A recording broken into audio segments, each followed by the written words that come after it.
Amidst the downpour that night, lightning struck relentlessly around a forest. Beneath a large tree, a young man and his pet leisurely took shelter from the rain. From afar, Chenlay heard the clatter of hooves and looked up to see a beautiful girl riding towards him at breakneck speed, splashing him and his pet with rainwater as she passed. Their eyes met briefly, but the girl was in too much of a hurry to notice. Further down the road, her horse tripped on a rope stretched across the path, causing her to nimbly leap from the saddle and land gracefully. But then, a swarm of masked assassins emerged from the trees, attacking the girl relentlessly. She fought back, but it was no use. Meanwhile, Chenlay was still under that tree, wringing out his soaked shirt. He heard the sound of hooves again, thinking it was another rude rider like before. Little did he know, this time the rider would rein in right in front of him, then fall to the ground. In a panic, Chenlay rushed to help the man. "Are you all right?" The old man seemed unwell, clutching Chenlay's wrist, seeking his help to resolve the situation. Meanwhile, the beautiful girl was still being pursued by assassins who were completely unfazed by her attacks, leaving her no choice but to flee. But running isn't a solution, as the girl is cornered at the riverbank, with the swift current in front and assassins closing in. With no other choice, she leaps into the river, hoping to escape. But the assassins pulled out a large crossbow, firing a massive bolt at the girl. Their methods were truly ruthless, but the arrow never reached her because Chenlay intervened just in time. "Miss, get on the boat!" The old man who had pleaded with Chenlay shouted from the stern as the girl quickly swam toward them. The assassins persisted, aiming their bows at the young lady, but Chenlay, standing at the bow, wouldn't allow it, though his attacks proved ineffective, and he quickly realized they were protected by premium lightning resistance runes. "They're wearing top-grade lightning resistance runes. Direct attacks won't work. Young hero, flee! I don't want you caught up in this because of me." The girl, now safely aboard, warned Chenlay, but the word escape was not in his vocabulary. He'd rather fight. He unleashed a devastating lightning strike with incredible force. The girl couldn't help but get goosebumps looking at the crater he'd created with a single blow. She couldn't deny that this strange young man possessed power far beyond her imagination, while Chenlay had to admit that these assassins were strong. However, after his rebirth, he activated the innate thunder divine body, giving him the upper hand. Otherwise, a fierce battle would have ensued. Though they've temporarily fended off the assassins, Chenlay knows this place is no longer safe, so they head to a cave up ahead. They rested in the cave and started a fire, drying their clothes. Once they were presentable, the young woman formally greeted Chenlay, and it was only now that he had the chance to observe her carefully. Lei Yu thanked the young hero for saving her life. For a few seconds, Chenlay was stunned, partly by the beauty of the young lady named Lei Vu. As for saving her life, Chenlay wasn't looking for a reward. He was just curious about who was after her. At first, Lei Yu seemed hesitant. Chenlay didn't want to force her to speak if she was uncomfortable, but after sitting down next to him, she began to tell her story in a sorrowful tone. It turns out Lei Yu was being hunted by assassins from the demon spirit sect, who had long coveted her family's treasure. They believed she carried this treasure, relentlessly pursuing her. Upon hearing the name Demon Spirit Sect, Chenlay frowned, then asked, "What treasure does your family possess that the Demon Spirit Sect covets?" Lei Yu instinctively began to reveal the secret, but the old man stopped her with a sharp, "Miss," twice. "Young hero, please understand, the Lei family's heirloom cannot be revealed to outsiders. We hope you'll forgive this inconvenience." Seeing his tension, Chenlay didn't press further. It was a matter best kept secret, and he didn't mind their reticence. That night, the three rested in the cave. Chenlay fell asleep first, while Lei Yu and the old man seemed too preoccupied to rest. As midnight approached, Lei Yu whispered to the man, "Uncle Feng, please head home first thing in the morning." Though they'd just met, Lei Yu felt she could trust Chenlay, deciding to follow him wherever he went, believing it would ensure her safety. The next morning, old Feng obediently returned home as Lei Yu instructed, while she secretly followed Chenlay and saw him arrive at the Xuan sect. Chenlay was there to participate in the third round of selections, and Lei Yu assumed he was already a disciple of the sect, telling herself that was why he was so powerful. Speaking of the Xuan sect, it's a renowned orthodox sect, unlike the demonic spirit sect. At the martial arena at the foot of the mountain, disciples participating in the third selection round have gathered. Chenlay heard someone call his name in an extremely unpleasant tone. It was Yi Tianran. "Chenlay, you actually came back? I thought you weren't going to participate in the exam anymore?" The demon spirit sect is like a tiger watching its prey, and we agreed to participate together in the final selection round of the Xuantian sect to seek shelter. But look at you. But before Yi Tianran could scold him, Chenlay cut him off, saying, "Don't worry, I wasn't going to drop out. I just went to pick up a little friend." As he spoke, he presented the pet he had just picked up. And upon seeing the adorable creature, Yi Tianran's anger instantly vanished. Moreover, for Chenlay, this trial was far too simple. He only needed to comprehend a sword manual within 3 days, without any need for preparation or training. As Chenlay spoke, someone nearby burst into mocking laughter. "Ha ha ha, there really are some good-for-nothings who lack ability but excel at boasting." Wind Shadow swordplay is an intermediate martial skill. It took even this genius 2.5 days to master. Who is it? Dong Shuliang, always itching to provoke Chenlay and annoyingly calling himself a genius. Clearly, neither she nor the prodigy liked him, as she immediately fired back after Dong Shuliang spoke. "A frog in a well. What's so impressive about 2.5 days? Chenlay mastered it on the first day." "That's impossible," Dong Shuliang roared, unable to accept that Chenlay could comprehend the swordplay faster than him. "So, what if I take first place in the test?" Chenlay began to provoke him, and as expected, that hot-blooded Dong Shuliang jumped right into the fire. He said that if he really did get first place in the test, he would kneel down and call him Grandpa. Soon after they made that deal, the content of the test was announced by Elder Tong. He quickly announced the test: traverse the wooden dummy formation to reach the main hall atop the mountain. Any method was acceptable. Reaching the hall meant passing the test. The first 10 to pass this trial will immediately become inner disciples of the Xuantian sect, and the key lies within the Swift Wind Joyous Shadow swordplay given out 3 days prior. "So, are you confident you can beat him?" Nai Tenran asked. "By him, you mean Dong Shuliang, of course. It'd be a waste not to accept a grandson who delivers himself to our doorstep." Chenlay responded with confidence, and as soon as the trial began, he and countless other applicants rushed forward.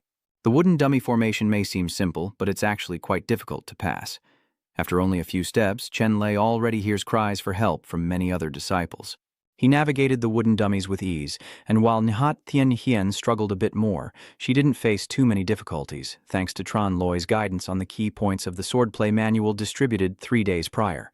Elder Tuong and 2 disciples waited atop the mountain.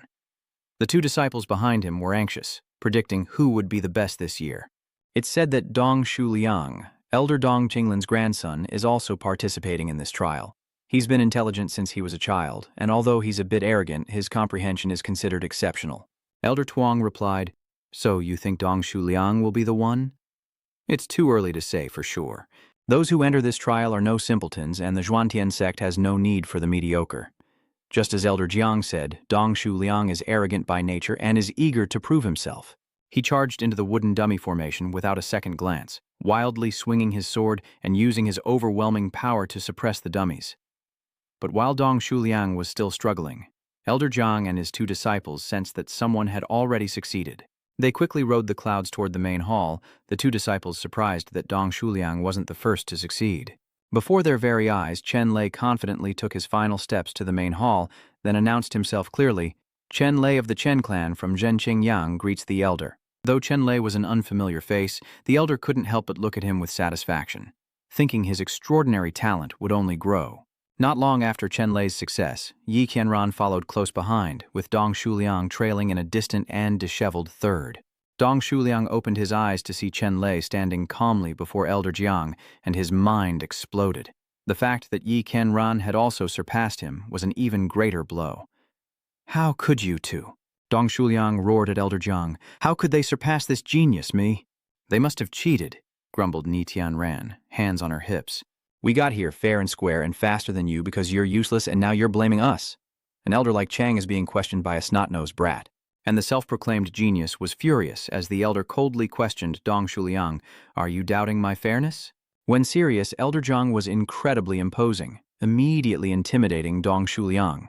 He still refused to accept that he was inferior to Chenlay and Yi Qianran, but Elder Jiang didn't want to hear his nonsense.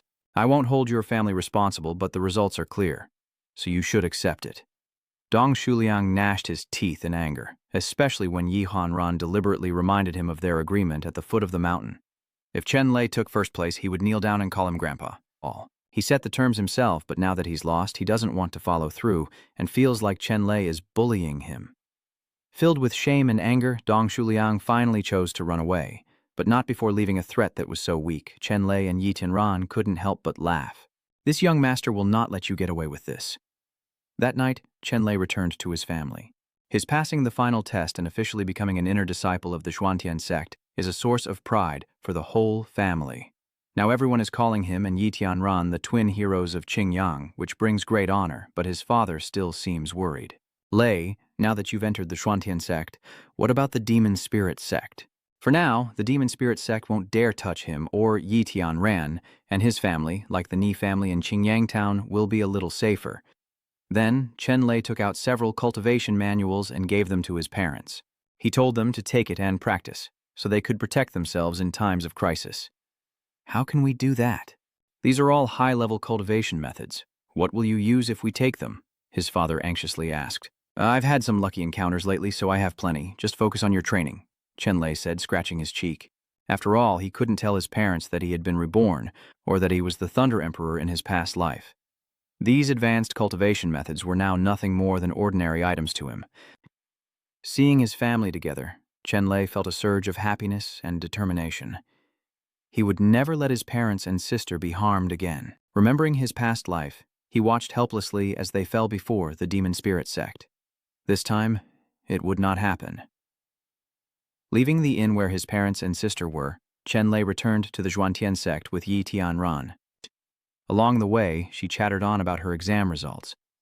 I thought the Xuantian sect would be impossible to get into, but who knew this young lady could pass so easily? Of course, I have to thank you for pointing out the swordplay. As Yi Tianran chattered happily, Chenlay suddenly felt a chill run down his spine. Instinctively, he tilted his head to the left, narrowly avoiding disaster.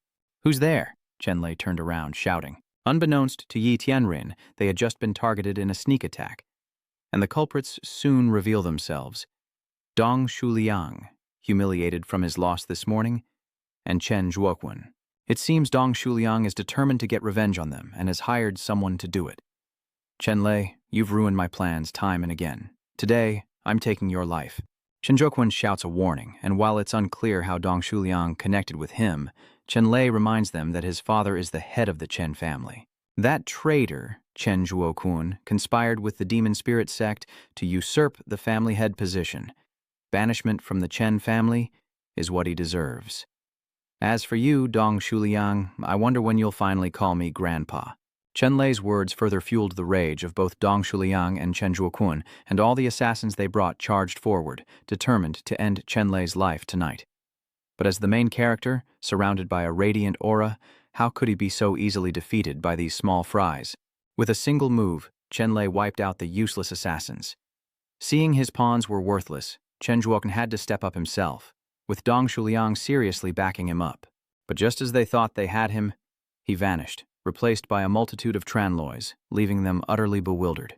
This is the power of the joyous illusion doppelganger technique, leaving Dong Shuliang and Chen Zhuoquan utterly bewildered, unable to discern the real Chenlay.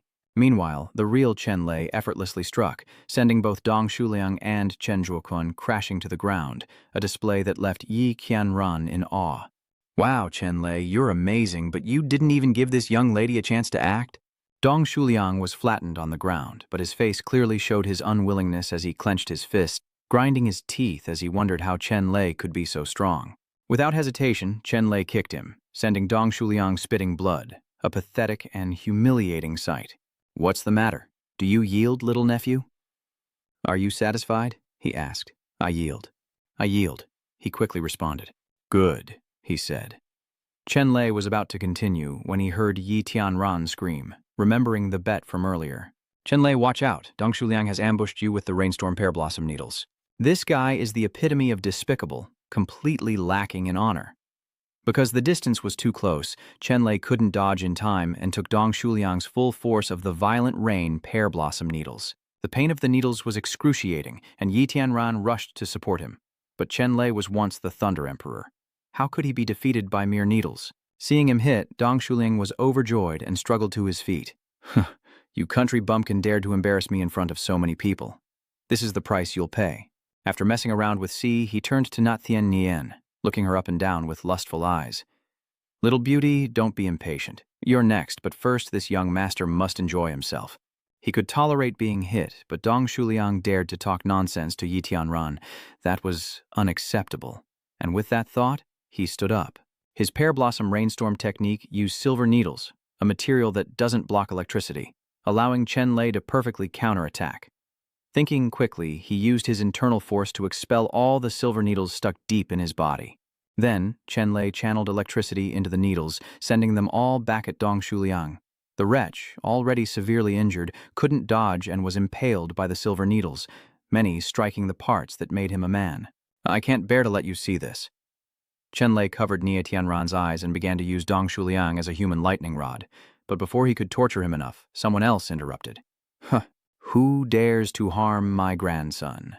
From above, an old man appears, Elder Dong of the Xuan sect and Dong Shuliang's grandfather. Seeing his grandson beaten like this, the old man disregards right and wrong, demanding a price from Chenlay and Nie Tianran. His desperation is almost comical. Oh, so the big dog comes running after you beat the little dog? Ilian's got a mouth on her, that's for sure. But Chenlay knew Dong Xinglin was not to be trifled with, so he quickly stepped in front of Yi Tianran and declared, I am responsible for this. Whoever did it takes the blame. It has nothing to do with Tianran. Moreover, Elder Dong, your grandson attacked us first. Dong Xinglin, past the point of reason, only wanted revenge for his grandson, cradling Dong Shuliang while unleashing a powerful force. Chenlay defended with all his might, but he was no match for the Xuan sect elder and was sent flying back, vomiting blood. Dong Qinglin wanted to finish him off. However, at the most critical moment, Elder Jiang appeared, blocking his path. Hold on. Even if the disciple is at fault, a reprimand will suffice. Are you, the master of Xuanwu Peak, going to be so cruel to a junior? This little beast injured my grandson. I will take his life at any cost. Dong Xinglin responded through gritted teeth as Chenlay, supported by Yi Tianran, struggled to explain what had happened, his heavy injuries making even breathing difficult. He explained that Dong Shuliang held a grudge from the morning's assessment and sent people to hunt him down in the middle of the night, and that he was only acting in self-defense.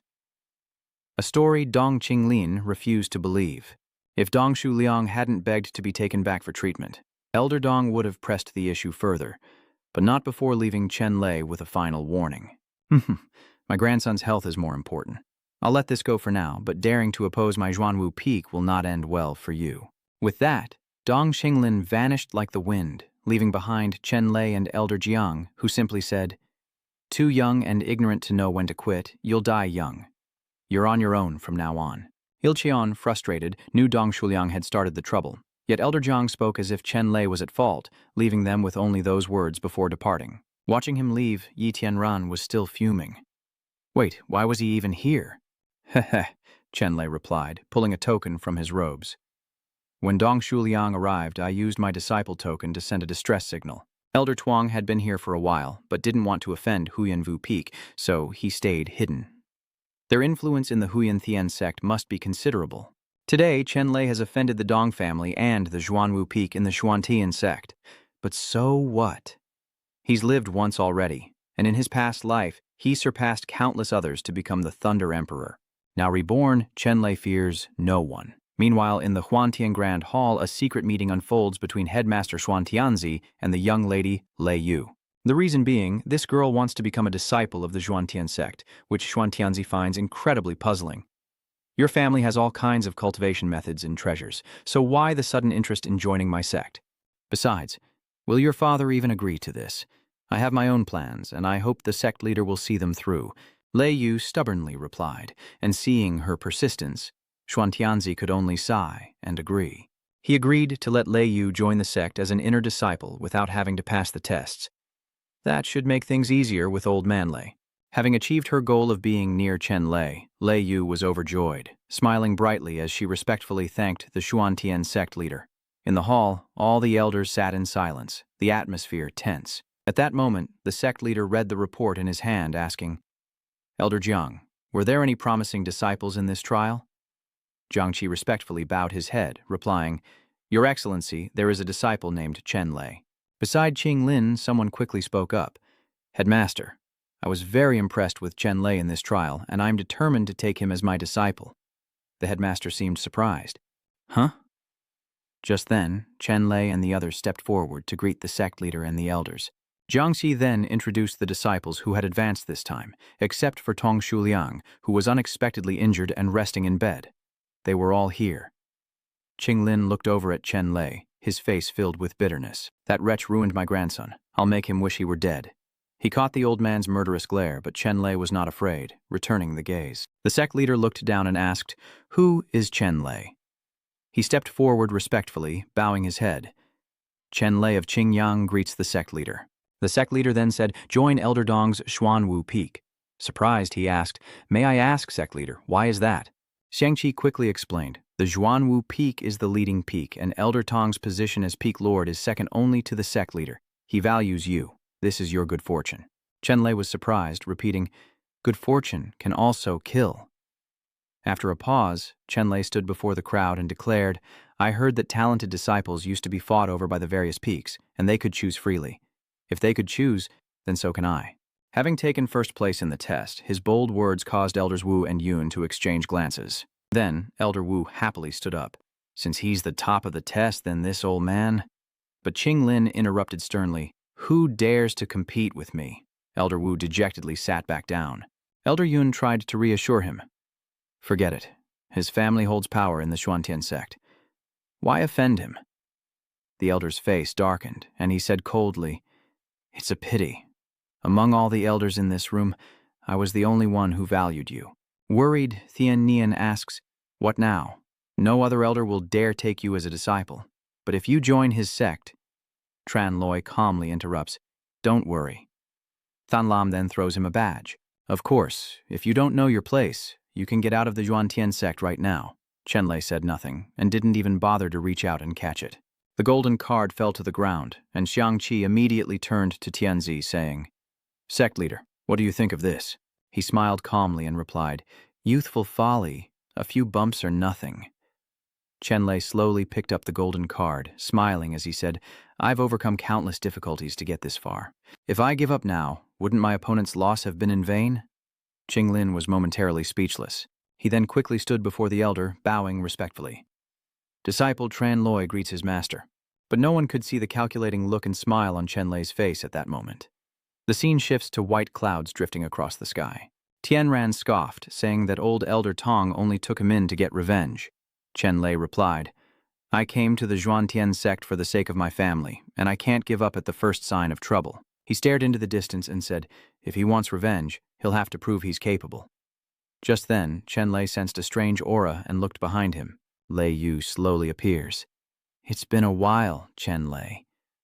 Tianran is shocked, whispering, "Hey, Chenlay, since when did you get to know such a beauty?" Chenlay then approached her and asked, "Why are you here?" Lei Yu smiled brightly and quickly replied, "I am a disciple of the Xuantian sect." He stepped forward and grasped Lei Yu's hand, thinking that if she were truly a disciple of the Xuantian sect, she would have called for help from the sect that day at the foot of the mountain. "She's deliberately approaching me." She quickly explained, "I have no malicious intent. Don't you trust me?" Just then, a voice echoed from afar, interrupting their conversation. "Who is Chenlay?" He was Huan Mo of the Xuanwu Peak. He looked at him with disdain, then said, "The disciple acceptance ceremony is over. Now you are a disciple of my Xuanwu Peak. Hurry and follow me." And just like that, he left with Xuan Mo, as Qianrun watched on in fear. Qianran worried endlessly. She called after him, "Be careful." Chenlay turned back to look at Qianran, then smiled gently and said, "I know." The two quickly arrived at a high mountain peak, a place that looked incredibly gloomy and mysterious. Xuan Mo immediately looked ahead and said disdainfully, "Junior brother, after you." Seeing he was silent, he mocked, "What's wrong, junior brother? Don't you dare. If you don't have the guts to come up, beg me and I might help you." But Chenlay calmly stepped onto the chain, unimpressed by the Xuanwu Peak's display of power. He walked across the suspended chain with ease, leaving Xuan Mo to shout in disbelief, "Impossible! How did you do that?" He casually taunted him, "Senior brother, I'll go on ahead." He finally makes it to the other side. The wind howls above as Chenlay lands, his face serious and thoughtful. Chenlay has finally set foot on the land he seeks to conquer, a feat that Xuan Mo finds impossible to believe. Lei Chen looked around and clicked his tongue. The weeds were waist-high. It must have been years since anyone walked this path. These Xuanwu Peak guys really have no shame. He looked up at the sky and said loudly, "Elder Dong, your disciple has arrived at Xuanwu Peak. I wonder if you have any more embarrassing tricks up your sleeve." A booming laugh echoed, putting Chenlay on guard as the voice spoke again.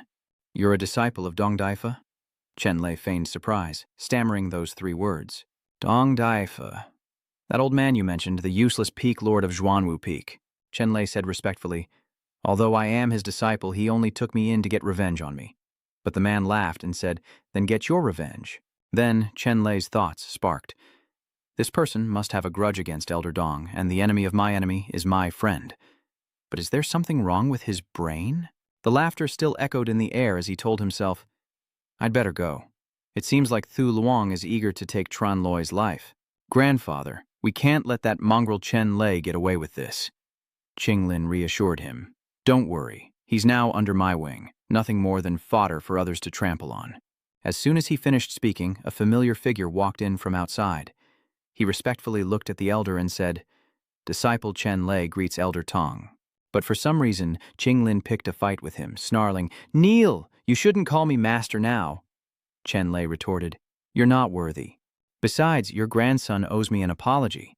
We're of the same generation, so how can I call you master?" Chenlay added, as Xuliang gritted his teeth in anger. He gritted his teeth, spitting out each word. "You mongrel, you're in my young master's grasp now, yet you still dare to talk big." Then finally losing his composure, Xuliang pushed his wheelchair towards Chenlay, shouting, "I want you dead!" Chenlay casually stopped the wheelchair with his foot, declaring, "If my newly accepted disciple dies a tragic death on his first day, how will Elder Dong explain this to the sect leader?"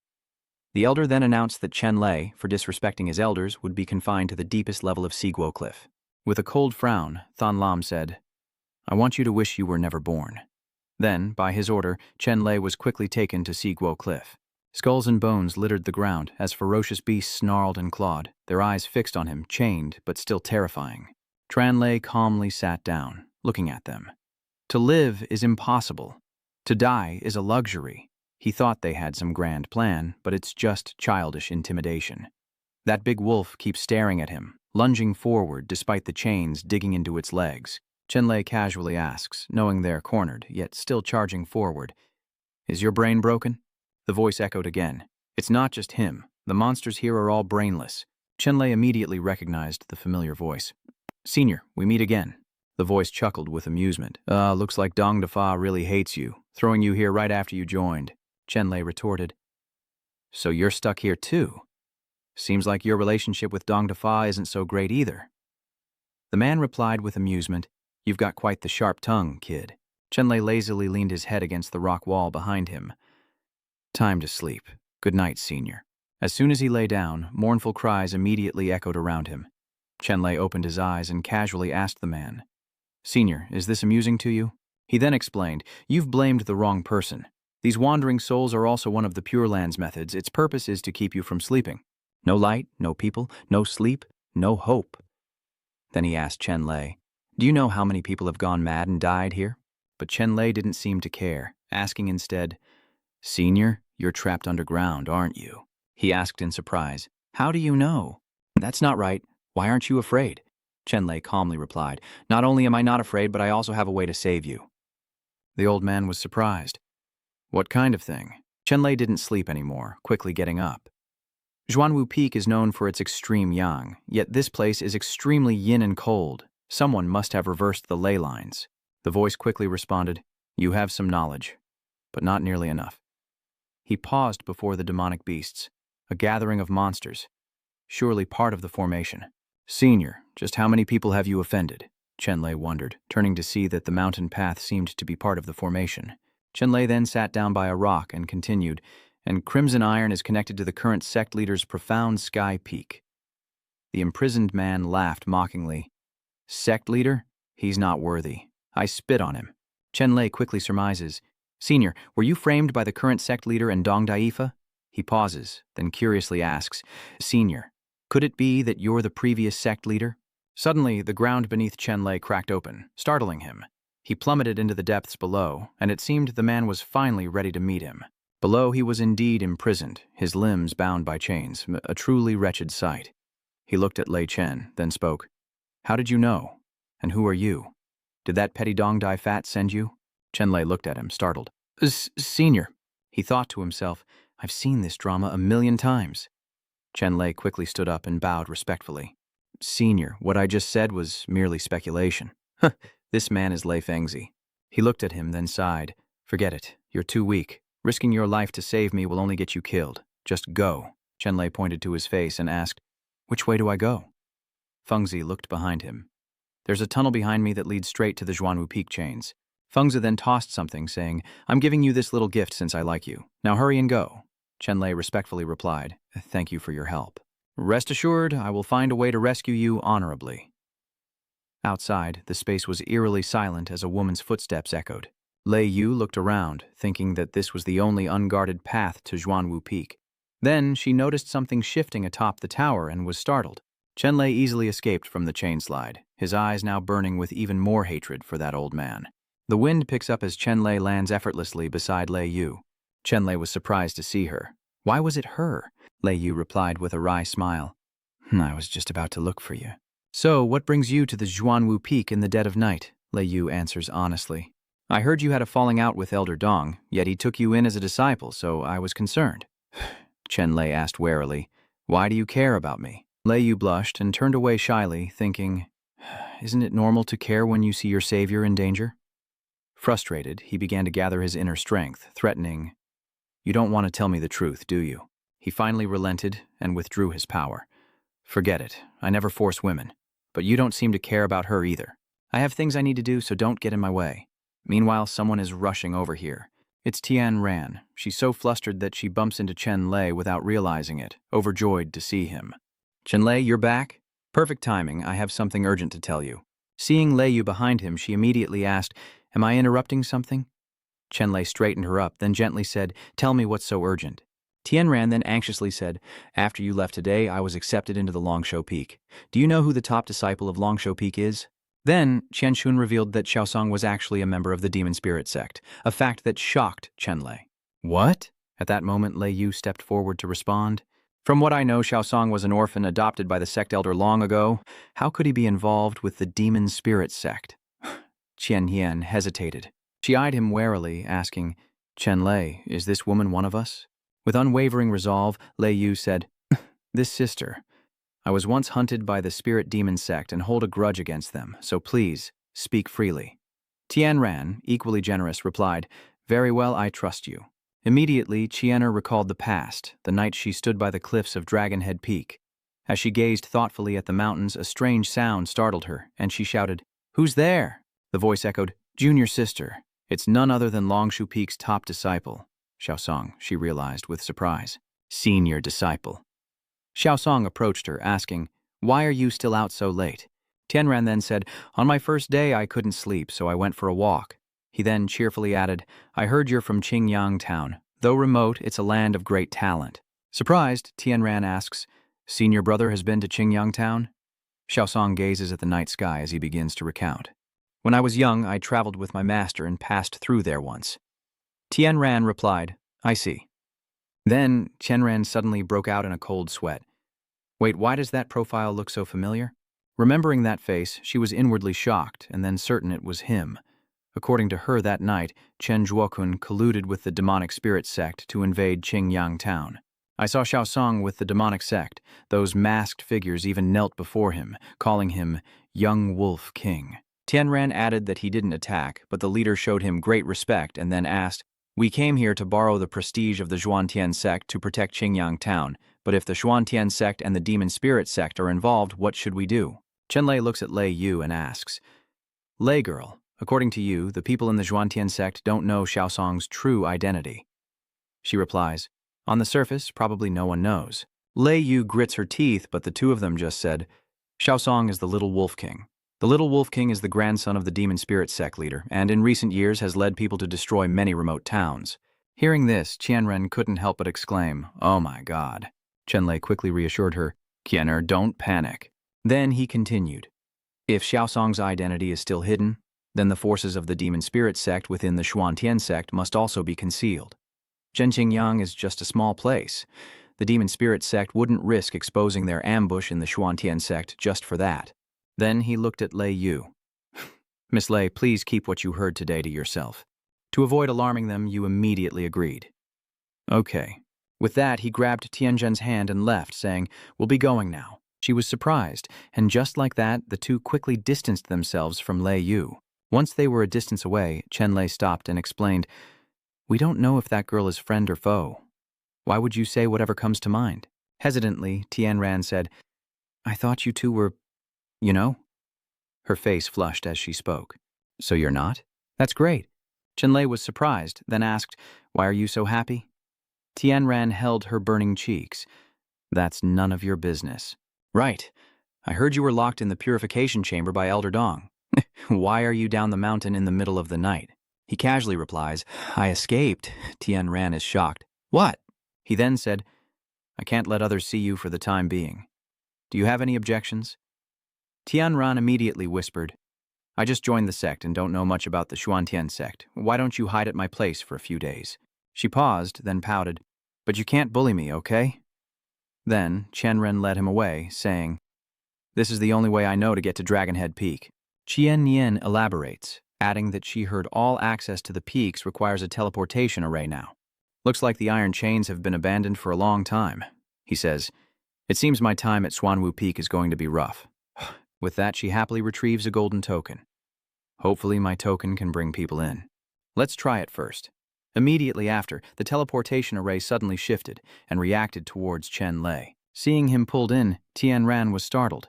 "Oh no, he doesn't have a token. The teleportation array will sound an alarm."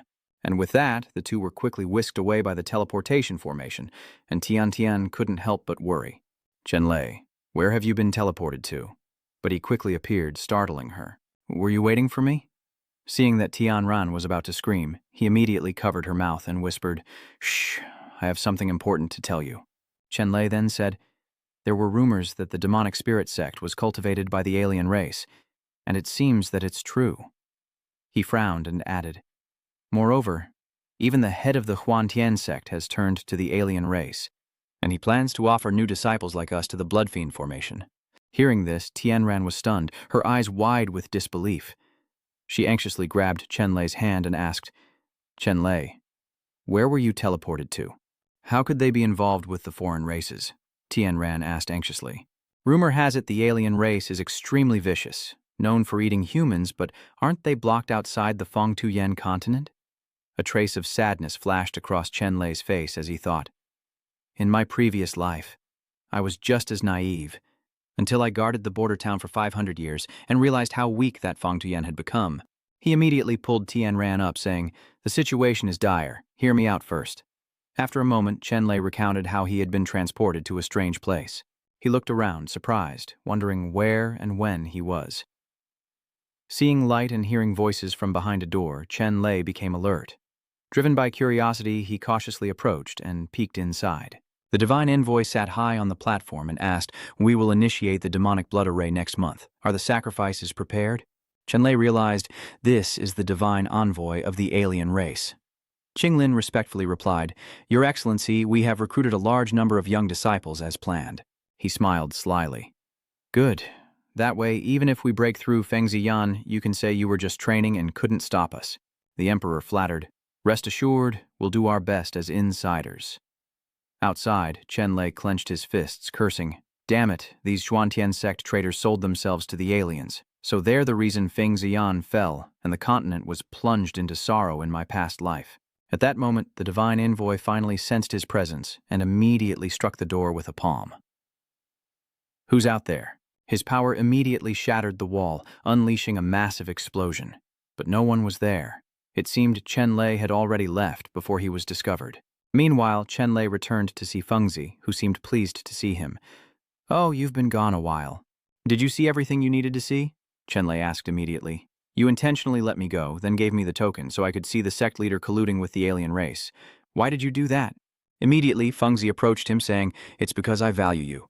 I thought you'd head straight for the teleportation array, but instead you lingered there, caught up in sentimental affairs for half a day." But Fengzi had his reasons, saying that hearing is false, seeing is believing.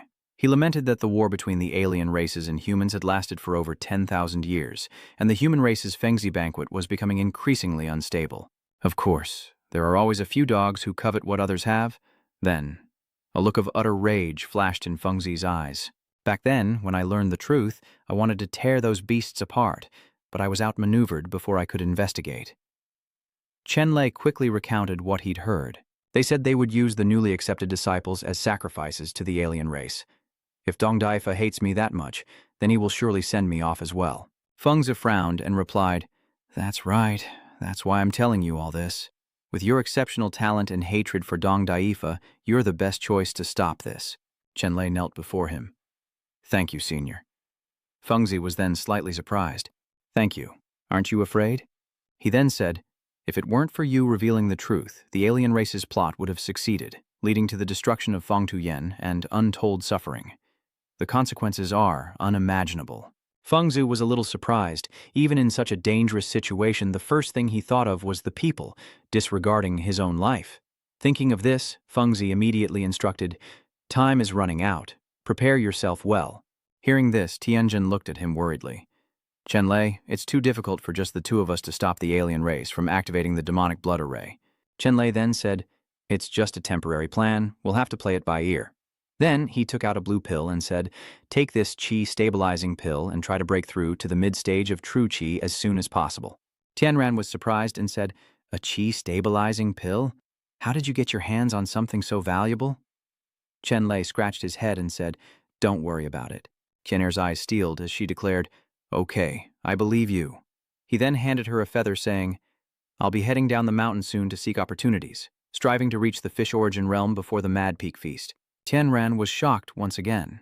"The fish origin realm? Chenlay, you're not even 15 yet, and you want to advance to the fish origin realm? You're rushing, aren't you?" But despite her worries, he confidently replies, "Nothing is impossible for me."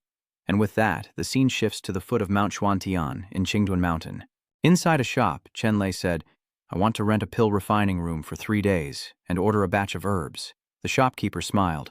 "Very well. Please pay a deposit of 500 low-grade spirit stones." As he went to pay, Chenlay realized with dismay, "Damn it! They took my money pouch when they imprisoned me." Just then, a voice rang out, "1 medium-grade spirit stone. Keep the change." He turned in surprise to see Lei Yu smiling. "Why are you here? Were you following me?" Lei Yu teased him playfully. "I was worried you left without any money, so I came to check. Do you have any money with you?" He sighed, mocking himself.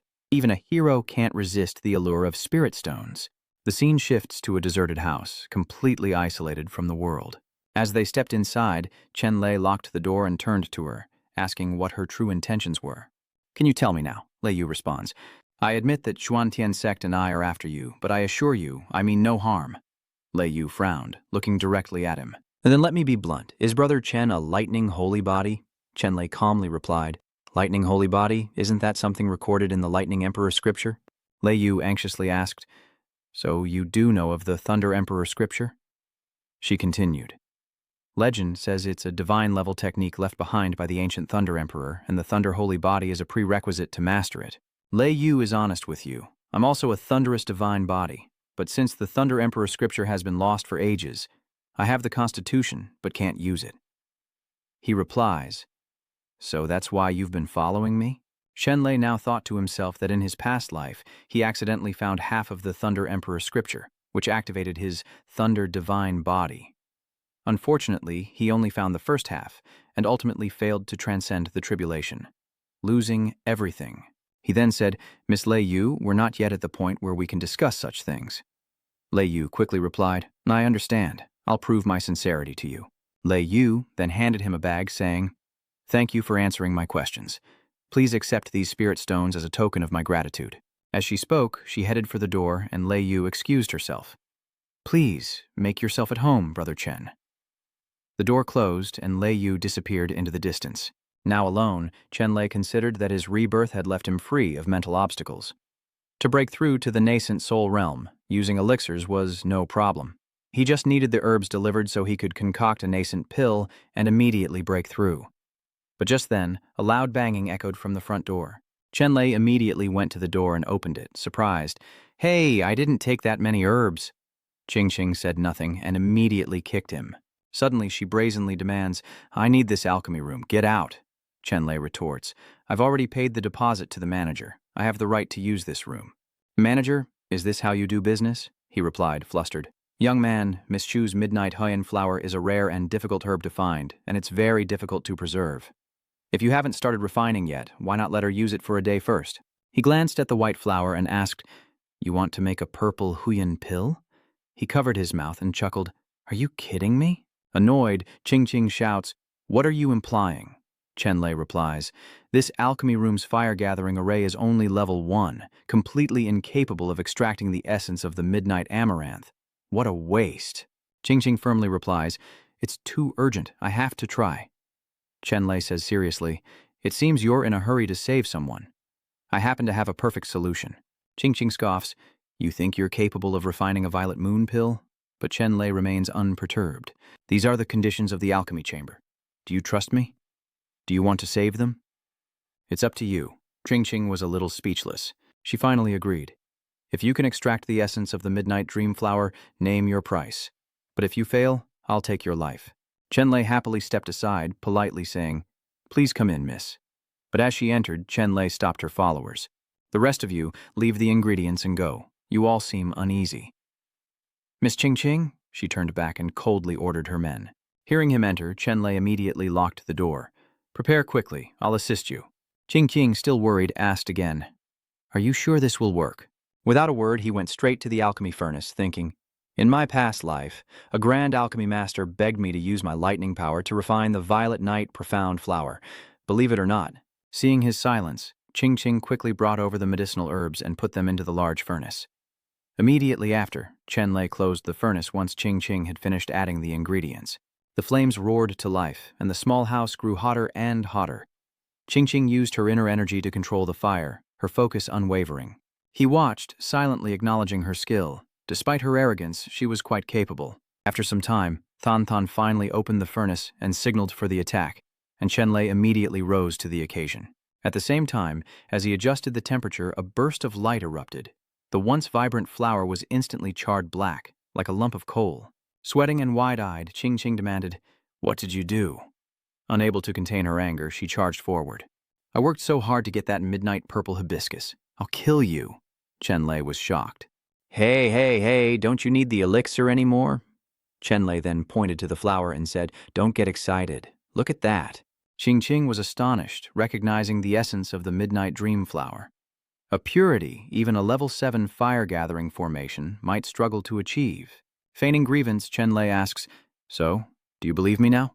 Seeing the pill emerge, Ching couldn't help but exclaim, A high-grade violet glow pill, but Chenlay was still unsatisfied. Was it only high-grade?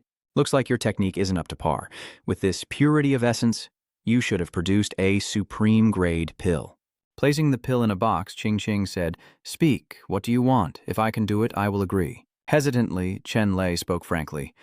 First, I need a large supply of elixirs to prepare for my trip to the Windy Swallow border in the coming days. Being a woman of her word, she agreed. No problem. Lay then added, I'll also need elixirs to assist with my breakthrough to the late stage, so I hope you can provide some precious ingredients. Ching hands him a token, saying, I'm giving you the Dan Shen Ming token. Get whatever you need from any branch. Anything else? Chenlay is surprised by her generosity and feels a little awkward. Miss, aren't you being too generous? She smiled and replied, You've done me a great service, so it's only right that I repay you. Then Ching sat down on a small bed nearby and said, Didn't you want to refine pills? Let's talk after you're done. Chenlay was surprised. Aren't you in a hurry to save someone? Ching, sweating and a little tired, replied, I was too hasty in refining pills just now, and I'm a little exhausted. I'll rest for a while before going. Besides, you have such magical refining abilities, and I'm curious about your pill refining techniques. Ignoring her reaction, Chenlay said, Fine. Watch if you want. I'm starting now. Now Chenlay moves his face closer, satisfied as the flames seem promising. Then he looks at Ching and says, Hand me the ingredients for the alchemy. She was angry, then annoyed, then immediately defiant. Do you think I'm your servant?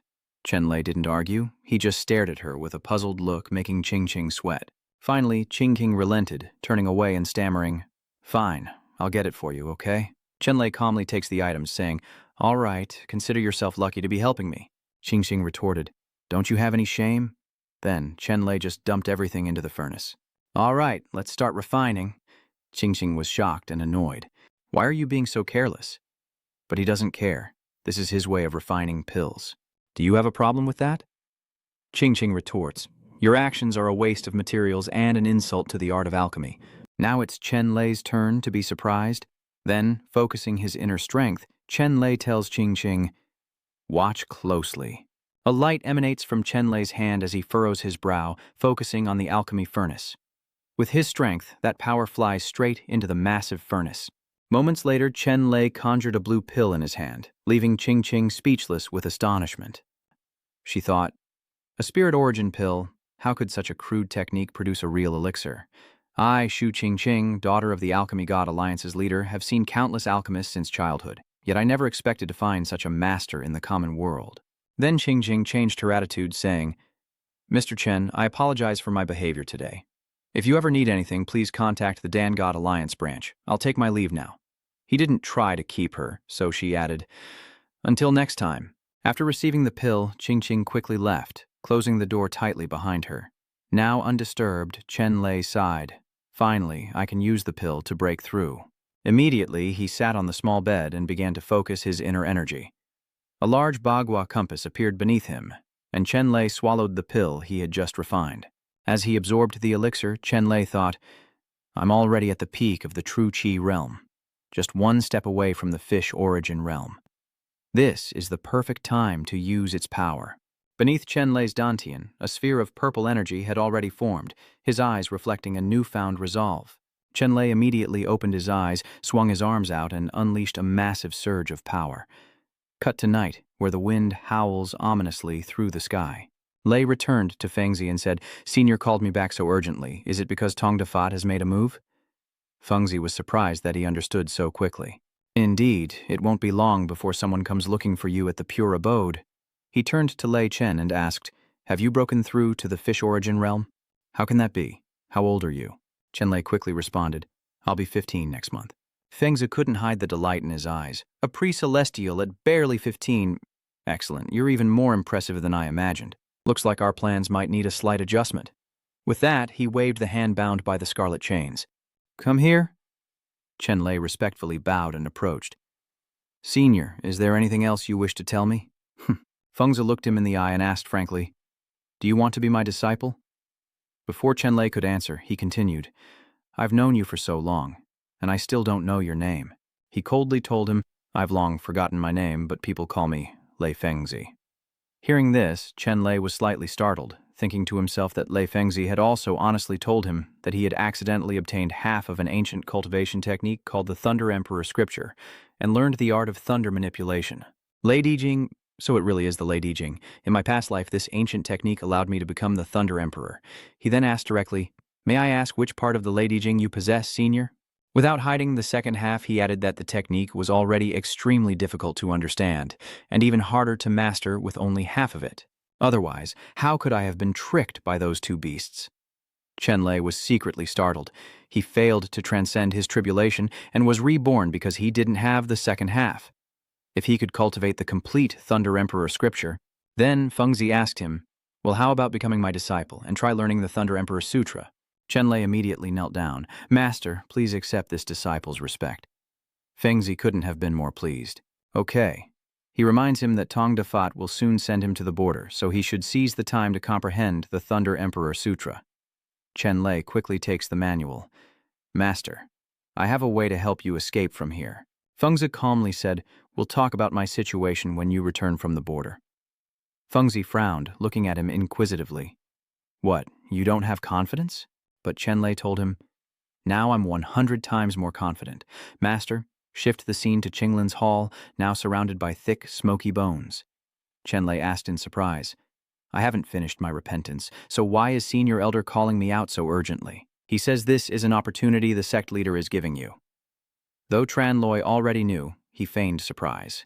Qinglin then said, the sect leader wants to send some young disciples to the front lines for training. It's a good opportunity, and as a newcomer you should learn how to deal with the alien races. Chenlay immediately retorted, if it's such a good opportunity, why not send Tong Shuliang? I heard his injuries have fully healed. Not willing to accept this, Tong Shuliang shouted, young master, I don't want to go. I have more important matters to attend to. Than Lam then feigned a cough as a reminder. Xuan Mo, standing beside him, pointed at him and said irritably, Master, just do as you're told. Chinglin then added, Xuanmo, you go too. He bowed respectfully. Thank you for the opportunity, Master. I will do my best to make you proud on the front lines. Chenlay scoffed at his display, thinking, so eager to die? After watching Chinglin and Xu Liang leave, he flattered, safe travels, Master. Then, Xuanmo turned to Chenlay. Since Master has given you this chance, you better cherish it. He threatened coldly. I'm your senior brother, and when we get to the front lines, you'll listen to me. If you dare steal my credit. Hearing that, Chenlay was speechless at the idiot in front of him. Time passed quickly, and the next day, at the Huyen Tian Tong Square, Chenlay and Huyen Mak arrived together via teleportation formation. He looked at him happily. Since you're new to the Xuantian sect, stick close to me, your senior brother, and don't wander off. To them, Brother Tran was invisible as Xuanmo tried to strike up a conversation. Are you two junior sisters new here? I'm from Xuanwu Peak, Lei Yu said, unconcerned. Brother Chen, let me introduce senior brother Xiaosong and senior sister Fan Xiu, who will be leading this mission. As he approached, Chenlay bowed respectfully. Greetings, senior brother and sister. He thought to himself, with the little Wolf King leading the team. It seems they want to ensure the plan's success, and this senior sister, Fan Xiu. Xiu stared intently at him. Chenlay, the top disciple in the entry trials, was also rumored to be an arrogant rebel. And here he was, standing before her with an air of confidence. She'd heard that she was the last disciple of the previous sect leader, Lei Fengzi. Xiu immediately responded, That's right.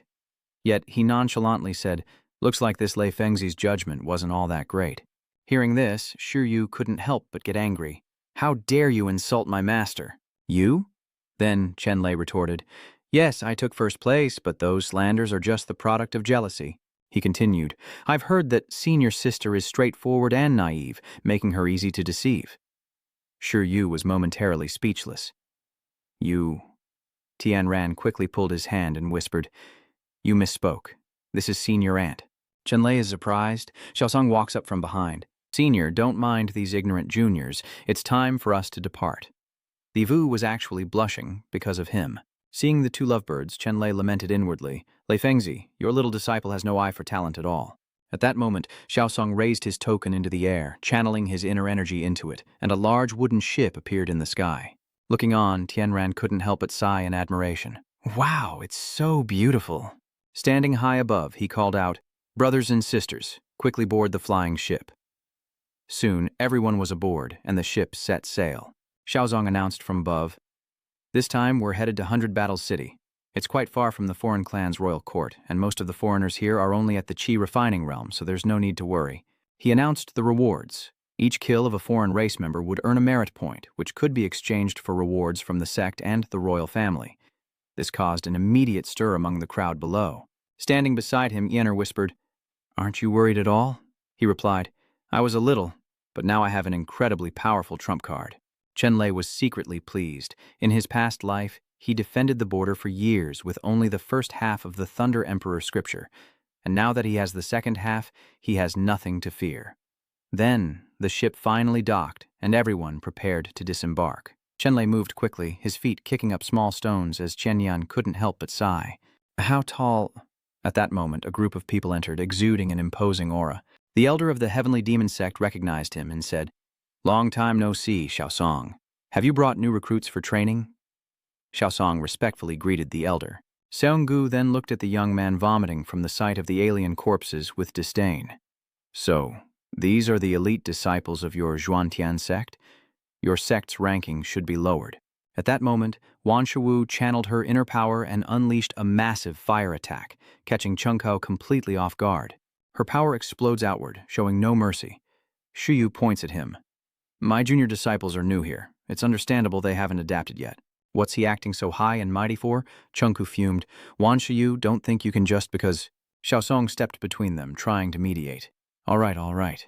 Then he said, The disciples need to rest. Let's not argue over such trivial matters. Shiwu frowned, annoyed. Xiaosong, weren't you always the most concerned with the sect's reputation? How is this a trivial matter? Then Si Tung turned to Chengko with a smile. Sorry, master, Then he turned to his fellow disciples and shouted, Our Xuantian sect has a base in 100 Battles City. Everyone, get some rest tonight, and tomorrow we'll go outside the city for training. Chenlay mused. So hasty. It seems the alien race has already set up outside the city. I will not let you slaughter my people. As night fell, the desolate landscape was swept by cold winds. In Shuyu's room, a figure stood behind her, putting her on guard. Annoyed, she looked at Chenlay. What are you doing in my room at this hour? He cut straight to the point. I'm here to open your eyes, senior marshal sister. Xiaosong is no good. Thiwu's face turned cold. On what grounds are you slandering Kaosong? Furthermore, your master and I are fellow elders of the same generation, so you should call me senior aunt. But immediately after that statement, Xuyu was stunned into silence, staring at the token in his hand, utterly shocked. How did you get this? Then Chenlay sat down, his hand gently gripping the armrest, and said decisively, Lei Fengzi is not dead. He even took me as his disciple. Sigu replied, flustered, What nonsense are you talking about? Then she approached him and blurted out, This is impossible. Senior Brother Head and the other elders are all honorable men. Chenlay immediately retorted, Why would I lie to you? He was imprisoned at the bottom of Xuanwu Peak by the combined forces of the sect leader and elders. As he finished, he sighed softly and then spoke slowly but surely, I told you, senior sister, your judgment of people is off. Just then, Chenlay reached out and a blue aura flashed, spreading into soft rays of light like flowing water, thinking to himself that it was a good thing he had learned some water mirror secret arts in his past life.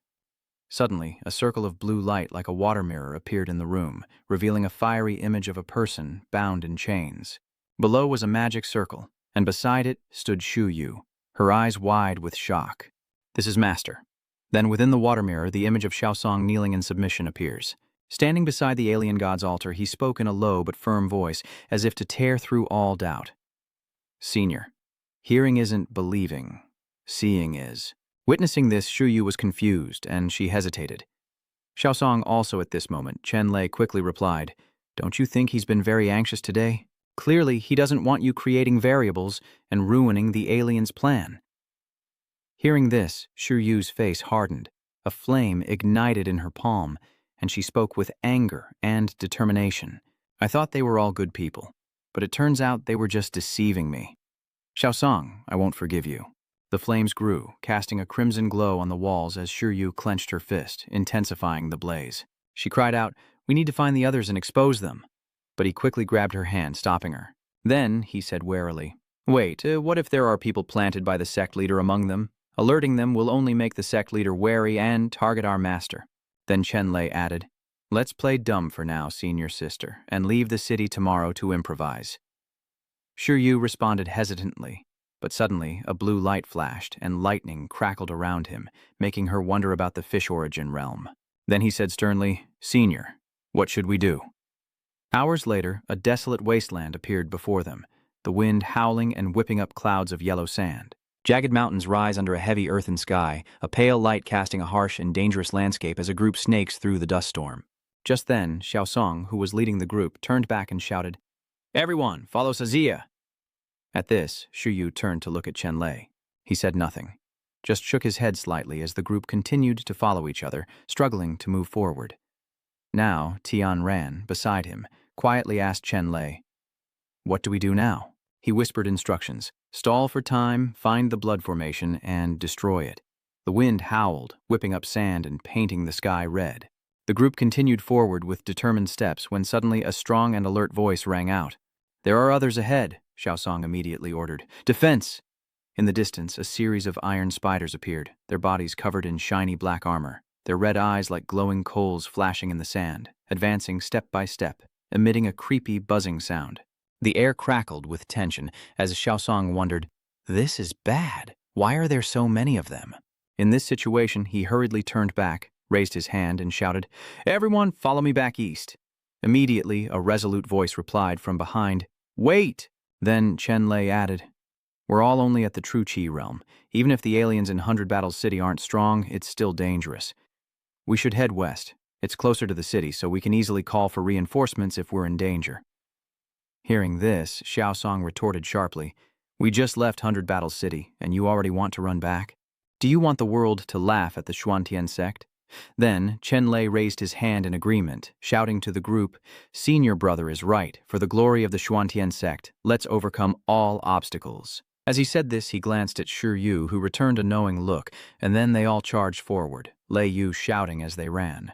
Brother Tran is right. For the glory of the Xuan sect, we must overcome all obstacles. Shi Yu echoed with a spirited cry. That's right. Everyone is responsible for attacking the alien race.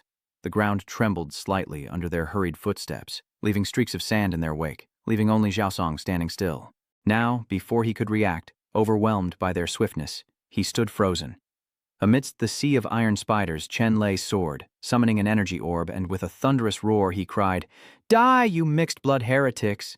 Then, from above, streams of energy shot from his hands like giant swords, sweeping away the encroaching iron spiders, while below, Shi Yu unleashed a furious assault, shattering their armor.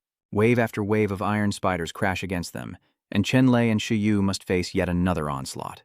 Amidst the encirclement, they stood side by side, a fortress of unwavering resolve, declaring perfect timing. Nearby, the disciples were joining forces to attack the iron spiders as a powerful voice echoed. Our Sigu has drawn away a large number of the others. Let's finish off the rest. A green-haired disciple gritted his teeth, gripped his weapon, and struck, the sound of metal clashing against its leg. A piercing shriek echoed as he cried out helplessly, "How can these monsters be so strong?" The iron spider spun around, its legs sending disciples flying. He crashed to the ground, back hitting the cold sand, eyes widening as the spider closed in. "No, help me!" he cried, trembling and desperate. Then, one of its iron legs shot forward with terrifying speed. Sweat streamed down the disciple's face as his eyes widened, seeing the blade stop just short of his forehead. Everyone was bewildered, unsure of what was happening as all the iron spiders froze. A disciple cried out, "What's going on?" Just then, Xiaosong approached the group, his voice ringing out, decisive but hurried. "Don't mind them, let's go while these aliens haven't attacked us yet." But a shout came from behind, as strong as if to stop everyone. "Hold on." Then Chenlay stepped forward, uttering a sarcastic remark. "Is senior brother Gan so timid? A few iron spiders have you running scared." He quickly retorted, his voice ringing with conviction. "I have a responsibility for everyone's lives." The air crackled with tension as Wu Lin spoke, his voice soft but sharp. "Is that so?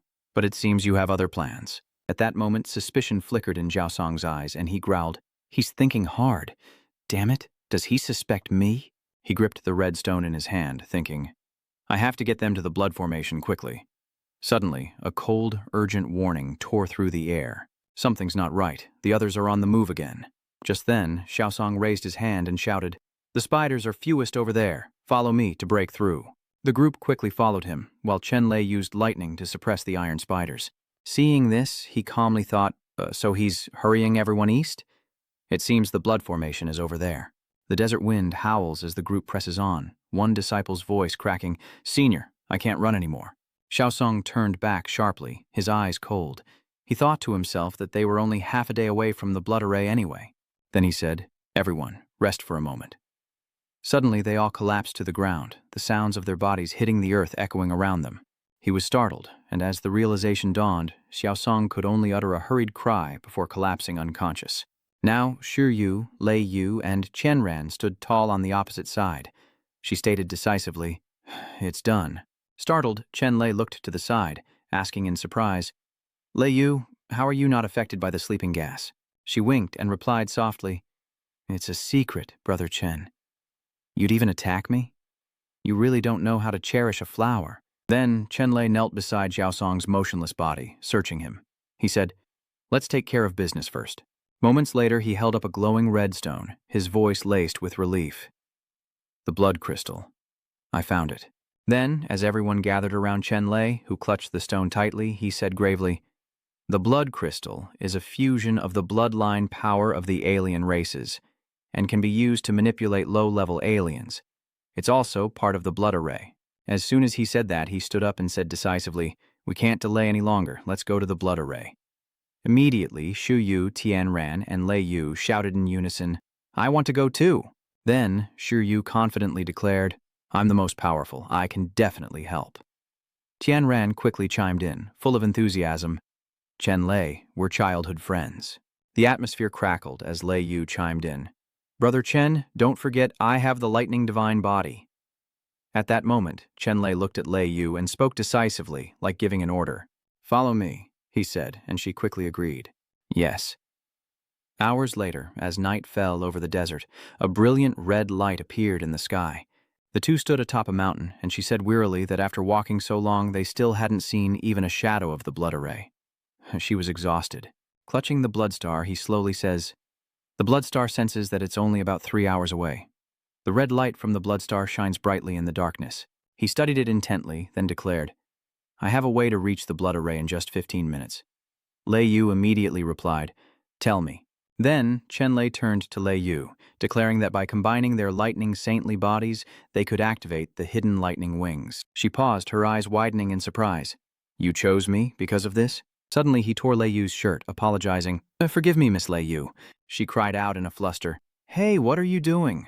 Then, face flushed, she quickly covered her chest and shouted, "Chenlay, when did you become such a lecherous rogue?" He calmly tells her not to misunderstand. Then, embracing her, he explains that combining their thunderous divine body power requires removing any obstructing clothing. At this moment, Lei Yu could only stand still. Seconds later, a massive pillar of light erupted from where they stood, tearing through the night sky. Multiple rings of light spread out as if a new formation had just been activated. The night sky was covered in a dark purple hue, with black clouds swirling like ferocious beasts circling around. In that dark void, a crimson light emerges like a giant blood-eye opening, illuminating the desolate land. The wind howls, carrying dust swirling around the wasteland.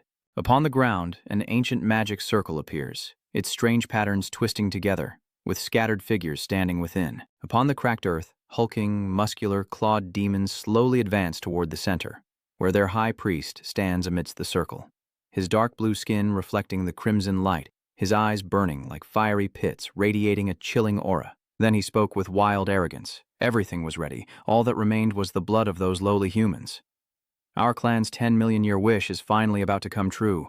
The king will surely reward me. Then, the divine messenger shot into the sky, his laughter echoing with Quang Luan. Below, they looked up, their eyes gleaming with servitude. He then embraced Lei Yu and descended to the ground, the two hiding behind a rock, while in the distance, the alien race quietly observed their surroundings. Lei Yu was held tightly by Chenlay, her body leaning slightly backward, her voice full of resistance.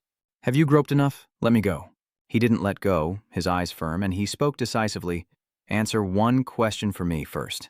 Then, his face hardened as he spoke, knowing that a woman's words are most honest when she's unclothed. "So what's the real reason you've been following me?"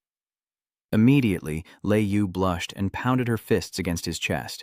She quickly replied, "Isn't it normal for two people with the lightning holy body to be drawn to each other?" He responded with a short but meaningful reply. "Is that all?" Hearing this, she softened her tone. "What else would it be? Is it because I desire your body?" He immediately released her, turned away, and said, "I was wrong to blame you. Get dressed quickly." Lei Yu clutched the thin fabric around her, her shoulders trembling slightly, but her voice dripped with sarcasm. "After groping me, you pretend to be a gentleman?"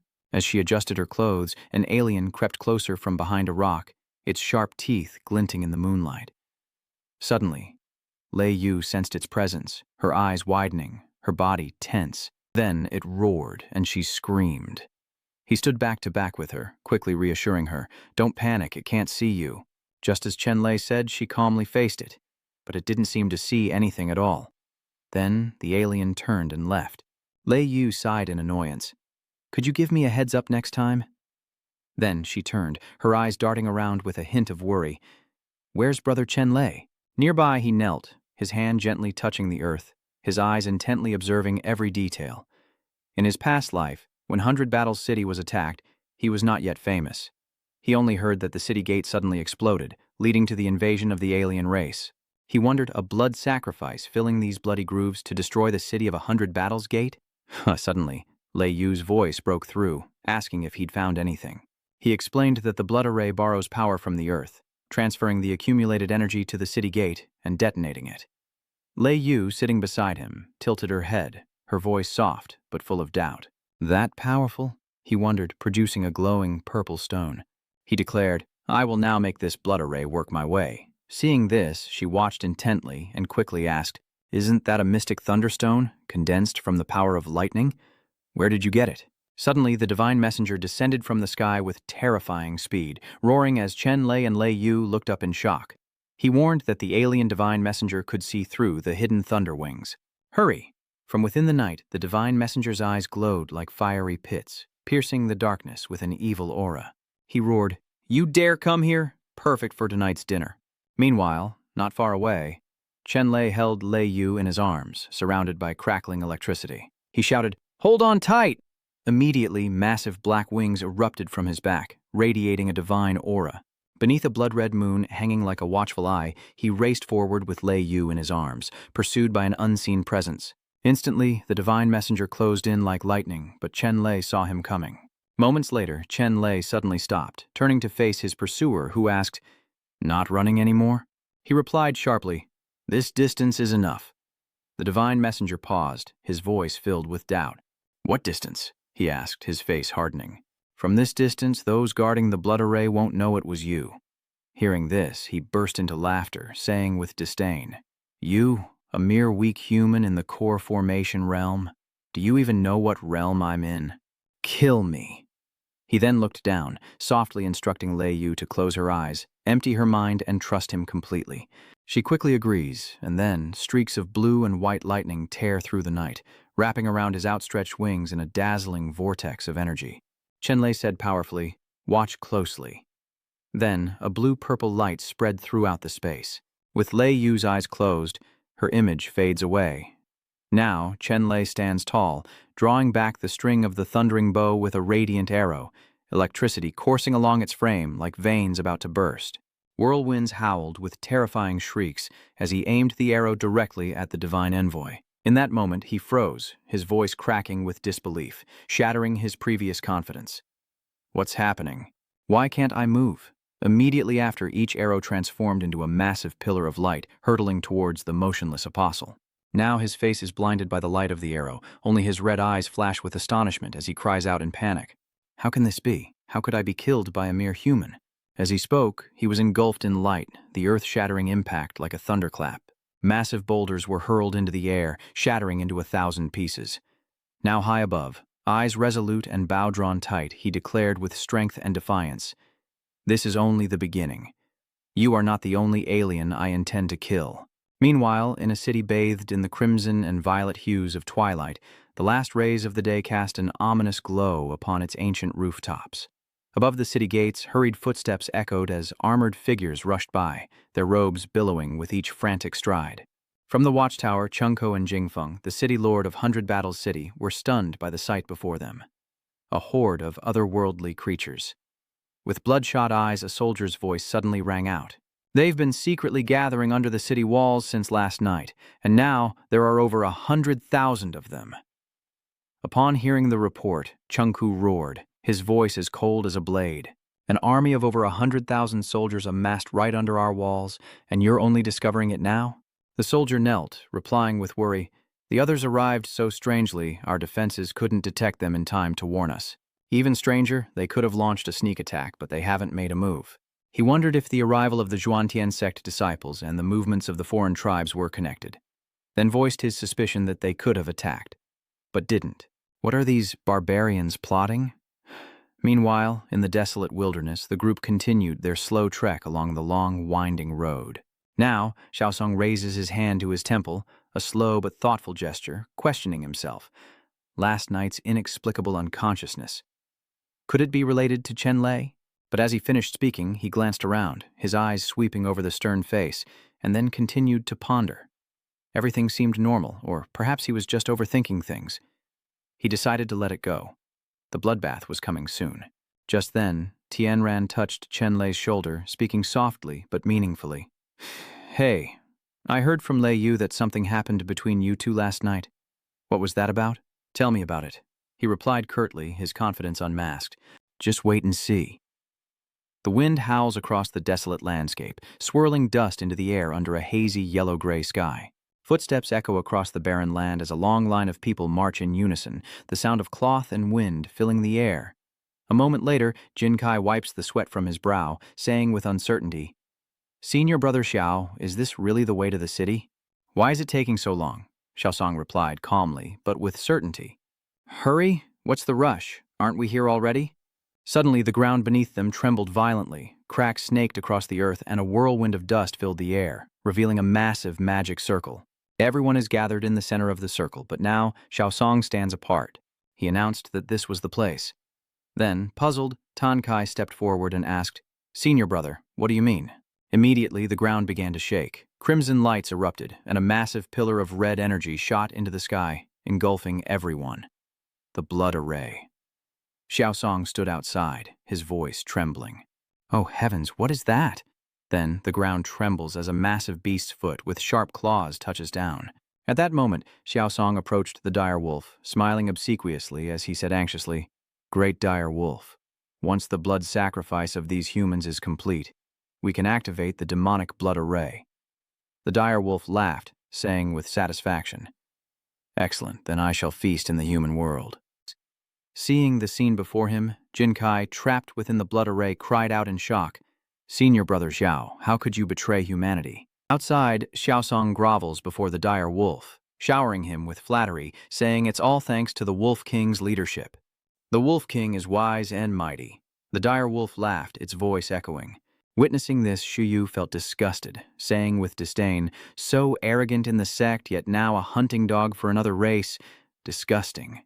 Hearing this, Xiaosong glanced back and replied arrogantly, "The human race is destined for destruction. I'm just looking further ahead than you fools." As soon as he finished speaking, Chenlay shouted from within the blood formation, "You're mistaken!" He stood firm, clenching his fist, his eyes fixed on Xiaosong as he spoke each word with spirit. "Our human race has survived for tens of millions of years, weathering countless storms. How could we be so easily destroyed? Even if you breach the walls of Bakchen City and invade our lands, we will drive you out." Immediately, Dire Wolf struck the energy cage imprisoning everyone, arrogantly declaring, "You can only boast now. You'll all be our food soon." Then he raised his hands high, his sharp teeth bared in a ferocious grin.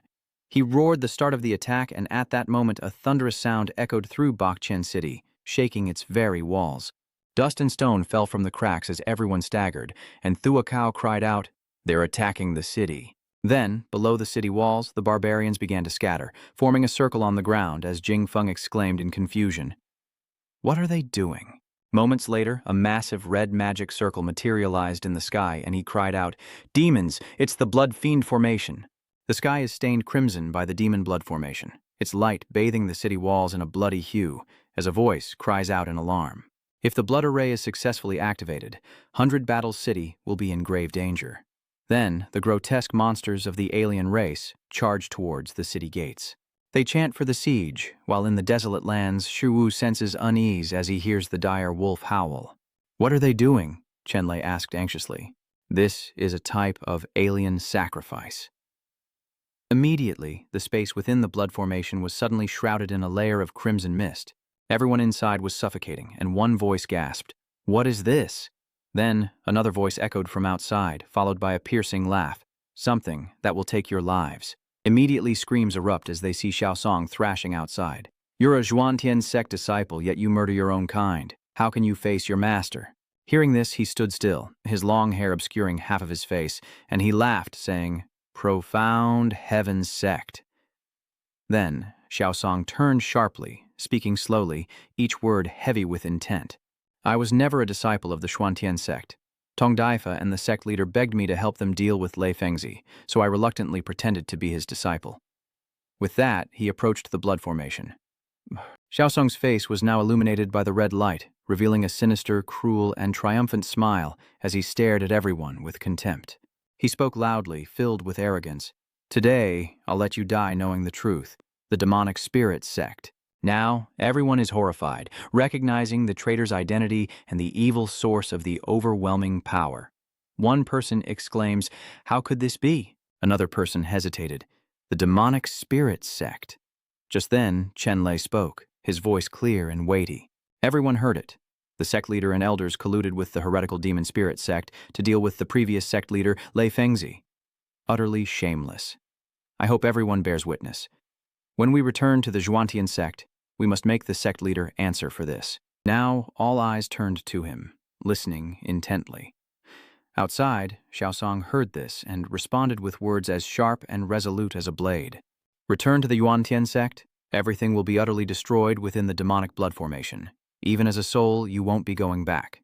Hearing this, he turned his determined gaze towards him and spoke with a thunderous voice. "Then I'll be watching."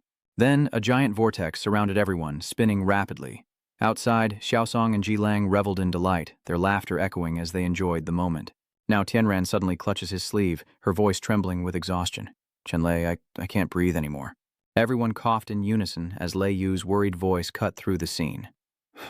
"Brother Chen, are you sure you succeeded last night?" In response, he stood tall, his eyes blazing like fire in the night, his voice cutting through the doubt. "Do you trust me?" Meanwhile, back at Bakqian City, the situation was incredibly tense. Explosions like thunder, the blood array spun wildly above, emitting a blinding light before erupting into fierce fireballs, shaking everything as debris rained down. The alien races charged forward, sharp claws outstretched, bloodthirsty and insane, screaming for the kill. Faced with this situation, Jingfeng remained calm, his voice heavy with worry. "The demon blood array has been activated. Is this the end for our race?" Beside him, Chungko replied, resolute but with a hint of urgency. "City Lord, I fear 100 Battles City has been infiltrated. How else could the alien race have set the blood array's activation point right beneath the city gates? It was my oversight. If we survive this, I will find that traitor." Moments later, a swirling vortex of crimson energy formed a colossal tornado. Jingfeng lowered his head, his voice booming like a bell in the storm. "I am the city lord of Bakqian, and I vow to live and die with Bakqian." Just then, a resolute voice cut through the sorrow. "There's no need. 100 Battles City still needs you to defend it." Suddenly, Chenlay and his friends, along with his fellow disciples, appeared below the city. Standing shoulder to shoulder, hands clenched, they met the alien race with unwavering eyes as confusion rippled through their ranks. Whispers spread. "How did we get here?" A fellow disciple spoke, his voice laced with confusion. "What's going on? Isn't this 100 Battles City?" The man in front spoke firmly. "Everyone, calm down, don't panic. Next, barbarians, none of you will be going back." Standing atop the city walls, Chungko noticed them and said with a puzzled tone, "Wait, City Lord, something's not right. The blood array has been activated, but why has it brought those Zhuantian sect juniors?" Jingfeng frowned, his eyes focused below, as the surge of energy swept up Xiaosong and Jilang as well. He was stunned. "What's going on? Why am I here?" roared Kuklang, as Tran Loi coldly and defiantly answered. "You? Why, you're here to die, of course. But before you die, allow me to show you a good show." With that, he raised his hand, and violet rays swirled around him. The ground shook, and streams of energy swirled around his body. He was too much.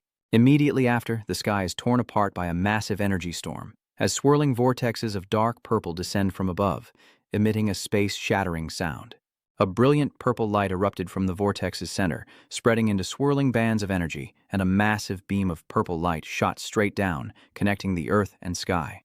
Bolts of lightning shot out in all directions as Chenlay stood below, holding a radiant purple energy orb. In that moment, Lei Yu realized the technique he was using, whispering that it was the 9 heavens profound lightning. Immediately after, his hand clenched, and violet lightning erupted violently, swirling around his hand like furious dragons. Seconds later, the lightning transformed into a divine lightning rod, which Chenlay gripped tightly, his power surging.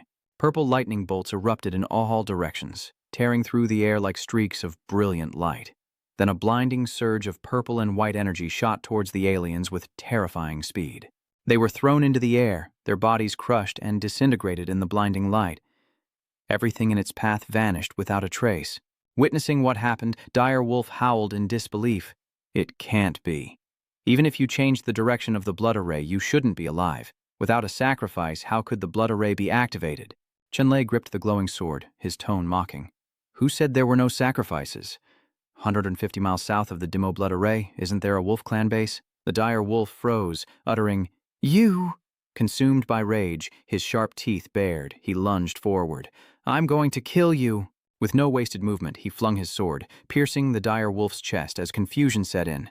And with that, he lost, his life fading into the atmosphere. Witnessing this, Tivu, filled with admiration, rushed to Tran Loi, praising him. "Senior brother, you're amazing." Seeing their leader fall, the remaining beasts descend into chaos. "Insolent humans, die! Charge!" Not willing to lose easily, the massive horde advanced, surrounding his people. Seeing the overwhelming number of enemies, some trembled and complained, "They're coming! What do we do?" But Chenlay thought differently, declaring, "What does it matter if there are 10,000 alien troops? Today, I'll make sure they're all dead." With that, Chenlay raised his glowing sword, its reflection visible on his face, and unleashed a powerful dragon-shaped slash. In an instant, the once boastful alien race was reduced to nothing. In the end, all that remained was an explosion of light, like fireworks across the sky. As the smoke clears, strange objects float in the air. Bright red specks hidden within the haze. Not wanting to miss anything of value, Chenlay summons the blood crystal, for the life essence of 10,000 aliens cannot be wasted. Seconds later, the tiny crystals were easily absorbed by his crimson blood crystal. With enough life essence gathered, Chenlay quickly retrieved the blood crystal to examine his prize. Confirming the Yizu's demise, the capital gates finally open, and Jingfeng appears, kneeling in gratitude to Chenlay and the Xuantian sect for saving Baijian City. After exchanging greetings, they moved into a large hall under his guidance, where Jingfeng began to speak. Inside the city lord's hall, he praises Chen, a rare talent who single-handedly reversed the demonic blood formation and annihilated 100,000 alien troops, his eyes fixed on Chenlay and Sigu. "Without you, our people would have surely fallen into despair. Lord, if Brother Chen has contributed so much, what merits are you going to bestow upon him?" He laughed upon hearing her reminder. "Thank you for the reminder, young lady." Chenlay of the Xuantian sect stepped forward, moving from his seat as Jingfeng stood face to face with him. "In my position as City Lord of Bakqian, I officially bestow upon you the highest military honor. That supreme military honor is the highest a City Lord can bestow. With it, he can choose any territory within the human race's domain." Receiving the honor, Chenlay bowed his head and clasped his hands in gratitude. But a dissenting voice suddenly rang out. "Hold on." Chung-Kao, sitting in his chair, spoke in a hoarse voice, objecting. "Hold on, City Lord. It may not be appropriate to bestow such a great honor upon a junior." "Huh? What's unsuitable about it?" Even ignoring his achievements, the 10,000 alien troops are worth 10,000 points, enough for Chenlay to earn the highest military merit. Listening to her list, Jingfeng nodded in agreement. "Indeed, Brother Chen deserves even greater recognition, but alas, it's beyond my authority. Here's what I'll do. I'll report your merits above and help you earn even higher honors. How does that sound?" Supported by Jingfeng, Chenlay was extremely grateful, thanking the city lord. But Chung-Ko, seemingly unwilling to give up, continued to interfere. Fortunately, Xu Yu retorted, "I see you're jealous that our Xuantian sect has achieved such high military merit, aren't you?" Unable to contain her anger, she shot to her feet, pointing directly at him. "What did you say when we left the city that day?" "I'm just returning your words. Everyone in the Heavenly Demon sect is trash." The ranking of the sects had been bought and paid for long ago. Xu Yu's angry words left the elder speechless and sweating. Seeing her displeasure, he chuckled, trying to soothe her. "All right, we still have to escort Xiaosong back to the Xuantian sect, so let's not delay and set off immediately." Seeing this, Xu Yu happily let the matter drop. "Very well, I'll let the old man off today."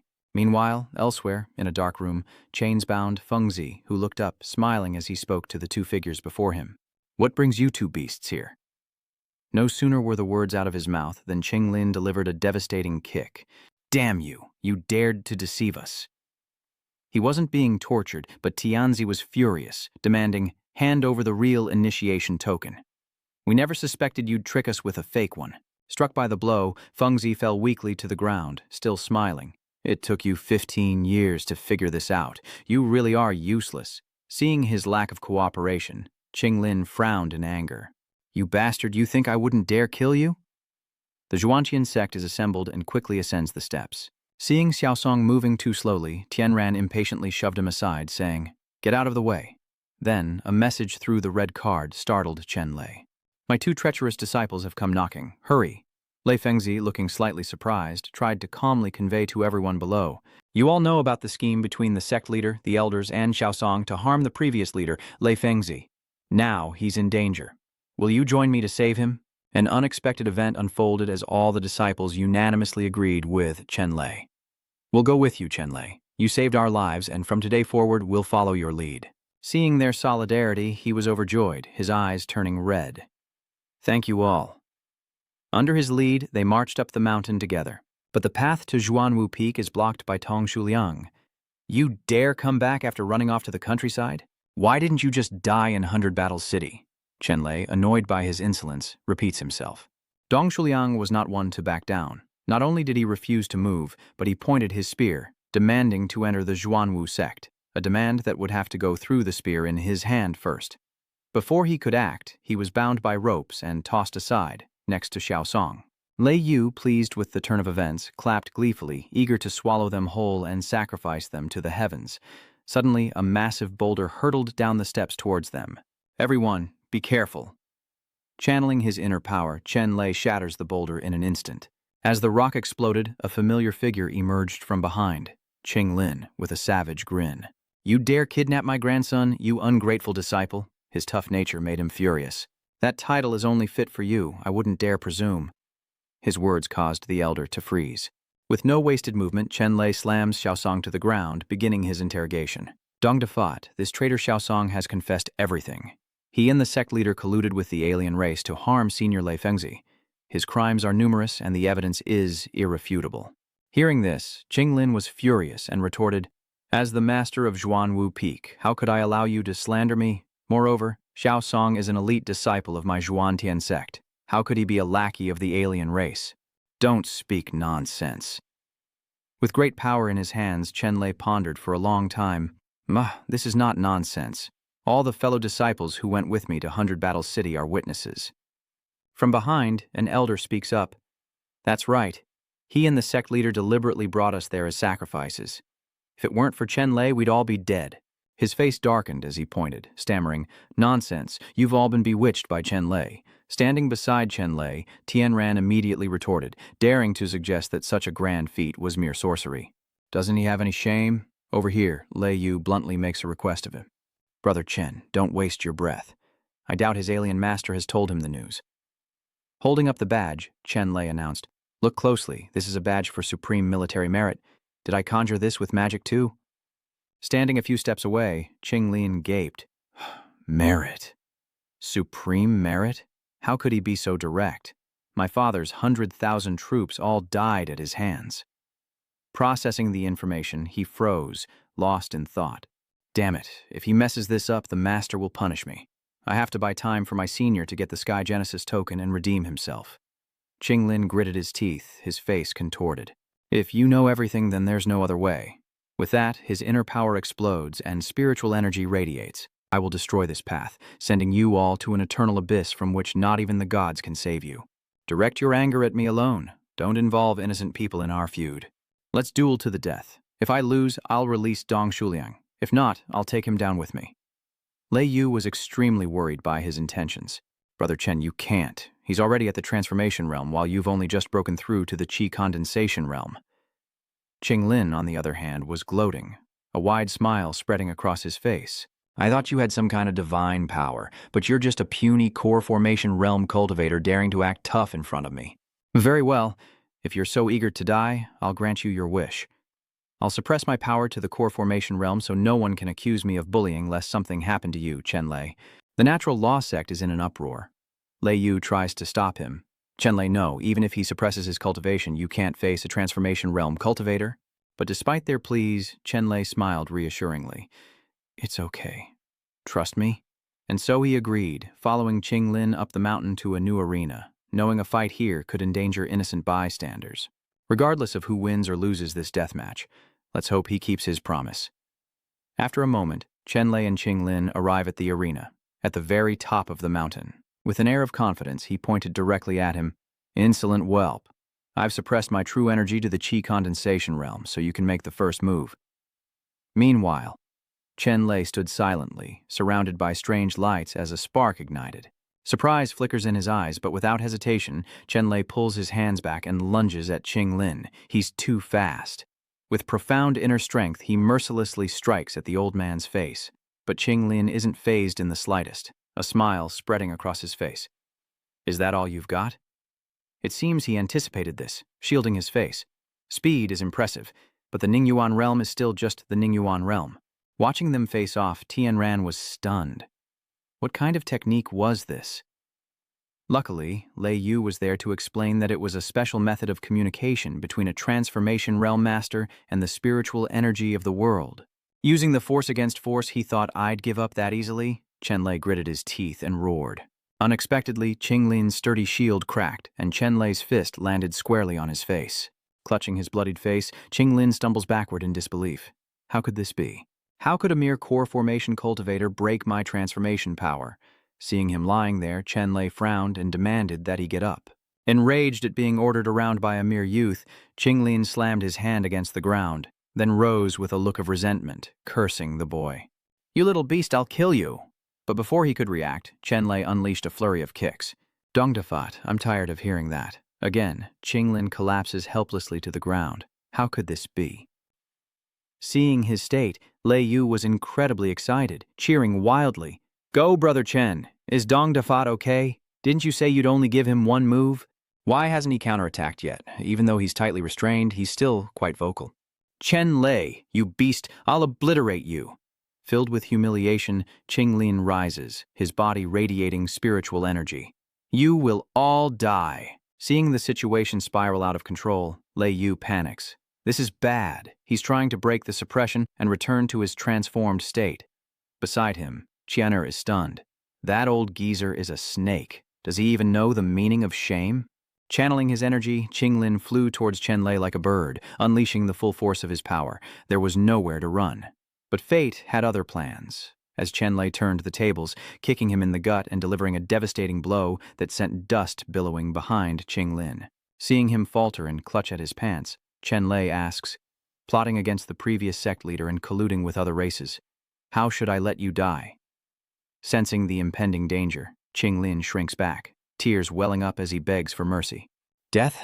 I don't want to die. Chenlay, it wasn't my fault. It was all the senior sect leader's doing, not me."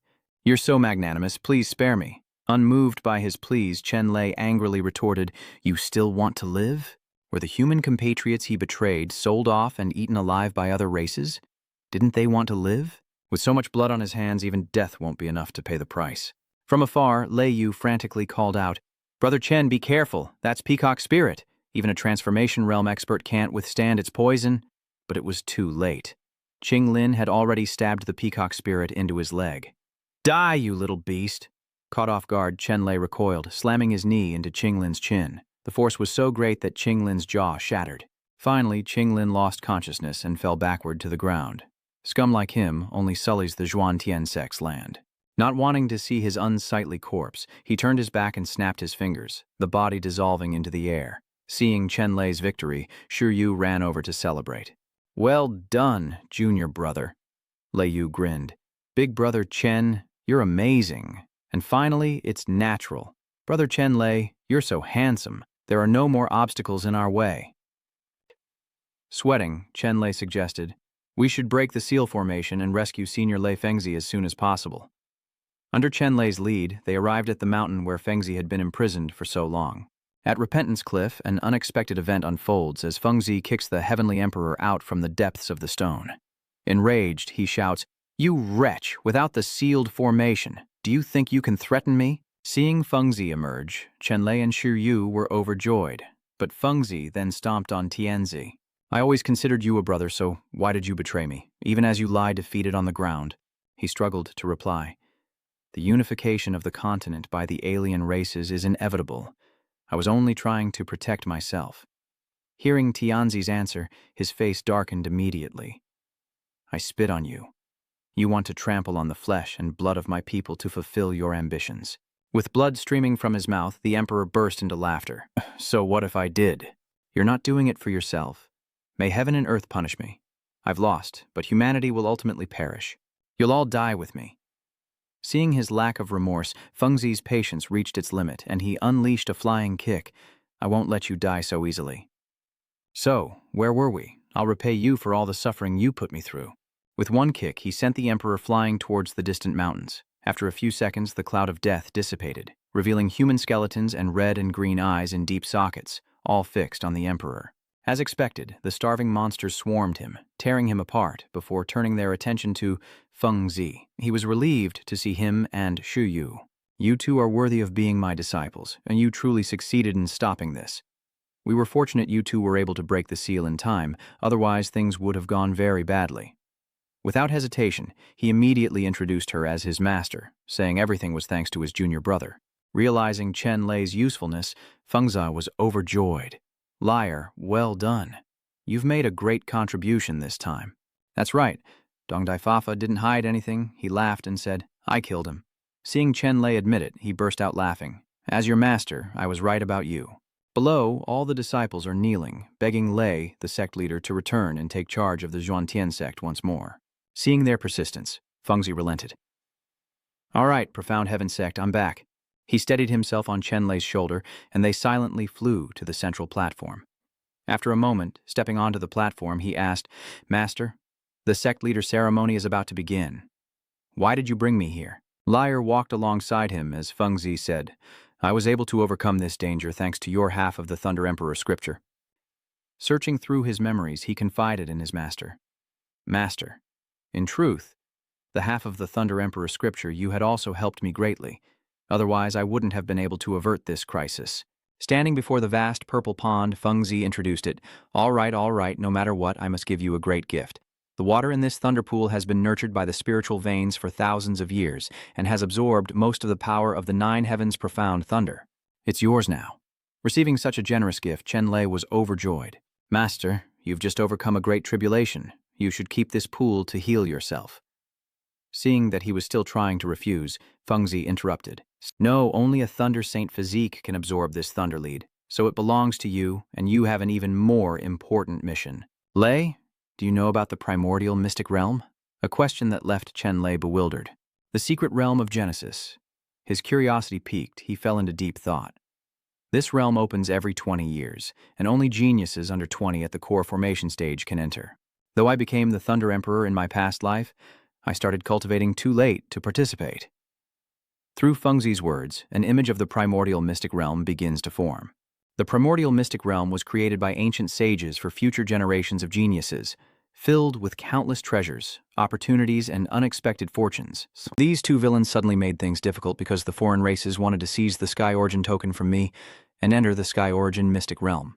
Those 2 wretches are dead, and the Sky Genesis token remains in our hands. Seeing Chenlay's fiery spirit, he felt relieved, smiling and patting his shoulder. This time, I'll have you lead the team into the Sky Genesis secret realm. There's great fortune to be found inside, but also great danger. Therefore, you must quickly increase your strength, and this lightning finger is the best tonic for you. With Fengzi's help, he confidently enters the lake before him. Rest assured and cultivate, I will protect you. Standing in the middle of the lake, a series of rays burst out, surrounding Chenlay in astonishment, when suddenly a stone resembling the purple stone flew out from his body. In shock, Chenlay stared at the purple stone, but before he could react, it brutally tore away his clothes. It lifted Chenlay's frail body into the air, completely naked, as Fengzi watched calmly from the lakeside, reassuring his disciple. This thunder lead has been silent for thousands of years, and now someone has finally stirred it. Liar, you truly are my good disciple. Within, his cultivation grew sharper, golden light blazing in his chest. It hurt too much. He had to endure. He, Leichen, reborn into this life, had yet to destroy the bloodwolf mercenary Xuan, had yet to eliminate the alien races. He couldn't die. Seeing Leichen's complexion, Fengzi began to worry. This is bad. The spiritual energy in the Thunderwater is too strong. It looks like Leichen can't take it anymore. If only someone could share the burden with him. Sadly, only the Thunder Holy Body can absorb this spiritual energy. Meanwhile, at a clear blue pond, the harsh sunlight beats down on the land. In the silent chamber, Lei Yu enters a meditative state, her power growing, lifting her into the air. Due to the immense power of the spiritual energy attack, Chenlay coughs up blood, utterly defeated, and Fengzi, observing from outside, grows worried. Oh no, I'm afraid Liar won't be able to take it anymore. Huh? Who's that? She was in her room, but now Lei Yu has been transported to his location. Instinctively, she broke her concentration and looked up, eyes wide. Where am I? Unknowingly, Lei Yu was shocked to see his brother being tortured by spiritual energy. Chen, seeing her untimely arrival, was questioned by Fengzi. Girl, what are you doing here with my disciple? Hearing a familiar voice, Lei Yu turned around. So it's sect leader Lei. A mere nascent soul realm cultivator dares absorb the thunder pool? Are you trying to kill Brother Chen? Hearing her question, he broke out in a sweat, stammering. I thought the thunderous divine body could use it. Ignoring that for now, Lei Yu pulls out a stone from his pouch. Oh well, this is the only way. Without hesitation, she hurled the stone toward Chenlay. saving his life. Under the power of that miraculous stone, Chenlay fell to the ground from the sky. Below, as if prepared in advance, Lei Yuzhang opened her arms wide to embrace him. "You were too reckless, daring to barge into the thunder pool. Now you're numb and can't move, can you?" she whispered, clutching the lifesaver stone tightly. "Brother Chen, I know you're desperate to increase your strength, but if you lose your life, it's all over." "How is Chenlay now?" Hearing his question, Lei Yu immediately reports. "There are no more major issues. A bit of regulation will do the trick." To ensure his swift recovery, she leaves him in Fengzi's care. "Master, let's try a different pose." Lei Yu couldn't help but laugh at Chenlay's current state. It was the first time she'd seen Brother Chen so docile. Not wanting to waste time, she turned and left him in his care. "I'll leave Brother Chen in your care, Chief Lei. I have matters to attend to, so I'll take my leave." Nestled in Fengzi's loving embrace, he didn't realize he'd just seen her vomit essence blood. Nor was he aware of his nakedness as he blushed and looked up at him. "Young man, make a wish and put me down, master." Returning to another place, the sky was clear. The golden sunlight shone brightly, and in the great hall, fellow disciples bowed respectfully, welcoming the sect leader back to the Xuan sect. Fengzi has returned. The man in the yellow robe sat heavily on his throne, looking down at his disciples. "I was able to return here thanks to Chenlay. I hereby appoint him as the provisional elder of the Xuan sect and the leader into the primordial mystic realm. Does anyone object?" None. Not far away, standing side by side, Shi Yu spoke. "You praised Chenlay endlessly. Impressive, junior brother. A provisional elder who breaks through to the transformation realm can lead a peak." She beams, thanking him, and hopes he'll help her in the primordial mystic realm. With the law in his hands, Fengzi quickly issued orders to those below. "Guards, Lei Xiaosong and Tong Shuliang, step forward." In an instant, the two enemies, Shuliang and Xiaosong, were brought forward and forced to kneel on the ground. Accused of conspiring with other races, the two try to hide their impure intentions, as Shuliang stammers, "Me master, I don't know anything about conspiring with other races." His excuses only fueled the fire, and he slammed his hand on the armrest, ordering that Dong Shuliang be stripped of his disciple status and sentenced to hard labor, while Xiaosong would endure 360 strikes of lightning. Executed immediately. With a stern face and the authority of a leader, Fengzi ordered a thorough investigation of the entire sect, hunting down spies and ensuring that the Xuan sect would be reborn. The atmosphere was heavy, as Yao Song was brought forth by Chenlay and Zhenran to receive his punishment. "You lowly humans, if you've got the guts, then just finish me off." Seeing she still didn't understand, he quickly explained, "This is the life-sustaining pillar used for punishment within the sect. You won't die until the punishment is complete." After much effort, Qianer finally understood how outrageous. "That's right, Chenlay, you're now the head disciple of the Xuan sect. As for Chingyang town, I'm going to find my master." Before he could act, a voice from behind stopped Chenlay. "This is something I can't help you with." It was none other than Master Fengzi, Lei Meng's disciple. "How could my disciple rely on the sect's prestige to deal with the wicked? Chingyang is your home. You must protect it yourself." Seeing his confidence, he felt awkward. But knowing Chenlay was still troubled, Fengzi smiled reassuringly. "Don't worry. Have you forgotten your supreme military merit?" Hearing this, he looked up in surprise, realizing, "Master, do you mean for me to use my military merits to claim Chingyang town as my private territory?" "Yes." Qianer's eyes lit up, knowing the location. That private territory is so cool. Without further ado, Fengzi produced a ring, adding that he wasn't completely heartless. He told him to consider these items as resources he could use, which made him hesitate. Following his orders, Chenlay accepts the ring and quickly puts it on, unaware that it contains the lifetime treasures of those two wicked disciples. Seeing a treasure trove before him, he was overjoyed. He's rich. He's going to be rich this time. Thinking that was all, Fengzi snapped his fingers and a ship appeared, a jade cloud flying ship to help him quickly return to Chingyang town. Looking at the ship's design, they were both amazed. "This flying cloud ship is beautiful." After a moment of consideration, Chenlay finally accepted and bowed his head in gratitude, saying, "Thank you, master." In the vast sky, Chenlay and Qian ran ride upon Biyu's massive form, enjoying the flight as they go. Qianran's radiant voice rings out with joy. "Finally, we're going home." "Yes," a faint smile graces Chenlay's face. He declared that this time, he would eliminate the root of Thanduang town's troubles. By now, they had arrived at the town gates. From atop the city gate, one of the guards spotted them and shouted, "Who's on that airship?" Come down here now." Seeing this, the two gently descended near the city gate, Chenlay remaining on the bichdu and declaring, "We are both from Tran Than Duong. I am a descendant of the Tran family, and beside me is the young lady of the Niep family." The guard, unimpressed, pointed at them and sneered, "I don't care who you are, Tran or Niep. Pay the 10 gold coins for entry, then walk in." Instantly, Tianran leaped down, landing gracefully before the guard, her hands clasped behind her back as she coldly questioned, "Who are you people?" "I've roamed Thun Duong for years and never heard of an entrance fee," he replied. "These are the rules set by our Lord Protector, and everyone must abide by them." Hearing the unfamiliar title, Chenlay's face darkened as he questioned, "A governor? Hasn't Chingyang town always been managed jointly by the 4 great families? Where did a governor come from?"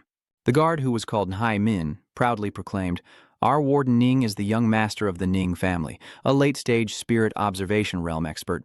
Tianran frowned, angrily retorting, "Who cares about the Sentinel realm?" But before she could finish, Chenlay stopped her. He told Tianran that something was wrong and urged her to get up here, so the two climbed back onto Biyu's back.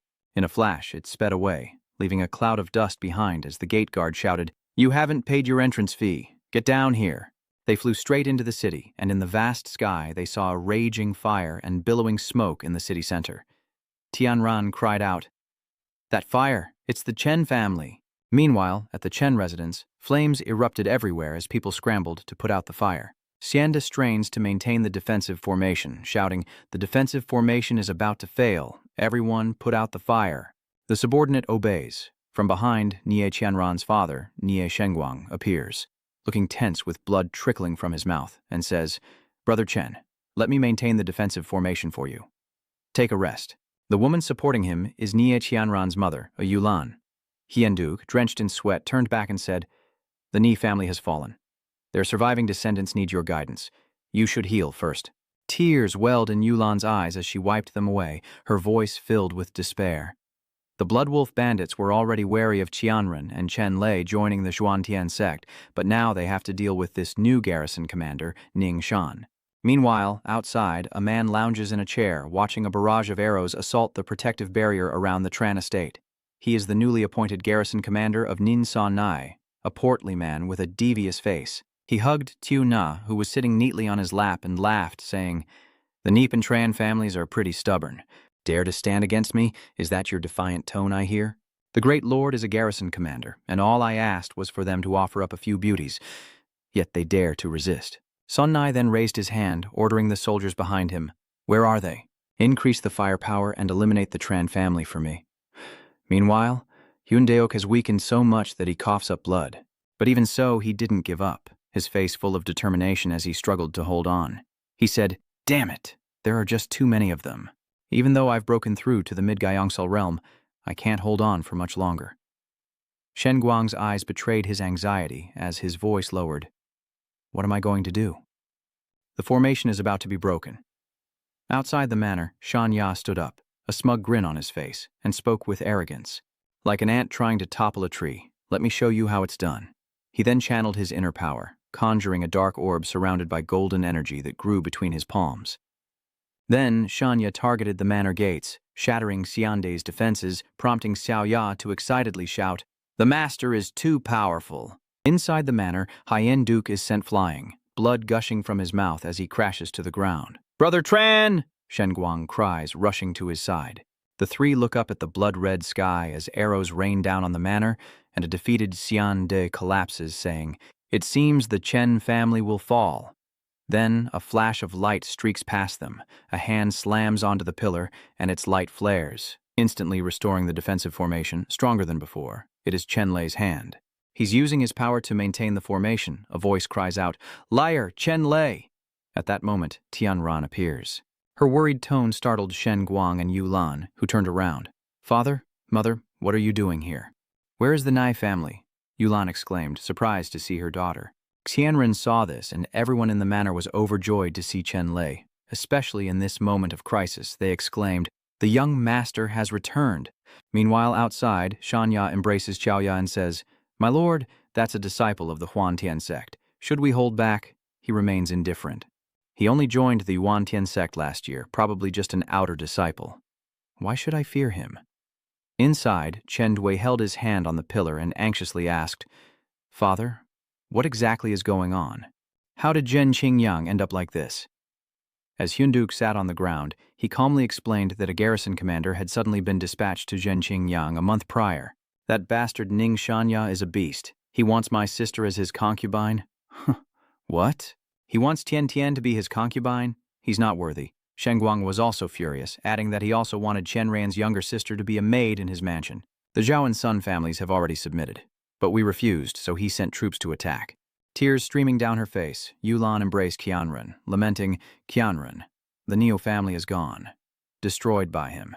Her heart ablaze, Qianren seethed with hatred, gritting her teeth as she vowed, "Ning Shan Ya, I will kill you." Then, Hyunduk instructed Chenlay, "Loi Ni, quickly take Thien Hien back to the Huyan Thien sect. You can't handle things here." But he refused, his face filled with determination for revenge, and he replied resolutely, "No, I will kill every last one of those standing outside." Immediately afterward, he turned to face everyone in the Chen manor, opening his arms in a heartfelt plea. "We're at the end of the line, folks. One more step back and we're done for. From here on out, I need you to trust me completely." Hearing those words, everyone raised their hands in agreement, their shouts echoing throughout the Tran manor. "We trust you. We'll defend our home and never retreat." "Don't worry," Chenlay said sternly. "This time you won't face the enemy empty-handed." With a flick of his fingers, he summoned countless treasures. Level 2 artifacts, high-restoring elixirs, swords, armor, axes, and pills piled high like mountains. Everyone was stunned. Someone wondered, "Young master, where did you get all of this?" Another person exclaimed, "Oh heavens, level 2 treasures? Am I dreaming?" He thought to himself that these treasures actually belonged to Dong Daifa, and the elixirs were from the beautiful alchemist before he came to Baqian City.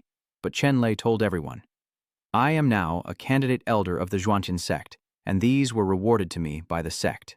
A frantic figure rushed to him, reporting, "We're done for. Ning Shankai is bringing cannons. The defensive formation won't hold." But Chenlay remained calm. "I understand." With that, he pointed towards the door, his voice full of power and determination, and commanded everyone, "We can't wait any longer. Let's go out and face the enemy now." With unwavering resolve, Tianzhen declared, "Fearing neither heaven nor earth, I'll join you in shifting the scene." Meanwhile, still sprawled on the chair, Shan Ya raged, "I told you to bring out the cannons. Why is it taking so long?" The girl sweetly embraced his neck, saying, "Please don't be angry, my lord. It's bad for your health."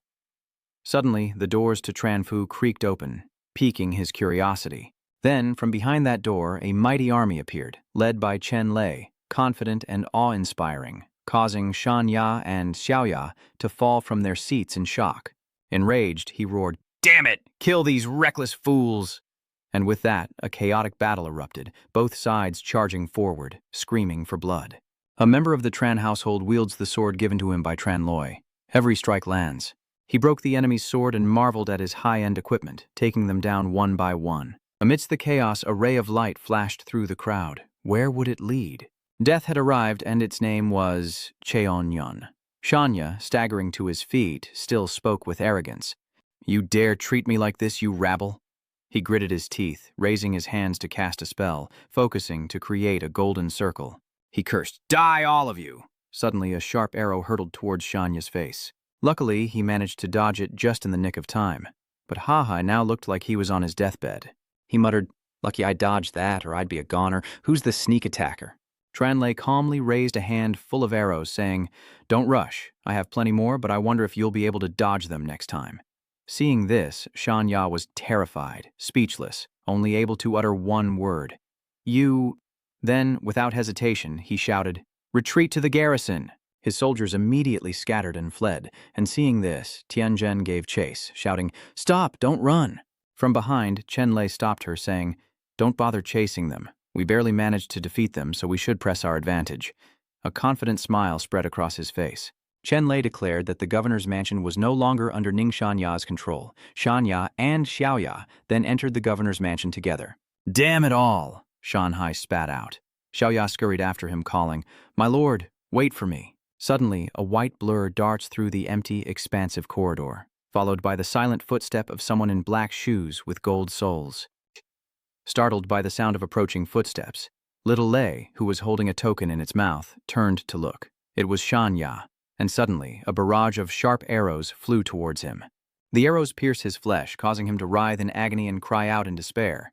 Cut to a new scene. Meanwhile, at the Chen estate, Chenlay and Qian Ran calmly observed him from afar, using their magic. Qian Ran spoke up. Chenlay, not bad. I didn't expect you to have the little thunderbeast hold the command token and set up such a large formation. Ever since it followed me and was struck into the thinking cliff, I haven't been able to summon it. Chenlay said with a smile. After being cleansed by the lightning finger, its spiritual power has recovered and its strength has increased quite a bit. She turned to Chenlay, furrowing her brows in question. But is letting Ningxian die like this, letting him off too easy? He watched him writhe in pain and spoke with hatred. He killed so many descendants of our two families. Of course, I won't let him die easily. I'll make him suffer every death he inflicted on our family, he declared. A thought then sparked in Sanhai's mind. Am I, who has lived such a life, to die like this? He closed his eyes and said in despair, I am not content. Then his eyes suddenly fluttered open, a sliver of light piercing through, surprising Sanhai. Tears streamed down his face as he stood frozen, unable to believe he was still alive. He said, could it all have been an illusion? But the feeling of 1,000 arrows piercing my heart was so real? Then a sharp crimson axe appeared, flying towards him, startling him. He was split in two, then strangled until he coughed up blood and suffocated. Then a hand smashed his facial bones. The brutal torture he endured, it was all an illusion, yet it caused Sanhai excruciating pain, making him clutch his head and scream as if he would explode. Xiaoya, following behind Sanhai, saw him collapse to the ground, and she asked, My lord, what's wrong? Why did you suddenly sit down? When he didn't answer, she grew worried, unconsciously moving closer and sitting down, noticing his absent-minded, lifeless state, and asked again why he had become like this. He was just fine a moment ago. Then, out of nowhere, little Lei appeared on the roof with that token in its mouth, drawing their attention. Xiaoya helped Shanji up and looked up in surprise, asking, My lord, what is that? Just then, her scream startled Shanya awake, as Xiaolei, exhausted, stretched and leaped high into the air. Instantly, it leaps onto Chenlay's shoulder, who holds a special commendation badge for Xiaolei. Well done. Seeing Xiaolei on his shoulder, he pointed at him and said, You're the one who screwed me over. Seeing this, Xiaolei turned away, avoiding eye contact. As Tian Ran approached Chenlay, holding Xiaolei, she explained, You're wrong. Chenlay isn't trying to harm you, he's just playing with you. Hearing this, Shanya glared at them, opened his wide mouth and shouted angrily, I'll kill you! Then suddenly, large, dark iron pillars rose from the ground with a violent roar. Just in time, Chenlay uses his powers to trap the man, preventing him from reaching him as the man raises his hands in protest, his voice filled with panic. What? He held up a token and confidently declared, Don't you recognize my garrison commander's token? Chingyang and the surrounding cities are now my territory. I control every single formation and barrier within this garrison. A cold light reflects on his face, making him look stern and tense. He finally unleashes his hatred, saying, That was just a taste of the pain my Chen descendants felt before their deaths. Now it's time for you to pay with your life. But suddenly, black smoke appears, catching Chenlay, and Chen ran off guard. She covered her face and asked, What is this? Chenlay replied, Shadow Wolf Smoke. It's a secret treasure of the Demon Spirit sect. Black smoke fills the air, engulfing Shanya, transporting him to an unknown place. He lay sprawled on the ground, clutching his head and screaming in terror, when suddenly a voice echoed. Don't worry, Chiefning. The wolf shadow smoke inflicts the pain of 1,000 swords tearing at your heart. Just bear with it. Still tormented, Shanya cried out his grievances. Chenlay, I'll never forgive you. Before him sat Jing Shijun, an elder of the demonic spirit sect. He reassured Shanya, Rest assured, the demon spirit sect won't let him off the hook either. Now, night has fallen, dark and ominous, enveloping the governor's mansion. In the spacious room, two people with bound hands kneel before Duke and Shen Guang. With Chenlay and Thien Nian standing on either side, Shen Guang speaks, The 4 great families of Duongtran City have always been as close as birds on a branch, sharing honor and disgrace. Sunfei, Zhao Lieyang, as heads of the Sun and Zhao families, you betrayed our trust and sided with Ning Shanhe, helping him eliminate the Chen and Nie families. Do you know your crime? Lai Yang, kneeling on the floor, desperately tries to explain. Brother Chen, Brother Ni, we were forced into this. Nin Shanya's power is immense, and as the garrison commander, we would have been dead long ago if we hadn't obeyed him. Sunfei pleaded, That's right. This was only a temporary measure. Please, for the sake of our long acquaintance, spare us this once. With her arms crossed and a tense expression, Chen Xun snapped, "Stop making excuses. You chose to be cowards, willing dogs for others. Have you no shame?" In contrast, Chenlay was gentle, smiling with delight. He exclaimed, "If they've repented, let's give them a chance." This caused Canran to disagree, and she cried out in astonishment. With a sympathetic look, Chenlay calmly stated that Ningxuan Yai suffered a great loss and won't let it go easily. I suspect he'll be back. Now is the time we need people. Let the two uncles redeem themselves through service. Hearing this, the two were overjoyed, as if they had escaped disaster. Sunfei quickly added, "Yes, yes, yes, we will definitely do our best to redeem ourselves." And Lai Yang chimed in, "We'll give it our all, even to death." Then, with unwavering faith in Chenlay, Shen Guang declared, "What's there to fear? Liar has earned military merit worth 100,000. He's now the lord of Sigu's 5 cities and 13 counties. One word from Liar, and that Ning fellow will be out of Chingyang town. Let's see how he dances then." He replied, "That's exactly what I'm worried about." Immediately after, Chenlay pulled a map from who knows where and placed it on the table. He studied the map intently and explained, "Father, uncle, as you can see, the towns around Thanduang are populated by civilians who have no means to defend themselves. If Ningxin Cliff stubbornly attacks, we can't protect ourselves with just our family's descendants, and there will be countless casualties." Shen Guang listened and asked, "So, Lair, do you have a plan?" With a serious look, Chenlay declared that the only way to win was to strike first, pointing to a cluster of mountains on the map. He explained that to attack Thanduang town, they must pass through Eagle's Pass, a narrow chasm flanked by high mountains. If they lay in ambush and rolled boulders down on them, they could catch them all in one fell swoop. Upon hearing this, he praised the brilliant plan as the scene shifts to a bright, cloud-filled sky. Thich Quan sat in his chair, laughing gleefully. He boasted arrogantly, convinced of his own brilliance. "They've emptied the city, leaving only the old and the young. Taking Thanduang will be as easy as reaching into my pocket." Since when were Liang and Tanfi in his presence? Lai Yang happily reported that Chenlay is just a nobody. His petty tricks are no match for you. He really overestimated himself. Then Shujun turned to praise Shanya. "Warden Ning, you keep fine dogs." His attitude toward him was completely different. Shanyai replied with an awkward smile. "You flatter me, Lord Protector." He then turned to the two men and said, "I will remember your contributions. When we take Chingyang, everything from the Chen Ni family will be yours." Hearing this, the two men quickly bowed their heads to the ground, saying, "Thank you." "Thank you, Commander," Su Fei said, and Lai Yang gratefully added, "Thank you, General." The scene shifts to a vast blue sky, where white clouds drift lazily as a massive yacht glides through them, carrying Chenran, Chenlay, and their two fathers. Looking down, she exclaims, "Chenlay, look, they're here." Leading the group was Thich Quan, and she noticed him, wondering, "Who's that riding with Ningxuan Hai? He's dressed so strangely." Seeing this, Jiande hurriedly spoke up. "I recognize him. He's one of the 4 great Dharma protectors of the Demon Spirit sect, the leader of the Blood Wolf King bandit group, Jing Shijun. He was the mastermind behind that night raid." They looked up to see who was speaking with such accusation. "Ningxuan Hai, you've been colluding with the Spirit Demon sect." That voice belonged to Tran Loi, who pointed at them from above, tense, and said, "Half a year ago, the Spirit Demon sect raided Thanduang town in the middle of the night, causing countless deaths, forcing Tian Yen and I to seek protection from the Huyan Tian sect." "So it seems you're deeply involved in this." San Nai glared at him, then smirked triumphantly. He calmly replied, "So what? Thanduang is a geomantic treasure, and it's infuriating that the 4 families have occupied it for so long, refusing to share it with anyone. I'm not afraid to tell you. That night's sneak attack was my plan. Otherwise, how would Shangfeng see the weakness of you 4 families and send me to guard this place?" Chenlay was consumed by rage. He swung his arm and roared, "Today, I'll avenge those who died unjustly that night." But strangely, nothing happened. The mountain pass fell silent as Shanya and his companions calmly waited. Then Shujun burst into laughter, declaring, "Save your strength. Your ambush has been captured, and my army has circled behind the mountain to attack Chingyang." Everyone was shocked, eyes wide with disbelief and drenched in sweat. Then, from out of nowhere, Li Yang and Sun Fei emerged, smiling smugly as they said, "Brother Chen, Brother Nie, don't blame us. This is what they call birds of a feather flock together.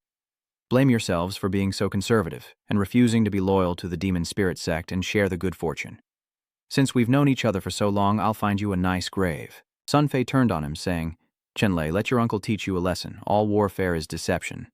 Then Shujun became serious, declaring, Chenlay, today I will wash Chen family village in blood, drink your blood, eat your flesh, and avenge my grandson.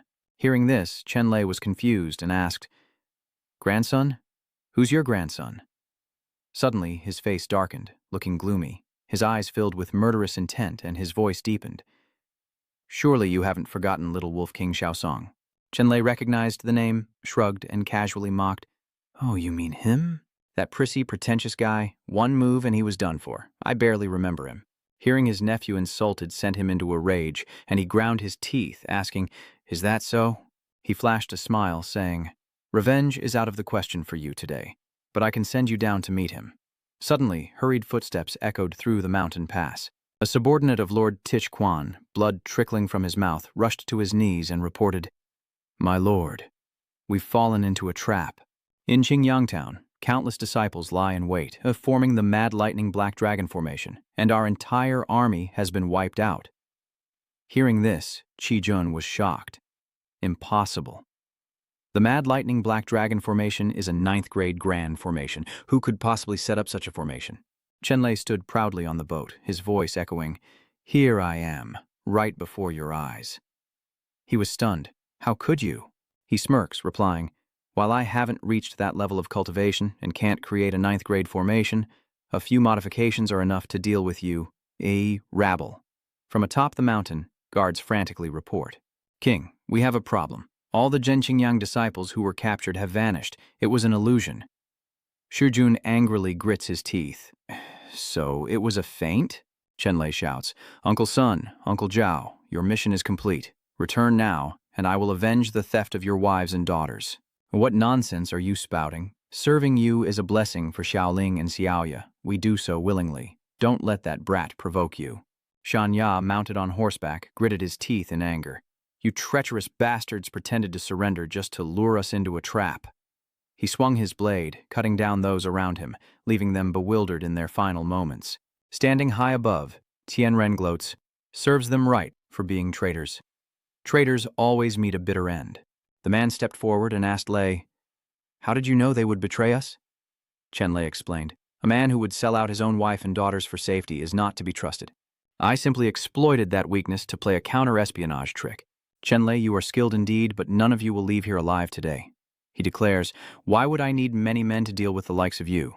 I alone am enough. Chenlay sneered. I heard a wolf's sense of smell is better than a dog's. Looks like you're not so sharp after all, Wolf King. He sniffed the air, then realized in horror. It was oil. While he was distracted, Chenlay drew his bow and fired at Shujun. Each arrow carried a blazing flame, causing chaos among those below in the fiery forest. Each one was struck by the flames, crying out in pain. Shanhai frantically asks, We're surrounded by fire, what do we do? But Shujun, still unaware of the gravity of the situation, replies, Little sparks, what can you do to me? Then, with a loud whistle, a horde of other races rushed in. Jumping onto its back, Shujun flew towards Chenlay, soaring into the sky with incredible speed, as Shanhai desperately clung to his leg, begging for his life. Lord Tish Xuan, take me with you, don't leave me.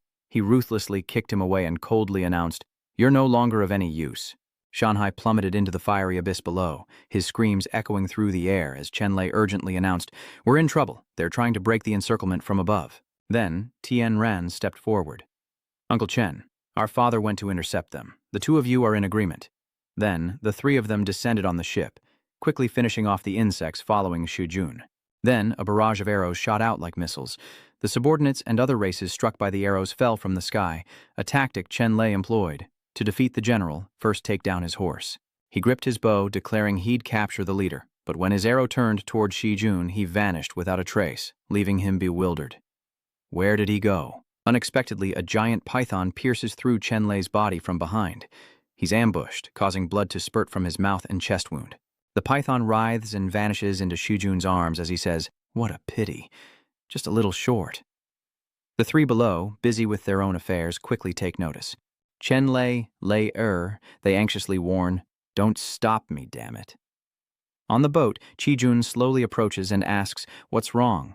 Does it hurt? Don't worry, you won't die. He declares, "I've changed my mind. You harmed my grandson, killed my clansmen, and ruined my plans. Death is too good for you. I'll keep you alive, slowly torment you, and make you wish you were dead."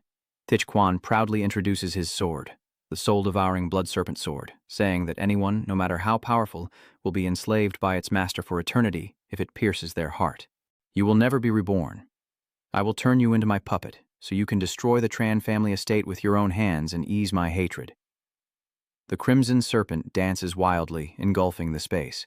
The powerful Xuan unleashes a deadly attack on the injured Tranloy, filling the scene with murderous intent as the crimson serpent dances wildly.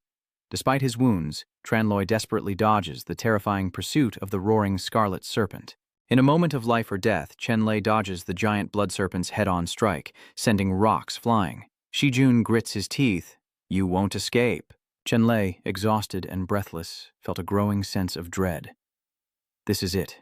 His vision blurring, his strength fading. Was this truly the end? Gritting his teeth, he vowed not to let the Chen family be destroyed, nor allow the tragedy of his past life to repeat itself. Chenlay promised himself, "Even if I die, I'll take you with me." He then dodged the blood snakes and lunged toward Xuan, who fumbled and dropped his sword before Tranloy tackled him, sending them both plummeting. They both plummet from the sky, and an enraged Shijun declares, "You want me dead, brat?" Not that easy. With that, he whistles and summons his pet. Unconscious, Chenlay was unaware of the danger closing in, but suddenly his ring glowed, a beacon of hope for the young man. Suddenly, Xiaolei appears, rushing towards his unconscious master, biting his finger and sending a jolt of electricity through him. He awakens, revitalized, and full of power. He groggily awakens, sensing something stirring within him, the power he gained from the thunder essence. Falling together, Shujun was confused by the electricity crackling around him. Meanwhile, Chenlay was lost in thought, remembering the danger he faced in the thunder pool. He had always assumed his cultivation was insufficient to absorb the water within. So, this mystical power had already entered my body, but I hadn't adapted to it yet, so I couldn't break through. Now, after being bitten by the thunder beast, the power has been activated. He roared, declaring, "Heaven is on my side. Kin, prepare to die." Chenlay somersaulted in the air, pouring all his true essence into a powerful palm strike, creating a blue aura that engulfed his opponent. Crashing to the ground, he wondered in utter confusion, "How can this be? That kid was heavily injured. How can he still use the power of lightning?" Xiande quickly flew to catch him, asking worriedly, "Lei, are you all right?" Chenlay replied, "I'm fine." Below, Xuan was caught by Bi Kuang, flying at breakneck speed. He confidently declared, "Kid, I underestimated you this time, but don't forget the Devil Spirit sect has my back. Next time we meet will be your death anniversary." Lei reminds him that before boasting, he should look behind him. Startled, Shijun glances back at his own people and is shocked. Tianran speaks up. "Looking for a head? Here it is." He asks fearfully, "Since when?" Before he could finish, Xuan and Pechquang continued to plummet from a height of thousands of meters. Did his scream shake the heavens? Chenlay and the others looked down, satisfied with the demise of such an evil man. Cut to Chenlay's poetry courtyard, a peaceful and quiet place where gentle breezes stirred the air. The delighted official declared that they had finally eliminated Ningshan Cliff, and that Liar's plans were responsible for the blood debt being repaid in blood for every attack by the Blood Wolves. With Lei's presence in Chingyang, we can all sleep soundly now. Lei announces, "Father, Uncle Ni, we've already taken time off at the Xuantian sect to come here, so we can't stay long." We must depart and return today," Chenlay said. Xuande asked worriedly, "What? You have to leave so soon?" Tianran explained, "Yes, the Xidian's secret realm is about to be activated and we need to prepare to return early, but this time we've eliminated the Blood Wolf gang, so we won't have to worry about being disturbed anymore."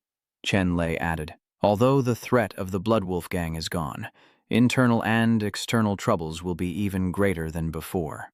"Father, Uncle Ni, you absolutely mustn't be careless," he wondered. "Luer, what do you mean? Explain further."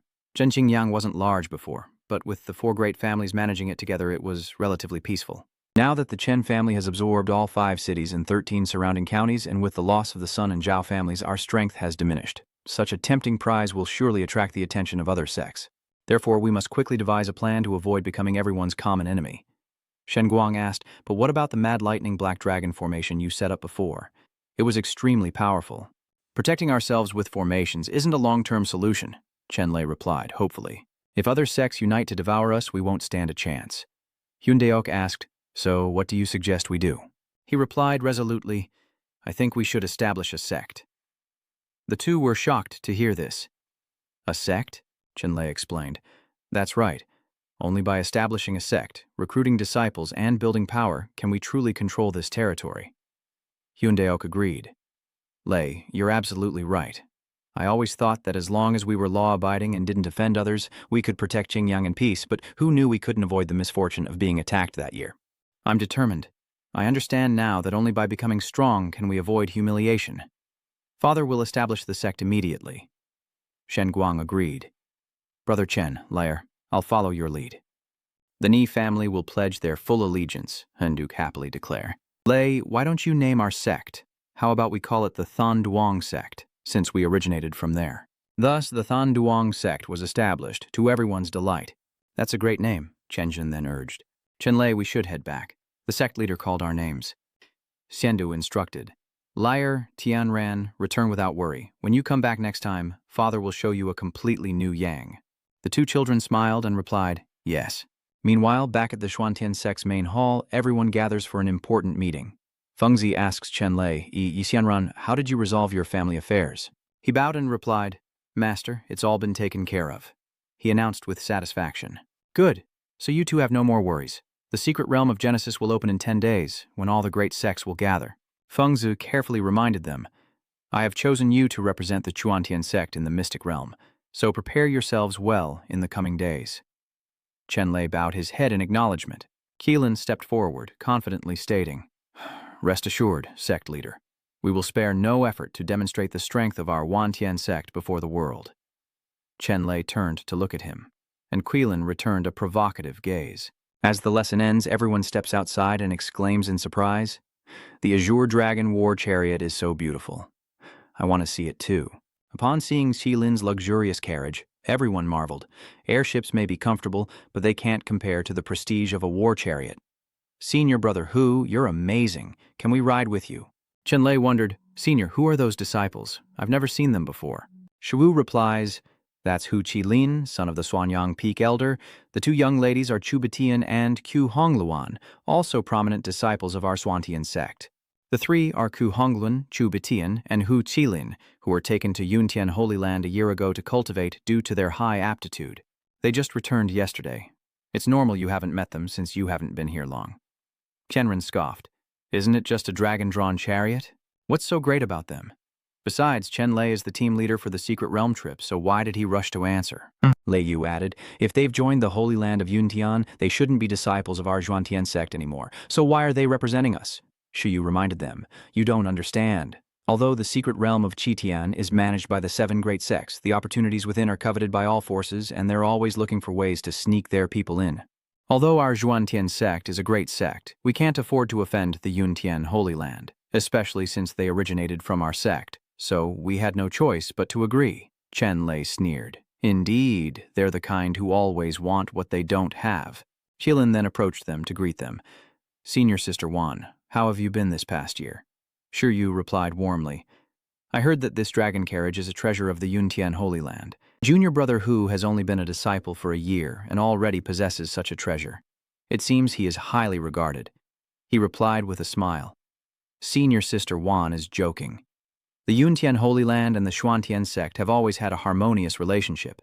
My master heard I was returning and lent me this chariot. I'm just basking in the sect's glory. Then Qilin turned to Chenlay.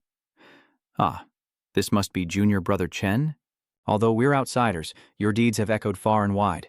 I didn't get a chance to greet you inside. Please don't take offense. I heard that a prodigious talent appeared in the Xuantian sect, eliminating rebels and defeating foreign races. I imagined some 3-headed, 6-armed monster, but it turns out you're just like this. Hongluan added sarcastically, I don't know what the sect leader was thinking, letting this brat lead the team. Has he been locked up for too long and lost his mind? Qianran, upon hearing this, angrily retorted, What did you say? She retorted, Am I wrong? What's some newbie who just joined a few days ago good for? In terms of talent and skill, Senior Brother Hu would have been the popular and deserving choice to lead the team. Chenlay couldn't help but laugh out loud. Humiliated, Honglun angrily shouts, What are you laughing at?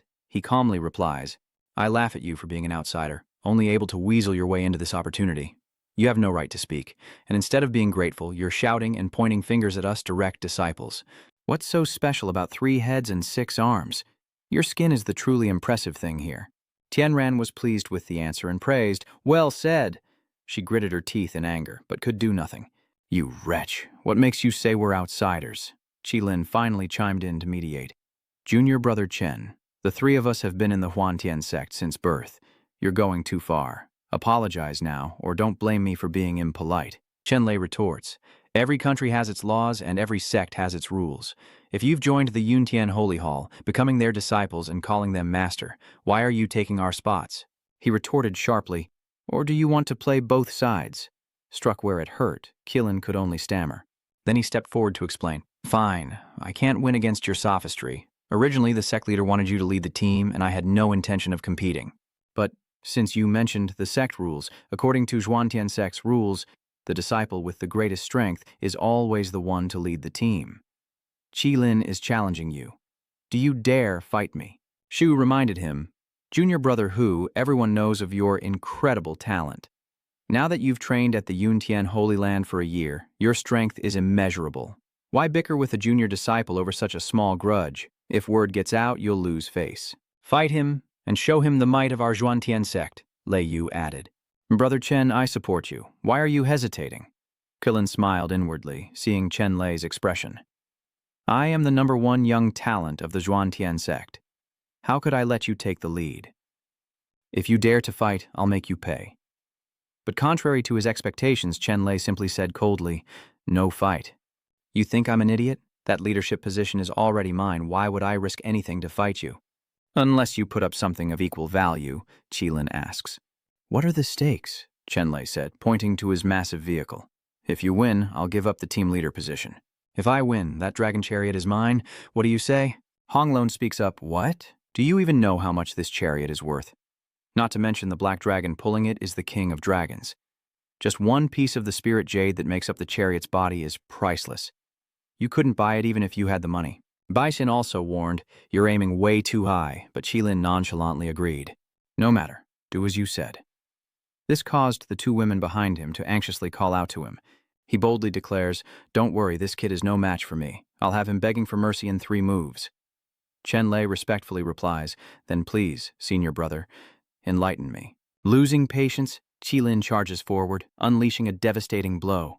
He channels all his energy into his palm, condensing a dazzling red light, ready to unleash a devastating blow and end the battle.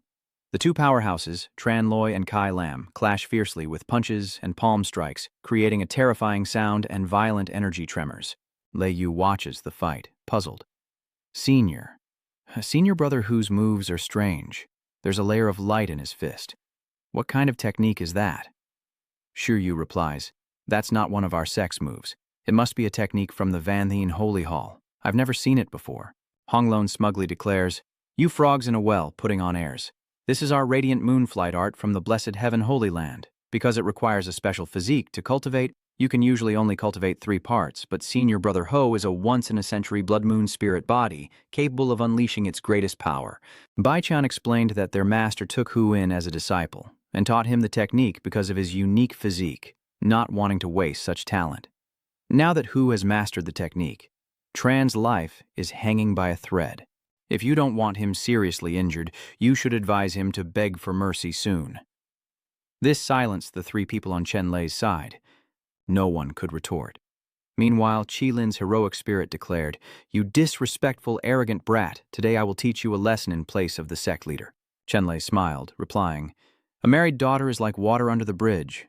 Do you really think you have the right to discipline our disciples? His hands skillfully gathered power for a new attack, as Qilin rushed forward, warning, Fine, you asked for it. Today I'll cripple your martial arts and see how you enter the mystic realm. Sigu shouts a warning. Senior brother Hu, sparring among disciples, should have its limits. Why use a killing move? Concentrating power in his palm, Chenlay gathers a pure, white-blue energy, ready to unleash a decisive, piercing attack. The direct clash of their energies erupts in a blinding white explosion and earth-shattering roar, showcasing the terrifying force of the impact. Biting down, Chenlay roars, unleashing a powerful counterattack with every ounce of his inner strength, determined to win, while Qilin, eyes wide with fury, spits out a mouthful of blood, signaling a grievous injury from the energy clash. The explosive energy of the collision erupts in a blinding blue light, throwing both warriors back as the ground trembles, and Qilin collapses onto the cold stone in agony.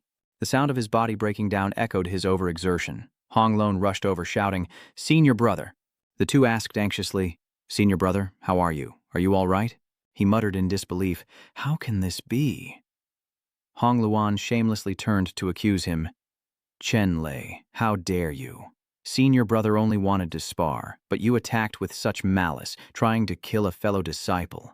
Tianran retorted, "Spare us the villain's accusations. It was clearly Senior brother who wanted Chenlay dead, and he brought this humiliation upon himself." She stepped forward and mocked, "Sorry, Senior brother, but I recently awakened the Xuanlay power, so I use my opponent's strength against them. The stronger the enemy, the stronger I become. Your last two moves were too weak. I haven't even used my full power yet, so I had to provoke you to see what you were really made of." He subtly criticized, "Luckily, the power of the Vanthian Holy Land's ultimate skill isn't that strong, or you would have been seriously injured." Qilin was speechless, unable to retort. He wondered, "The power of the Thunder Pool. Could it be that you soaked in the Thunder Pool?" "Aye," Shai Wu replied. "That's right. Junior brother Chenlay eliminated traitors and rescued the sect leader, so the sect leader rewarded him with the Thunder Pool." She added, "And you, junior brother Hu, I want to remind you, don't keep calling him brat this and brat that. Now, Chenlay is a candidate elder with a status above ordinary disciples, so you'd best show him some respect." "Sadi, average disciples." Tianran turned away, cheerfully shouting, "A loss is a loss. The dragon chariot belongs to Chenlay now." Lei Yu was equally delighted, exclaiming, "This chariot is so majestic." "Big brother Chen, take us for a spin," he replied without hesitation. Then Chenlay turned back and said, "Thank you, Senior brother Hu." He approached the vehicle, unable to suppress his admiration. "Plenty of room here, isn't it? Anyone else want to come along for the ride? Hop on in." The others raised their hands, eager to join. Me too. Take me with you." Qilin, humiliated and enraged, swallowed a red pill, gaining immense power as he declared, "Hold on, who said I've lost? The match isn't over yet." He charges forward, radiating a blinding light, determined to fight back, refusing to yield. Chenlay quickly pushed everyone back, warning, "Everyone, be careful." Lei Yu and the others were knocked to the ground as thick smoke billowed from the attack. She anxiously turned to call out to Brother Chen as Qilin, with all his might, unleashed a furious barrage of fiery attacks, a cataclysmic display of power. Losing control, he unleashes a flurry of attacks, declaring, "Who told you to be so arrogant? I'll grind you to dust. This is the fate of those who insult our sacred grounds." Suddenly a glimmer of light appeared in the smoke, and Qilin wondered what it was. Before a flash of golden light pierced his body, signaling his opponent's swift and decisive finishing move. Qilin is struck by a fatal blow, coughing up blood in agony, his face a mask of horror as he cries out in despair, the force of the attack sending him flying dozens of yards to crash into the ground. In the thick smoke, a heroic male figure emerges. With a sharp gaze, Chenlay gathers his energy, creating a radiant array of golden swords around him, preparing to unleash a dazzling sword dance. Chenren rushes over, asking worriedly, "Chenlay, are you all right?" Lei Yu adds anxiously, "Are you hurt?" Sigu, on the other hand, breathed a sigh of relief and praised, "Congratulations on obtaining this treasure, junior brother." "Why didn't you tell us?" He replied calmly, "This is the golden light sword I just forged. I haven't had a chance to test its power yet, and if it failed, wouldn't I be embarrassed?" Hongluan, enraged, pointed at Chenlay and shouted, "Using a treasure in a fair fight is cheating." He frowned and said, "If using treasures is cheating..." As soon as he finished speaking, the sword in his hand slashed straight toward him. "Then is using elixirs allowed?" The sword flashed, slicing through Qilin as everyone watched in disbelief. In that instant, the gourd shattered and pills scattered across the ground. Tianran glared, her voice filled with fury. "Hey, you used pills to boost your power. That's just low." Rage filled Lei Yu's voice as he realized his opponent had suddenly boosted his power. An angry voice from the crowd accused him of secretly using pills, then daring to bite back. "That's too much," a sigh echoed from behind. "How could Senior Brother Hu be like this?" Another voice echoed in disbelief. Could they have learned such things at the blessed land of Yun? In that instant, he felt a wave of fear wash over him as Shuyu's stern gaze and resounding voice echoed throughout the arena. Junior brother Hu, secretly using pills during a fair competition, is forbidden by our sect. As your senior, I can't turn a blind eye. It seems I must bring you before the sect leader to explain everything.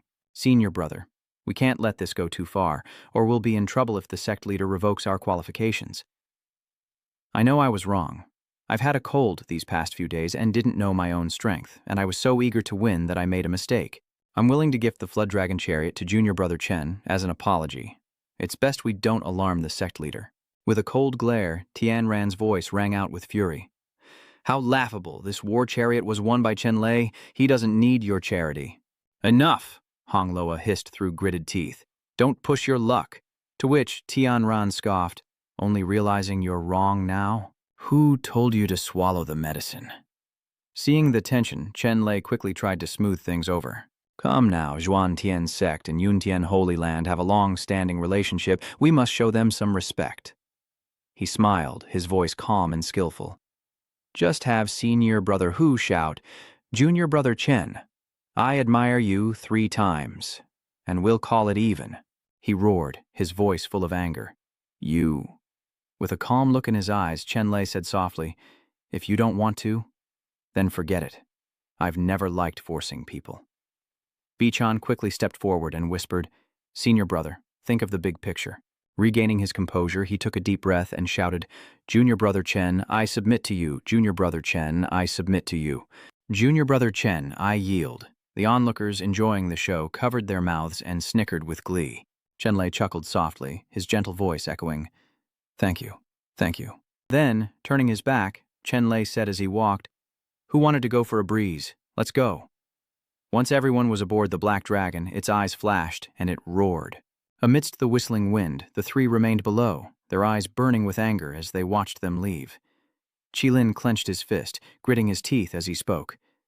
Chenlay, just you wait. Seeing his anger, she quickly advised, Senior brother, don't be angry. Revenge is a dish best served cold. Hongluan coldly said, Once we're in the mystic realm, I'll make him pay. The scene shifts from a serene space, white clouds dissolving to reveal a brilliant blue sky. Below the vast plaza, people lined up neatly, orderly as a flowing stream. In elation, Chenlay looked ahead, excitedly proclaiming, After waiting so long, we can finally enter the primordial mystic realm. Tianren chuckled, eyes sparkling, saying this was a good opportunity to broaden his horizons, seeing as the kingdom of Chu was known for its talented people, and he might even catch a glimpse of the 7 sects leaders and disciples. Lei Yu turned to them, saying respectfully, Brother Chen, Senior Sister Ni, I hope you'll look after me then? Chenlay was overjoyed. All right. Then he settled firmly on its back, his eyes shining, and shouted for them to depart. Amidst the whispers, voices filled with admiration exclaimed, Chenlay's war chariot is so majestic. I want to ride it too. Hearing this, Qilin scoffed, How infuriating. I'm so jealous. Cut to the Kai Heaven secret realm where countless people gather, filling the air with a mystical aura as her eyes scan the crowd below. Look, that's the entrance to the Kai Heaven secret realm, Lei Yu muttered, looking at the crowd. There are so many people. I thought we were on time, but it seems others arrived even earlier. He chuckled softly, his voice laced with amusement. It seems everyone is eager to get started. Suddenly, a flying cloud ship soared past, startling everyone. What's going on? In the distance, the one aboard the flying cloud ship was Zi Kunling, son of the Ziyang sect leader. With a haughty look, he raised his chin, his voice condescending. Are you all blind? How dare you block my path? You're the one who crashed into us, Tianran retorted angrily. If it weren't for this sturdy sandship, we would have all fallen. Apologize to us now. So what if your beat-up sandship flipped over? At most, I'll compensate you 8 or 10 times over. But if my ship suffers any damage, selling you all wouldn't be enough to cover it. Unable to contain her anger, Tianran growled, You! With a calm expression, Chenlay chuckled, I see that your ship is quite valuable, not something an ordinary disciple could own. May I ask your name and which sect you belong to? Kunling sneers, his eyes full of arrogance. You have a good eye. I am Kunling, son of the Purple Sun Palace Master. His gaze turns cold as he looks at him, his voice deep. I wondered who it was. Turns out it's the infamous good-for-nothing son of the Purple Sun Palace. No wonder you're so arrogant. This ship is indeed magnificent. It's just a pity that the ship is like its owner. Chenlay's spiritual power surged like waves as he roared, a powerful palm strike, beautiful on the outside, but hollow on the inside. A powerful strike sends Kunling tumbling from the ship, but a mystical chain suddenly whips out, ensnaring him. Linger. Be careful. With a measured force, he was pulled onto the massive ship as the mystical chains lowered him gently onto the deck.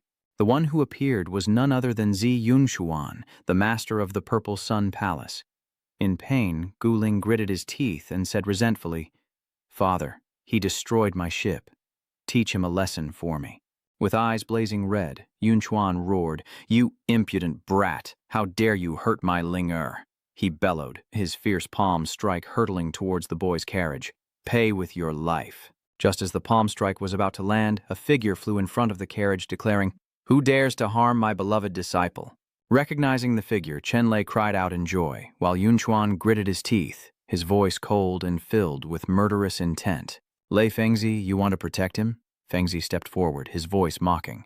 "Old man Van Zien, it's clear your good-for-nothing son started this, picking a fight for no reason. You're the master of a palace, yet you'd strike down a junior. I, Lei Fengzi, am known for being unreasonable, but even I'm not as shameless as you." He trembled with rage and shouted, "You're just in time!" A voice echoed from the sky, youthful and full of vigor.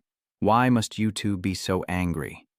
Riding high on a majestic flying tiger was Mo Shan, master of the Myriad Beasts Mountain.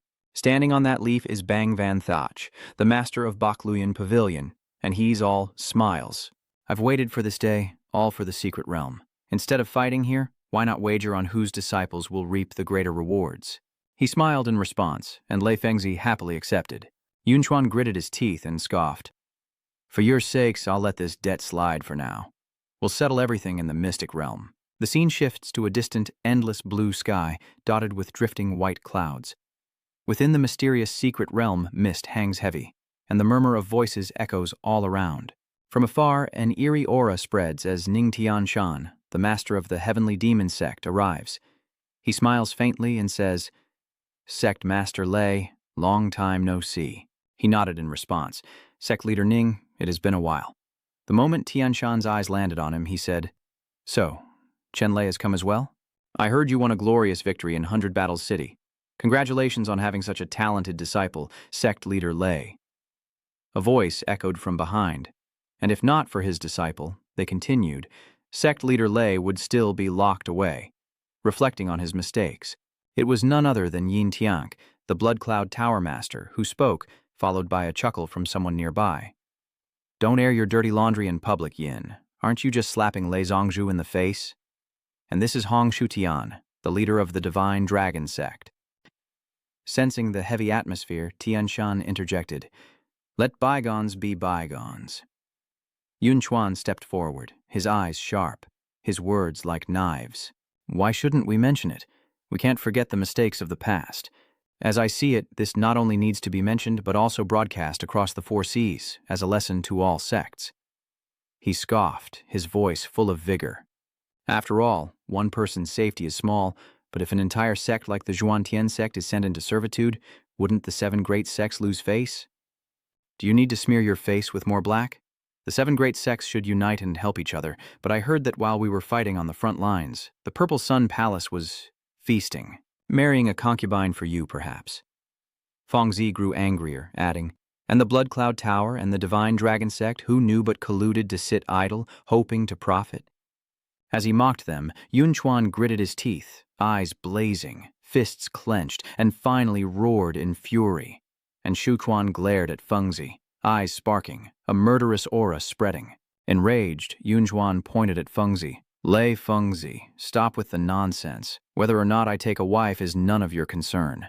But Fengzi remained calm. "Even if it was my concern, I wouldn't care." Tiankui and Xuan angrily charged forward, Tiankui shouting, "Don't stop me. This old codger is making trouble for no reason. I'll teach him a lesson today." But Tianshan stopped them both, saying, "Enough, enough. Aren't you afraid of losing face in front of the younger generation?" Seeing this, Chenlay couldn't help but wonder, asking Lei Yu, "What's wrong with these sect leaders? They just can't stop provoking each other." She just chuckled. "Like overgrown children." As they chatted, they heard a voice from behind, and they both turned around. "Junior Lay, it's you, Wu Ying," he greeted her. "I thought I had the wrong person." "So it really is you, junior sister." Lei Yu hesitantly greets him. "Senior brother Yin." Voan moves closer to Lei Yu. He touched her cheek, making her flinch back, and remarked that his little sister had grown up so much after all these years. Seeing this, Chenlay said, "What are you doing?" Tianran angrily asks, "Who are you? Why are you touching someone else's daughter the moment you meet her?" Seeing this, Wu Ying retorted, "Who do you two think you are? Lei Shimei is engaged. What we talk about is none of your business." Hearing this, Chenlay was shocked, asking about an engagement, but Lei Yu quickly explained, "Don't listen to his nonsense. We only met when we were little and were not close at all. He just joked about marrying me when we grew up." She thought Wu Ying was just delusional, and her words struck him right in the heart. "I never agreed to any of this. Lei, I'm serious about this. I've waited so many years for you to grow up and marry me. How can you deny it?" Hearing this, Chenlay couldn't help but ask, "You say you're engaged to Lei Yu, but do you have any proof? Did your parents exchange tokens and calculate your birth dates? You've done none of that, yet you demand to marry her. How can things be so easy?" As Wu Ying spoke, he became more and more unreasonable, insisting that even a verbal promise should count. "Back then, you didn't agree, but you didn't refuse either. You secretly accepted it. Now you want to take it back? No way. Unless you've promised to marry someone else, I'll have your father decide." Lei Yu couldn't believe his audacity, and she couldn't hold back any longer. "Let me tell you, Lei Yu already has someone in her dreams." He's shocked. "What?" Unafraid, Wu Ying confidently declares, "Let's hear it. I'll snap his neck the moment I see him." Tianran immediately shoves Chenlay forward. "This is him." Chenlay, the youngest prospective elder of the Xuan sect, a genius who crushed the alien race on the front lines, to touch him is to make an enemy of the entire Xuan sect. With that, Tianran smirked, her tone almost taunting Wu Ying. "Well, my head's right here. Come and try to snap it off if you dare." Lei whispers to Tianran that she shouldn't drag him into her schemes, but she replies that everyone has a duty to punish scumbags and he should just sacrifice himself a little. Voan turns to Lei Yu, asking if it's true, but Lei Yu is blushing furiously. She immediately ran to Chenlay and grabbed his arm. "That's right. Chen and I are deeply in love. We're engaged, and we'll be married soon." Chenlay was stunned, wondering what was happening. Seeing this, Wu Ying was furious and shouted, "You two dogs dare to commit adultery behind my back?" Chenlay retorts, "Do you eat dung every day? Why does your mouth stink so bad?" As the argument reached a fever pitch, a signal to gather sounded, and everyone turned toward the noise. Disciples of each sect, assemble. Wu Ying brushed past, deliberately bumping into Chenlay, saying, "Fine. I won't waste words on you now. I'll settle the score with you later in the secret realm." As the sect leaders stood before the stone, the order was given. The time had come to open the secret realm. In the palms of the sect leaders are incomplete jade fragments. One raises his hand and his fragment flies to the center. All the jade fragments flew towards the large stone, merged together, and then flew in front of it, shattering the stone to reveal a massive gate. Everyone exclaimed, "The Kai Heaven's secret realm is open." But Kunling, Wu Ying, and Chenlay's eyes were filled with determination, as Xuan sternly explained the rules. "You are all key disciples of the great sects, and to enter the secret realm in your lifetime is a great opportunity. Your journey is limited to 10 days, during which the mystic realm will close. You must return before the deadline. If you fall in, not even the gods can save you. Remember that." Wan Shi smiled encouragingly. "Now, disciples, please enter the realm in order, and may you overcome this trial and bring glory to your sects." And so, the disciples quickly entered the mystic realm to face its unique trials, as Master Feng carefully reminded his 4 students. "Listen carefully, all of you. Within the secret realm lie countless opportunities, but also extraordinary dangers. Remember, don't be too flashy or greedy. Safety first, and know your limits. Got it?" Hearing his words, everyone felt much more at ease. Chenlay replied, "Rest assured, Master." With that, the 4 of them confidently stepped into the Kai Heaven secret realm. Upon entering, Chenlay was immediately overwhelmed by the dazzling light of the mystic realm, a place where mountains, rivers, animals, and plants lived together in harmony. But this place is also full of dangerous beasts, always wanting to devour the weak. A sight unseen and utterly beautiful, making Chenlay exclaim that this is the Kai Heaven's secret realm. Lost in the scenery, Chenlay finally turned to look for his teammates. "Where did those guys go?"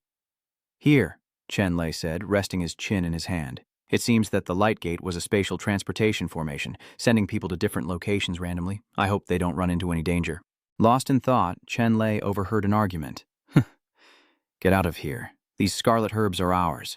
Nonsense. We found it first. Finders keepers. You're the ones who should back off. On the ground was scarlet cloud herb, and these people were fighting over it. Resorting to violence? Fighting to the death over such trifles. Chenlay found their sect pathetic. So much for righteous sects. They reveal their petty side so easily, fighting tooth and nail for scraps. How shameful. Chenlay scoffed. Just crimson herbs. They're precious outside, but in this mystic realm, they're just low-grade items, a waste of space. Fighting over these things is truly short-sighted. Following his senses, Chenlay looked up at the distant mountains. The immortal energy is strongest over there, so there must be good stuff. Let's go take a look. Annoyed, Kunling kicked the greedy men and scolded, "Are you pigs?" He then reminded them that this area only contained 4th grade and lower spirit flowers and herbs, so there was nothing worth fighting over. The good stuff is in there. Get on the ship. Let's hurry before someone else gets there first. They obeyed without question. Yes. Kunling and his sect members created green arrows, and soon they all flew off into the distance. Suddenly, they were caught in a barrier, losing their balance and sending their arrows plummeting to the ground. They landed hard. Ling falls hard and Lei asks, "What's going on?"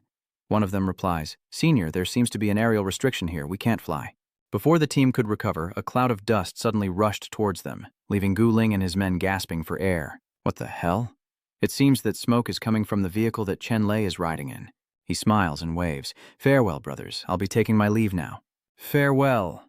Kunling, unable to accept defeat, ordered his men to give chase. "Damn it, after him." In a scenic place of mountains and rivers, a gentle breeze blows and a lone fishbone lies discarded, as if someone had stopped here. So it was Chenlay. Clutching his stomach, he happily exclaimed, "So full! So very full!" This lake is truly a treasure trove. The spiritual energy of a single carp has completely surpassed a garden of flowers. It's just a shame I can't eat anymore. As if struck by a brilliant idea, Chenlay suddenly sat up. Chenlay pulls out a fishing net with a smug look on his face. Good thing I came prepared. With preparations complete, Chenlay dove into the lake to gather more spirit energy, thinking to himself, blood carp, golden scale, immortal flowerfish, all rank 6 spirit creatures or higher. I'll catch a few for the others. Having identified his target, Chenlay throws his net, hoping to catch the fish he desires, aiming for the largest one as the net widens. With the fish ensnared, Chenlay gripped the net, preventing its escape. Finally, the enormous, spirit-filled fish was his. It didn't take long for Chenlay to catch the big fish, and he casually said, "Got it." But suddenly he sensed that something was off about this fish. The fish is too big and strong, dragging Lei's body through the water. Lei struggles to speak, but still curses the fish. "Don't think you can escape, you little imp." He immediately uses his technique, channeling it into the net to subdue the fish. The fish thrashed for a moment, then helplessly plunged to the bottom of the lake, stirring up bubbles as it fell. Chenlay swims down to the bottom, happy to have caught his prey. "Tired already, huh? Where do you think you're going?" But something felt off, putting Chenlay on high alert. It turns out a giant yellow-eyed monster was staring at Chenlay and the fish, and Chenlay could feel the immense pressure it exerted. The giant monster awakens, 1,000 times the size of Chenlay. Overwhelmed, Chenlay can only marvel at the beast. What is this thing? Now fully awakened, the aquatic monster emanates an immense power. At that moment, Chenlay was shocked to realize that this was an incredibly rare giant flood dragon, an extremely rare 9th-order spirit beast. It seems this lake has been drawing on its spiritual energy, attracting all these rare fish. Just a bite of its flesh would be worth decades of cultivation. But the dragon seemed to have run out of patience as it raised its head and roared. Its roar churned the water, sweeping Chenlay along with it. He cried out, "I was just saying, did you have to get so angry?" At that moment, the dragon's tail was about to strike Chenlay, a truly perilous situation. Chenlay quickly drew his lightning to defend himself and retaliate. He attacked the dragon's scales with all his might, but his attacks were like mosquito bites on stainless steel, having no effect. Instead, Chenlay was sent flying into the air. In midair, he assessed the situation. The scales were too hard. Even the incredibly sturdy golden light brick left no mark from a direct hit. Before he could figure it out, the flood dragon rose from the water, seeking him out. He yelled, "Here it comes!" The dragon's jagged maw closed in on Chenlay, a dire situation, but he managed to dodge being eaten alive. "He's done it! Chenlay spins around, unleashing a flurry of attacks on the dragon. Using the dragon's body as a buffer, Chenlay lands safely, laughing with excitement. It's certainly sturdy. I couldn't even take a bite. Was I really about to end up in its belly? The dragon roared, its massive jaws opening to swallow Chenlay whole, moving with incredible speed. Gritting his teeth, he calms himself, forcing his mind to think, there's got to be a weak spot somewhere. Then it hits him. Wait, the horns. A dragon's horns are where spiritual power converges, its strongest point. Where there's poison, there's an antidote nearby. So around its strongest point, there must be a weakness. But to be sure, Chenlay needs to verify it. He grips his weapon, ready to charge. Well, here goes nothing. He gathers his energy and flies into the air, the ground around him shattering as he ascends to the top of the dragon's head, searching for its weakness. He prepares to strike the Hydra's weak point with all his might, plunging his weapon into the gem on its forehead, believing it to be the key. It seems Chenlay guessed correctly, as the dragon writhes and roars in agony. Its thrashing head sends Chenlay flailing through the air. The golden orb on the dragon's forehead gradually cracked, its weak point. Seeing it shattered, Chenlay finally felt safe enough to pull his weapon free. The dragon is about to fall, and Chenlay spins in the air, preparing to land. Finally, as the dragon collapses completely, Chenlay lands safely. The scenery here is still poetic and charming, with mountains, rivers, and a strong breeze. Chenlay stood, hand on his chin, marveling, truly worthy of being the horn of a 9th-grade spirit beast. The spiritual energy is so strong. It's definitely enough to forge a top-grade treasure. Just obtaining this makes the trip worthwhile. As he rejoices, Little Thunder suddenly leaps out of his ring. It ran behind him, causing him concern. "Where are you going, Thunderbeast?" He followed it to a place of mountains, rivers, and wildlife, a beautiful landscape, where he called out, "Thunderbeast, where have you run off to? Come out now." He muttered, "It definitely ran this way. Where did it go?" As he searched, Chenlay suddenly heard a familiar voice. "Big Brother Chen!" A beautiful girl emerged from behind a rock. It turns out it was someone Chenlay knew. Lei Yu. Lei Yu was overjoyed to see Chenlay. "Thank goodness I've finally found you. I just opened my eyes and everyone was gone. I was afraid something might have happened to you." He replied, "Me too. The entrance and exit of the secret realm must be a teleportation array, taking us to different places." Then Chenlay suddenly remembered Qianxun and asked, "By the way, have you seen Qianxun? That girl is clumsy. Without me, she might get into trouble." Lei Yu, with a suddenly puzzled look, whispered to Chenlay, "You really care about senior sister Nie?" Chenlay didn't hear her clearly and asked, "What did you say?" But Lei Yu brushed it off. "This secret realm is truly vast. I haven't encountered anyone from our sect along the way." Then Lei Yu suddenly remembered her purpose and asked Chenlay, "That's right, Brother Chen. Why did you come here? Are you also here for the Tribulation Lightning Lotus?" "Hi." Upon hearing this, Chenlay was stunned, feeling as if he'd been struck by lightning, and asked, "The Tribulation Lightning, God Lotus?" Hearing the name, Chenlay asked Lei Yu, "Did you say Tribulation Lightning God Lotus? The legendary lightning treasure?" She explains that the Tribulation Lightning Lotus is a treasure every lightning cultivator dreams of obtaining. It's said that possessing it can even ward off heavenly tribulations. She further explained what she knew to Chenlay. Many masters have spent their lives searching for it, but none have succeeded. I can't believe its aura is here. I followed its aura here. You and I are both thunder holy bodies, so you must feel it too, right? This caused Chenlay to ponder, a heavy atmosphere surrounding him. No, it seems that even with the same constitution, her sensitivity to lightning is stronger than mine. It was the same back in the Thunder Pond. Just who is she? His thoughts were interrupted by a strange noise above. Chenlay and Lei Yu looked up to see the Thunder Beast running down towards them. It was the Thunder Beast. They chased after it, Chenlay shouting for the Thunder Beast to wait. The Thunder Beast runs faster and faster, leaping to a high place. He shouts, "Where are you going?" They finally caught up, exclaiming, "We found you!" Looking through his Thunder Beast's eyes, Chenlay was speechless at the sight before him. A crystal-clear lake, and at its center, a radiant pink lotus, bathing the water in dazzling light. Lei Yu stared at the scene, speechless. In the flower's light and lightning, Chenlay and Lei Yu cried out in joy. The Tribulation Lightning God Lotus. Looking at his lightning beast, Chenlay suddenly realized its potential. That's right, thunder beasts are born in lightning, so their sensitivity to lightning energy is the strongest. Suddenly, the thunder beast jumped onto his shoulder. Chenlay pinched its face and praised it. "Did you run so fast just to bring me here?" Well done. I'll give you an extra chicken leg today. Chenlay decided to give the divine lotus to Lei Yu, saying that if she could sense it, then they were destined. It's yours now. She quickly waves her hands in refusal. How can this be? Lei Shu found the divine lotus first. It should belong to you. Suddenly a light flashed from the sky, slicing through the divine lotus. If you're both going to be so humble, I'll just take it. Uninvited, Wu Ying steals the divine lotus from the treetops, arrogantly declaring, "This treasure is mine." Both are shocked, crying out, "Yin Wu Ying!" Chenlay couldn't hold back any longer, pointing at Wu Ying as he shouted, "We found it first, hand it over." But Wu Ying wasn't about to give up his prize so easily. Ridiculous! Do you think I'd spit out meat that's already in my mouth? Lei Yu tries to reason with Wu Ying, hoping he'll understand that the lotus is a lightning treasure, and only those who cultivate lightning, like them, can unlock its power. Even if you take it, it'll be useless, but Wu Ying paid no mind to reason. He stroked his chin and chuckled. Who says it's useless? But if my dear Lei Yu begs me, we can negotiate. If you agree to marry me, I can give you this lotus as a wedding gift. But you already betrayed me once, so I'm not so sure. Why don't we just get married here and now? A child conceived in this blessed place is destined for greatness. What do you say? Lei Yu couldn't take it anymore, and she clenched her fists as she shouted. You are truly shameless, Chenlay spoke up quickly. This divine lotus is one of a kind, truly worthy of my sister Lei Yu, but if it's a betrothal gift, then of course I must present it myself. These words made Lei Yu blush slightly, and she whispered, Brother Chen.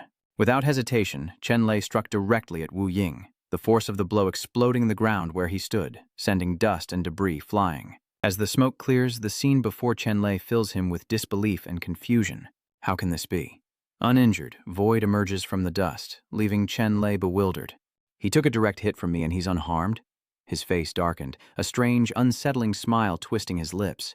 Wu Ying raises his hands, ready to strike Chenlay and show off his newfound power. The blood pool in the secret realm was indeed extraordinary. A short soak had already granted him such strength. Perfect. You'll be my first kill, he says, one eye glowing red with murderous intent. Taste the power of my impenetrable steel. Before Lei Yu and Chenlay could react, Wu Ying appeared right behind them. Wielding two swords, Vo-an lunges at Chenlay, aiming for the back of his neck, but he anticipates the attack. The speed is too great. Wu Ying strikes at Chenlay, but he swiftly dodges the blow. A flicker of rage crosses Wu Ying's crimson eyes as he searches for Chenlay. He swung his sword at Chenlay again, but he dodged every blow. Wu Ying then used his hair as a weapon, sending it flying towards Chenlay, grazing his temple. Seeing Chenlay falter, Wu Ying held a needle in his mouth, ready to strike when he wasn't looking. Sensing the danger, Lei Yu shouted a warning from outside. Brother Chen, watch out! Chenlay quickly drew his sword to block Wu Ying's surprise attack, gritting his teeth as he questioned him. How despicable. Do all members of the Blood Cloud Tower enjoy ambushing people? As Lei Chen and Wu Ying exchanged sword blows, Wu Ying, filled with murderous intent, replied, My Blood Cloud Tower is the world's #1 assassination sect. Ambushing others is our duty. Chenlay, today you are destined to die by my hand. He summons the Blood Shadow Whip from his ring, eager to show off its power, so you can taste its might. With that, Wu Ying leaped into the air, eyes still burning red, and unleashed the Blood Shadow Whip. Trees and rocks were sliced in two, but Chenlay held his ground with his two swords. Having learned about the Blood Shadow Whip, Lei Yu warned him from outside. Brother Chen, be careful. That whip is extremely poisonous. Don't let it touch you. And as soon as she spoke, the results were in. Upon the cliff face cleaved by the Blood Shadow Whip, Chenlay saw poison oozing out, and before he could react, Wu Ying lunged forward. Lei Yu, are you truly devoted to this bookworm? I'll beat him into a pulp, and then we'll see if you still like him. Chenlay uses his sword to parry, calculating that this man's speed is unexpectedly fast, with no openings, and his body has been strengthened by the blood pool. At this rate, he'll only exhaust himself. He must counterattack quickly. Wu Ying continues to lash out as Chenlay searches for a weakness. But where could it be? It seems Chenlay has finally found Vo-an's weakness. That's right. His clothes are soaked, but his hair is dry. He must not have submerged his head. Lost in thought, his swords were ensnared by Blood Shadow Immortal. Vo-an lifted Chenlay's sword into the air, gloating as if victory was assured, boasting that with his precious weapon seized, there was no way for him to defend himself. Chenlay focuses his energy, preparing to strike, declaring that now it is his opponent who cannot defend. He launches toward Wu Ying, who is caught off guard, realizing he can't retract his whip in time. Chenlay delivers a devastating blow to Wu Ying's face, slamming his head into the ground with earth-shattering force. Wu Ying's eyes roll back, blood spills from his mouth. He's defeated. Seeing that Chenlay was finished, Lei Yu rushed over to ask, "Brother Chen, are you all right?" He replied softly, "I'm fine, but I don't know about him." Looking down at the defeated Wu Ying, Chenlay quipped, "They say you shouldn't hit a man in the face, but I've never seen a face as hateful as yours, so I couldn't resist. Sorry about that." He then swiftly removed Wu Ying's ring, declaring it was time for it to return to its rightful owner. He offered the divine lotus to Lei Yu, but she refused, saying they found it together, so she couldn't possibly take it all for herself. How about they each take half? Hearing Lei Yu's generous offer, Chenlay couldn't possibly refuse. Is that so? Fine. He uses his sword to split the divine lotus in two. It split in two, and a strange purple light radiated from the divine lotus. The divine lotus slowly disappeared, its petals no longer connected. And atop the mountain, a beam of purple light shot into the sky, piquing the curiosity of the surrounding animals. The light was blinding, forcing Chenlay and Lei Yu to shield their eyes. When it faded, Chenlay slowly opened his eyes. But the divine lotus has vanished from before him and Lei Yu. Where did it go? Lei Yu noticed the soul seed and immediately pointed it out to Chenlay. "Brother Chen, was there anything where the divine lotus used to be?" The soul seed flies toward them, and as Chenlay is caught off guard, Lei Yu says, "Congratulations, Brother Chen, it's the soul seed." She chimed in, "A soul seed is the fruit of the divine lotus, formed by absorbing its essence. Its value exceeds even the lotus itself. Although our current cultivation level isn't high enough to use it yet, once we reach the martial soul realm, this soul seed will help us overcome the heavenly tribulation and ascend directly to immortality. A priceless treasure for lightning cultivators like us." Hearing Lei Yu's explanation of the soul seed, Chenlay suddenly recalled his past life. "In my previous life, I almost succeeded in the final tribulation. Who knew that in the final moments I'd be drowned in raging heavenly lightning? So close, yet so far." Looking at the soul seed in his hand, he thought, now that he had it, he wouldn't repeat his past mistakes. Lei Yu smiled and said, "Brother Chen, this soul seed contains a great deal of spiritual energy. Since it has chosen you, it means you two are destined." "Keep it," he agreed. "All right, if you ever need it, just come find me." Seeing the treasure returned to its rightful owner, Lei Yu happily smiles for Chenlay. Seeing Lei Yu smile, he suddenly remembered something important. "Lei Yu is incredibly kind," she said with pity in her eyes. "The 7 great sects are united and shouldn't easily turn on each other, so spare his life." Tran Loi looked at the prone Vo An, clenched his fist and said through gritted teeth, "Since my little sister Lei Yu has spoken, I'll spare your life this time. If you dare bother her again, don't blame my fists for having no eyes." With that, Chenlay and Lei Yu left Wu Ying behind and continued forward. "Let's go." Though defeated, Wu Ying remains conscious. He gritted his teeth, vowing revenge for the stolen ring and grievous injuries. "Those sanctimonious dogs, I will repay this humiliation tenfold." Under a clear sky, the wind whispers through the trees as Chenlay's chariot races across the land. Black Dragon worked tirelessly, pulling Chenlay's chariot to his destination. As he rides, he checks the contents of Wu Ying's ring. Divine crystal, spirit snake skin. This guy found some good stuff. Seeing the good stuff, Chenlay immediately thought of Lei Yu and gave it to her, saying, "Here, this is for you." Blushing, she held out her hand and shyly asked, "Aren't you going to put it on for me?" Embarrassed, she asks, "Didn't you say you were my fiancé?" Seeing her misunderstanding, Chenlay scratches his face and explains, "Don't mind it. I only said that to provoke him." Hearing this, Lei Yu lowered her expectations and took the ring from Chenlay's hand. "Of course I know that. I was just teasing you. Are you scared?" A moment later, Lei Yu lowered her head, her face flushed as she thought, "Ming must be crazy to joke like that." Chenlay's chariot, pulled by the tireless Black Dragon, speeds along. Hearing the commotion, Lei Yu asks Chenlay, "What's that sound?" He replied, "It sounds like someone's fighting. Let's go see." The noise came from a group of people engaged in a fierce battle near a waterfall, and one man, Kai Hoa, was unleashing his full power. The 3 before him were struck down by Kai Hoa, one already on the ground, bleeding from the mouth and trying to escape. But a man stands before him, Yan Than, asking where he thinks he's going. Holding a fan in one hand, Yin Cheng wore a sinister smile that terrified his opponent. The man on the ground was already afraid. He begged Yin Chung for his life. Please don't kill me, spare me. But he didn't care. With a flick of his fan, Ngjan Than unleashed a torrent of blood as Tran Loi and Loi Vu watched from the distant bushes. Chenlay whispered, "Such vicious moves. I wonder which sect they belong to. They're so young, yet so powerful." Lei Yu then exclaimed, recognizing them. "I recognize those two." Kai Hua, Yin Chung, and Wu Jin stood tall before the pool of blood of those they had just slain. Zhu Kai Hua and Nia Yin Chung, disciples of the Qiankan Holy Land. Qiankan Holy Land Nia Yin Chung, Qiankan Holy Land Zhou Kai Hua, Chenlay asked in surprise. The Qiankan Holy Land, Lei Yu quickly explains.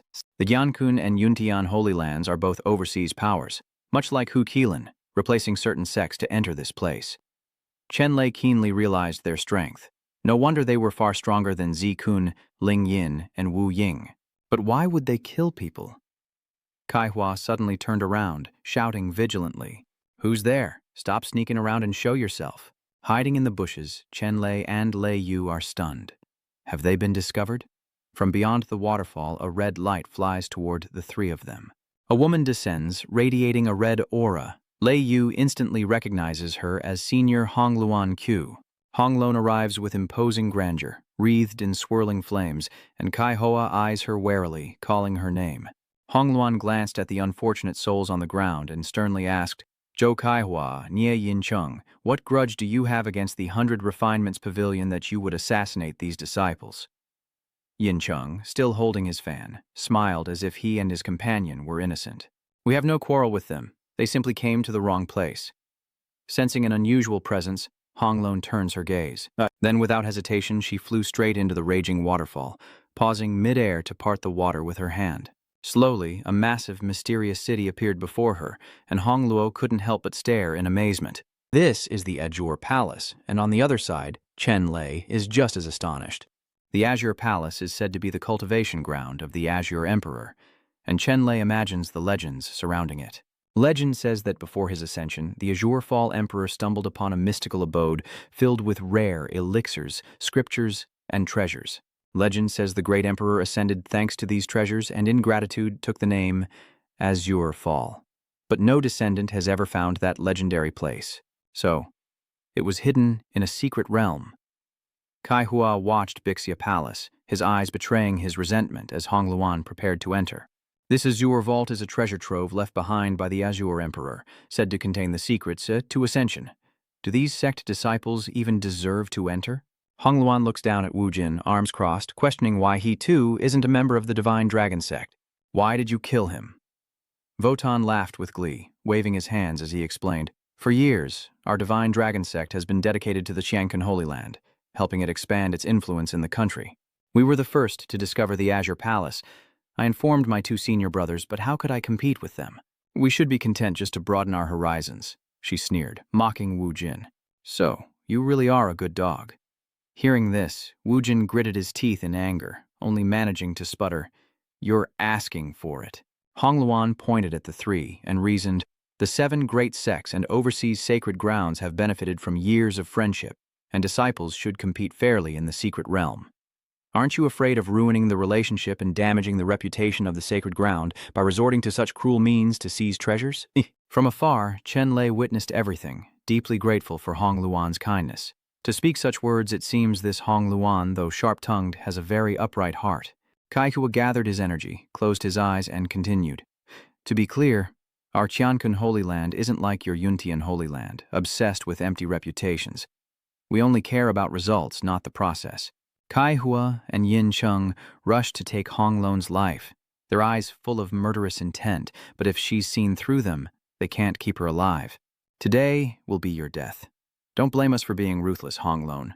Hongluan stood high above, only to see a blinding light hurtling toward her, a powerful attack that split the waterfall in two. Honglon, unfazed, focused her energy, surrounded by flames. Did they really think they could kill her? Hongloa swiftly brings her hands forward, unleashing a devastating palm strike.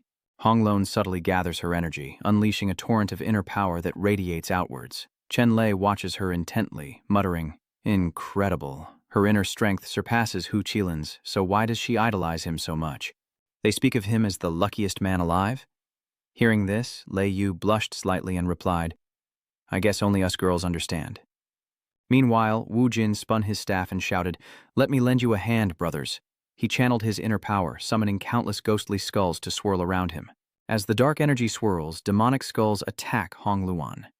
Bitten by the skulls, she loses focus and cries out, What is this? Annoying, get out of here. Seeing Hong Luan distracted, he lunged forward, snarling, Now's our chance. While she can't focus, we'll take her life. He gathers his energy, following Yin Chung's words, and immediately launches a fierce attack as the other man joins him, pressing in close to strike. Two streams of blue and red energy collide, unleashing a violent shockwave. Their combined power slowly bears down on Hong Luan, creating immense pressure around her. At that moment, the force bore down on Hong Luan, who quickly blocked it with both hands. Lei Yu angrily rushes forward, shouting, 3 against 1, how shameless. But Chenlay grabs her hand, emphasizing, Wait, she hasn't used her full power yet. She was stunned, stammering, What? Hong Luan angrily grits her teeth. I only wanted to bring them before the 7 great sects for judgment. But since they're like this, don't blame me for showing no mercy. From her ring, inner power erupts and a fiery red bird appears. Crimson energy explodes, water erupting all around as red flames engulf and incinerate the skulls. The fiery spirit beast spreads its wings, its light filling the space behind Hong Luan. She marvels, So Senior Sister Q has tamed the fire phoenix? But how did you know? Chenlay explained, his eyes gleaming. I saw a faint red aura around her just now. That's the mark of a guardian spirit beast, which is why I guessed she must have tamed a powerful one. The fire phoenix beats its wings, soaring high, unleashing a fierce barrage of fireballs below. The fireballs rained down, and everyone screamed in panic, Watch out! With a stern look, Hong Luan channeled her inner power, her voice sharp with command. Too late to be afraid now. Fire phoenix, burn them to ashes. She glanced around, noticing something was wrong, and collapsed, weakly whispering, What's happening? Her body drained of all strength. Hua Lon was shocked, flapping its wings in a panic as Hong Luan fell to the ground. Taking advantage of Hong Luan's weakness, Nanthan quickly throws his fan towards her. A perfect opportunity. Above Fire Phoenix, a surge of immense power erupts as Kai Hua gathers his strength for one final blow. He unleashed a devastating blast of power, shaking the very air as Crimson Phoenix plummeted, struggling to regain her balance, crying out in alarm. Fire Phoenix! She plummets, her body slamming against the earth, a cloud of dust erupting as pain shoots through her. He wiped the blood from his lips with a sinister grin. Did you think those skulls were just a game? Inside my black skull lies bone-poisoned dust. If bitten, even with your skills, you'll be paralyzed in 3 hours at most. Kai Hua smiled approvingly. Didn't know you had it in you. I've done well this time. Wu Jin smiled in response. Thank you for the praise, senior brother. His eyes turned cold, his voice full of hatred for how miserable we had become. Ku Hongluan, I won't let you die easily. Wu Ji smiled sinisterly, his voice laced with malice. Senior brother Zhou, why not hand this woman over to me? When it comes to punishment, our divine dragon sect is second to none. I have ways to make her wish she were dead. He smirked coldly. Very well. He slowly approached Hong Luan, feigning pity. The great beauty Kook has such a fiery temper and respects no one. This pitiful sight. I haven't the heart to strike. Wu Jin kneels before her, a mocking smile on his face.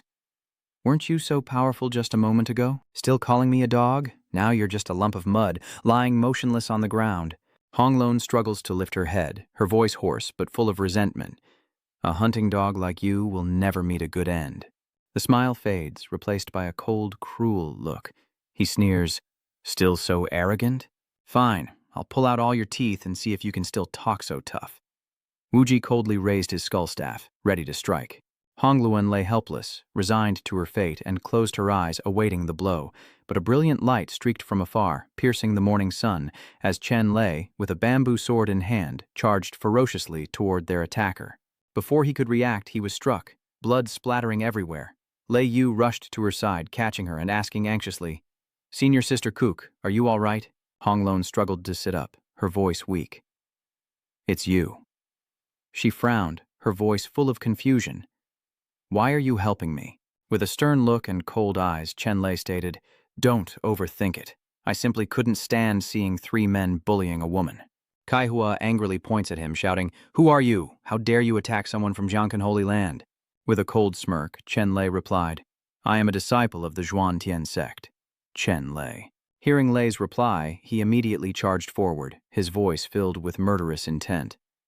So they're all birds of a feather? Perfect timing to send you all on your way. Yin Chung smirks wickedly. Nai Kaihua, senior brother Joe, leave these two beauties to me. He takes a deep breath, his inner power surges, and he rushes fiercely toward his target. Chenlay immediately stepped forward, urgently shouting, Take our senior with you. A blinding force rushed toward him, and he dodged. Lei Yu quickly helped Hong Lon escape, landing firmly before shielding her as she led Hong Lon away.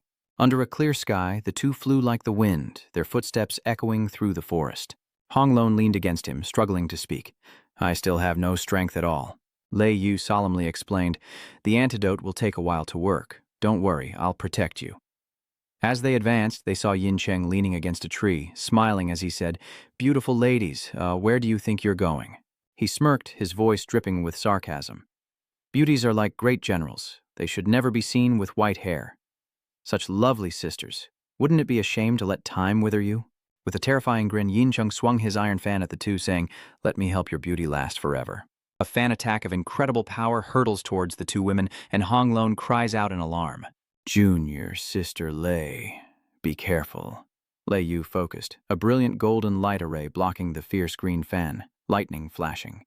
The intense battle rages on, each clash filling the sky with dust and smoke as Kaihua unleashes a relentless torrent of power.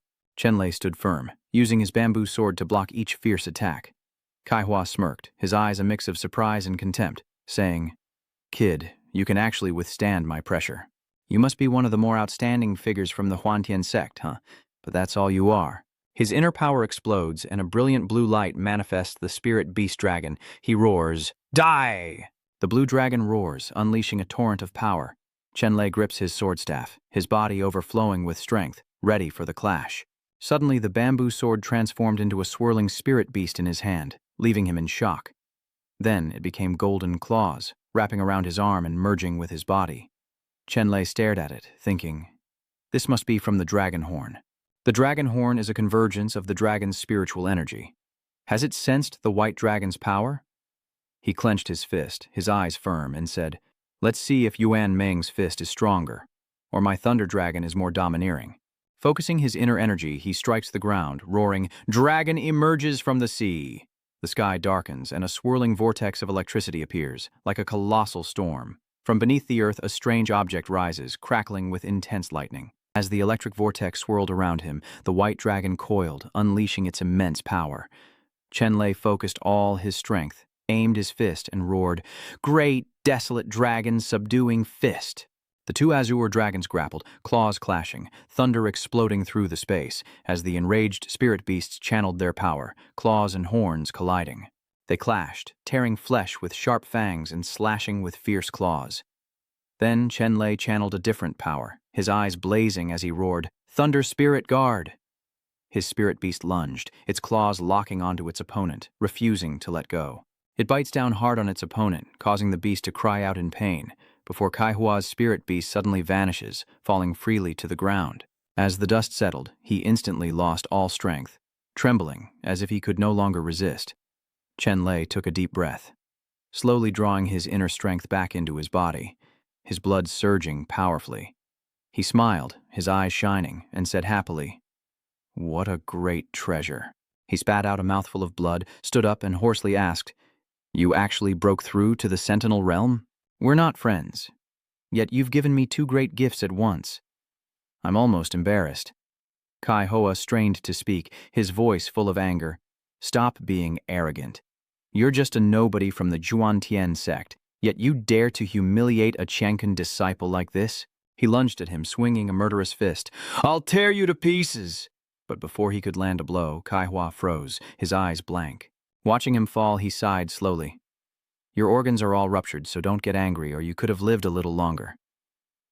Then he looked into the distance, suddenly remembering her, and muttered, That's right.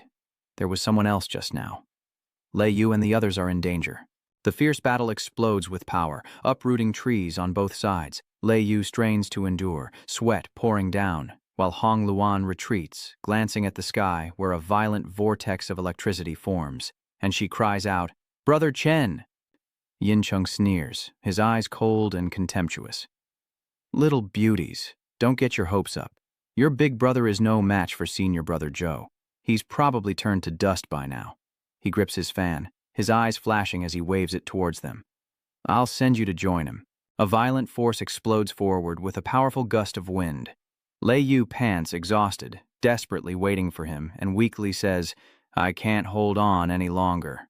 She gritted her teeth, sweat rolling down her cheeks, and whispered, I can't hold on any longer. The force slammed into them, the violent impact kicking up dust all around.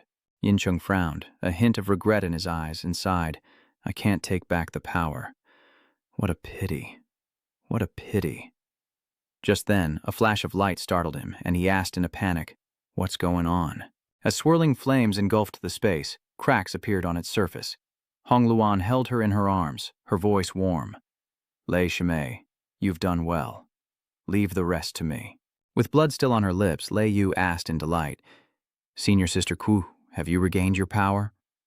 Yin Chung sneered, his eyes mocking.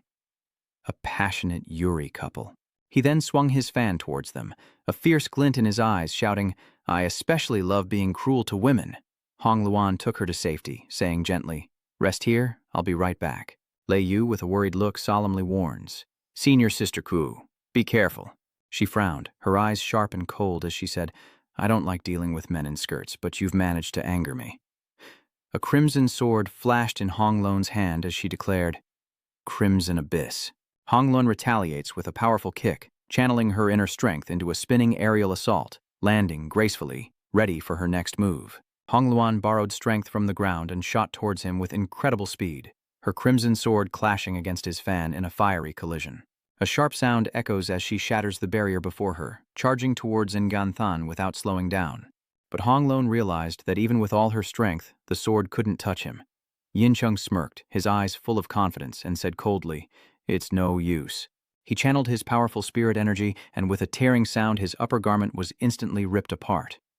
Yin Chung sneered, his eyes full of arrogance, and said in a sinister tone, I have long since mastered aura armor. My skin is so tough it can't be pierced. That broken sword of yours couldn't hurt a hair on my head, Hong Lon sneered, her eyes filled with contempt. A trick! He suddenly gasped, his eyes widening as he realized what she was about to do. Hong Lon channels all her power into the sword, plants her feet, and cries out. Fiery cloud burst! The red-hot blade pierces through him, igniting a raging fire that sends him crashing backward in a cloud of dust. Engulfed in flames, Yin Chung was terrified, shouting in a panic, No, impossible! My body is perfect! There can't be any weaknesses! He then pulled out a small pill and quickly swallowed it. Seeing this, Lei Yu anxiously shouted, Senior Sister Q, be careful. He ate a frost-burst pill, which can instantly lower the temperature. Yin Chung explodes with inner power, shattering the ice into fragments, then soars into the sky, his face twisted with rage. He roared, Zhu Hongluan, mark my words. From this day forward, the Qiankan Holy Land and I are irreconcilable. If I don't destroy the Yuntian and Xuantian sect disciples when I get out of here, I'm not human. At the same time, his voice echoed, calm, but full of murderous intent. Then I can't let you get out of here. Chenlay appeared before him in the sky, his figure flashing like lightning. Channeling his inner power, he struck a blow to the head, leaving the man no time to react. His face cracked under the force of the attack, and the power spread through Yin Chung's body, causing terrifying fissures to appear all over. With an earth-shattering explosion, his body detonated in mid-air, bathing the sky in light. Then, Chenlay landed, and Lei Yu rushed over, her face beaming.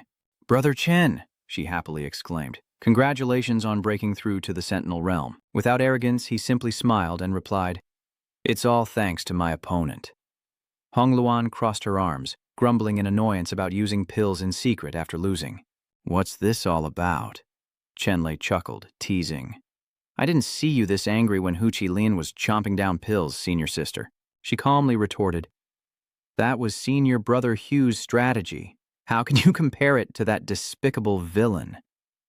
He chuckled derisively, teasing, Senior sister Chrysanthemum really favors her own, so two-faced. It's a good thing you weren't dragged away earlier, or wouldn't that have been a pity? Hearing that, Hong Lon's face flushed red as she frowned and hissed, You! They glared at each other, their eyes sparking with animosity, and Lei Yu quickly intervened to defuse the situation. All right, we need to hurry back to Azure Cloud Palace, or someone else will get there first. He nodded, playing a long, resonant tune on his flute, signaling for the carriage to approach. Just then, his carriage appeared before them in a cloud of dust. Chenlay helped Lei Yu into the carriage, but they both turned back, their eyes on Hong Luan. She laughed, saying cheerfully, "Senior Sister Kook, let's go together."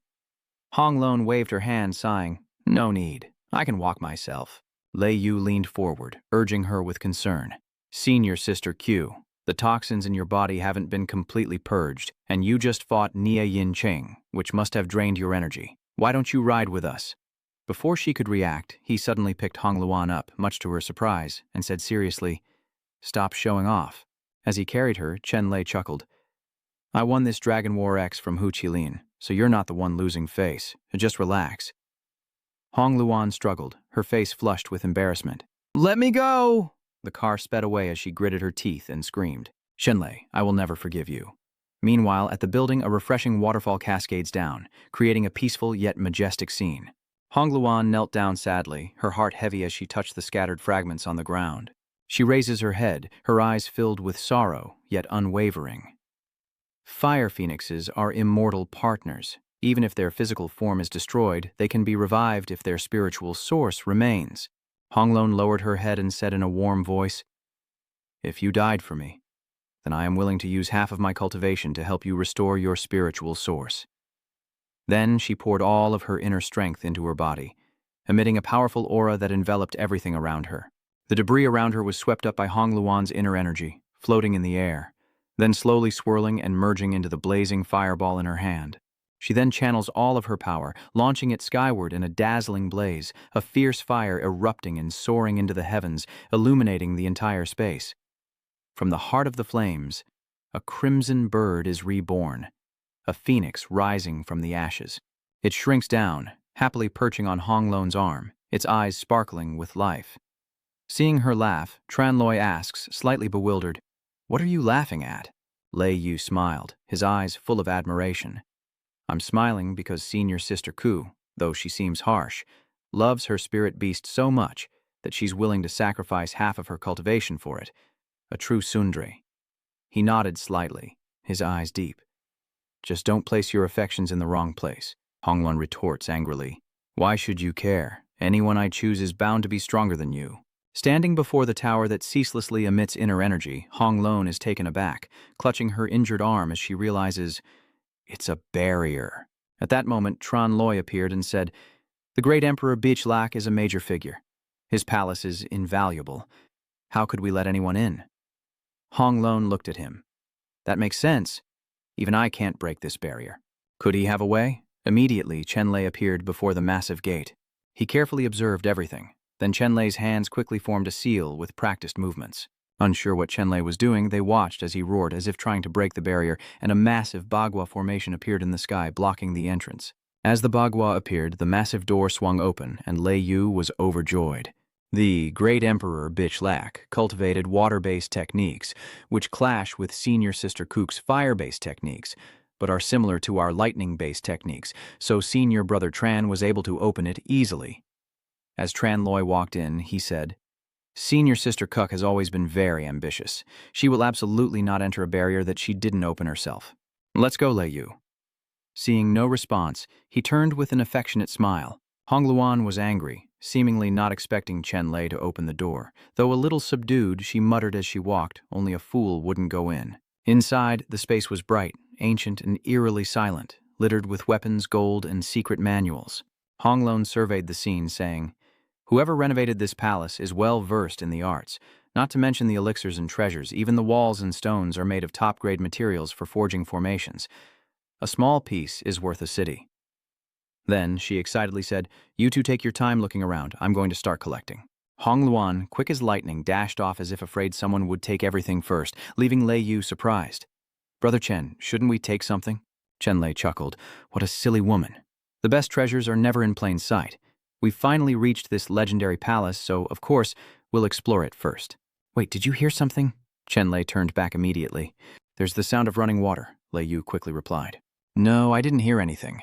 Chenlay immediately ran ahead, telling her it was coming from over there, and they should go take a look. Finally, following Lei Yu, they arrived before a large door. He pressed his ear to it for a moment. No mistake, the sound of water was coming from inside. Not stopping there, Chenlay gathers his inner strength and throws the door open, revealing a small lake inside. But abundant energy constantly envelops this place. Even Chenlay is amazed, saying, "The spiritual energy is so strong." He cautiously approached, testing the waters, and as they drew closer, they saw their reflections below. Unable to resist its allure, Lei Yu reached out and touched the water, marveling, "So beautiful." Chenlay, who had been on guard, looked around to investigate, and as he predicted, the water's surface rippled. He immediately stood in front of Lei Yu and shouted, "Be careful!" As a result of protecting her, Chenlay became the target, his entire body being sucked into the underwater pit.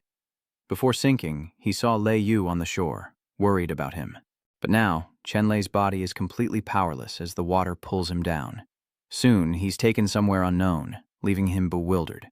Lei Chen then slowly looked around him in bewilderment. Was this place beneath the lake?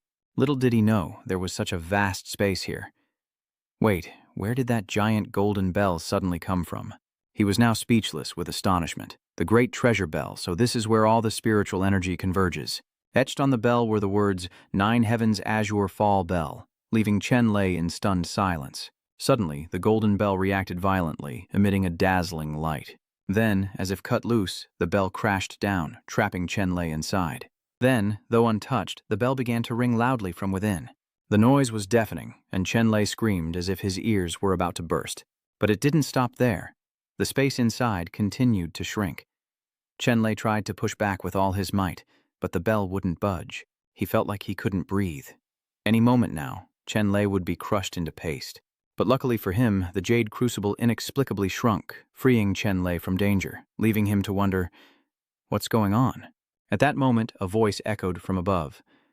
The azure jade bell of the nine heavens is a spiritual artifact that can see into the heart. If your heart were treacherous, you would have already been reduced to dust. Then, the bell obediently flew away in another direction, as if this man was its master. He asked him, "Boy, who are you? State your name." With an unchanged expression, he respectfully replied, "Huan Tian sect disciple, Chenlay." After sizing him up, Chenlay noted his young age in bold tone. "Who are you?" The man simply replied, "I am Azure." Chenlay couldn't hide his surprise. "Hey, you're the great Emperor Bayu. Why so young?" He chuckled helplessly, replying, "My true body has long ascended to the upper realm. What you see now is just a wisp of my divine soul, the pinnacle of my beauty." Chenlay realized that the great Emperor Biluo was quite vain. He then asked, "It said you gained many opportunities in the Azure Palace to ascend. Could it be the Azure Heart? But the path to cultivation is long, not something achieved overnight. I did indeed gain many benefits from the Jade Depths back then, but ascension requires more than just that." With a stern look, he revealed that he only had one secret to his enlightenment. Chenlay looked anxious and immediately asked for guidance. Biluo smiled serenely and replied, "Try harder." Chenlay seemed unconvinced. "That answer just makes me want to hit you," he replied. "In tens of millions of years, countless people have entered the secret realm, but none have passed the test of the Azure Bell. You are only the second after me. The fact that you've arrived here and gained its approval proves you are destined for me." Bailo then presented the golden bell, saying, "I will give you this nine heavens azure bell and impart the nine heavens azure arts to you. What do you think?"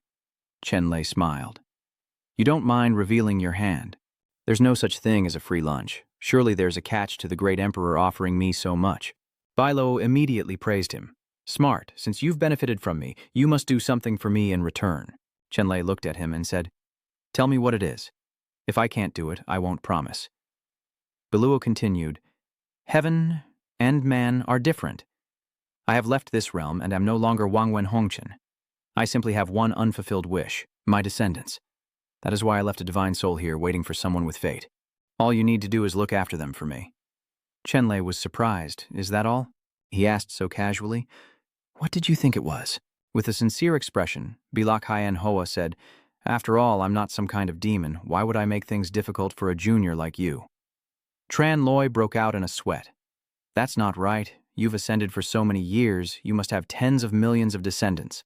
He's making me take care of everything. I'll work myself to death. Is one treasure really worth all this trouble?" Thinking it over, Bilak offered a compromise. "If you agree, you can choose any treasure you want from Bilak Palace." Chenlay smirked, clenching his fist. Why choose? I want it all.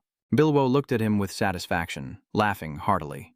You really are greedy. Bilo says that although there's no guaranteed path to enlightenment within Bilo Palace, in the eyes of the world it holds the ultimate treasures for ascension. Everyone rushed in and he replied, a disciple was just killed outside the palace by the Chingyang Holy Land. Rather than let them fight over the spoils, why not give them to me? He continued, saying that people are endlessly greedy and that's just the way of the world. He didn't expect the overseas Holy Land disciples to be blinded by greed as well. Then he finally agreed. Very well. If you have the ability to take them, they are all yours. Immediately, Chenlay knelt down and raised 2 fingers. Disciple Chenlay of the Xuan sect hereby swears. Now that I have the great emperor's treasure, I will take good care of your descendants. If I break this oath, may heaven and earth forsake me. Bilbo channels his inner energy. All right. Today I shall bestow upon you the 9 heavens azure fall technique.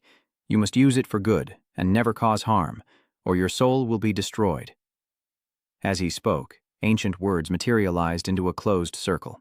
They surrounded Chenlay's body as he floated above the mound, that power enveloping and absorbing into him.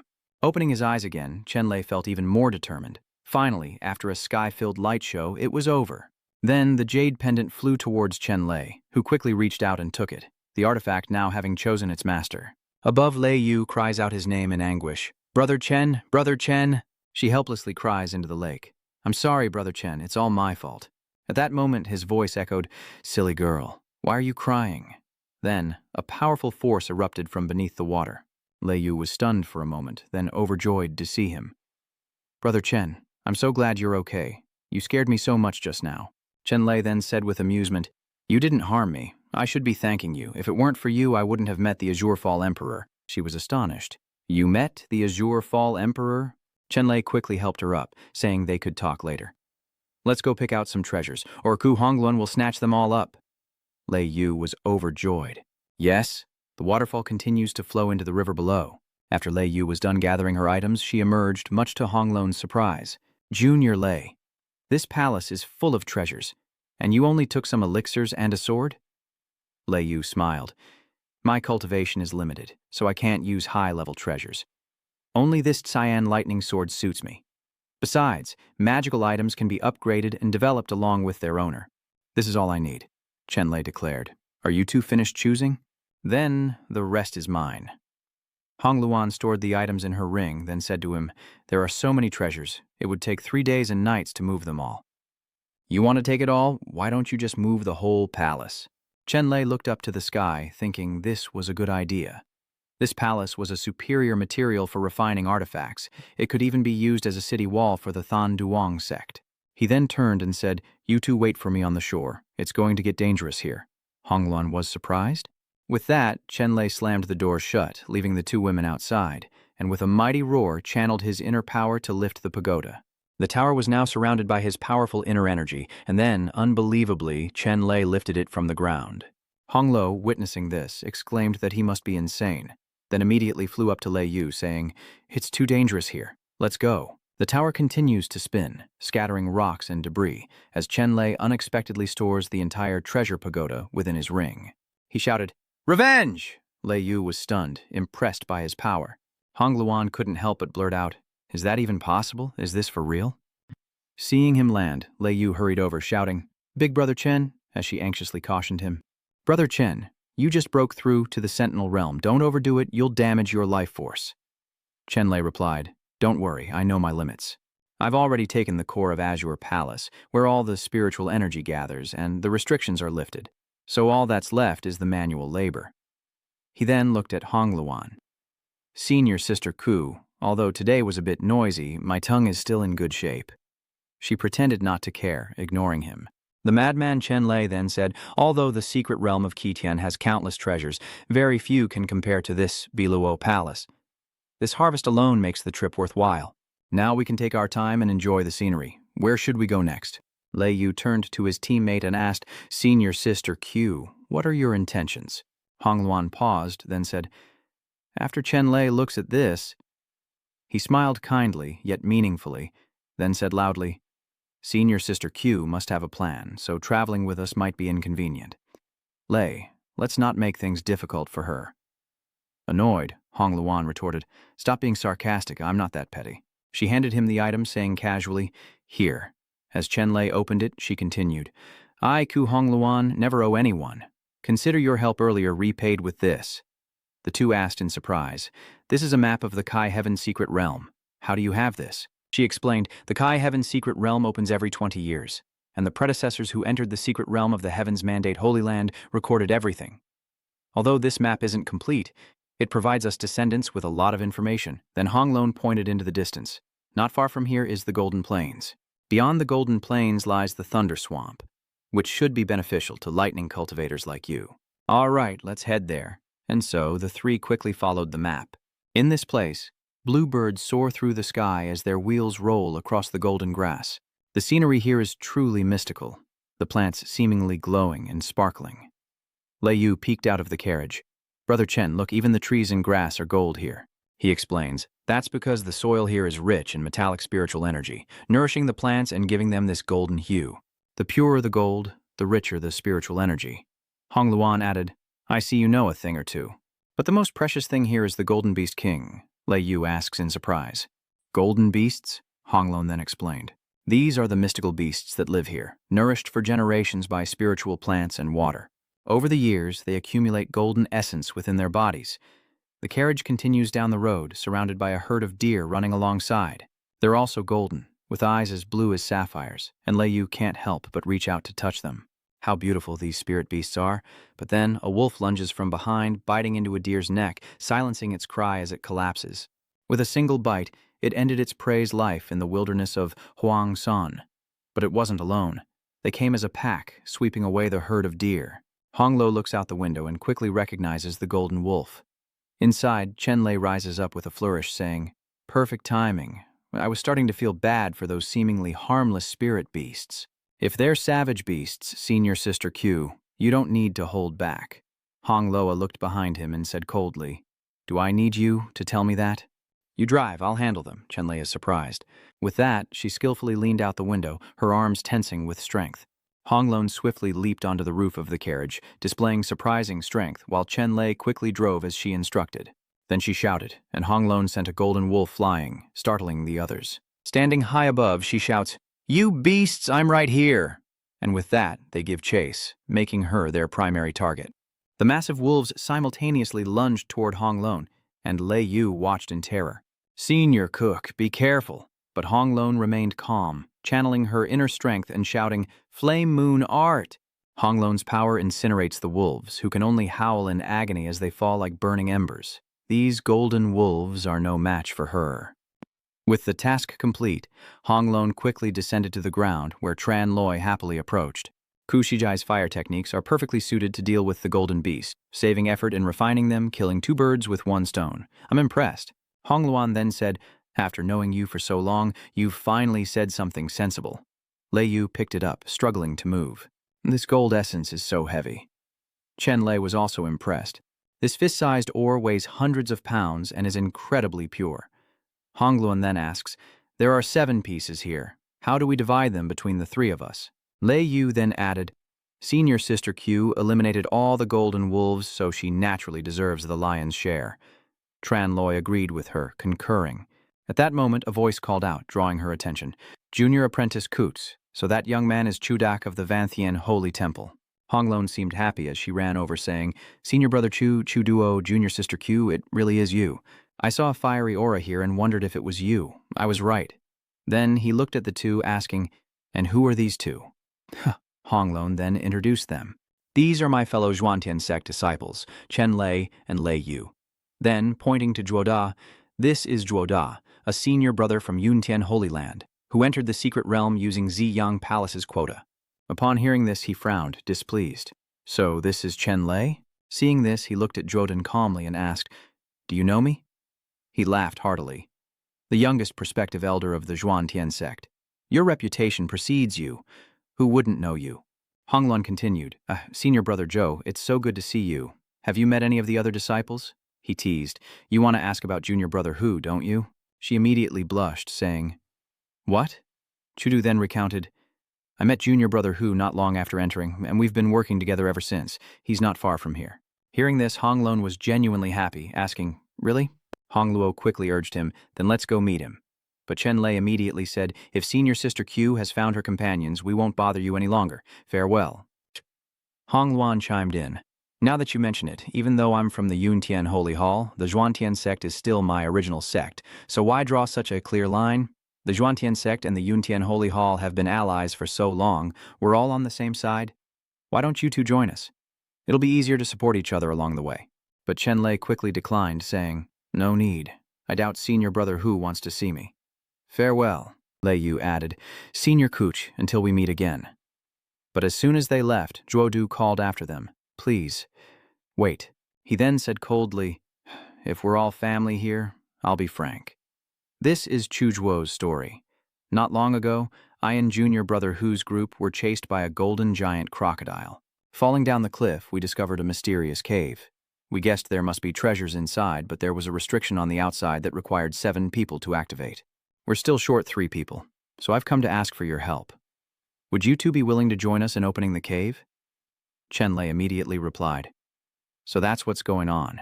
Why didn't you say so sooner? If there's a reward, I don't mind going. I'll listen to you, Brother Chen." Meanwhile, elsewhere, Chu Yue's men are waiting.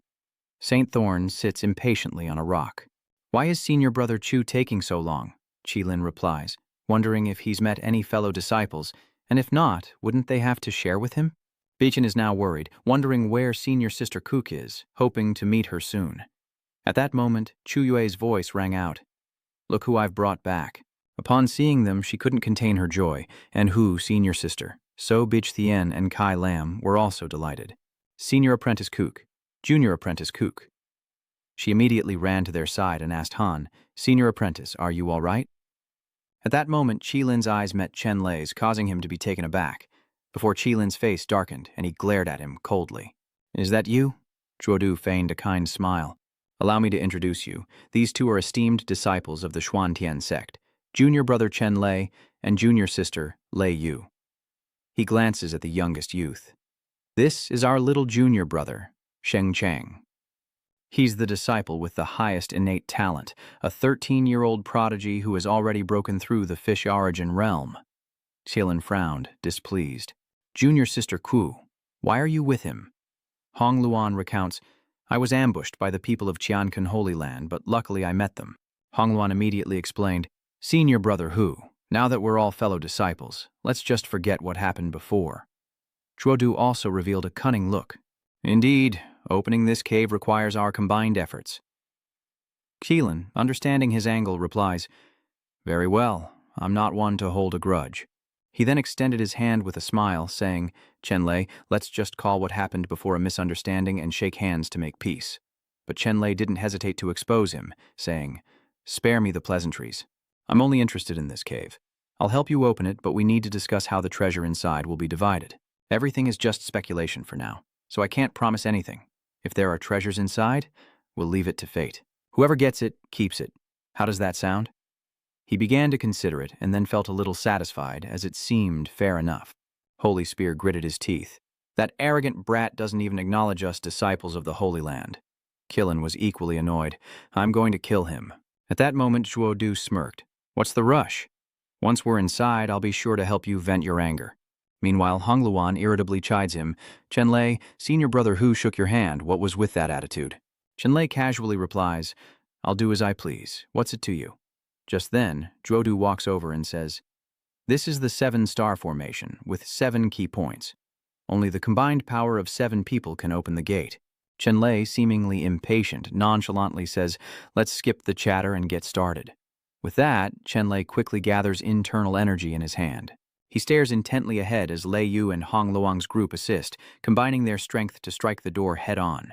In the air, a nexus of power takes the form of a 6-pointed star, radiating brilliant light and unceasing energy. Finally, it seems the door is giving way, a circular crack forming on its surface. As the light subsides, the massive stone gate slowly opens, eliciting cheers from the crowd. "Yes, it's open!" The crowd immediately rushed inside, appearing tiny within the vast space beyond the door. Chenlay wasn't in a hurry. He looked around cautiously, a sense of alert rising within him. The spiritual energy was incredibly dense, like being inside the Azure Palace. Could this cavern have been built by a great emperor? But if so, why was the 7-star formation so easy to break?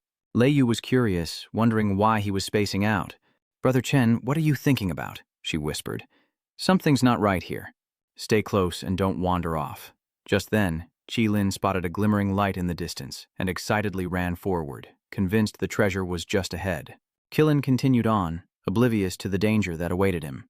Suddenly, he triggered a mechanism under his feet, and the massive stone gate outside began to slowly close. The group was stunned by the sudden turn of events. What was happening? Silver arrows emerged from the walls, targeting those below, and Chenlay swiftly pulls Lei Yu into the air. "There's a trap. Get out of the way." No sooner were the words spoken than a barrage of arrows came raining down. Qilin immediately drew his weapon to defend, warning, "Fall back!" They escaped the rain of arrows, but another danger lurked. Chenlay looks ahead, realizing the outer formation is just a decoy. The real trap lies within. Hongluo surveys their surroundings, adding that while the arrows aren't powerful, they're relentless and dense. "None of us are defense types. How are we going to get through this?" At that moment, Lei Yu spoke up. "Big Brother Chen, let me try." A little worried, he asked, "Are you sure you can do this?" Lei Yu replied, "My abilities may be limited, but I should be able to withstand this level of lightning attack." Chenlay finally agreed. "All right, do what you can, don't push yourself." Seeing his concern, Lei Yu was happy and quickly responded. "Okay." Lei Yu then focused her inner energy and unleashed a lightning blast forward. Instantly, everyone was enveloped in a golden protective barrier, shielding them from the arrows and ensuring their safety. Hongluo was overjoyed, urging everyone to persevere, as they were almost there.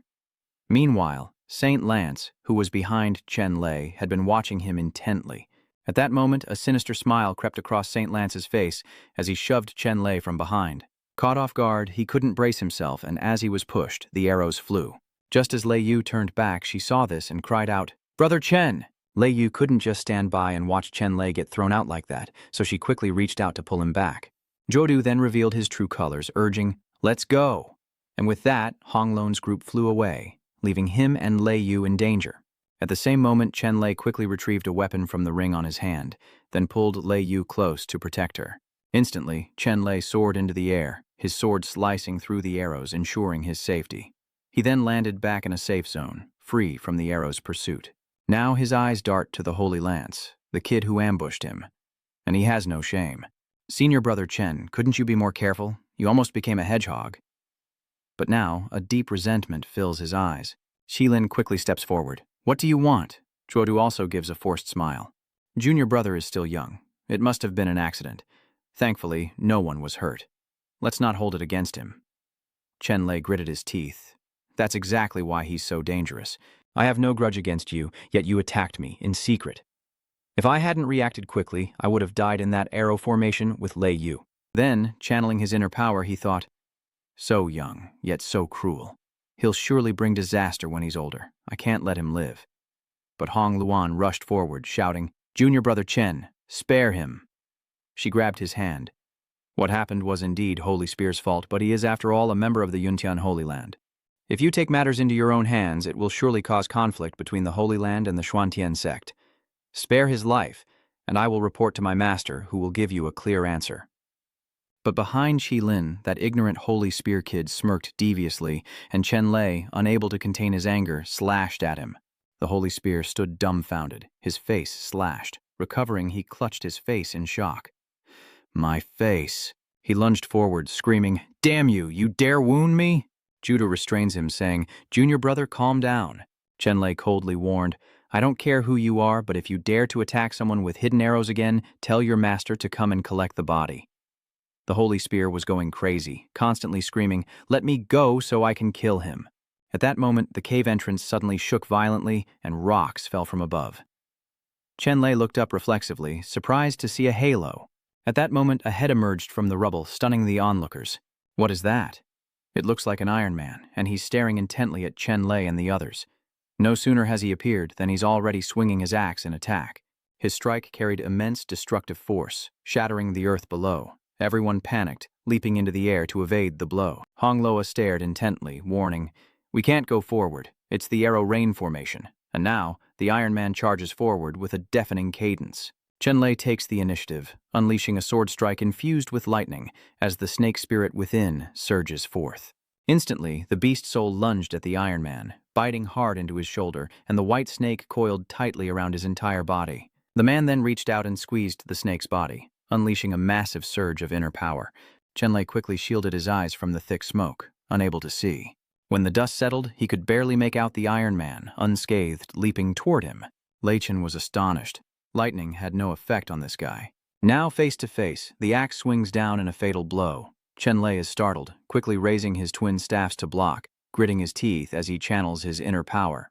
Seeing this, Lei Yu became uneasy and shouted, "Brother Chen! Honglo won't sit still either. Let me help you." But Zhuodu and the others wouldn't allow it, and Qilin grabbed her hand.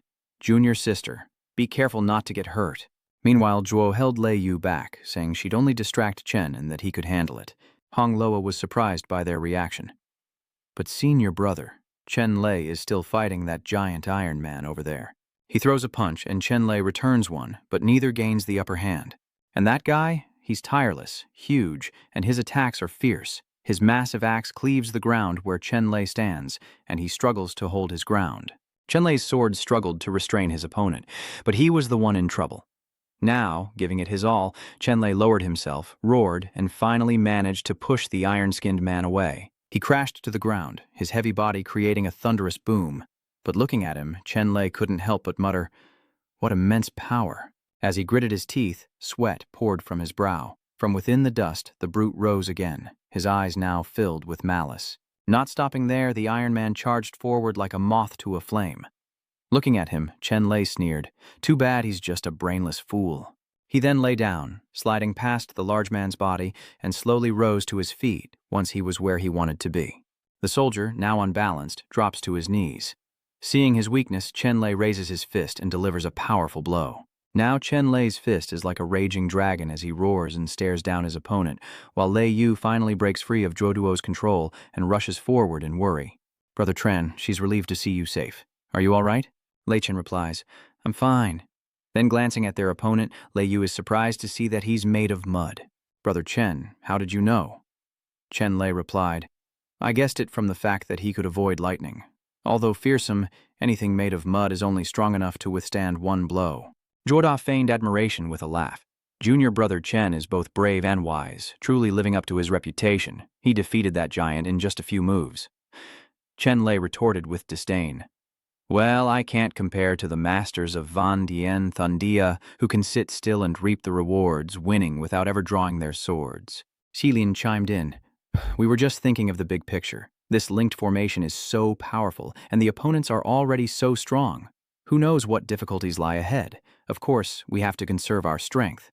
"Indeed, if we're all in the same boat, why be so calculating?" Chenlay casually retorted, "That's not how it works. Even brothers keep score." "You're not my father. Why shouldn't I be calculating?" Qilin retorted through gritted teeth, unable to find a better response. "You're right," he continued. "It seems we need to revise the rules a bit.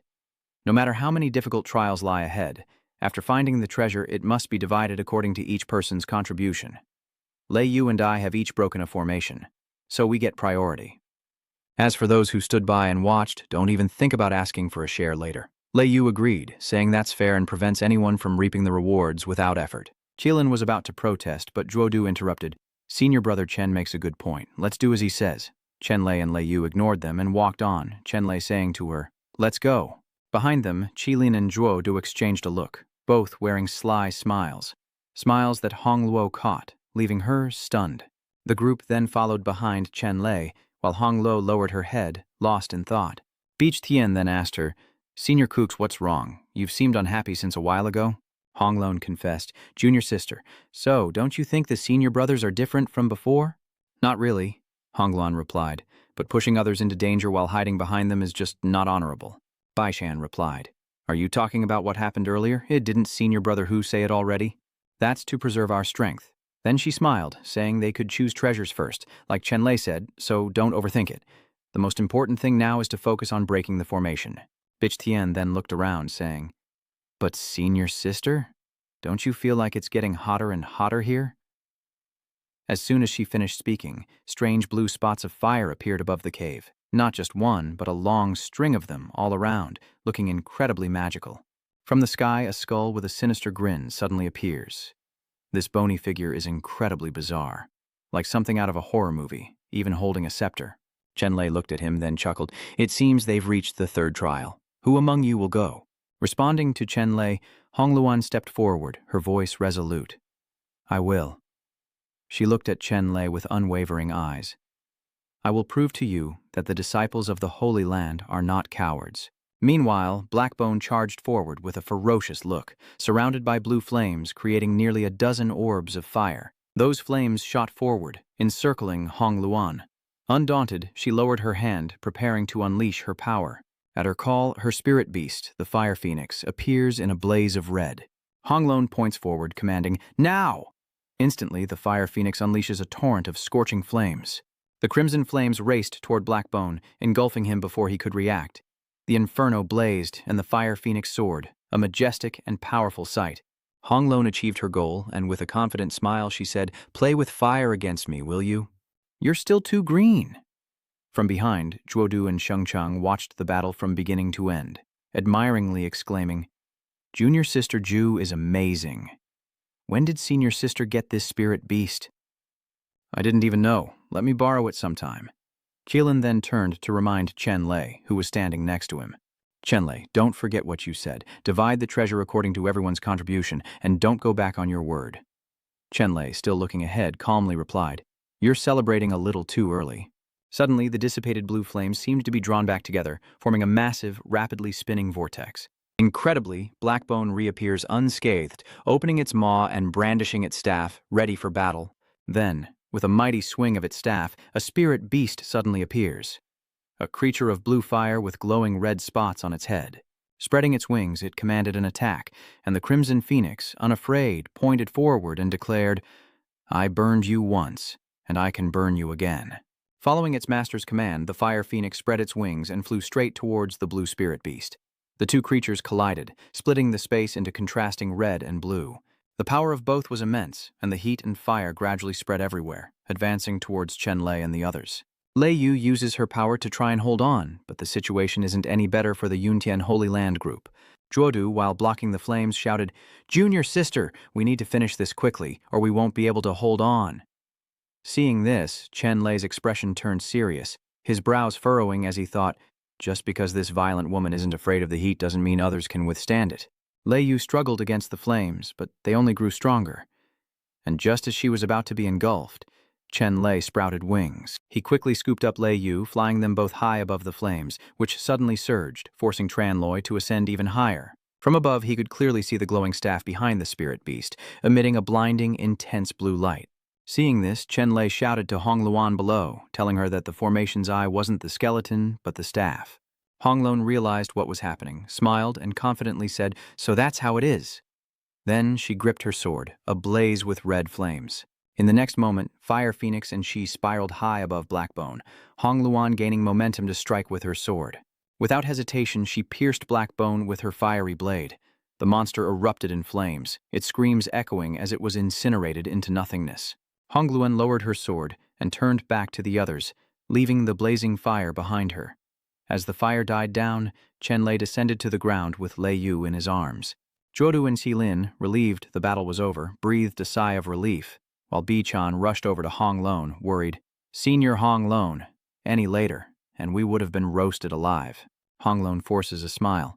Sorry, I was so caught up in the heat of the moment I was only thinking about winning. Chenlay chuckles. If I hadn't reminded you, you might have turned this place into a volcano. Now that we've got the treasure, shouldn't you give me half? Hongluan retorted, displeased.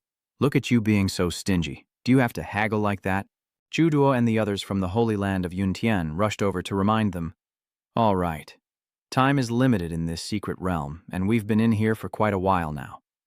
Everyone raised their hands with determination and shouted, Let's go all out in the next stage and finish this quickly. All right, in the challenges ahead, everyone will give it their all to win. Chudak uses his sword to powerfully break through any challenge that appears. Xilin used his own hands to create power and attack his opponents, while Holy Spear showed no fear when facing the giant beast. After many fierce battles, they finally saw the light.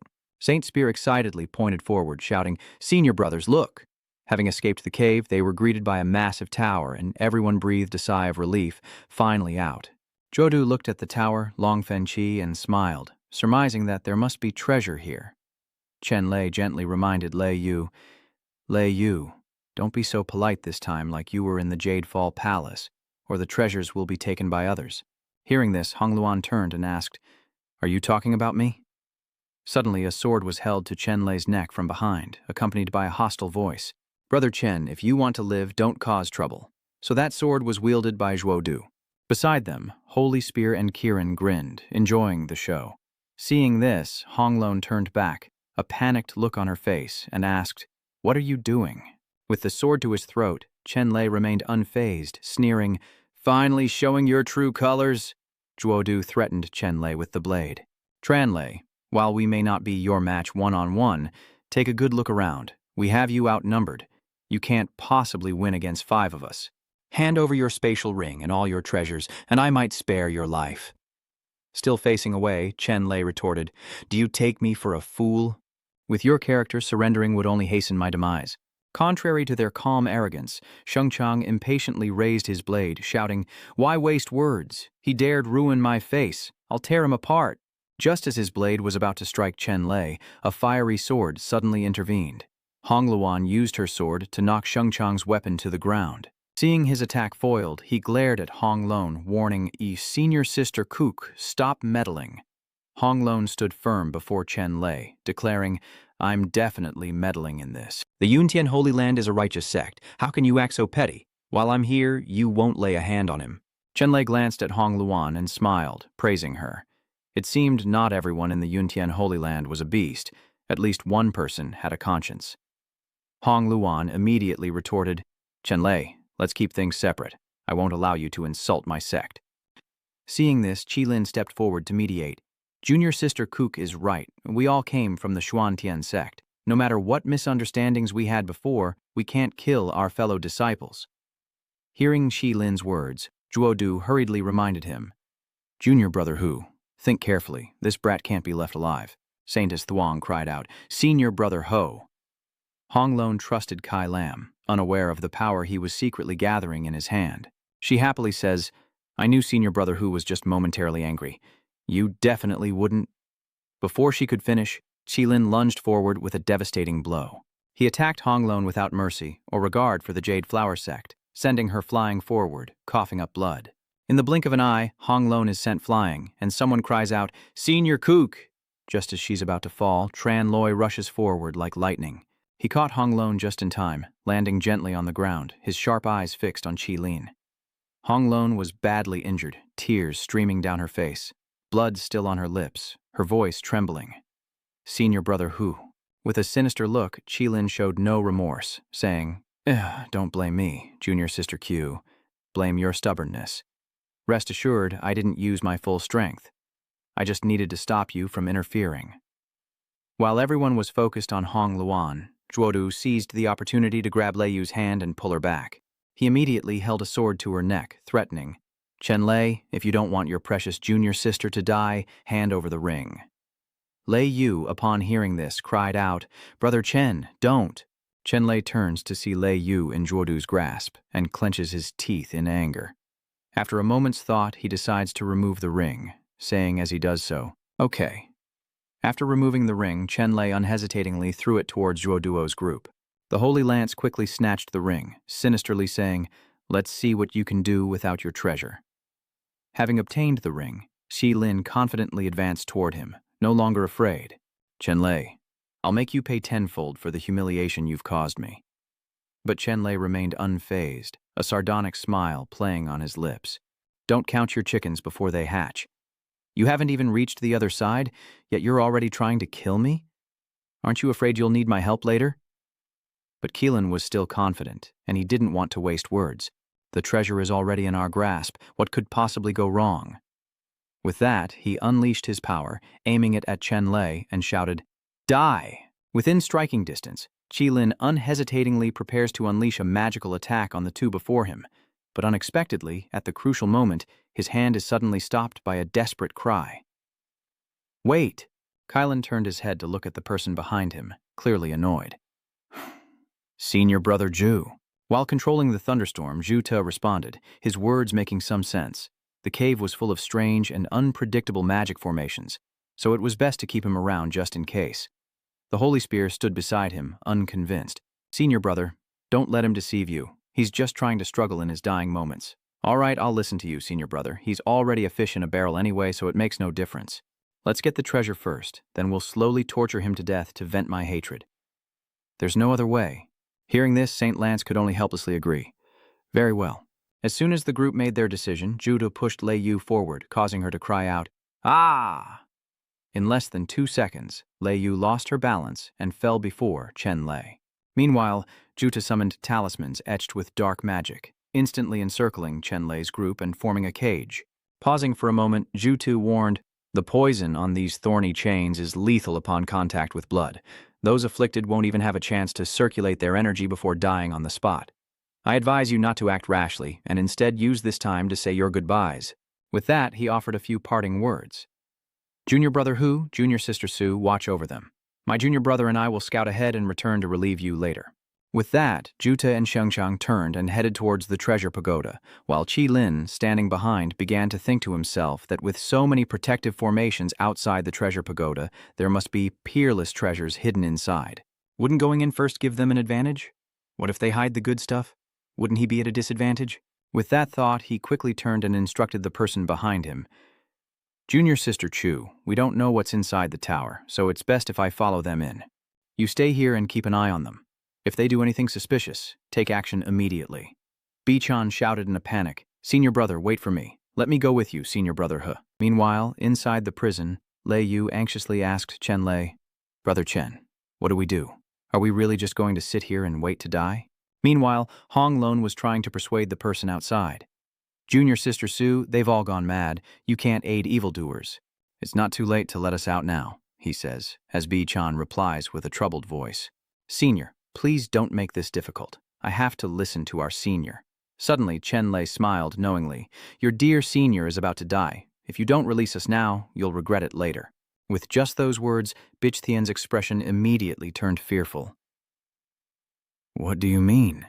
Chenlay casually leaned back and lay down on the grass. "Well, I warned you. I'm tired after rushing through so many levels, so I'll take a nap first." Minutes passed, the clouds drifted, and the sun beat down on the pagoda's tiled roof. Meanwhile, Kylan and his group were pushing open the doors to the pagoda, where they were immediately met with a massive amber gold statue. As expected, Xiangchang and Qilin rushed to touch the gemstones. "Isn't this starlight fine gold? There's an entire mountain of it? The quality is so pure. Even killing all the spirit beasts in the Golden Plains wouldn't equal a fraction of this golden mountain." Shuta grinned, realizing the golden plain was just a smokescreen. This was where the true spiritual energy lay. "It's like heaven is helping us. If we hadn't been chased by that giant serpent and fallen off the cliff, we never would have discovered this treasure trove." With that, he excitedly urged, "What are we waiting for? Let's gather it up." No sooner had he spoken than the three rushed to mine the star metal without pause, the sharp impacts quickly destroying the rock's structure. As they neared their goal, Qilin, Zhuodi, and Xiangchang smiled with delight, and golden light burst forth from the cracks. Contrary to their expectations, the trio's expressions suddenly change. What is going on? But what appeared before them was a bizarre, dark figure slowly approaching. Then suddenly, a massive, ferocious beast emerged, growling as if ready to pounce on Zhuod and the others. Chu Duo recognized it, exclaiming, "It's a gluttonous beast!" St. Spear added in alarm. "Didn't we break the formation? Why is there another savage beast?" Qilin frowned, gritted his teeth, and shouted, "No matter, kill it." He raises his hand, gathering power for an attack, while Sayan Thuong focuses, creating a surge of blue energy. Zhu Duo drew his sword, his eyes fixed on what lay ahead, and as one, the three attacked the Taiuti with all their might. Suddenly, violent tremors and screams echoed from within the tower. Hearing this, Beach Thien broke out in a cold sweat, anxiously calling out, "Senior brother Chu, senior brother Ho." With no sounds coming from within, she turned to Hong Lon, asking anxiously, "Senior Kus, have the others run into trouble?" Hong Lon, unsure of the situation, turned to Tran Loi. "You must know what's happening inside, right? Stop beating around the bush and just tell us." Tran Loi, still lying leisurely on the grass, replied, "You're too dense to realize that this cave needs 7 people to open it simultaneously, and the entrance uses the 7 stars formation to confuse people. Everything here is related to the number 7. It seems the master of this place is fond of the number 7. But how many trials have we faced on our journey here?" Bichthien recalled the battles within the cave, beginning to count. The arrow rain, the giant, the skull formation. Lei Yu quickly calculated the results. 6 in total, Honglun asked, finally understanding. You mean... Tran Loi no longer wanted to beat around the bush. He sat up, his voice certain, and pointed towards the tower, declaring, if I'm not mistaken, that tower is the final protective formation. Then, Chenlay sneered, each of these formations is more deadly than the last. We barely made it through fighting with all our might. Those 3 went in completely unprepared. Caged birds is a fitting description, I think. Hearing this, Bij Thien still couldn't accept the truth. No, it can't be. Tran Loi, don't think you're the only one who's strong. In terms of cultivation and skill, Senior Brother Hu and Senior Brother Chu are both outstanding talents. They will surely return safely. But just then, another change occurred inside the tower. A great power was unfolding within.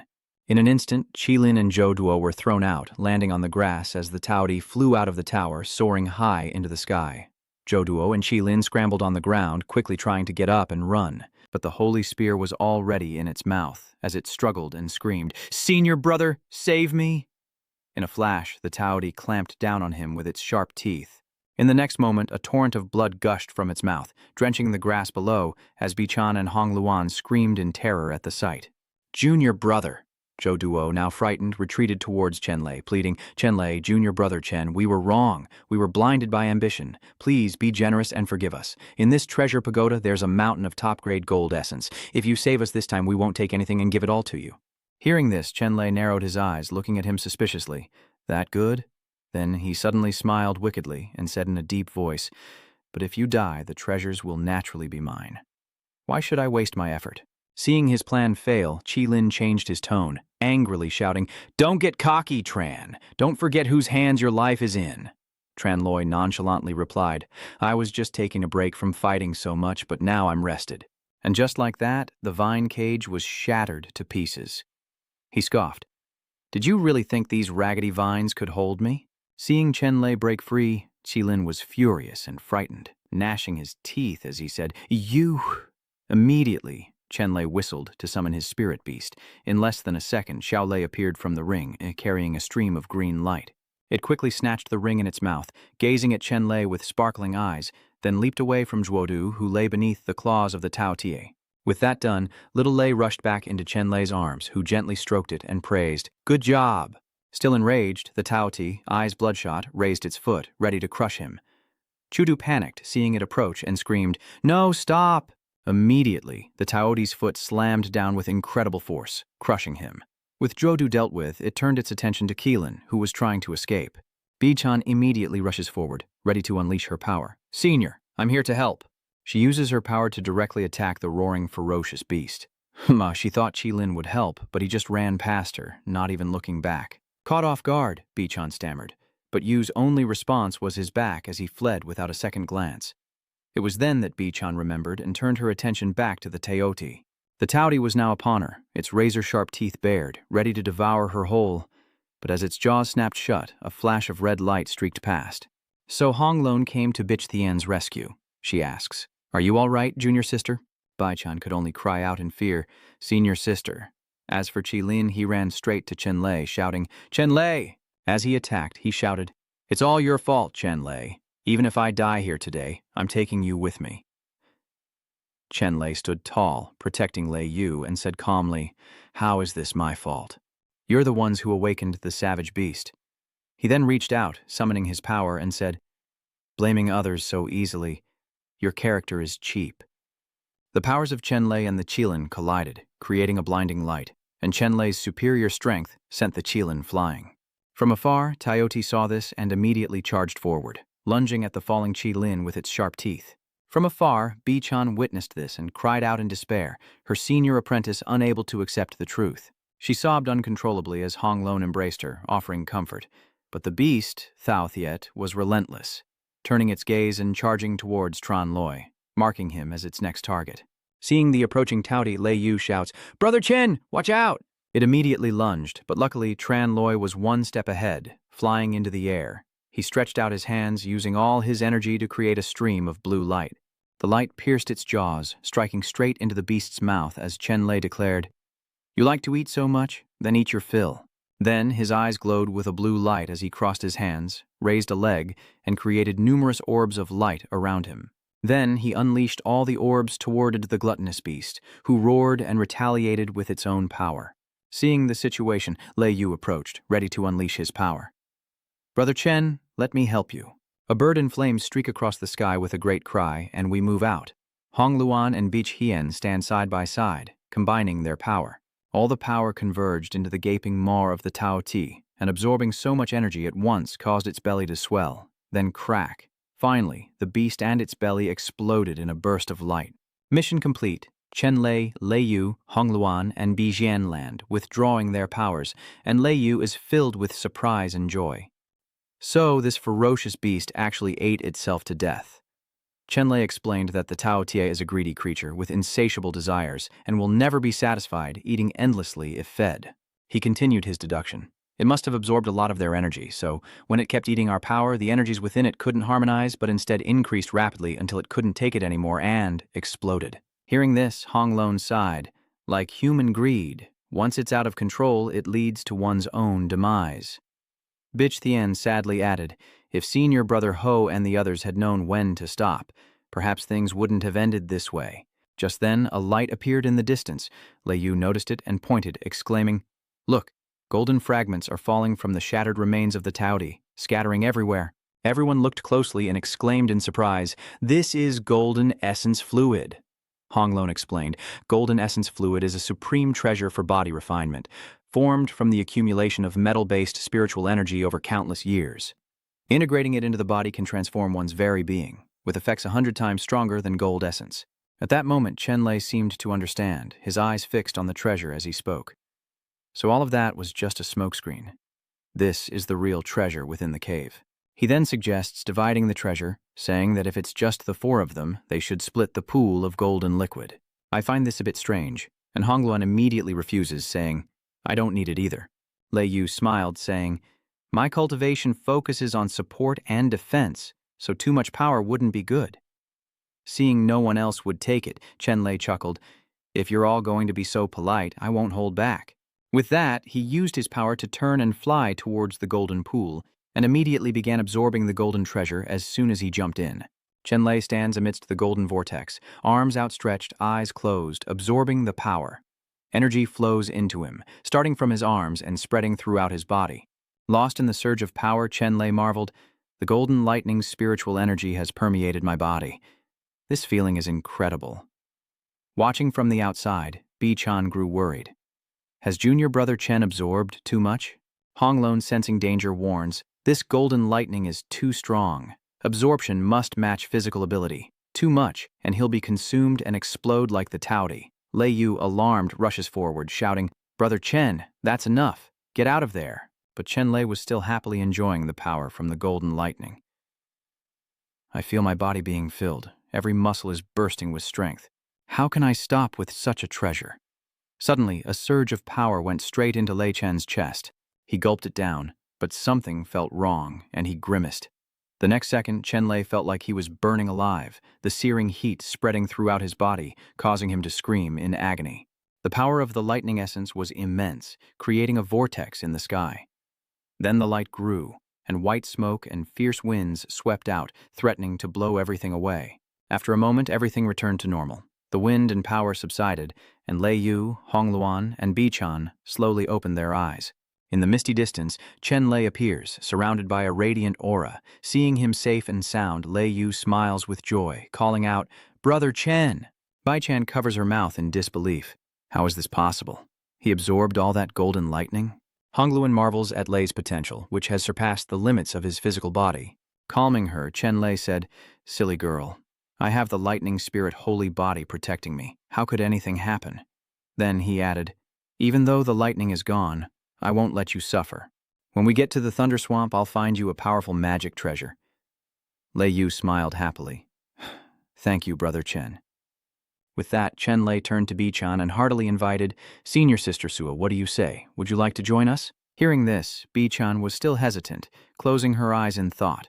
Seeing this, Honglone comforted her gently. Don't worry. No one blames you for what happened. Come with us. Hearing this, Bi-chan breathed a sigh of relief and quickly agreed with a smile. Yes, next they have to go through the Thunder Swamp. Legend says a true dragon once fell here during its tribulation, its demise birthing endless storms that shroud the sky. As a result, the area is constantly struck by lightning and rain, with muddy swamps everywhere, teeming with ferocious beasts. The true dragon's body transformed into countless treasures, attracting disciples into this secret realm. It's said that the most precious treasure is the Thunder Spirit Pearl, formed from the true dragon's inner essence. If a lightning-type cultivator obtains it, they'll gain a century's worth of power. Outside the swampy forest, a group of people were discussing, "This Thunder Spirit Pearl is a rare treasure. We must obtain it, even if it costs us our lives. In the previous 2 expeditions, your seniors were struck by lightning and killed here before they even reached the swamp. This year, watch us from 100 Refinement Sect take the prize. Everyone wants the treasure. Everyone, rely on your own abilities. Whoever gets it, keeps it." With that, the group fearlessly advanced, shouting with determination. As they charged forward, the sky opened up, unleashing a torrential downpour and a barrage of lightning strikes. Reaching the edge of the swamp, Chenlay witnessed the scene and remarked, "It seems this swamp is even more dangerous than we imagined." Seeing Honglun still shivering in the rain, clearly not fully recovered, Bichthian asked worriedly, "Senior, how are you feeling?"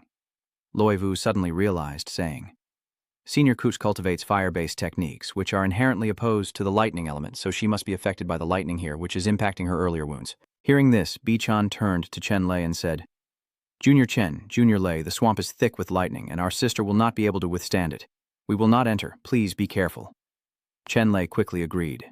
"All right, before we go, take these 2 things and give them to Bichthian. This is the fire spirit mushroom I found before. It should help with Cuck's injuries. Take this dragon fighting armor axe. If something happens, don't wait for us. Just go on ahead." Bichthian accepted it and thanked him. "Thank you." But as Chenlay and Leiyu turned to leave, Hongluan called out to them. Despite her reluctance, she finally said, "Don't you dare die." Chenlay turned back, half reassuring and half teasing. "If I die, senior sister Q will have no one to vent her anger on. Wouldn't she be lonely? I have to survive to argue with her." Immediately after, Chenlay and Leiyu flew into the swamp. Hongluan shouts, "You little brat, do you even speak human language?" As Chenlay, Leiyu, and Xiaolei dodge, lightning bolts across the swamp. Little Lei led the way, nimbly stepping on the rocks as Chenlay explained why he let it guide them. Thunder beasts feed on lightning, knowing the dangers and safe paths within this swamp, so following it will avoid obstacles. Guided by Little Thunder, they venture deeper. Lei noticed, "The lightning here is indeed weaker, and it's not raining anymore." Suddenly, Xiaolei stopped, staring intently ahead and whimpering. Chenlay also noticed something strange, looking at Little Lei and exclaiming that the Thunder Beast seemed to have discovered something. Right before them, a large, round ball of electricity appeared above a large pit, emitting many electric arcs around it. The orb pulsed with violet light, its matching sparks hinting at immense power. Chenlay and Leiyu recognized it instantly, exclaiming with joy, "It's the Thunder Spirit Pearl!" Suddenly, footsteps echoed from behind, followed by laughter and the words, "A fine treasure." Then, Kunling appeared, a sly smirk on his face. Chenlay exclaimed, "Kunling, is that you?" Kunling looked at Chenlay and said with a sinister smile, "Thank you. I've been wandering around here for days. If you hadn't led the way, I wouldn't have found the Thunder Spirit Pearl so quickly." Leiyu notices something is off and whispers to Chenlay, "Brother Chen, he seems different." Chenlay realizes his inner energy is different than before, as if he's had some kind of lucky encounter. Go Ryung basks in his joy, exclaiming, "Heaven has eyes, allowing me to find the Violet Sun Kirin the moment I entered the secret realm. I've recently had a breakthrough to the Guardian realm." He glared at Chenlay and shouted, "Chenlay, you dared to shoot down my ship and embarrass me in front of everyone. Today, I'll make sure you die here." Chenlay smiled, looking at him defiantly. "Bragging without shame. Surveillance realm, what a coincidence, me too. Let's see how strong you really are." Kunling then used his power to summon a spirit beast, a massive and ferocious creature that charged straight toward Chenlay. Ready to attack, it opened its mouth, revealing sharp teeth and glowing eyes, eager to devour its prey. It lunged, raising its front paws above Chenlay, roaring incessantly. As he spoke, Chenlay raised his hand, preparing to summon his power. "You're the perfect size to test my golden lightning power." He unleashed a massive surge of power towards the beast, and the two forces collided, lighting up the sky. The next moment, Chenlay's golden lightning power seemed to overwhelm the spirit beast, pushing it away. Then Chenlay rushed towards Kunling, saying, "So, this is the Violet Sun Qilin? Take another one of my attacks." Kunling immediately raised her hands, summoning her power to create a protective barrier. Chenlay's weapon struck the barrier, unable to reach Kunling. Though strong, the barrier began to crack under Chenlay's staff. But then, a purple smoke appeared, obscuring everyone's vision. Lost in the smoke-filled space, Chenlay wondered what had happened. "Why can't I see? Where did Kunling go?" Lei Yu, blinded by the smoke, coughed and asked, "What happened? Why can't I see? Where did Kunling go?" The purple smoke hadn't dissipated and was instead intensifying, swirling into a vortex. Taking advantage of Chenlay's inattention, a hand struck him in the back. Caught off guard, Chenlay was immediately hit and fell to the ground, but he quickly propped himself up, analyzing, "This isn't ordinary fog. How could I not sense such a close attack?" Luckily, his body had been tempered with golden fluid, otherwise that blow would have been fatal. Kunling emerged from the purple smoke, eyes blazing, and declared, "It's too late to sense it now. This is the primordial violet high force, capable of severing the five senses." Raising his hands to attack again, he confidently declared, "In this mist, I am the only master. Even if you're a grand Luo golden immortal, blindness and deafness will only lead to your defeat." Unable to sense the attacks, Chenlay was struck again and again. With a grin, Kunling smugly asks, "Well, Chenlay, how does it feel to be toyed with? Even if you kneel and beg for forgiveness now, it's useless." Not stopping there, he summons more mountain-shattering hammers and yells for Chenlay to die. The massive hammers hurtle forward, attacking with full force. Thinking he'd succeeded, Kunling smiled excitedly. "This is the price you pay for offending me." But his joy was short-lived as a familiar voice echoed in his ear, startling him. Too soon to celebrate. Chenlay appeared unscathed behind Kunling, with wings on his back. "How are you still alive? It's impossible," he stammered, eyes wide with disbelief. With a gentle smile, Chenlay explained that the primordial death energy could indeed block a person's five senses. "You've overlooked one thing," Chenlay continued. "This is Thunder Swamp, where lightning permeates everything. Even if my five senses are gone, I can still summon the thunderous atmosphere to break through your fog." With that, he crossed his arms, folded his wings, and prepared to unleash his power. From within the purple mist, Chenlay ascends with a blue light, breaking the formation, retrieving his weapon, and swinging it forward, he proclaims, "That was a good warm-up. Right? Now it's my turn." Kunling had no choice but to charge forward, gritting his teeth as he used his hammer to block Chenlay's attack. The clash of their immense power threatened to shake the very earth. The shattering music mallet couldn't withstand his power and was about to fall, which in turn attacked Kunling's arm. His bones cracking, Kunling succumbed to the force, crying out in despair. Clutching his shoulder in agony, Kunling screamed, "My arm!" Trembling with pain and resentment, he gritted his teeth and roared, "Chenlay, I'll tear you to pieces!" Chenlay glanced at him, his voice icy. "A defeated dog, where do you get your confidence?" He stared coldly, his hand tightening on his sword, ready to strike. Kunling mustered his strength for one final attack.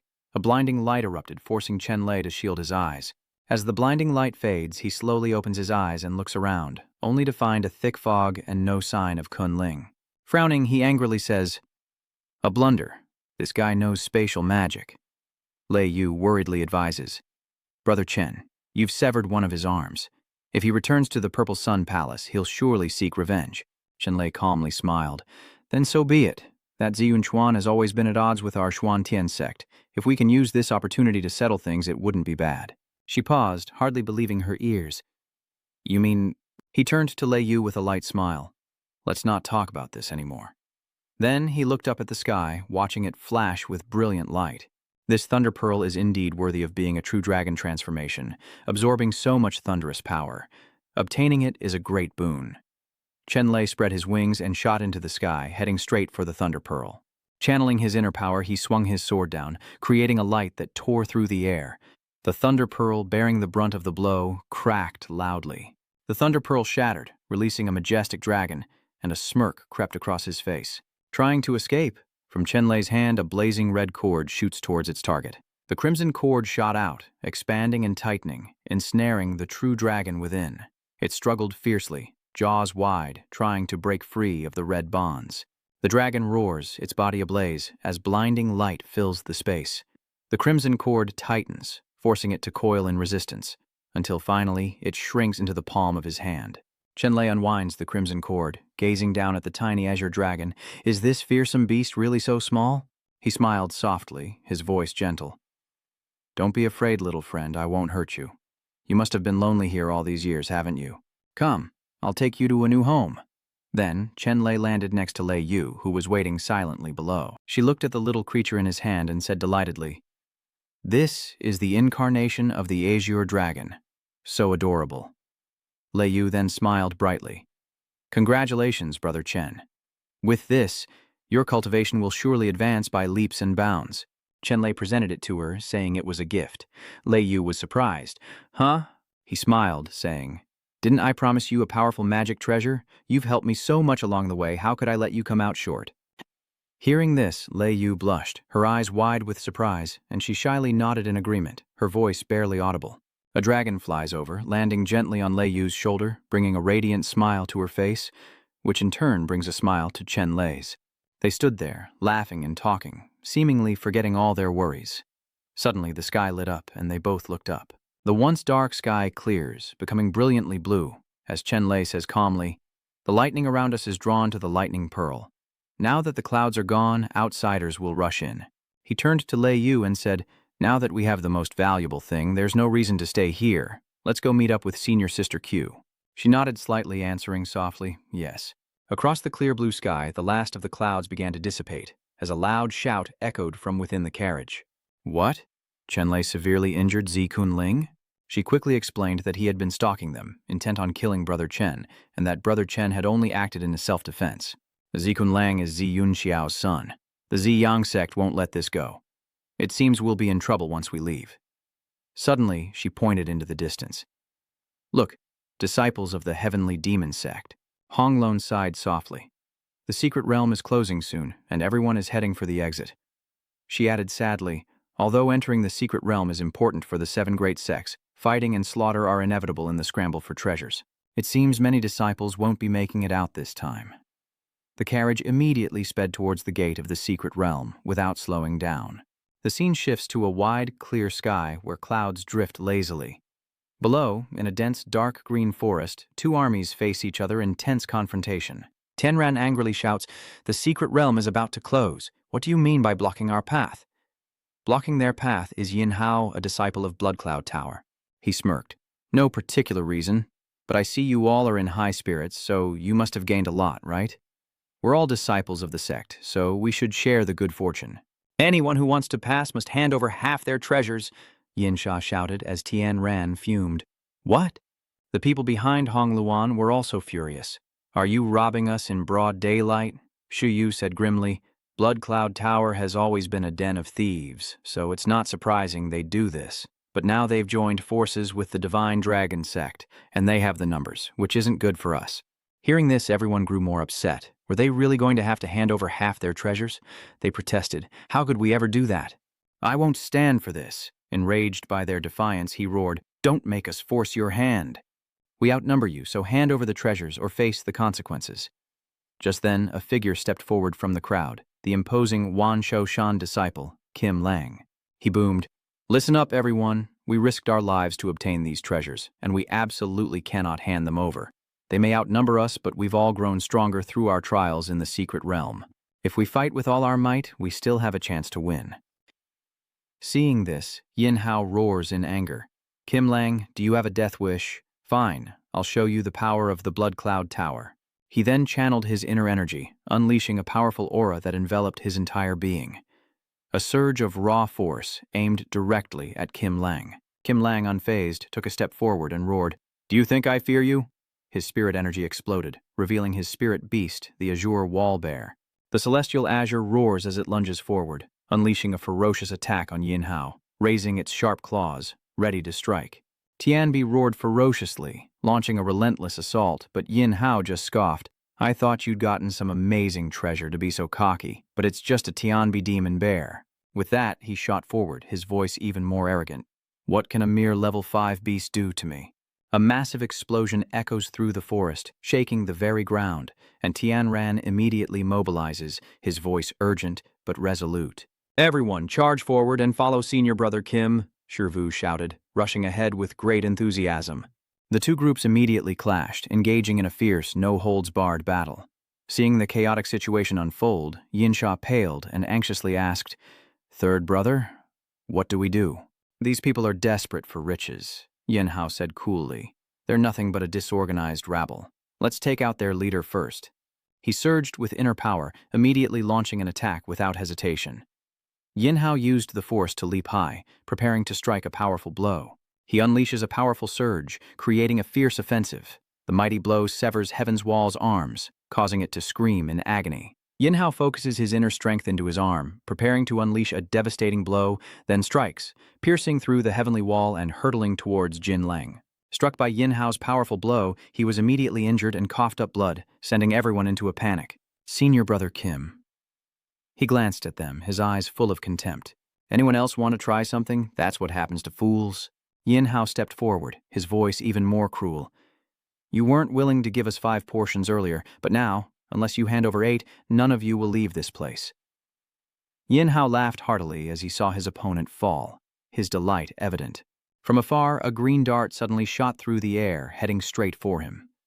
Yinhao was stunned, and the arrow pierced him before he could react. As he fell, the others rushed to his side, shouting in alarm, "Third brother!"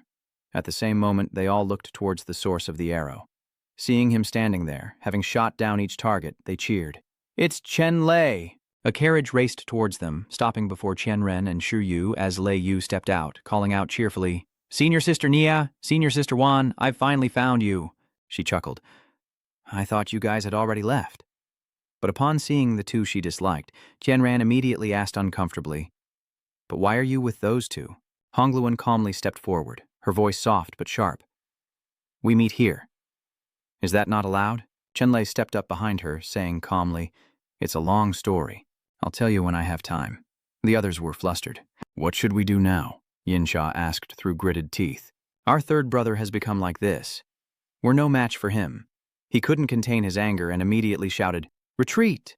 But he wouldn't let them escape so easily, coldly declaring, "Hold on. Who was it that said if you didn't hand over 8 portions of the treasure, you wouldn't leave here alive?" Hearing this, the group panicked, their eyes filled with worry and unease, and they hurriedly threw down the treasures, turning and fleeing in disarray. Kim Lang, supported by others, expressed his gratitude, saying, "Junior brother Chen, the Blood Cloud Tower and the Divine Dragon sect were here, trying to take advantage of the situation, but luckily you arrived in time." Chenlay chuckled. "It was nothing, just a whim. Divide these storage rings among yourselves." Kim Lang quickly bowed his head in thanks. "Thank you, junior brother Tran." The others chimed in, "Thank you, senior brother Chen." Suddenly, a worried voice echoed through the air. "Oh no, everyone look, the exit is closing," she cried out in alarm as the exit began to shrink. Panic set in. If they didn't escape in time, they'd be trapped until the next opening. A terrifying prospect, as survival here for 20 years was impossible. They pressed on, knowing that no disciple trapped within the secret realm had ever survived. Chenlay immediately shouted decisively, "What are we waiting for? Get in!" Black Dragon roared, shaking the forest to its core as he boarded the chariot and sped toward the mystic gate. Thunderous voice echoing across the sky, he sharply commands, "Hurry!" Below, those rushing forward cry out in panic, "The gate is closing!" He watched as everyone took flight, pleading, "Wait for me, don't leave me behind." Chenlay's chariot instantly accelerated, hurtling towards the mystical gate. The vehicle suddenly lifted off the ground, gently floating into the air, then accelerated intensely towards the radiant gate. As the gate was closing, the Black Dragon carriage narrowly made it through. Then the gate vanished completely. In the desolate misty mountains shrouded in a light white mist, he exclaimed with shining eyes, "Headmaster, they're back!" From high within the circle of light, his Black Dragon carriage burst forth. Then the gate behind him slowly closed, the light fading and disappearing. It rapidly intensified into a violent vortex, swallowing everything whole. Then, as the vortex dissipated, it slowly coalesced into a mysterious Saiyan monument as Tianqiu looked around frantically, his voice trembling. "Where's Shadowless? Has anyone seen my son, Wu Ying?" Seeing his son with a missing arm, Xuan angrily asks, "Linger, who hurt your arm?" Hearing his father's question, he turned to face Chenlay, his eyes burning with barely restrained anger. Following his gaze, the father roared, "Chenlay, how dare you injure my Linger?" Fengzi immediately stepped forward, his voice cold. "Ziyun Xuan, do you think the Zhuantian sect has no one? You dare to attack my disciple in front of me?" Enraged, Xuan roared, "Lay, don't think you can cover this up. Your disciple crippled my son, and you will pay for it." He retorted coldly, "How absurd. Your son lost a hand, so you want my disciple's life? So if I lose a single hair today, your purple sun palace should be annihilated?" Hearing this, he became uncomfortable. You're talking nonsense?" Wanshu stepped forward, trying to mediate. "Brothers, please calm down. We can't just listen to one side of the story. There might be some misunderstanding." Tianshan turned to Chenlay and asked, "Chenlay, did you really injure Zi Kunling?" "Don't be afraid. Tell us everything. Your master will decide." Chenlay calmly replied, "Yes, I crippled his arm, but he attacked first. He stalked me and junior sister Lei Yu, intending to kill us and steal our treasures. Lei Yu can attest to this." Lei Yu stepped forward to confirm. "Brother Chen is right," but Xuan remained unconvinced, retorting, "She's from your Xuantian sect, so her words can't be trusted. Besides, my son is honorable and would never resort to such petty tricks." Jin Lang stepped forward, stating firmly, "I can also testify. In the secret realm, Zi Kunling repeatedly ambushed us, injuring people and stealing rings. If you don't believe me, search him. He's bound to have storage rings from disciples of other sects." Mo Shan, enraged, growled, "So, you're bullying us at the foot of Mount Wan Shou, are you?" After hearing everyone's account, Lao Liang turned to Xuan sternly. "Brother Xuan, it seems you owe everyone an explanation." He angrily slapped him. "You wretch, you've disgraced the Purple Sun Palace. See how I punish you when we return." Xuan took a deep breath, clasped his hands together, and said in a low voice, "Everyone, I am ashamed that I have failed to discipline my son. You have all suffered in the secret realm, and many disciples have been injured. Why don't you go down the mountain to recuperate? I will certainly punish this beast and give everyone justice." Feng's voice rang out, clear as a bell. "You all heard it. This kid is responsible for his own actions. It has nothing to do with Chenlay, so don't make things difficult for us because of this." With that, he waved his sleeve and said decisively, "It's getting late. The Xuantian sect will take its leave." Xuan bowed, his face extremely gloomy, his eyes cold and full of murderous intent. Seeing this, Kunlang trembled and whispered, "Young master." He gritted his teeth, his eyes bloodshot, his voice like thunder. "I won't rest until I've repaid the humiliation of today." Zi Yunxuan swears he will not rest until he repays this humiliation. The bustling streets were teeming with people. Contentedly sitting in his chair, Fengzi chuckled. "I never imagined that after this trip to the mystic realm, you would have so many fortuitous encounters, even breaking through to the sentinel realm." He was proud, his eyes shining brightly. "Chenlay, my good disciple, you truly haven't disappointed me." Chenlay bowed respectfully and replied, "Thank you for your praise, master. But these matters are for your ears only. Don't breathe a word of it outside this room, and tell Lei Yu's group to keep their mouths shut as well." Not understanding, he asked, "Why?" He solemnly explained, "You must know that the treasures you possess are rare and precious. We didn't bring many people with us this time, and if word gets out, it will attract unwanted attention. Poisoning in the shadows is not good." Seeing his master's words as correct, Chenlay bowed his head and replied, "Yes, this disciple will remember." The scene shifts to a small restaurant in Peaceful Street, where a doctor is frantically bandaging his wounds, his movements hasty but careful as the evening breeze gently sways. "My hand will grow back, I'm sure." Xuan entered, his voice icy. "Get out." The doctor bowed hastily, trembling. "Yes, I'll take my leave. I'll take my leave." He looked at his father, anxiously whispering, "Father, am I ruined?" He reassured him gently, his voice deep but firm. "Rest assured, Linger. I've found the best doctors, and no matter the cost, they will heal you." But thinking of the one who harmed him, Kunling gritted his teeth in anger. "Chenlay, I swear we are enemies for life." He seethed, eyes bloodshot. "Father, you must tear him limb from limb to avenge me." Kunling, hearing his father, asked curiously, "What do you mean?" His father gritted his teeth, eyes blazing with anger. "I'll make sure they never return. From this day forward, the Xuantian sect will be no more." Holding up a hairpin, Tianran smiled. "Lei, look how beautiful this is." She then went from stall to stall, excitedly saying, "And this, and this, and this, I'll take them all." With her arms full of things, Lei Yu asked worriedly, "Senior, haven't we bought too much?" A day in the secret realm feels like a year, so it's nice to finally relax a little. But speaking of which, she pouts, slightly annoyed. "That Tran Loi is the worst. He wouldn't even come shopping with me. If he had, we wouldn't have to carry all this ourselves." The true dragon emerges and gently coils around Lei Yu's arm. She looks at it and can't help but laugh. Why did you come out? The true dragon gently licks the candy in Lei Yu's hand, and she asks with a smile, Do you want to eat this? Seeing this, Tianran asks in surprise, This is the incarnation of the true dragon Gengsha. Chenlay really gave it to you? Lei Yu happily nodded. Yes, but her face then fell, and she sighed, wondering when Kaibo had changed so much. He wouldn't even share a piece of candy with me when we were kids. Tianran teased, Junior sister Lei, he treats you so well it's enough to make anyone jealous. Lei Yu blushed, turning away and stammering, Senior sister Ni, please stop teasing me. Senior brother Chen is good to everyone. Suddenly, she and Tianran overheard the people around them talking. Have you heard? It's said that Chenlay of the Xuan sect obtained the Thunder Spirit Pearl and the soul seed of the Tribulation Lightning God Lotus in the secret realm. Priceless treasures beyond compare. The people in the tea house looked around and sighed. Not only that, he plundered the entire Azure Fall Palace. He continued, his voice full of surprise, The scripture treasure tome and the elixirs within are treasures that all cultivators desire. No one has seen them for years, yet he found them. He shook his head and sighed. That kid has no idea how lucky he is. He frowned and muttered, Whether it's a blessing or a curse remains to be seen. I fear he may be destined to acquire treasures, but not to keep them. He turned and asked, his eyes probing. What does that mean? He asked with a sinister smile. We're far from the Xuan sect. Who knows what could happen? Lei Yu frowned, worried. Brother Chen told us not to speak of what happened in the secret realm. So how do these people know so much? Tianren nodded gravely, realizing someone had intentionally leaked the information, making Chenlay a target. She trembled, her voice filled with fear. What do we do? Doesn't this mean that Brother Chen is in danger? She grabbed Lei Yu, urging, We have to go back and tell the sect leader. At the cliff, a crowd gathers around the long-winged airship. Fengzi, filled with gratitude, addresses his three brothers.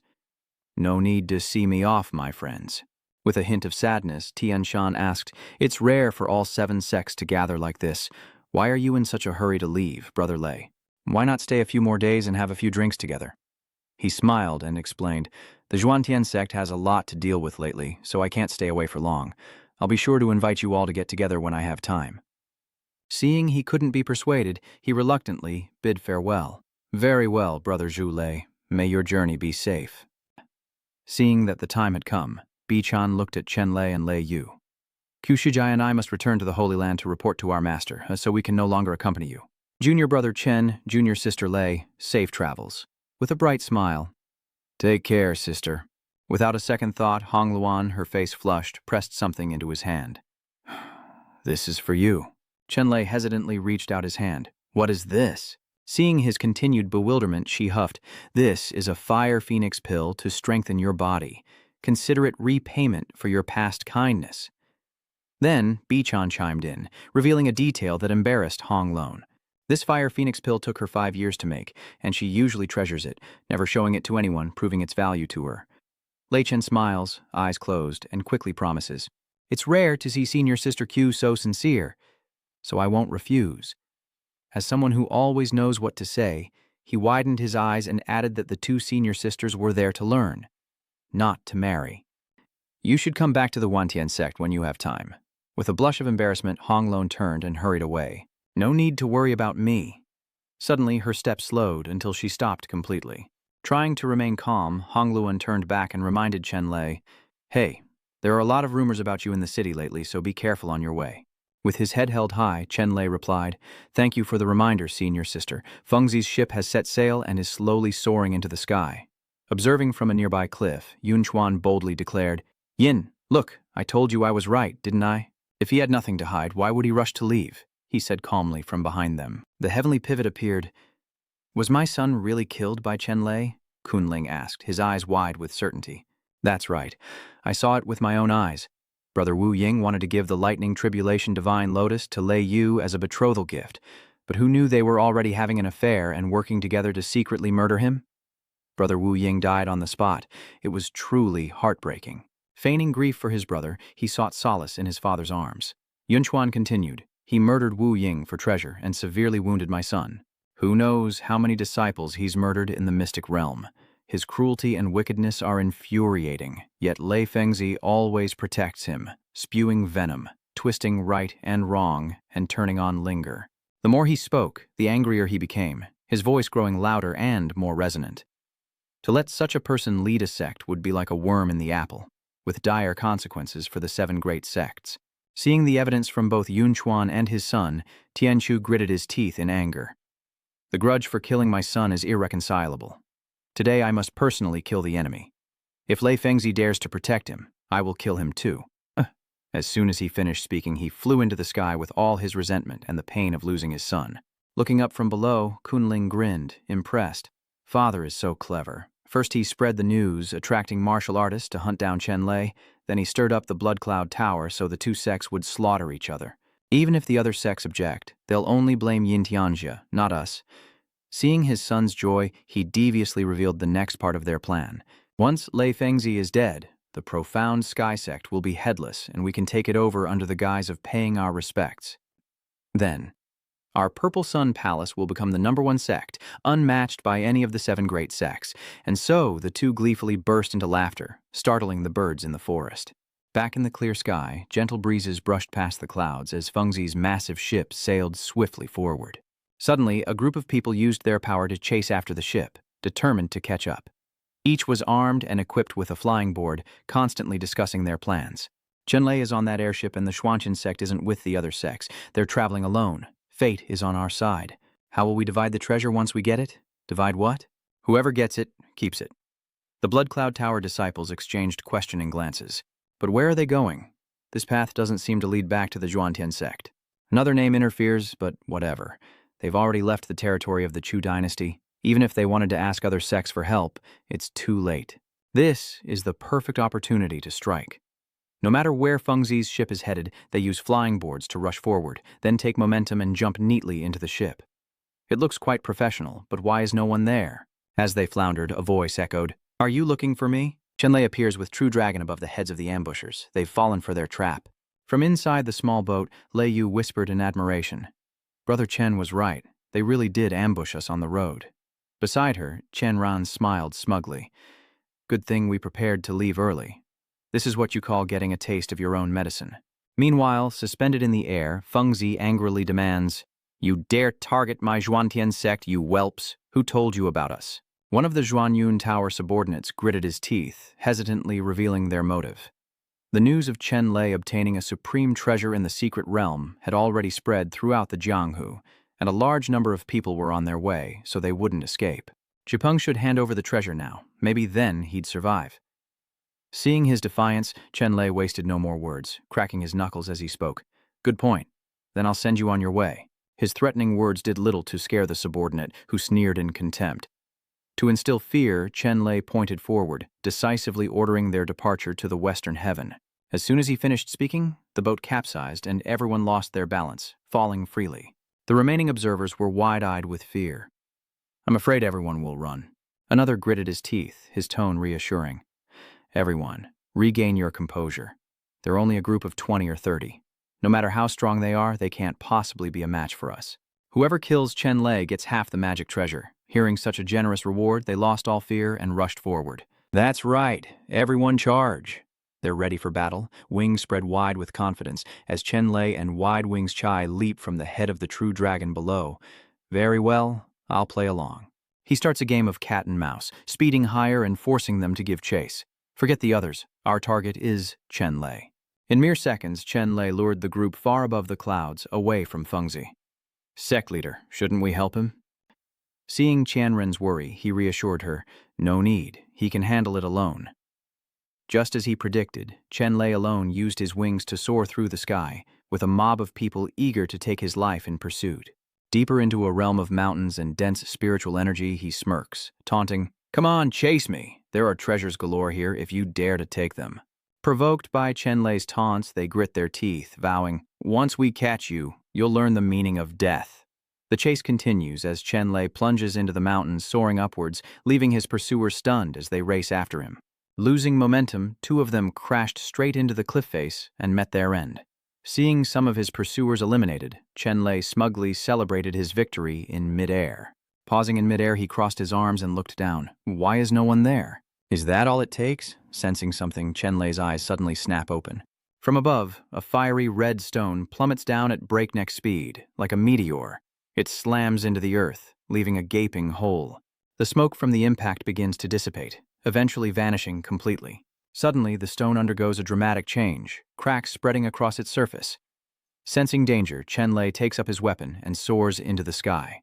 Seconds after he left, a torrent of small rocks poured out like rain, followed by the stone's destruction in an earth-shattering explosion. The small rocks rained down everywhere, but luckily, Chenlay dodged them all. However, a new problem arises. A blazing rock hurtles toward him. Chenlay was stunned, breaking out in a cold sweat of fear, but thankfully he was quick on his feet. He swiftly dodges the rock, narrowly escaping danger as a foot descends silently from above, drawing ever closer to the peak of the stone. To survive my yin-shattering true essence. You're a tough one, kid. His imposing figure spoke with resentment. It was a familiar face. Sigu, the one who had been relentlessly attacking him. Observing him closely, Chenlay boldly guessed his name. I am of the Blood Cloud Tower, and I make no secret of it. Tianku lowered his voice and nodded, introducing himself. I am Yin Wuying's father, the master of the Blood Cloud Tower, Yin Tianku. Seeing that he was willing to reveal his true identity, Chenlay smiled and said derisively, I didn't expect that the master of a tower would join a group of rabble to rob a junior. How disgraceful. Seeing Chenlay's attitude, Tianku gritted his teeth in anger. My Blood Cloud Tower has everything. We wouldn't bother with your petty possessions. Standing below, he asked curiously, Then why did you ambush me? In a voice as dark as death, he avows to avenge his son, Yin Wuying. The news visibly shakes Chenlay, who breaks out in a cold sweat. Shadowless died? Why pretend to be surprised, you wretch? Someone saw you fighting Wuying for the lightning tribulation god Lotus. Now your junior sister wears his spatial ring. How can you deny it? Chenlay remained unusually calm, explaining softly, Indeed, I encountered him in the secret realm. He insulted junior sister Lei and forced her to marry him. I couldn't bear it, so I taught him a lesson, but I only injured him and took his ring. I didn't kill him. As for why he couldn't leave, I don't know. Seeing his denial, Shu went mad, screaming until the veins popped on his forehead. Still trying to weasel your way out of this? My son's affection for that Lei girl was a blessing for him. Yet she consorted with you, you wretched brat, and murdered my son. You deserve to be torn limb from limb, but I won't argue with Tran. The old man tensed, a red light appearing. I'll send you to your death first, then it's her turn. The massive stones begin to move, lifting and soaring into the air, all fused together as one unshakable mass. Suddenly, a crimson blade emerged from the giant stone above the defenseless Chenlay when a voice from behind caught his attention. He was there, surrounded by his loyal Blood Cloud Hall subordinates who had finally caught up. Seeing their ignorance, Chenlay smirked in disappointment, and out of pity he warned the Xuantian sect and Blood Cloud Tower, both of the 7 great sects. Though you can't tell right from wrong, old man, I'll give you one piece of advice. It's not too late to leave. He couldn't help but laugh. You're about to die, yet you're still so arrogant. You're just a mere police officer. Do you really think you can challenge me, a martial venerate? Seeing that there was no reasoning with him, he sighed and declared, If you're so eager to die, then don't blame me. Then, a strange power filled Chenlay's eyes, and his hands began to move, drawing circles in the air. Seeing Chenlay's strange actions, Tianku sneered, Forcing the use of such a high-level divine weapon with your current cultivation is suicide. He wasted no time ordering the fire sword to descend. Die, Yin Demon Cloud! Seeing the sky turn crimson before them, the subordinates paled in fear. What was that? Danger, everyone scatter. Seeing them try to flee, he declared that none would escape. Followed by a series of strange movements, culminating in a fiery display and the incantation of a powerful spell. Seeing the scene unfold, Tiankui's expression changed drastically, breaking out in a cold sweat. This is the 9 Palaces Flame Demon Formation. How is this possible? This formation can only be cast by top-tier martial emperors. How could that kid, Chenlay, possibly do it? How could this be? A barrier appears, flames erupting from the sword, turning against Tianku and trapping him. Surrounded by the fiery barrier, Tianku struggles, soon engulfed in flames, becoming a raging inferno. I can't accept this. I can't accept this. Moments later, the flames consumed Tianku, reducing him to ashes. From the carriage, Fengzi and the two beauties watched everything unfold. Moments later, Lei Yu popped her head out the window and shouted excitedly, "Big Brother Chen is back!" Carrying the gauntlet he took from the Blood Cloud Hall's master, Chenlay descends.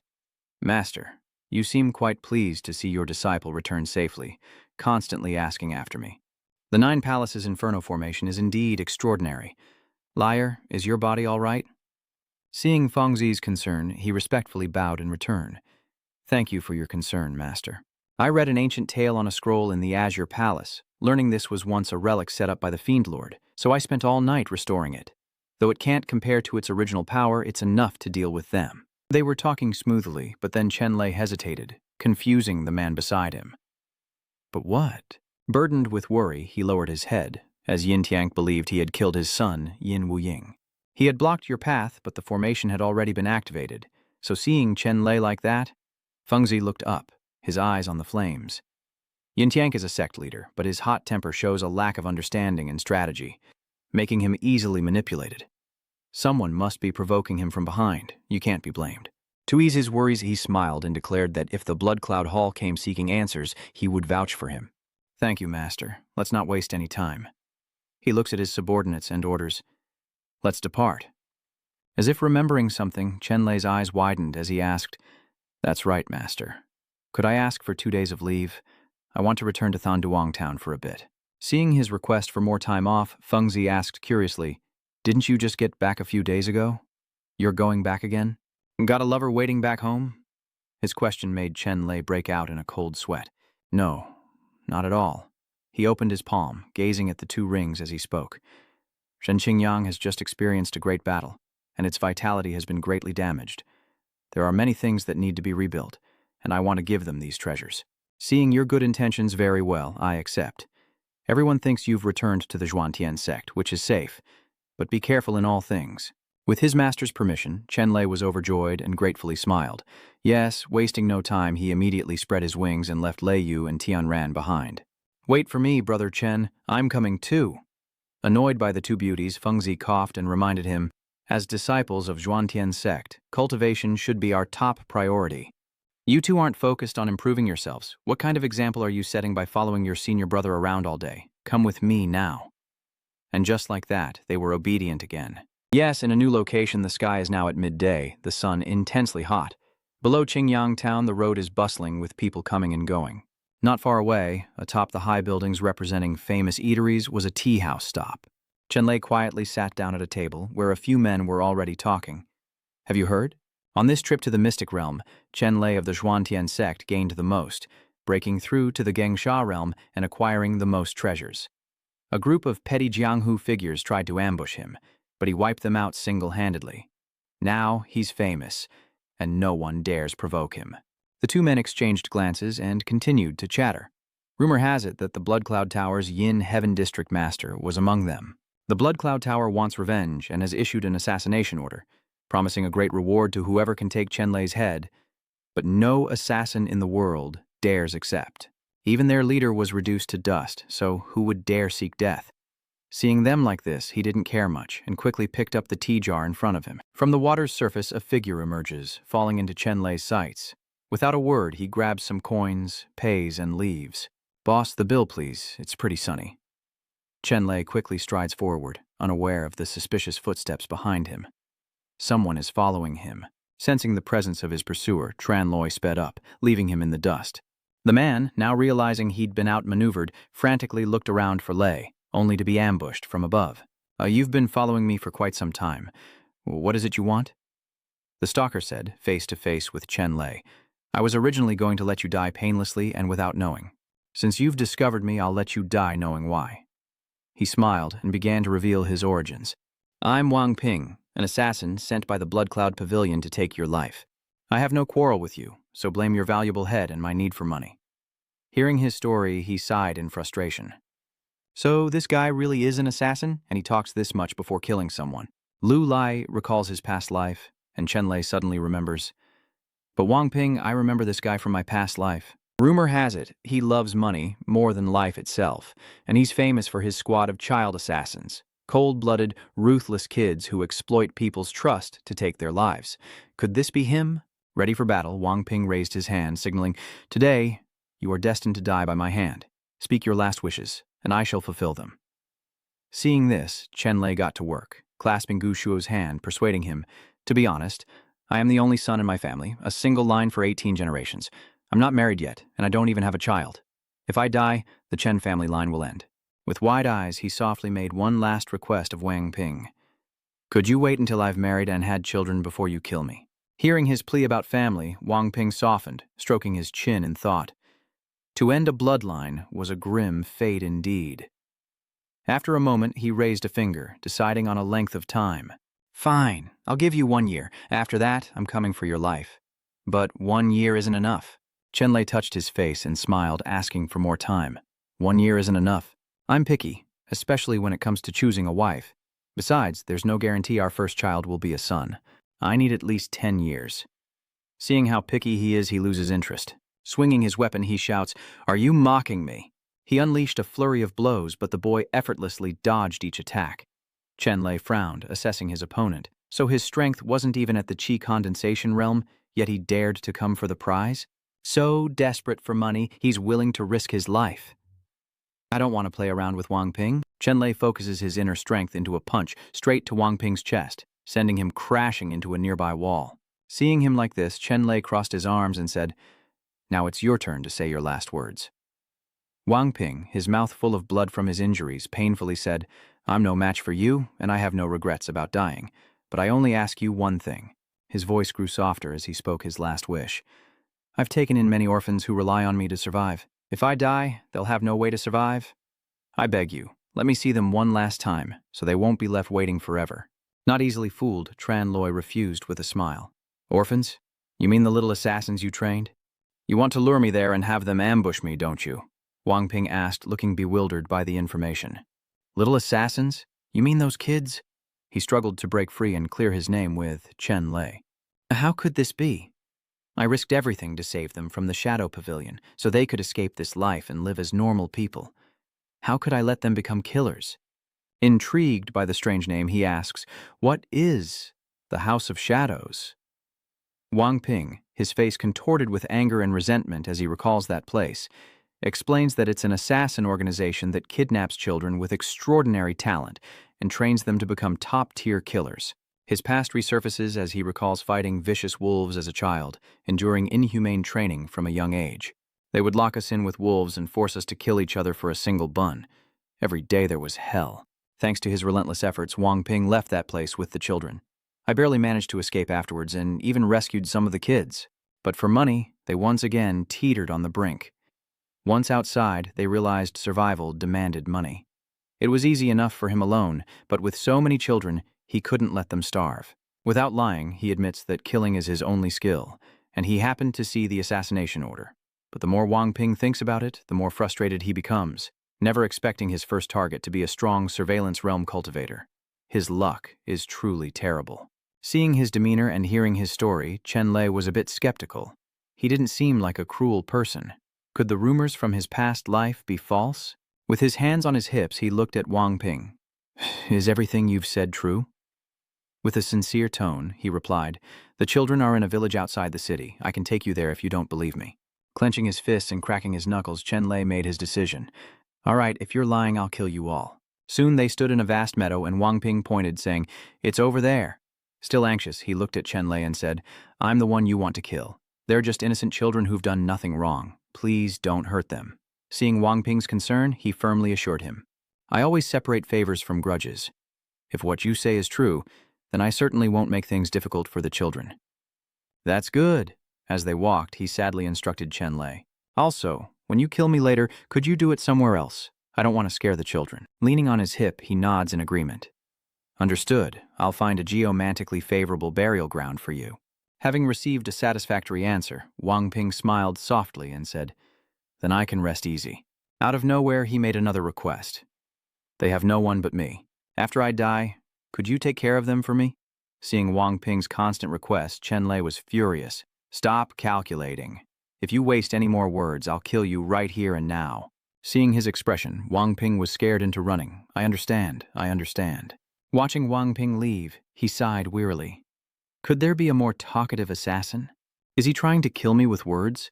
Sometime later, it was midday, and the harsh sun shone everywhere. Following the meadow, he arrived at the children's home and slowly entered. Grabbing the door handle, Wang Ping threw it open and happily announced, "I'm back."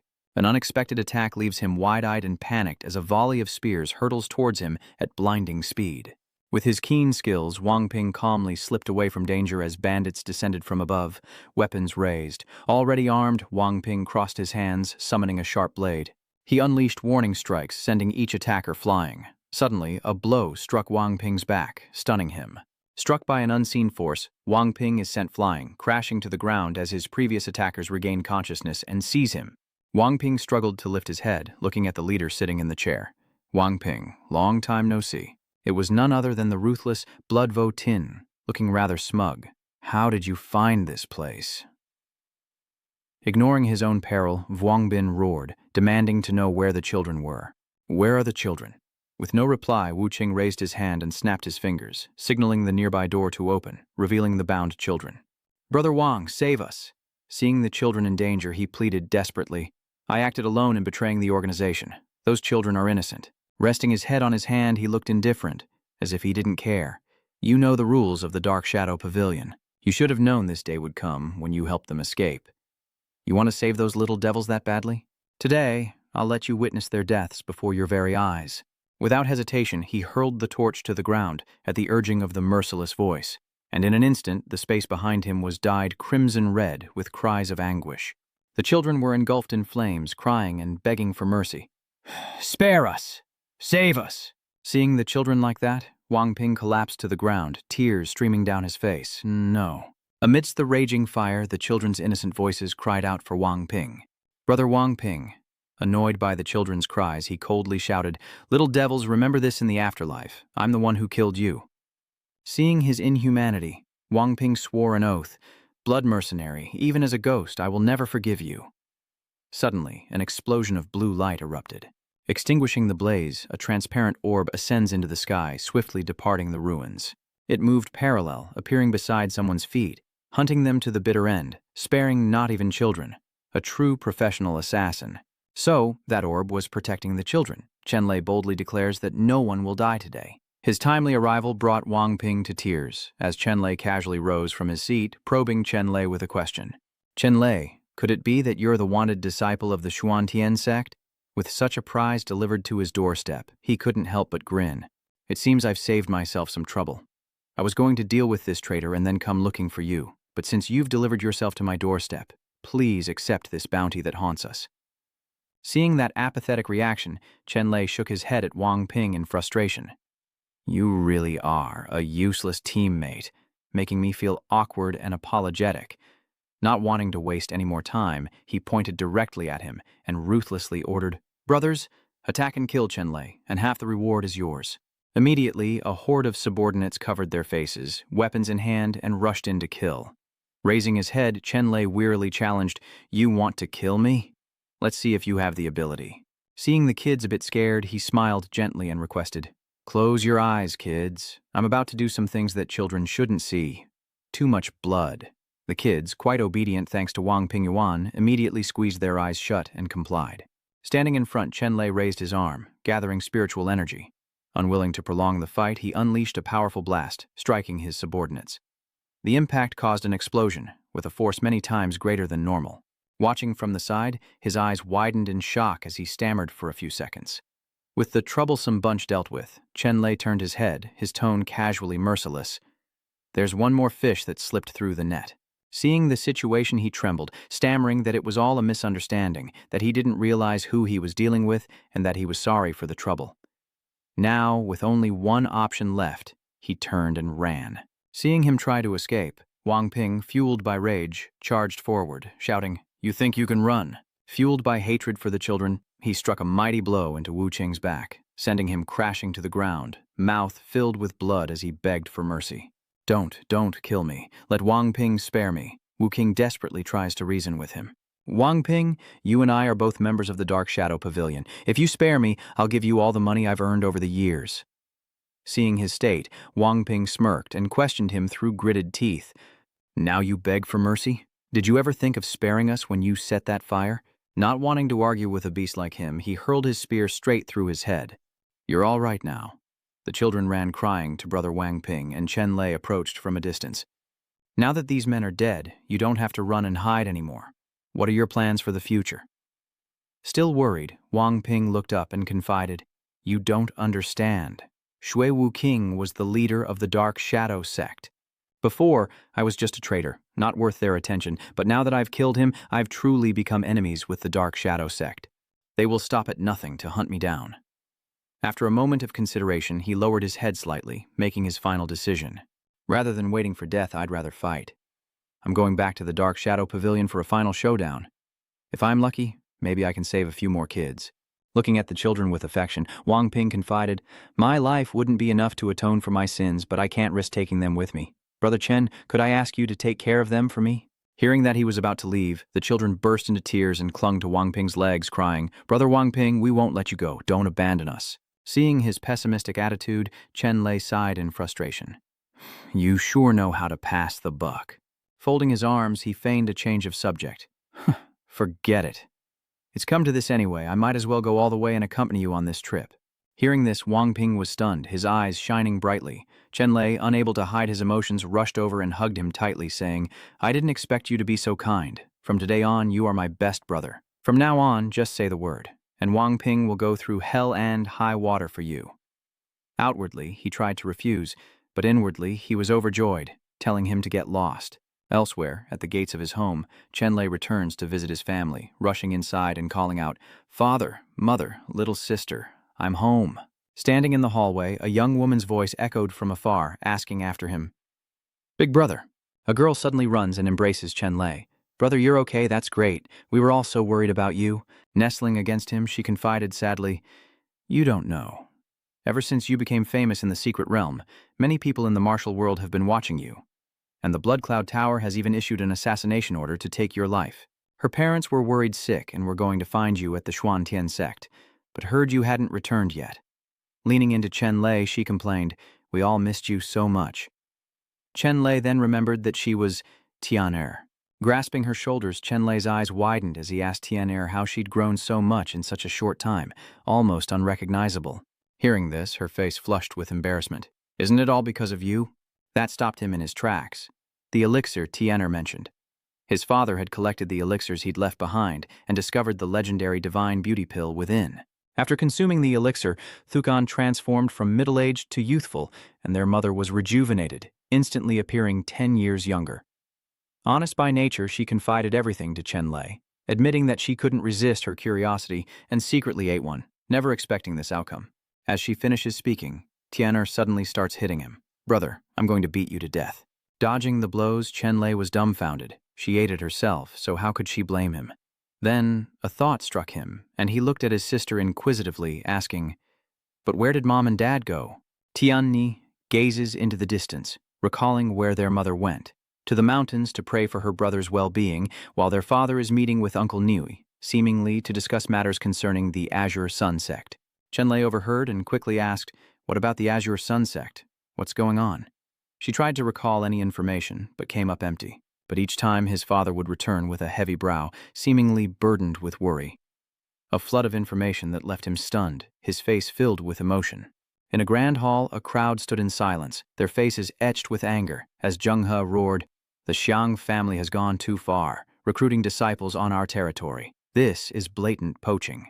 Beside him, Kang Yu frowned and added, "And the Bai family, who provoked our Thanduang sect time and time again. We can't let this go."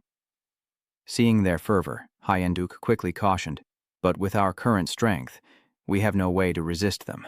If we recklessly start a war, we'll only give them an opportunity to devour us. Brother Chen, they're right. If we forgive this, what won't we forgive? The more we retreat, the more emboldened they become. I'd rather fight than cower in my shell." His words immediately earned Zhonghak's praise. "Sect leader, you're wasting your breath." Kang Yu and Shingai nodded in agreement. "That's right. If we swallow this insult, they'll ride on our heads next time." Seeing their unity, Hyunduk hesitated, lost in thought. But the silence was broken by the sudden arrival of Tran Loi. "What is everyone so riled up?" His presence surprised the elder, who spoke in a booming voice. Seeing his son's return, Xiande questioned him with surprise. "Liar, why have you come back?" Standing before his father, Chenlay explained, I was worried about the Chingyang sect, so I asked the headmaster for leave to come back and check on things. He looked bewildered, asking about a few more issues. Hyunduk begins to explain to Chenlay the troubles that Chingyang sect has been facing. We were so eager to establish the sect and make Chingyang strong, so we wouldn't repeat the mistakes of the Bloodwolf squad. But it's been so difficult. Chenlay, always curious, widened his eyes and asked, What are these problems? Before he could get an answer, Hajung chimed in. First, there's manpower. Landuang doesn't have many people, and experts are even rarer. Now we're adding 13 counties, and Namthan around us. The area is vast, but sparsely populated, making it unmanageable. And then there's Thon K next door, he said resentfully. Compared to the 7 great sects, even the neighboring major families have 10 or even 100 times more people than us.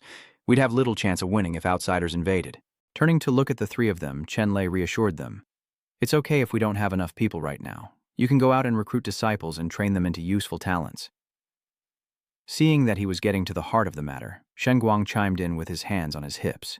Exactly, said Xianda from behind. We were just arguing about this. List the locations in South City and our 13 counties to set up recruitment points and select some trainable candidates. Unexpectedly, Kim Hee-sung wanted to join the arena battle, backed by 3 powerful families, surpassing us in strength and reputation. They're snatching up all the young talent. Hearing his father's account, he suddenly smiled with delight. So they dare to poach from my own backyard. Standing among the 5, Chenlay declared with a thump to his chest, Don't worry about this, I have a plan. What about the other 2 issues? With a slightly saddened expression, he continued, Secondly, it's resources. After the last war, Chingyang has many issues to resolve. If we want to expand the sect, we need to establish all kinds of branches, and everything costs money. Although I left some treasures behind, they're like a stream flowing into the sea, gone in the blink of an eye. After a moment of contemplation, Shen Guang added to Xiande's words. And finally, there's information. Without our own intelligence network, we're woefully behind on outside information, blind and deaf compared to other sects, and we'll suffer for it later. The most pressing matter is establishing our own intelligence network. Seeing that someone shared his view, Chenlay was extremely excited. My uncle and I think alike. Follow me. He leads everyone out of the main hall and into the courtyard. Raising his arm, Tranloy channels his energy, and a stream of green spirit energy appears, instantly conjuring a mountain of magical treasures before him. Turning to the others, Chenlay happily shared, I got all of this from the secret realm, enough to use for expanding Chingyang. This is more than enough. His father was overjoyed. These treasures should last us 3 to 5 years, no problem. Not forgetting something, Chenlay pointed forward and said, Father, Uncle Nie, allow me to introduce someone. Wang Ping appears, bowing before Xianda, and announces, This is Wang Ping, a new friend of mine. He quickly greeted him. Greetings, senior. Filled with gratitude for Chenlay, Wang Ping confided, I was once an assassin for the Dark Shadow sect, but I fled after growing disillusioned with them, and have been hunted ever since. Fortunately, I met Brother Chen, and I wish to turn over a new leaf, joining the Pure Yang sect to repay him for saving my life. Hearing his account of what Chenlay had done, Xiande was immensely proud. Very well, if you are Lei's friend, then the Chingyang sect will naturally welcome you. Suddenly, the silence was broken by Wang Ping's rumbling stomach, a clear sign of hunger. Embarrassed, Wang Ping scratched his head, admitting he was famished. It's been days since I last ate a proper meal. Seeing his hunger, Xiande gestured towards the hall, suggesting, I've just arranged a welcome feast for Lei. If you don't mind, please join us for a meal. Seeing his warm invitation, Wang Ping happily agreed. Well, thank you, senior. The doors opened to a table filled with delicacies, making his mouth water. Remembering something, Wang Ping turned and called out, Kids, come eat.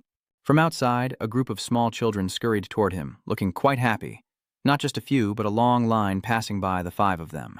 The children and Wang Ping quickly gathered around the table, devouring the food. So good, so good. It's meat. It's been so long since we've had meat. Observing from the side, Hyunduk was stunned and broke out in a sweat as he looked at Tranloy. Lei, what is going on here? Having grown accustomed to it, he smiled and explained to his father, These children were all obsessed with being taken prisoner. I rescued them when I destroyed their stronghold, intending to train these orphans into assassins. The children's talents flash by as Chenlay speaks. Besides these, there are still 200 more. Since it wasn't convenient to bring them along, I've arranged for them to stay in a cottage. They all have exceptional talent and the potential to improve rapidly. Standing behind the two elders, he wondered, "Father, Uncle Ni, with them here, do we still need to recruit disciples?" Looking at the manpower before him, Sianda smiled. "Liar, you've really solved a big problem for us." Standing in the courtyard, a breeze rustling through, Hyun Daok spoke. "Now, only one final matter remains." He glanced at his son and asked, "You've come back prepared this time, so you must have a plan?" "That's right," Chenlay declared confidently. "The Shadow Pavilion's intelligence network spans the land, and no information escapes their eyes. Now that the Shadow Pavilion has been eliminated, I plan to recruit their subordinates and establish a Shadow Hall with Wang Ping as its leader." Sitting inside, full from the meal, Wang Ping wiped his lips and chimed in. "I used to have a good relationship with those brothers, and I believe that if I speak to them, they will definitely be willing to turn over a new leaf and contribute to the Chingyang sect with me. Seeing that you have connections, Yanda's suggestion is a great help. We're counting on you." He glanced at his brother beside him and confided in Chenlay. "Louis, the Tanduang sect was your idea to begin with, but you had to return to the Huyen Thien sect, leaving your father and Uncle Ni to manage things. These days have been exhausting, and we're getting too old for this." Hearing this, Shen Guang lowered his head in sorrow and muttered, "That's right. I still want to see Shenren get married and have children. If things continue like this, I'm afraid I'll die from overwork before I can even hold my grandchild." With tears in his eyes, he emphasized that the position of sect leader should be returned to him. Embracing his brother, Siande added, "If you don't stay, you'll be the death of your own father. It's unfilial." Seeing their expressions, Chenlay was dumbfounded. They were acting like children, putting on a show of suffering. Not wanting to disappoint them, he raised his head, smiled, and assured them, "Don't worry. I originally came back to settle things with the Azure Cloud sect, so I'll stay for a while. After everything is done and the Azure Sun sect is back on track, we'll talk about it then." That one sentence put everyone at ease. Meanwhile, at the Profound Heaven sect, darkness fell, and lightning struck the courtyard. The intensity of the lightning doesn't decrease. Instead, it increases, striking Xiaosong, who screams madly as a young man curses him. This wretch must have committed terrible sins. All our fellow disciples are out enjoying themselves, while we're stuck here guarding him. Sharing a prison with him, Jiayu bitterly tallies the lightning strikes. This is only the 236th lightning strike. When will it end? Though it's a punishment, Ngachbich still feels some pity. But the sect leader is truly ruthless. This living torment is the sect's ultimate punishment. Those bound here are struck by lightning daily, enduring pain that penetrates to the very bone, unable to die, making it the most cruel of all punishments. Seeing her about to relax her guard, he turned back to remind her. "Endure what? This traitor colluded with foreign races, plotted to harm the sect leader, and almost destroyed our Xuan Tian sect. Isn't a single /a mercy? Only this punishment can serve as a deterrent." Hearing them discuss him, Xiao Song, bound to the Pillar of Rebirth, lowered his head and muttered, "I was always the little wolf king of the demon spirit sect, enduring the Xuan Tian sect only to complete my grand mission." Filled with resentment, he raised his head and roared, "You Xuan Tian sect are all useless trash, played by me for so many years.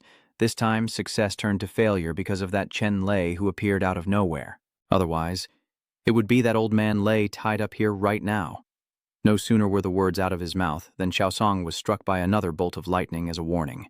Now frightened, Xiaosong tearfully begged, "Junior sister, I can't take it anymore. Please, for the sake of old times, just give me a quick death." His words moved Ngok Bish, but Trak Vu remained alert. "Senior disciple, this boy is an unforgivable criminal. Don't let him deceive you." To silence Xiaosong, he rolled up his sleeves and approached. "You vile scoundrel, you're about to die and still trying your tricks? Let me teach you a lesson."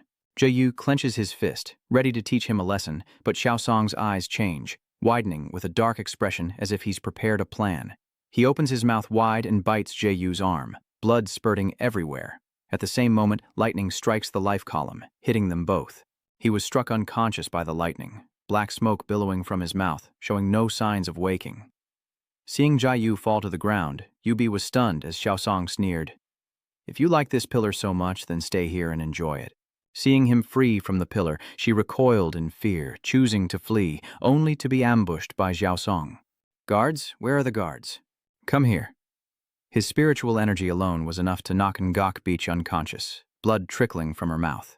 Having dealt with the two, Xiaosong smugly smoothed his hair, then looked up, his cold face quickly twisting into a sinister grin. "Chenlay, I'm coming for you. Meanwhile, in a seemingly more peaceful setting at the Zhang family estate in Kim-hee City, Xiangheng listens to his subordinate's report and asks, "You're saying Chenlay has returned? Is that true? Did you see it with your own eyes?" The subordinate continued, "That's right. Moreover, it seems he knows about our arena fight with Zhen Chingyang and the recruitment of disciples. This morning, he announced that the 13 counties of the southern city are all territory of his Chingyang sect. He wants all of our people gone by today, or else he'll deal with them as trespassers, killing without a word."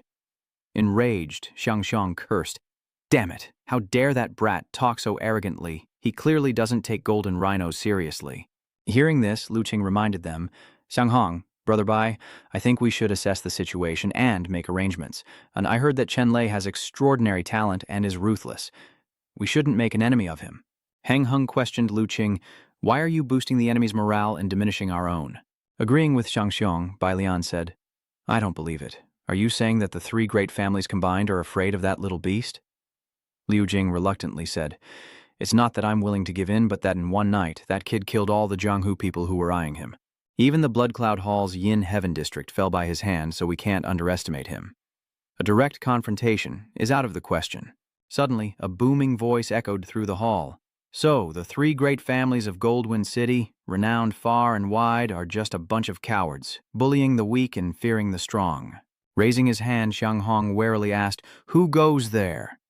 He had caused a massive explosion at the entrance, yet the voice's owner remained unseen. After the explosion, the flames subsided, leaving a cloud of smoke at the entrance, and a figure in a conical hat and large cloak stood amidst the dissipating haze. The figure turned back towards Hang Hung and his men, as Hang Hung frowned and demanded, "Who are you? Why sneak into my manor?" The mysterious figure grasped the brim of their hat, a thin smile playing on their lips, full of smugness. He removes his hat, revealing a familiar face. "Si Song," he says. "I'm the one who can help you destroy the Chen, Nie, and Chingyang families." The 3 of them, Xiangxiang, Liu Jing, and Bai Lian, were shocked. "You speak of the Chingyang punishment node?" Liu Qing whispered. "This man's origins are unknown. He might be a spy sent by the Chen family. Be careful not to fall into a trap." Xiangxiang stroked his beard, looking at the mysterious man, and said, "Although Chengjini isn't from the same sect as Chingyang, they are close, and the Li family should help each other keep watch. Stop trying to stir up trouble, you petty little man." But Xiaosong narrowed his eyes and retorted, "Really? You weren't saying that just now." He opens his hand, revealing a recording of the 3 of them cursing Chenlay. "That bastard dares to talk so big. He clearly doesn't respect the Kim Hita. I don't believe it. Surely the 3 great families combined aren't afraid of that little beast." Seeing this, Xiangxiang and Bai Lian's faces darkened, their eyes filled with murderous intent. The 3 of them flew towards Xiaosong, shouting, "Hand it over!" Xiaosong raised his hand, spun around, and with a simple palm strike, pushed them back 10 feet. Xiaosong retracted his hand and said, "Rest assured, if I wanted to harm you, I would simply deliver this item to the Chen family. Why waste time here?" Liao Jing frowned, warily asking, "Why should we trust you? What's your goal, or what benefits do you seek?" Xiaosong raises his hand to grip his robe as if he's about to take it off. Having removed his shirt, his body was a tapestry of scars, a sight that shook even Jiang Hong. Xiaosong frowned, gritted his teeth, and said with hatred, "I have an irreconcilable feud with Chenlay. These scars are all his doing. As long as this is successful, you just have to hand him over to me. How about it?" Hearing this, the 3 members of Xiangxiang's group exchanged glances, and Bai Lian spoke up. "But Chingyang is not what it used to be.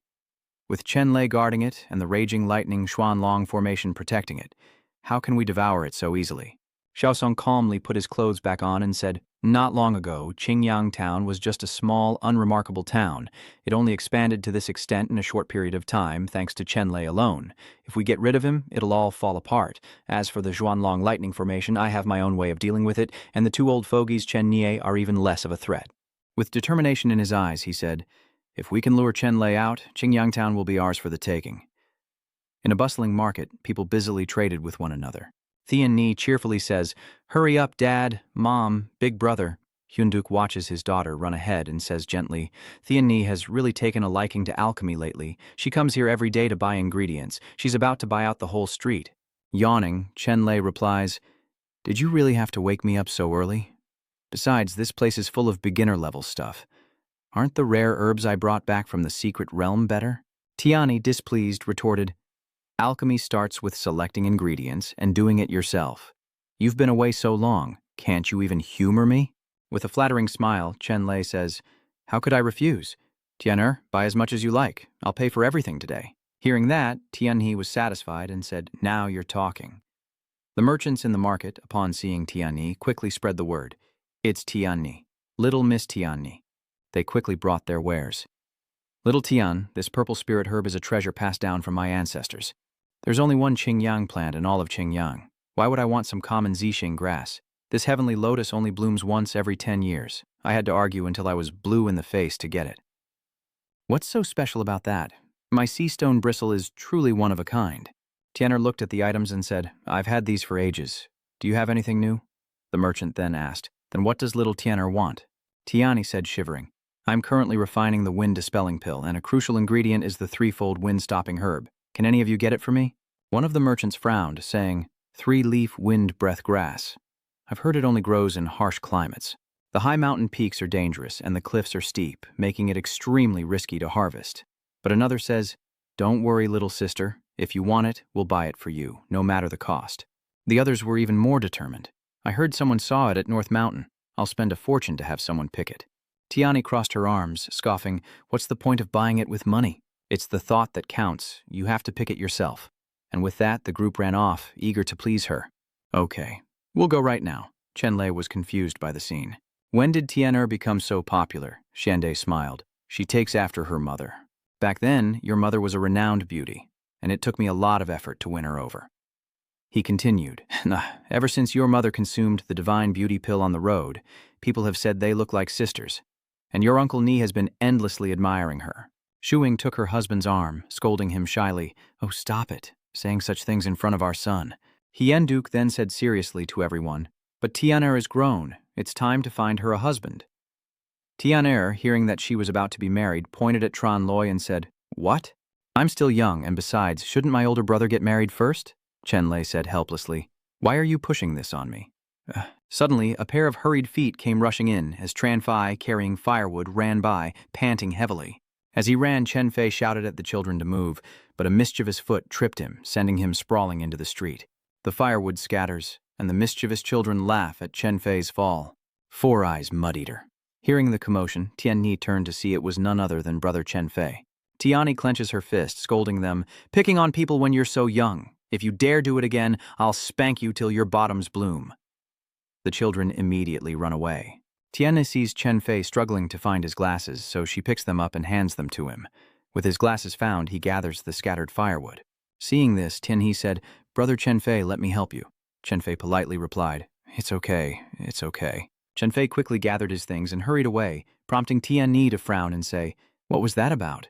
Not even a thank you. As Chenlay watched him flee, he turned to his father and asked, Tranfei is the descendant of the old man's third wife, right? Hyunduk replied, yes, technically he's her cousin. Sukyung said with a sad look, that child is so pitiful. His parents died when he was young, and he's been all alone ever since. She suddenly realized, that's right, aren't they training new disciples? Why not let him join and learn a few moves? He'll have a better future. Hyunduk was worried because he knew the child was a bookworm from a young age, with far less physical aptitude and martial arts talent than his peers. He voiced his concerns, adding that the boy disliked going out as he got older, spending all day shut up doing who knows what, and feared he wouldn't amount to much. Chenlay couldn't help but recall the Blood Wolf Squad's surprise attack in his past life, when everyone was caught off guard. But Chenfei, the one who was never taken seriously, was the first to stand up and organize a counterattack. Chenlay thought for a moment, making a silent judgment about Chenfei, thinking he might just be a hidden talent. In a small room behind the backyard, loud noises echoed as a pair of diligent hands worked tirelessly to whittle wood at a desk, followed by a series of hammering. A delighted Tranfei held up a crossbow, saying, it's done, the king-slaying crossbow. Eager to test his new crossbow, Tranfei aims at a target outside his door, ready to see its power. Chenfei pulls the trigger, and the crossbow fires an arrow, just as the door bursts open. Chenlay called out to Tranfei, who saw the arrow speeding toward him. He cried out, oh no! Chenlay didn't understand what was happening, but he quickly caught the arrow. Worried, Chenfei asked, are you all right? Chenlay sighed in relief, replying, luckily I dodged in time, or I would have surely died. Chenfei clasped his hands in salute, addressing him as sect leader, but Chenlay quickly waved his hand, humbly saying, "Sect leader? What are you talking about? That's just for show. We're brothers of the same clan. No need for formalities. Just call me Chenlay." He suddenly remembered why he came. "I heard you've been locked away for 3 days. Is it to make this?" Chenfei held the crossbow and replied, "Yes, but unfortunately I've ruined over a dozen already, each time at the last moment." Chenfei admired the crossbow, then praised, "The design of this crossbow is exquisite. The only thing is that there aren't enough materials." Chenfei didn't understand the materials, so Chenlay explained, "That's right. To shoot accurately, it needs to be light in the front and heavy in the back.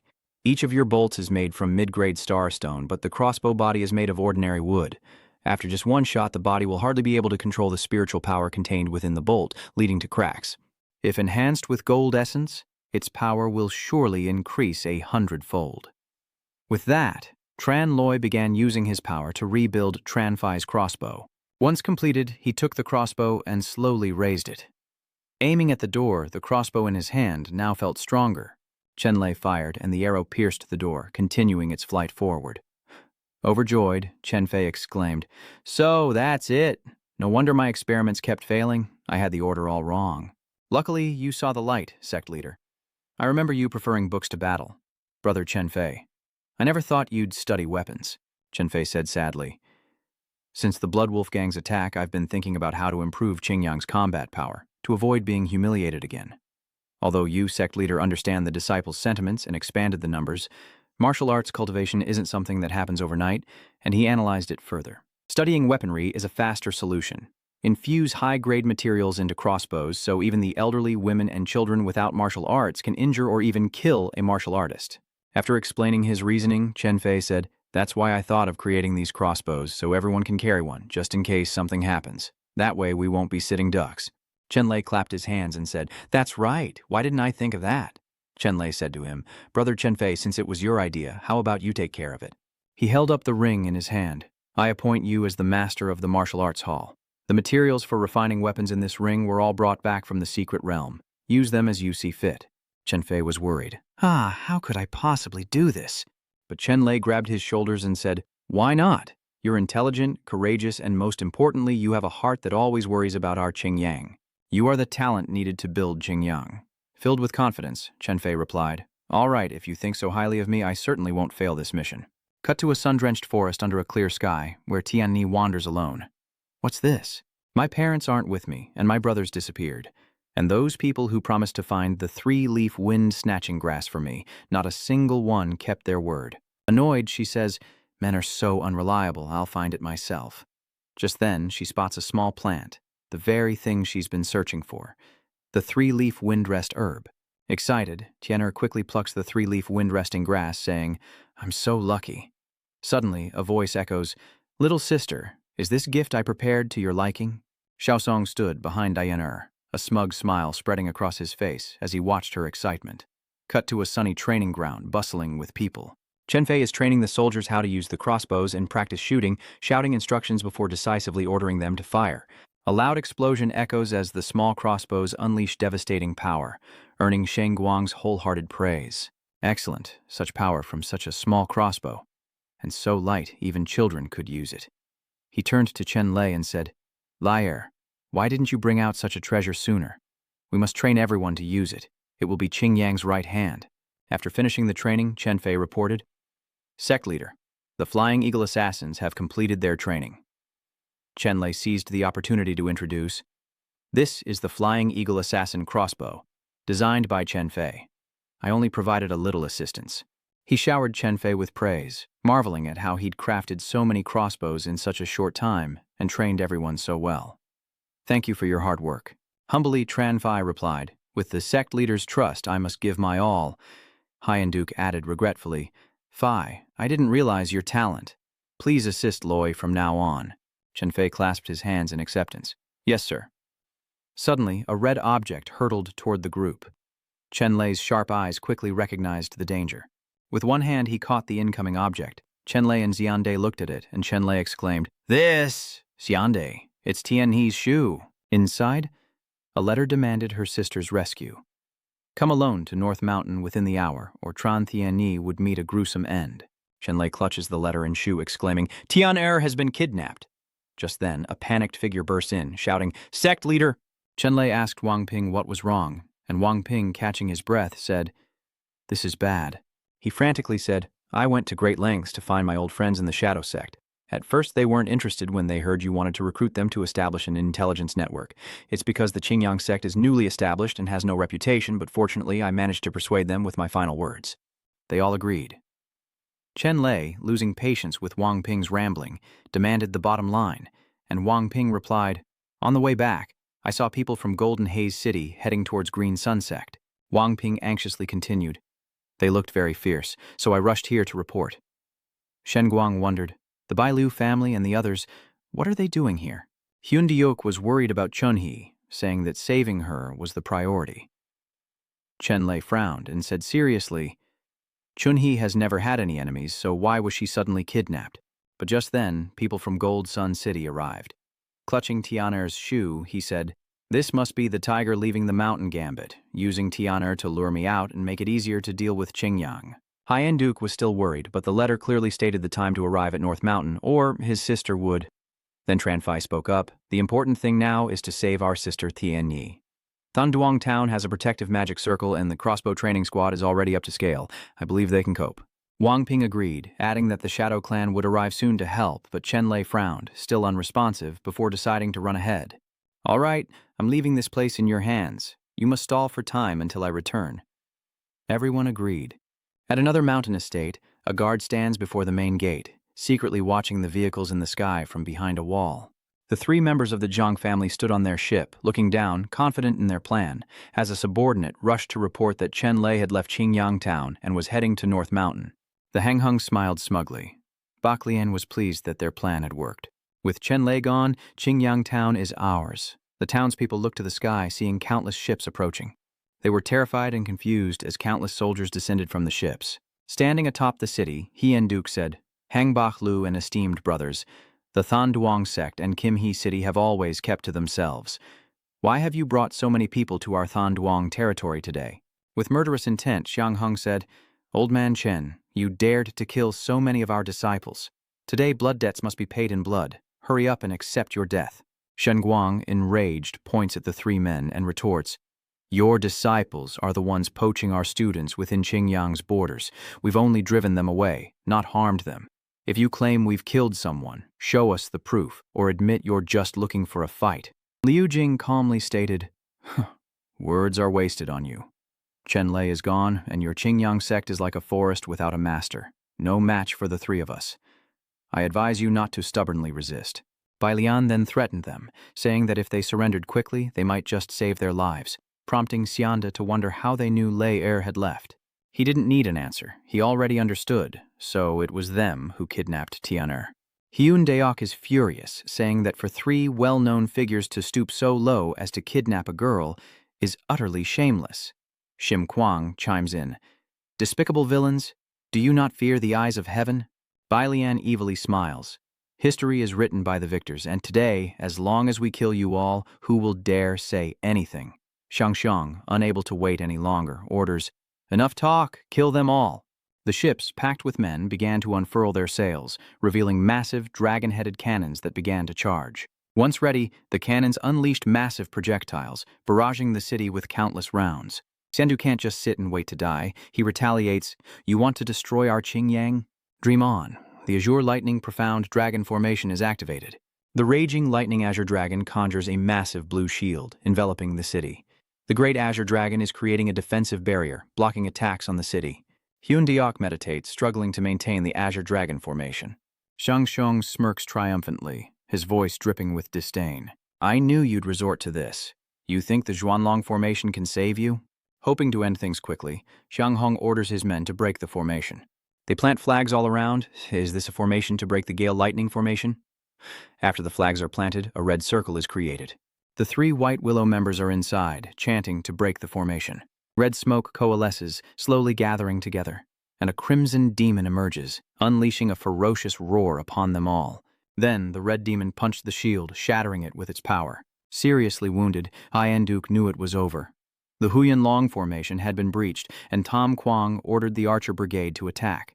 The crossbowmen raised their weapons, awaiting the order as bombs rained down like hellfire. Shangshong immediately ordered a full-force attack, demanding they kill them all, leaving no one alive. His men acknowledged the order and leapt from the city walls, charging into the fray. The battle raged fiercely. Both sides fought with all their might, but the enemy was too strong.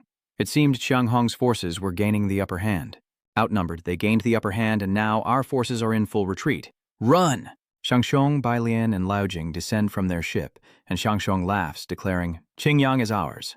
They stood on the city walls and laughed, smug in their perceived victory. But then, a strange phenomenon occurred as the entire city was enveloped in a blue shield. Bailian is confused, asking, what's going on?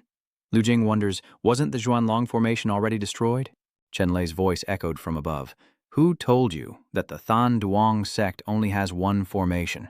Bai Lian, Shangshong, and Liu Jing were all terrified. Chenlay, you haven't left yet? Xiandi anxiously asks if Liar is all right, and if they made it in time. Chenlay chuckled. You've all worked hard. He turned to the group, his expression hardening. Meanwhile, back in the forest, Xiangshong's men dragged Tian'er into a cave behind a towering rock and a small stream. These lecherous men see Tian'er and start to get ideas. They say the Lei family's daughter isn't even 14 or 15, but she's already so beautiful it makes me itch just looking at her. Truly a treasure of heaven. Tiani is worried and warily asks them, what are you planning to do? One of the subordinates replies with a brazen look, planning to do what?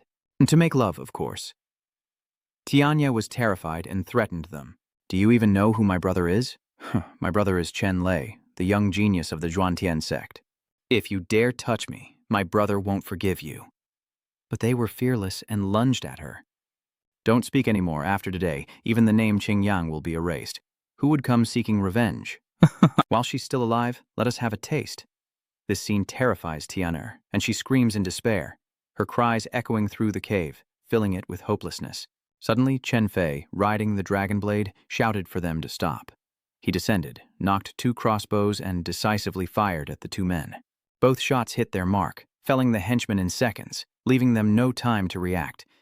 The others could only cry out, where did this beast come from? Help! Chen Fei catches Tian'er, asking with concern, Tian'er, are you all right? Tian'er called out in gratitude as Chen Fei returned to the present, Chenlay having summarized the story of Tian'er's rescue. Xiangshong gritted his teeth, angrily saying, that despicable Chenlay pretended to fall for our trick, deliberately luring us into a trap. Chenlay chuckled. The 2 uncles are too modest. When it comes to being despicable, I can't compare to you. But you should at least learn a little from the 36 stratagems. You 2 are tigers of Li Mountain, so I'll use your trick against you. Then he began to cast the formation, a lightning trap he'd hastily set up in an hour. This formation has never been used before, so its effectiveness is unknown. Now that I've explained it, I'll use you as my guinea pigs today. Lei Chen became one with the formation, a surge of green energy and lightning erupting as dragons summoned from the circle coiled together and plunged toward the fortress. The Hang subordinates are crushed, caught completely off guard, and the dragons then form a swirling green vortex. It grew larger and larger, coiling around each other in circles surrounding the city, and wherever they went, Hang Hung's men fell. The power is overwhelming. Chingyang returns to its peaceful state, as if no battle ever occurred. The 3 Hang Hung generals, Bok Lien and Liu Qin, were bound together, now tasting fear for the first time. A subordinate reported, all the people of Kim He Than have been captured, awaiting the sect leader's orders. Xiandu asks his son, Liar, how do you plan to deal with them? Shen Guang reminds him, we have no grievances with Jingxi City, yet they dared to provoke us, aiming to destroy our Chingyang sect. Keeping such people alive will only bring trouble. It's better to kill them. Feigning contemplation, Chenlay mused whether it was a pity to kill these 3 renowned heroes. Hang Hung sensed Chenlay's intentions. What do you want? Chenlay didn't hide anything, having long heard of the Bailu 3 heroes' love for talent and wide acceptance of disciples, able to support an entire town each year during the apprenticeship ceremony, truly living up to their reputation. Then he pointed to the cannon. Take this dragon cannon ship, for example. Chingyang has never even seen one, let alone bought one. Chenlay then made his demands. I only speak once. Each of you write a letter telling your families to bring 10 people with money. Then he named an astronomical price. Each disciple is worth 100,000 star stones, and considering the esteemed status of you 3 uncles, 1 billion star stones each isn't too much to ask. The 3 of them paled, shouting, What? 1 billion spirit stones? You want to drain our coffers dry? But Chenlay wouldn't negotiate, demanding money for lives and leaving the decision to them. Xiangxiong said darkly, "Don't celebrate too soon, Chenlay. Don't forget Tran Tianni is still in our hands." Bai Lian chimed in. "That's right," Liu Jing threatened. "Touch a hair on our heads and your sister pays the price." Shen Guang, enraged, kicked him.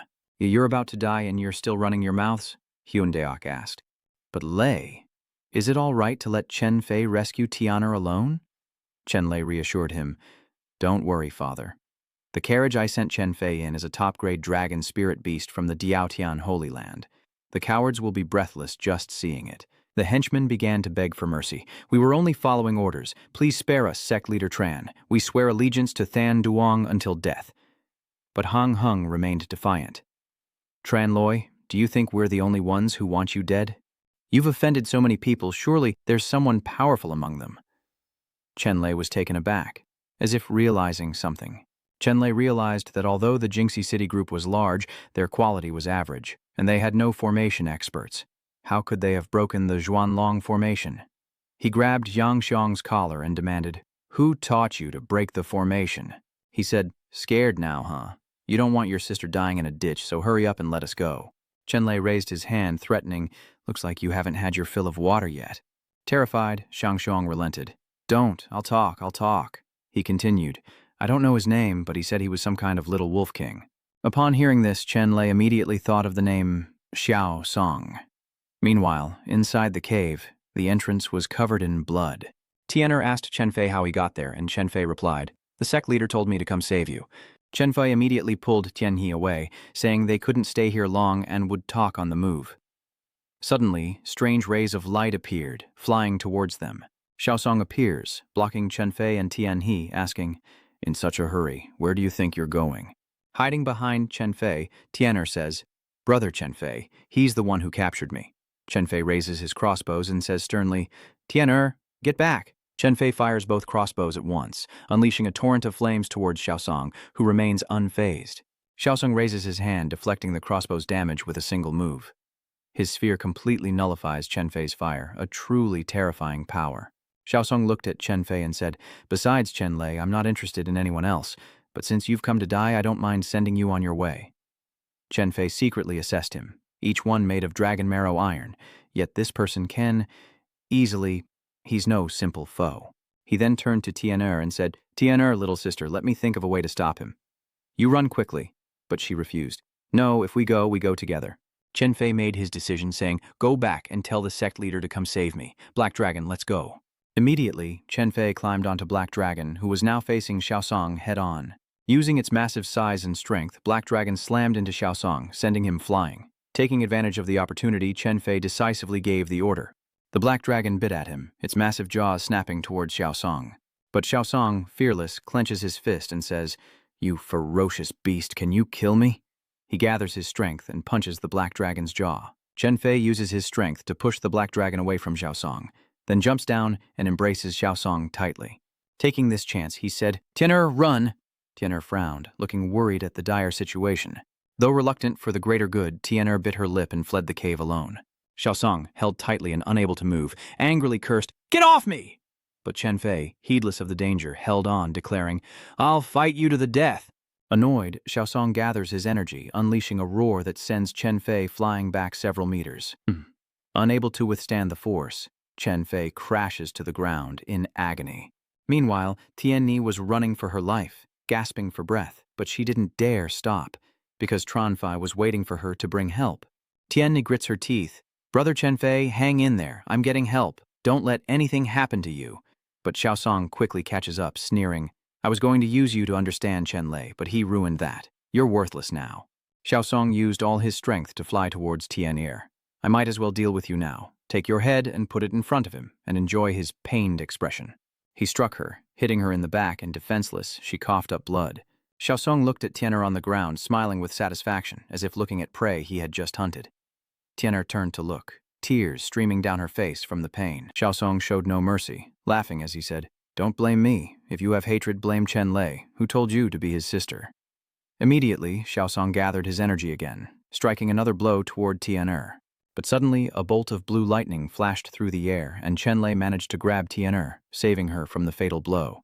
Chenlay landed safely, asking with concern, "Little sister, are you all right?" Tianni, overwhelmed, embraced Chenlay, crying out, "Big brother!"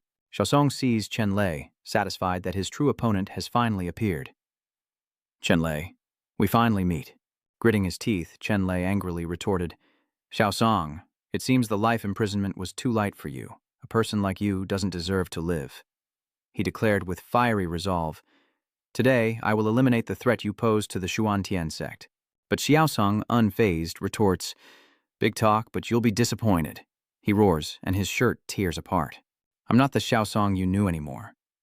Xiaosong's eyes turned completely red, his black pupils now dark and sinister. He hunched over, his body seemingly growing something else, and sure enough, another arm sprouted from Xiaosong. What state was he in? Not just one, but countless arms sprouted from Xiaosong's body, and a red eye opened on his chest. An asura.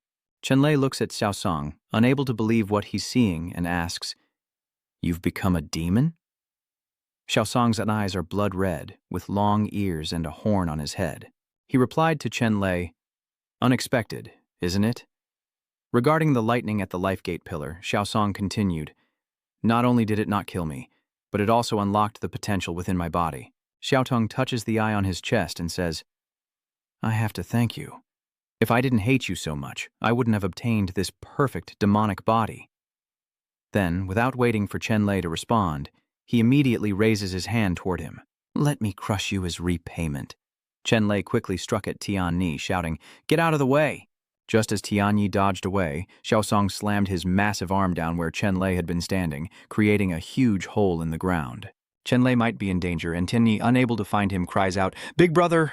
Xiaosong laughs maniacally, saying, "Chenlay, oh Chenlay, it seems I overestimated you. You can't even withstand a single blow." He's overjoyed, believing he's won. "Tranloy is dead. My revenge is complete."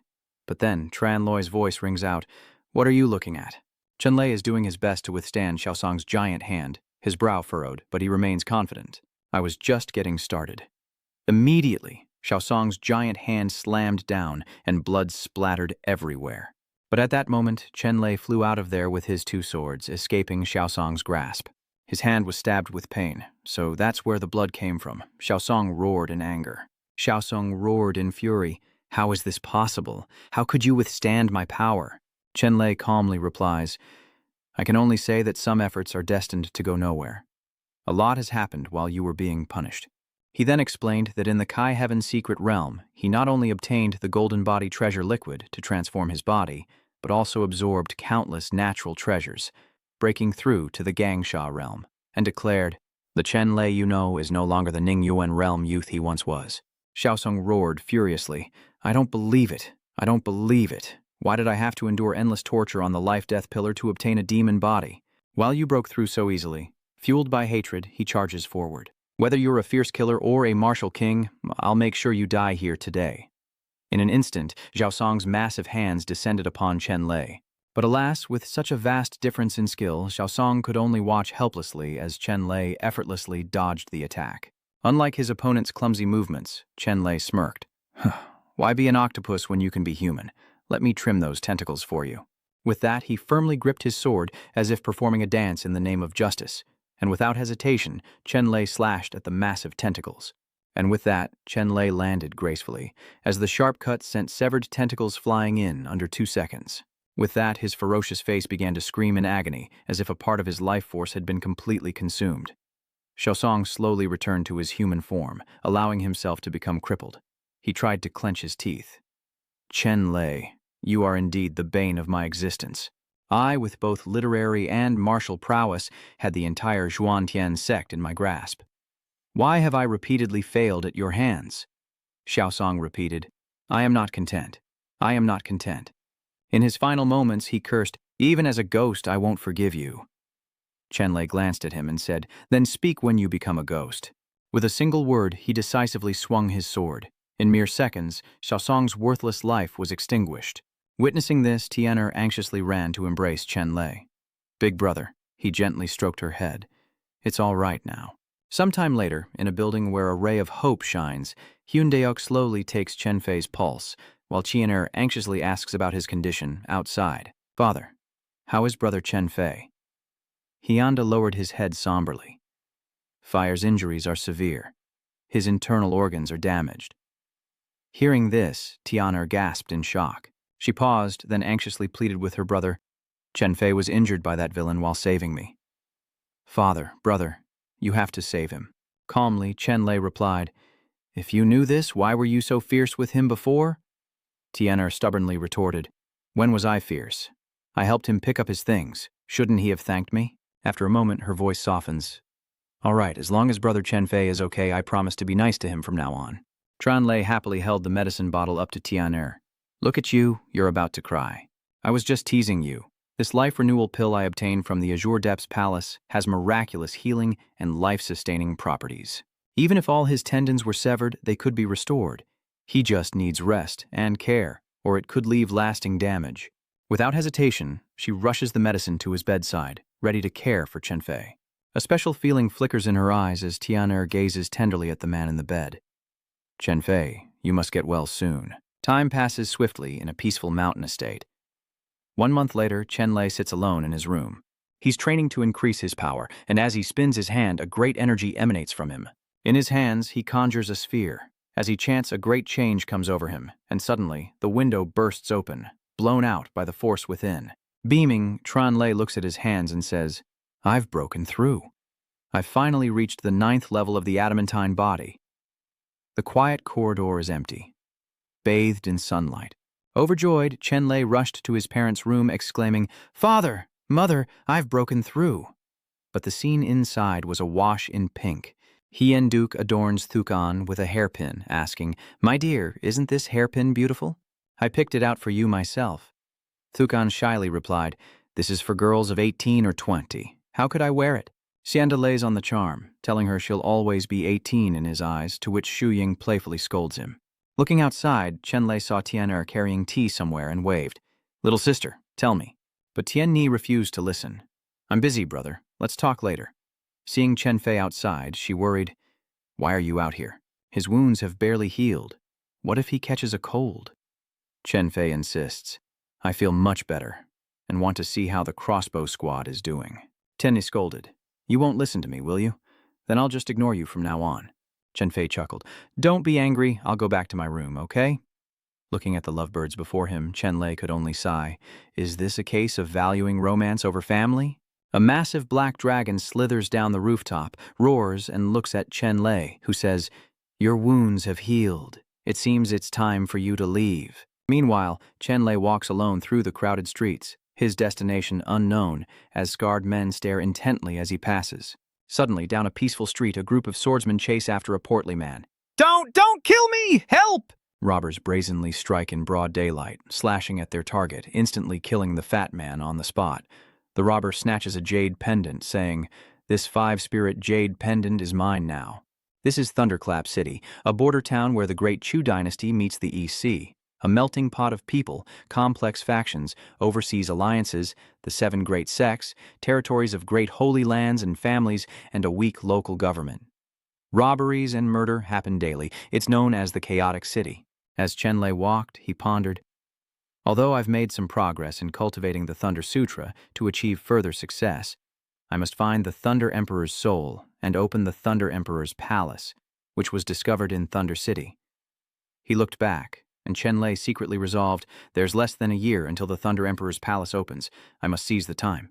Arriving at the gate with a sign that read, Treasure Market, Chenlay thought, This is the place.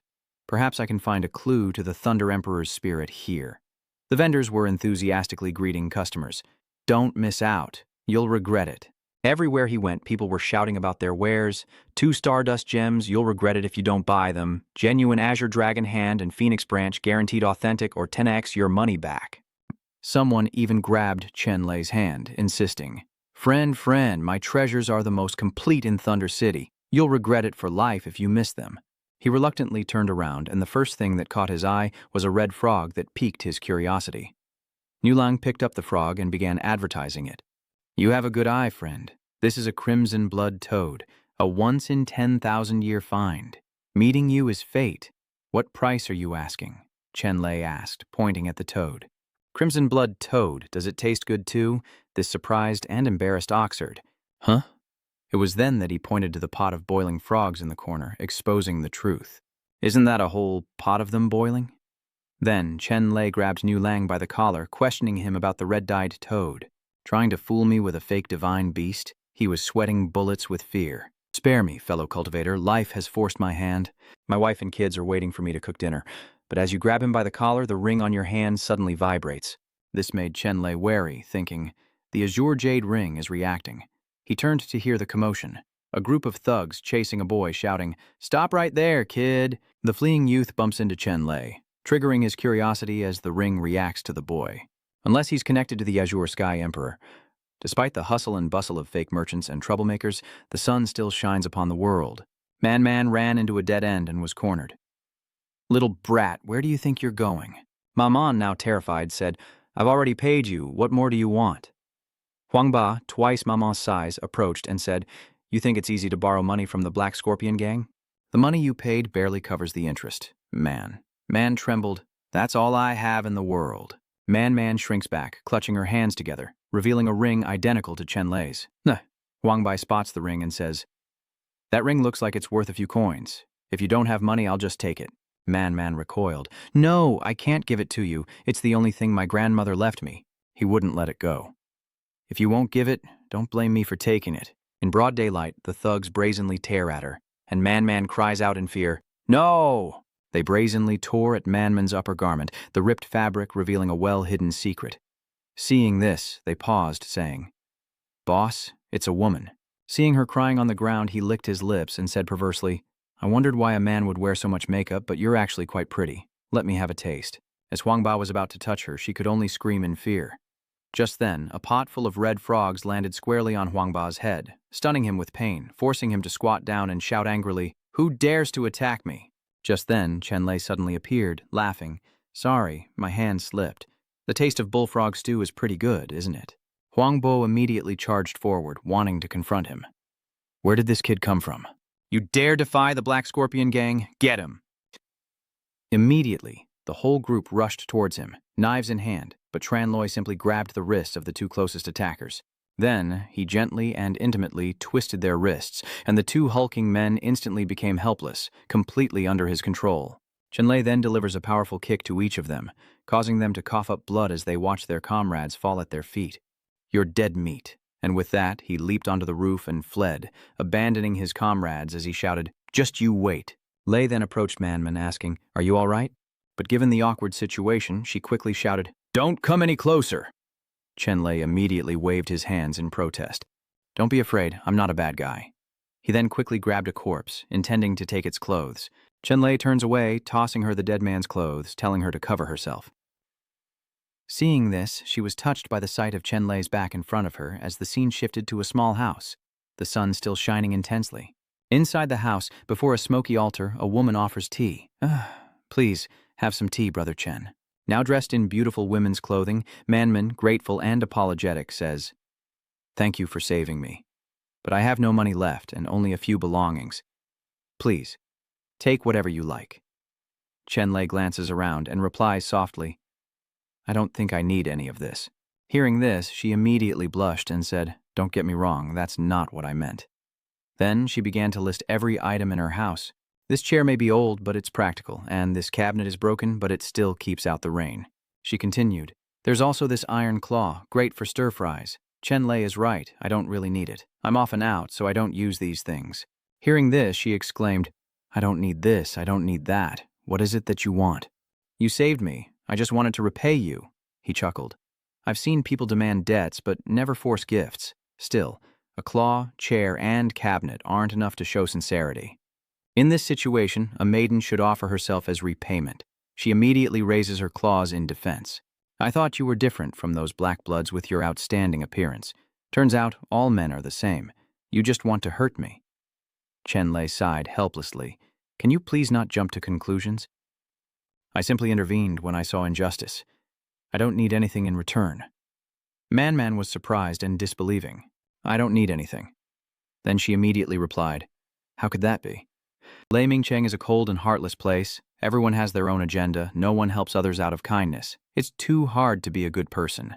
Then, with a serious tone, he said, "If you insist on repaying me, just answer a few questions." She looked slightly worried. "What do you want to ask?" Chenlay inquired. "What's your name? Who else is in your family? And why were you disguised as a man while being chased by those people?" She listened, still a bit doubtful, and asked, "These questions?" Chenlay assured her, "Yes, those are the lines. Answer them and we'll be even, okay?" Still wary and clutching her pan, she hesitantly sets it down, deciding to trust him. Her expression turning sorrowful. "My name is Bitchman Man, and I lost my parents at a young age. I was raised by my grandmother, but she was murdered a few days ago." She continued, "To bury her, I had to borrow money, and to pay it back. I disguised myself as a man and went out to sea to fish. But no matter how much I paid, they always said it wasn't enough, and recently the interest has increased tenfold." Man clenched her fingers, hesitating. "I have no money to pay," she said, pausing before resolving. "This ring is the last memento my grandmother left me. I would die before giving it to them." Chenlay had finally waited for this moment, and he reached out his hand. "Could you let me see the ring?" Though reluctant, Manman knew he was her savior, and after much agonizing, she decided to take it off. "Okay." The moment the ring was placed in his palm, he felt a distinct aura gathering.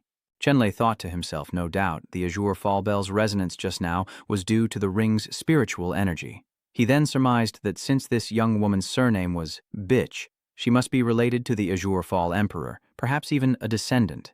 She found him increasingly untrustworthy, his obsession with the ring unnerving her, so she snatched it back. "Have you seen enough?" He then asked, "How did your grandmother die? Did she have any last words?" Recalling the events brought her sadness, but she recounted everything. Her grandmother had been critically injured and died before she could be healed. She tells him her grandmother was a powerful Chi-Force master, but she was too weak to train, and her grandmother always feared she'd be bullied. A few days prior, her grandma said she needed to find a meridian point for her, one that could help her cultivate and break through, but she hesitates to continue. But Chenlay understood. To break through, a cultivator needs to upgrade their chi, and if their training isn't enough, they can borrow chi. He then revealed his knowledge, saying that it said that the true immortal emperor created several chi points to protect future generations, leaving his own chi there. If found by a successor, it could be used for cultivation. He asks if his master might have found it. She asked if she knew where the aperture was and who had hurt her grandmother. Manman said disappointedly, "Grandmother didn't have time to say anything. She just gave me this ring and told me to take good care of it. With that, she passed away. And I'm in no mood for conversation." "I thought you just had a few questions." "Why are you asking so many questions?" she said, pushing him out the door. "All right, I've repaid my debt. I need to light incense for her. I can't entertain you, so you can leave." But before they could move, the two were stunned, staring straight ahead. It turns out Yang Kang and his men have come looking for trouble. One of his henchmen says, "Master, we've found it. This is the old woman's house." As soon as they enter, they see a coffin in the middle of the courtyard, and the lackeys begin to chatter amongst themselves. To survive a blow from the young master and make it this far, she's lived too long. I wonder if it's still here. With a cold expression, Yang Kang simply ordered, "Search." As he spoke, one of his henchmen crept toward the grandmother's coffin, but Chenlay couldn't stand by any longer. He leaped out, yelling, "Stop!" and sent the man flying with a palm strike to the gut. He furrows his brow, realizing that they're the ones who killed his grandmother. Yang Kang doesn't deny it, launching a direct attack. "Speaking of this old woman, I personally sent her to the Yellow Springs." Standing before her grandmother's coffin, she demands, "Who are you? What grudge did my grandmother hold against you? Why did you kill her?" As she reached out, they immediately noticed the ring on her finger, and one of the henchmen eagerly called out to Yang Kang, "Young master, look." The taciturn Yang Kang coldly replied, "Make it quick. Seize her ring." Instantly swords were raised, and they lunged at Man. Unable to contain himself, Chenlay said, "So many men bullying a weak girl. Have you no shame?" Then slowly but surely he gathered his energy into his palms, instantly creating a shield. He stood in front of Man to shield her, channeling even more power into his hands, preparing for what was to come. Yang Kang's henchmen unleash a storm of sword strikes, but Chenlay effortlessly deflects the amateur attacks with his bare hands. The lackeys uncontrollably cough up blood, their swords shatter, and they're sent flying over Yang Kang's head, shocking him. Now serious, Yang Kang asks, "Boy, who are you? Tell me your name." Chenlay crossed his arms and retorted, "Don't you know the rules? If you want to know my name, you must give yours first. Listen well and tremble in fear. I am Yang Kang of Lai Long Island." But Chenlay had never heard of it, which immediately stunned him, while Manman next to him recognized Lai Long Island as the most powerful family on the island. The 5 martial kings on the island are talents within that family. This Yang Kang is even more famous, a genius prodigy who broke through to the martial king realm at a young age. Yang Kang is glowing up now too. After killing someone from Lai Long Island, did I think I could run and live? No one escapes today. His eyes glowed, sparkling like a fairy's, his power illuminating the heavens. Instantly, a white dragon appears before Chenlay and Manman, its power formidable. The materialized magic of the martial king realm. The dragon raises its head, preparing to unleash a torrent of energy like a sonic cannon. Luckily, Chenlay pulled Manman out of the way just in time, watching Yang Kang's power dissipate, leaving a layer of ice on the ground. Chenlay knew this would be tough. This guy cultivated the ultimate yin and ultimate cold technique, and the cold air he expelled was enough to freeze everything. It was best not to touch him. So he conjures wings, a set of raven black wings, and takes to the sky. Yang Kang gives chase immediately, thinking escape won't be so easy. His eyes burned brighter as he pushed himself to catch up. A bird and a dragon chased each other through the forest at the speed of light. Yang Kang almost caught him once, but Chenlay dodged it. He continued to unleash his power through his mouth, but Chenlay, of course, evaded it again. The air itself froze into snowflakes from his chilling aura, and as Chenlay desperately tried to escape, he lamented, "It's so cold. He's freezing the very air." Suddenly, Yang Kang says, "You think luring me away will save that woman? Look down there." Chenlay ignored him, but worried he glanced down at Manman's house. The ice Yang Kang had intended for him was now headed straight for her. The moment the sharp ice shards hit the ground, they formed a circle around her and the coffin. Chenlay worried as the icy aura intensified, threatening to turn the entire courtyard into a sheet of ice. He yelled to Manman, "Get in the coffin, quick, and close the lid." Obediently, she leapt into the coffin, embracing her grandmother's days-old corpse, as the lid sealed shut, concealing them both. Chenlay flew even faster, determined to lead it to a place with many snakes, but Yang Kang's dragon wasn't about to let him escape, catching up time and time again. He tried to bite off more than he could chew, and now he's trying to spit it back up. This time the bait is so close and so big that it's giving Chenlay goosebumps. He knew if he got hit this time, it was over. In the end, Yang Kang froze him solid with a blast of ice. Then, lost and disoriented, he plummeted downwards with the snowflakes, landing on a rocky outcrop near the cliff's edge. Yang Kang had the upper hand, telling him, "You've got some skill to last this long against me." But daring to offend our Azure Dragon Island only has one ending. Yang Kang raised his sharp claws, preparing to strike the ice block containing Chenlay. Die. Meanwhile, the coffin containing the 2 bitch relatives was also frozen solid. Man lay beside her grandmother, feeling the cold seep into her skin, shivering as she embraced the frail body and cried, "So cold, so cold." Then, turning to Bitcha, she said, "Grandmother, you must have been so lonely, weren't you?" Manman has come to be with her grandmother, but the one who did it is now being hunted by Yang Kang. She sincerely clasps her hands, begging Bitcha to protect him from above. Manman focused all her faith, so much so that the ring on her finger sensed it. And just as Yang Kang's foot was about to stomp down, the ice block of Chenlay emitted a familiar light, the light of sacred fire, which shattered the ice instantly. While Yang Kang's mouth was still wide open, Chenlay flew straight up, weapon in hand. He tried to devour Chenlay again, clamping his jaws shut, but Chenlay zigzagged, causing him to bite himself. He then delivers a series of sharp sword strikes all over Yang Kang's body. Yang Kang opens his mouth in pain, this time to scream rather than unleash his power. The dragon form vanishes, revealing a bloodied Yang Kang kneeling on the ground. He stares in disbelief at Chenlay behind him and asks, "How is this possible? How could I lose to a mere initial stage cultivator?" Chenlay smiled, unscathed. That was close. Thankfully, I had Senior Sister Q's Fire Spirit Pearl, or I wouldn't have made it. At that moment, after clasping her hands in prayer, the ring on Manman's finger suddenly glowed. Outside the ice surrounding the coffin lid, the ice gradually melts, and the temperature is no longer as cold as before. Her ring's light melts the ice wherever it shines. Sensing the rising temperature, she opens her eyes, her voice laced with doubt. The cold is gone. Feeling safe, Manman suddenly sits up in the coffin, anxiously searching for Chenlay. She looks around, but no one is there, and she wonders where everyone has gone. Meanwhile, near the cliff by the sea, the water below had completely frozen over. Manman frantically ran over, anxiously shouting, "Brother Chen!" She looked at the shattered ice on the ground, believing Yang Kang had destroyed Chenlay. And with tears welling up, Manman knelt beside the ice fragments, overwhelmed with grief and self-reproach, crying out, "Big Brother Chen, it's all my fault. I doubted you, misunderstood you, and said those awful things, and I'm sorry." Suddenly, she heard a voice from behind. "If I gave you another chance, would you repay me with your body?" Confused, Manman turns to the voice and sees Chenlay behind her, unharmed, looking down at her. Startled, she thought she saw his ghost and screamed, then slapped him with all her might. Before Chenlay could react, he was slapped across the face. Ouch, that hurt. It was then that Manman realized he wasn't a ghost and asked suspiciously, "Brother, you're not dead?" Chenlay, holding his face, sighed helplessly. "Have you ever seen a ghost with a shadow? Now that you can see, hit him, or you'll be trampled to death by Yang Kang." He almost had his head crushed by her. Manman pounded on Chenlay's chest, angrily scolding, "If you weren't dead, why didn't you say so? Do you know how worried I was?" Seeing her worry, he stopped teasing and reassured her, "I was just kidding, don't hit me anymore." Manman then buried her face in his chest and cried, "Do you know how painful it is to lose a loved one? To watch someone you care about die before your eyes and then be left all alone? How unbearable is that feeling?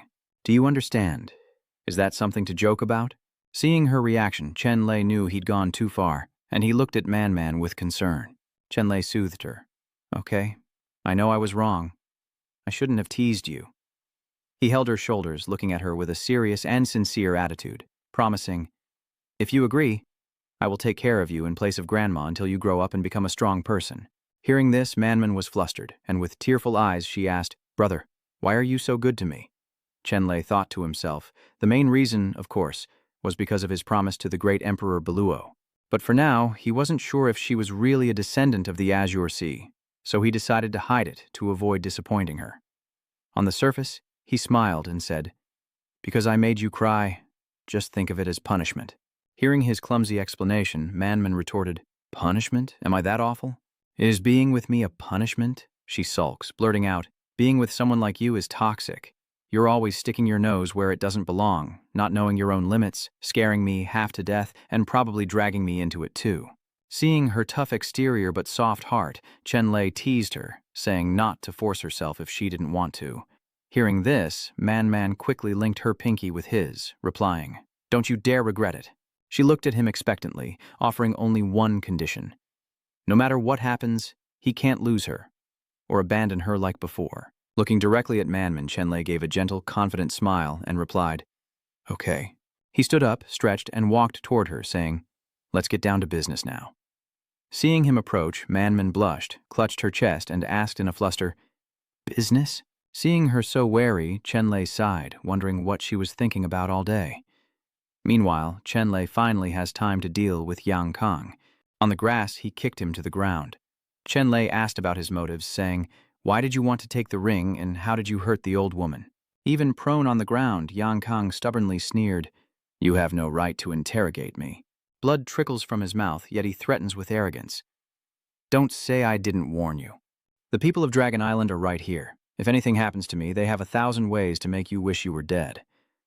Hearing this, he smirked and said sarcastically, "Is that so? So I should be scared, right?" Chenlay stared at Yang Kang with a threatening, icy gaze. "If you don't want to die, you better answer honestly, or I'll make sure you disappear." He then stomped hard on Yang Kang's hand. Yang Kang groaned in pain, spitting out a mouthful of blood, then gritted his teeth in utter resentment. Unable to withstand the torture, he confessed, "I received information that she had found a treasure land in the East Sea domain, one that could help cultivation rapidly break through realms, so I captured the old woman." Yang Kang recalls the cruel torture he inflicted on the old woman, but she wouldn't speak, even in the face of death. "I then noticed the old woman was clutching a ring, so I chopped off her hand to get it. But the ring suddenly glowed brightly, and she escaped in the confusion." As Manman listened with sorrow, Chenlay speculated, "Your father risked his life to return the ring to you, so it must be related to the location of the sand burrow." Chenlay confirms his thoughts. "That's right, but the function of the sand burrow is to condense sand energy. Breaking through the rigid realm is useless to you now that you've ascended to Martial King. All your efforts were for naught." Hearing this, Manman's eyes widened as she angrily questioned him. "Not worth it?" She grabbed his collar, unable to contain her rage. "My grandmother risked her life to protect something precious, and you killed my family for something worthless." "You bastard!" In a fit of rage, Man grabbed a large rock, ready to crush him with it. "I'll kill you to avenge her." Suddenly a great wind arose, felling trees, and a monstrous wave surged from the sea, threatening to devour everything.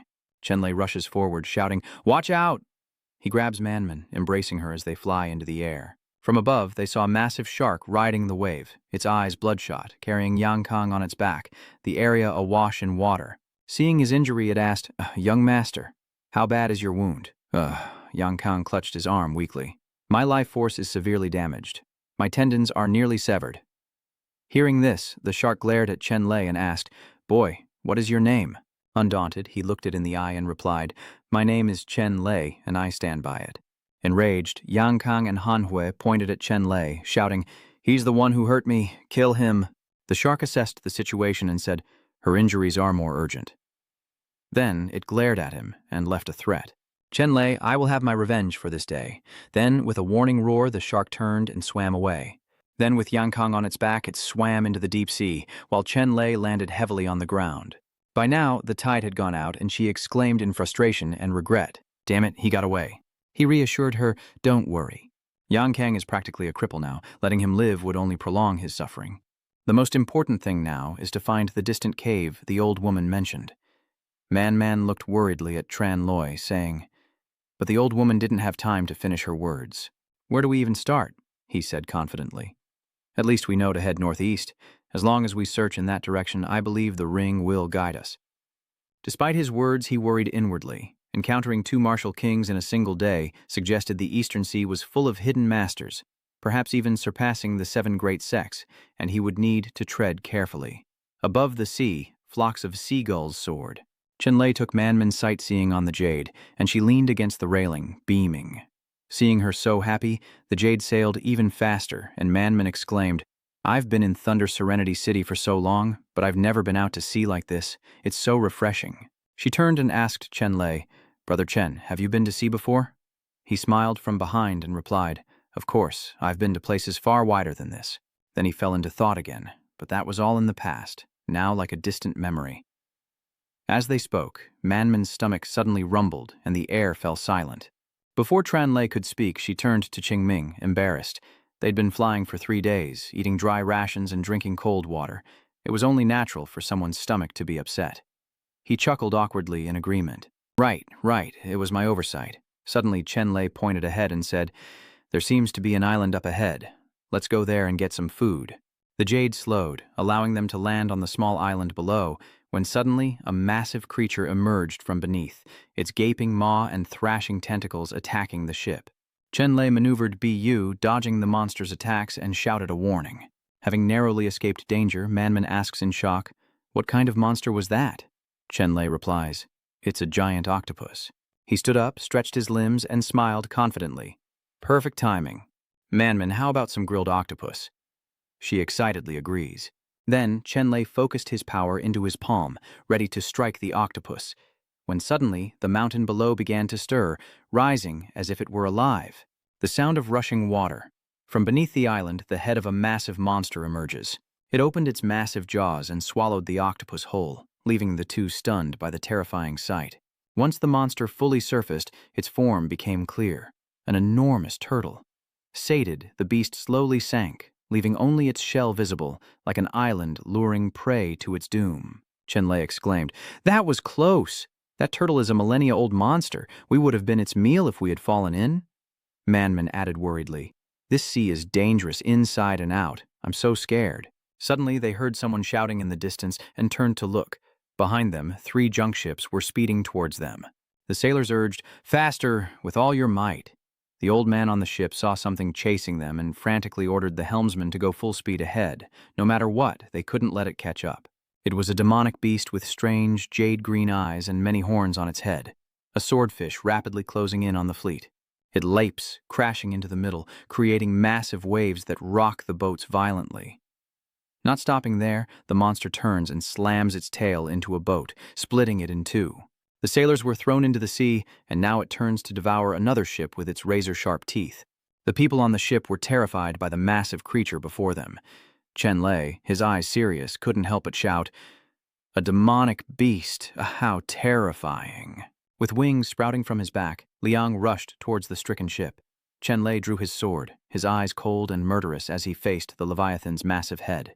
Then, with a surge of power, he ripped through space and tore the creature in two, restoring peace to the scene. The sea monster floated lifelessly in the water as the surviving sailors helped their crewmates onto the remaining ships. The old man on the ship finally had a moment to thank Chenlay. "Young man, thank you so much. If it weren't for you today, we'd be a meal for that monster fish." Hearing this, he was puzzled. "A fish?" he explained. "It's a monster fish. Though massive, it moves silently through the sea, unseen and unheard, more terrifying than any demon beast. To encounter it is certain death. It's the most terrifying nightmare for us fishermen." He then turned to ask about the two of them. "Oh, I haven't had the pleasure of learning your names." Chenlay introduced himself. "I am Chenlay, and this is my younger sister." After hearing this, Manman introduced herself as well.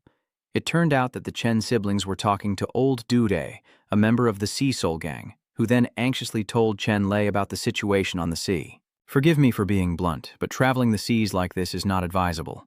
This sea is filled with ferocious beasts and sea monsters. Flying around freely without a boat, you'll easily become a meal for those creatures." Chenlay then confessed embarrassedly, admitting with shame, "We were almost swallowed whole just now." Dugo happily extends an invitation, saying, "You saved us all. This old one has no way to repay you. If you don't mind, why not travel with us for a while?" Chenlay asks, delighted. "Really?" Manman excitedly agreed. "That's great." Seagulls soar peacefully in the sky as the warm afternoon sun signals that the dangers have passed. The Sea Soul gang's fleet, along with Chenlay and Manman, continued their journey, and Duguay pointed ahead, saying to Chenlay, "The Northeast Sea Territory is just ahead. We'll leave you two here." He sincerely thanks the old man. "Thank you, sir. Before we part ways, there's one more thing I must tell you both. The sea is even more treacherous than land, with flying beasts, monsters, pirates, and sea bandits to watch out for, and not every place is safe to visit. We common folk can only go to certain places. Otherwise, we risk trespassing into the territory of the three great powers, which would be very troublesome." Chenlay, curious, asked for clarification. Duguay explained that they were the Giant Owl Island, the Silver Garbank, and the Sea Demon Palace. These three sects dominate the East Sea. They are numerous, powerful, and even the most ferocious pirates fear them. To repay Chenlay's kindness, he gifts him a map, saying, "This is a route map. Perhaps it will help you, brothers." Chenlay gratefully exclaims, "This is perfect, exactly what we needed." After giving detailed instructions, Duguay and his team prepared to leave, bidding farewell. "We'll head back now. We wish you a safe journey." Chenlay and Manman switched to a galleon to continue their journey, and as he opened the map, he couldn't help but exclaim, "So detailed! It not only marks all the islands of the East Sea, but also the geographical locations and potential dangers." "How much will that really help?" Manman asked. "So, where to now?" Chenlay pointed to the map, saying, "Look, there's a small island ahead, a common trading post for seafarers. You've been eating poorly these past few days, haven't you? You must be hungry. Let's go eat." Manman's eyes lit up, showing her enthusiastic agreement. Cut to the island, a hub for trade routes. The port was bustling, and Manman slurped her noodles, cheeks puffed, hands moving, non-stop. Before long, the last bowl was finished. Man sighed with satisfaction. Delicious. Chenlay watches Manman devour 6 bowls of noodles and can't help but marvel, "You can really put it away." "Won't your stomach hurt?" Manman replied without a second thought. "What's so strange about that? I haven't eaten in 3 decades." Barely ashore, she was determined to eat her fill and cheerfully ordered, "Another bowl, please." The noodle shop owner happily obliged. "Of course." Suddenly, a noisy argument erupted behind him. Chenlay turned to see a crowd gathered, apparently 2 gangs quarreling. Renway from the Silver Shark gang shouts, "You dare lay a hand on us? Do you have a death wish?" Facing them, Yunjue from the Sea Demon Palace retorts, "You started this fight and now you're blaming us? Do you think the Sea Demon Palace has no teeth?" Another spoke up, "Brothers, let them see the might of the Sea Demon Palace." Just then, another group rushed in to stop them. "Master Xuan Gui has ordered no disrespect." Renwu dismissively said, "Mystic Turtle only rules Great Turtle Island, not us." Young Shui snapped back, "None of your business. Get lost."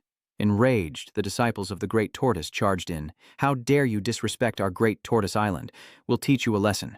And so, the 3 groups clashed in a chaotic brawl, a fierce storm of clashing weapons, especially between the Silver Shark Gang and the Sea Demon Palace. Chenlay recognized those names. Silver Shark and Giant Turtle Gang were part of the 3 major sects. Manman couldn't help but wonder, Don't they all have their own territories? Why are they all fighting together? Zhang Bao, the noodle shop owner, replied. Isn't it all because of the treasure land? They asked in unison. A treasure trove, Zhang Bao explained.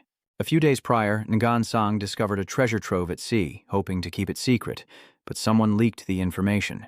He continued.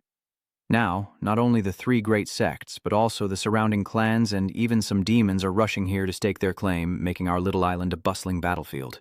Hearing this, Chenlay hurriedly asked, Do you know what kind of treasure land it is? Xiangbao replied with certainty, I heard it's the Xuanwu Bronze Mansion. With a disappointed look, Manman sadly says, I thought it was the sea cave my grandma found. Manman turns to Zhang Bao and asks what the Xuanwu cave abode is. Is it an amazing place? He couldn't help but say helplessly, All you guys know how to do is eat, you don't know anything. Then his expression turned serious.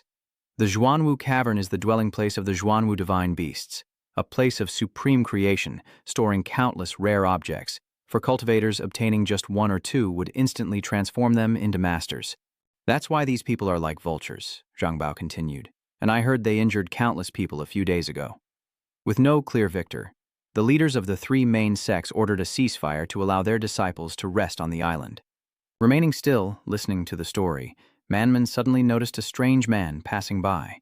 Long hair, blue skin, and membranes like bamboo shoots on his ears and arms. Her eyes lit up as she exclaimed, Brother Chen, look, it's someone from the Sea Clan.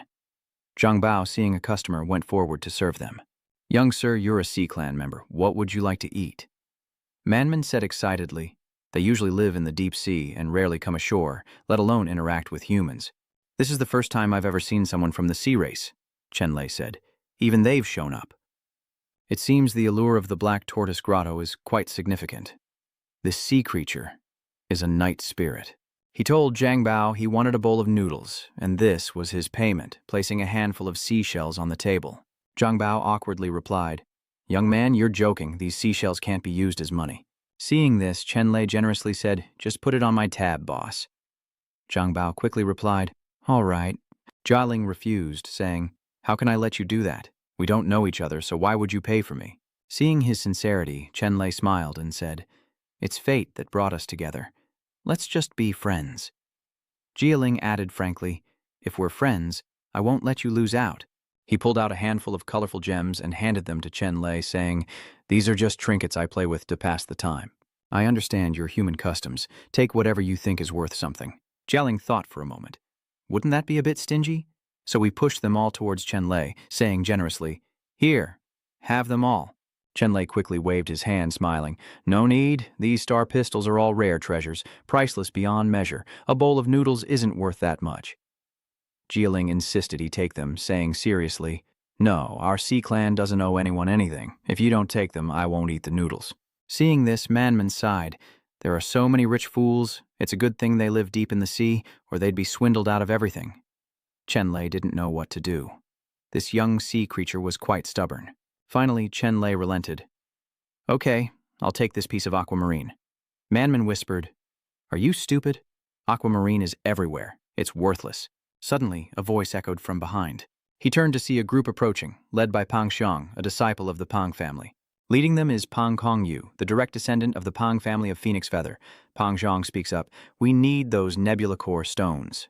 The Pang family stopped at Chenlay's table, drawing a crowd of onlookers, and passers-by began to whisper, Isn't that the Pang family? The Phoenix Crow Pang family, one of the great bloodline clans of the Huanyuan continent, has arrived. This is going to be interesting. Yaling casually replied, These stones have already been given to him. If you want to buy them, ask him. Hearing this, Pang Xiang turned to Chenlay and barked, Did you hear that? Name your price, Manman said, unable to stand his arrogance. You're being awfully presumptuous. We haven't even named a price yet. Pang Xiang slams his hand on the table, shouting, It's your good fortune that my young master wants your things. Don't refuse a toast only to be forced to drink a forfeit. Chenlay smiled calmly and said, We didn't want these starstones in the first place, but I have a habit of taking what others want. He then turned to Yiling and said, Brother of the Sea Tribe, if you're sincerely offering them to me, then I won't refuse. Before Pang Xiang could speak, Chenlay and Manman stood up, and he said, Let's go. Seeing this, Pang Xiang shouted, Stop right there, seemingly wanting to chase after them. Just then, someone patted Kong Wu on the shoulder from behind, stopping him, saying, Wait, he quietly reminded Pang Xiang. This is still the territory of the three great sects of the East Sea. We're out in public, so restrain yourself. Kong Wu politely cupped his hands in greeting. Young brother, I am Pang Kong Wu, the young master of the Pang family of Phoenix Cry Mountain. I am very fond of these starstones. If you agree, you will be a friend of Phoenix Cry Mountain. If you have any trouble, just drop our names. What do you say? Bystanders gasped when they heard this. The Phoenix Mountain Pang family is a force to be reckoned with, renowned throughout the land and feared by many. Surely the Pang family name is worth more than a few measly starstones. Big words from this kid. Chenlay scratched his chin and couldn't help but ask again. The Phoenix Mountain Pang family? After feigning thought, Chenlay smiled and said, never heard of them, so mentioning them would be useless. Realizing Chenlay wasn't easily swayed, Kong Wu turned hostile. If you insist on disrespecting us, don't blame us for being impolite. Pang Xiong then raised his fist and charged forward. That ignorant kid, Brother Tang, let me teach him a lesson. Lei then turned back, gathering his inner energy into his palm, and met Xiong's fist head-on. After their attacks, both were pushed back by the force, and Manman anxiously asked, Brother Chen, are you all right? Chenlay replied, I'm fine. Don't worry about me. Chenlay's hand now glowed with strange patterns as he thought, that floating sand is powerful. Without the golden leaf's protection, I'd be a puddle. Hu Ge reminded Wukong, young master, he survived Pang Zhong's floating sand. He won't be easy to deal with. Buo coldly added that they couldn't let him live, especially after daring to offend the Pang family. Seeing Chenlay still standing, Pang Hung confidently says, surviving my attack means you have some skill. Then he rushes toward him with incredible speed. But that's all he can do. Pang Zhong leaps into the air, unleashing a powerful strike towards Chenlay and Man. Seeing the critical situation, Chenlay pushes Man away from the attack, and she dodges it. Bang Hung lunges at Chenlay, unleashing a devastating blow, but Chenlay narrowly avoids it, the surrounding area bearing the brunt of the attack.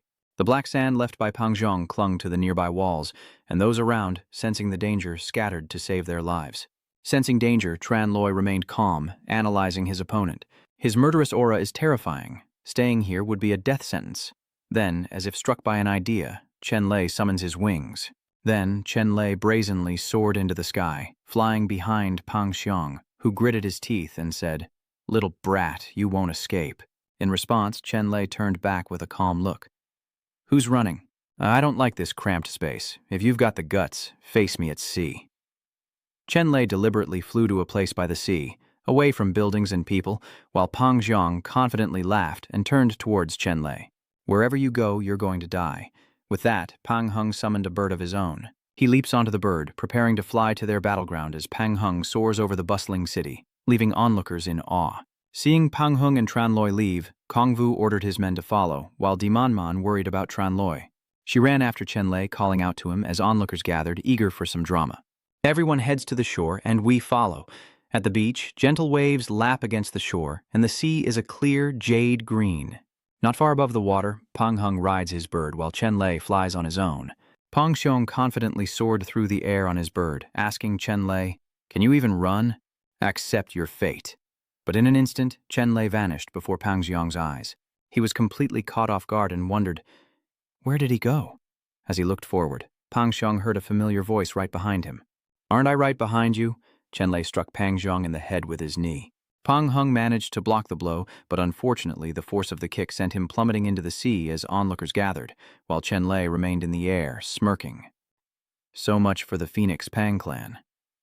Seeing the situation turn against him, Wu narrows his eyes, trying to understand what's happening. Standing nearby, Hu Cat seemed to grasp the situation, asking, No Vu.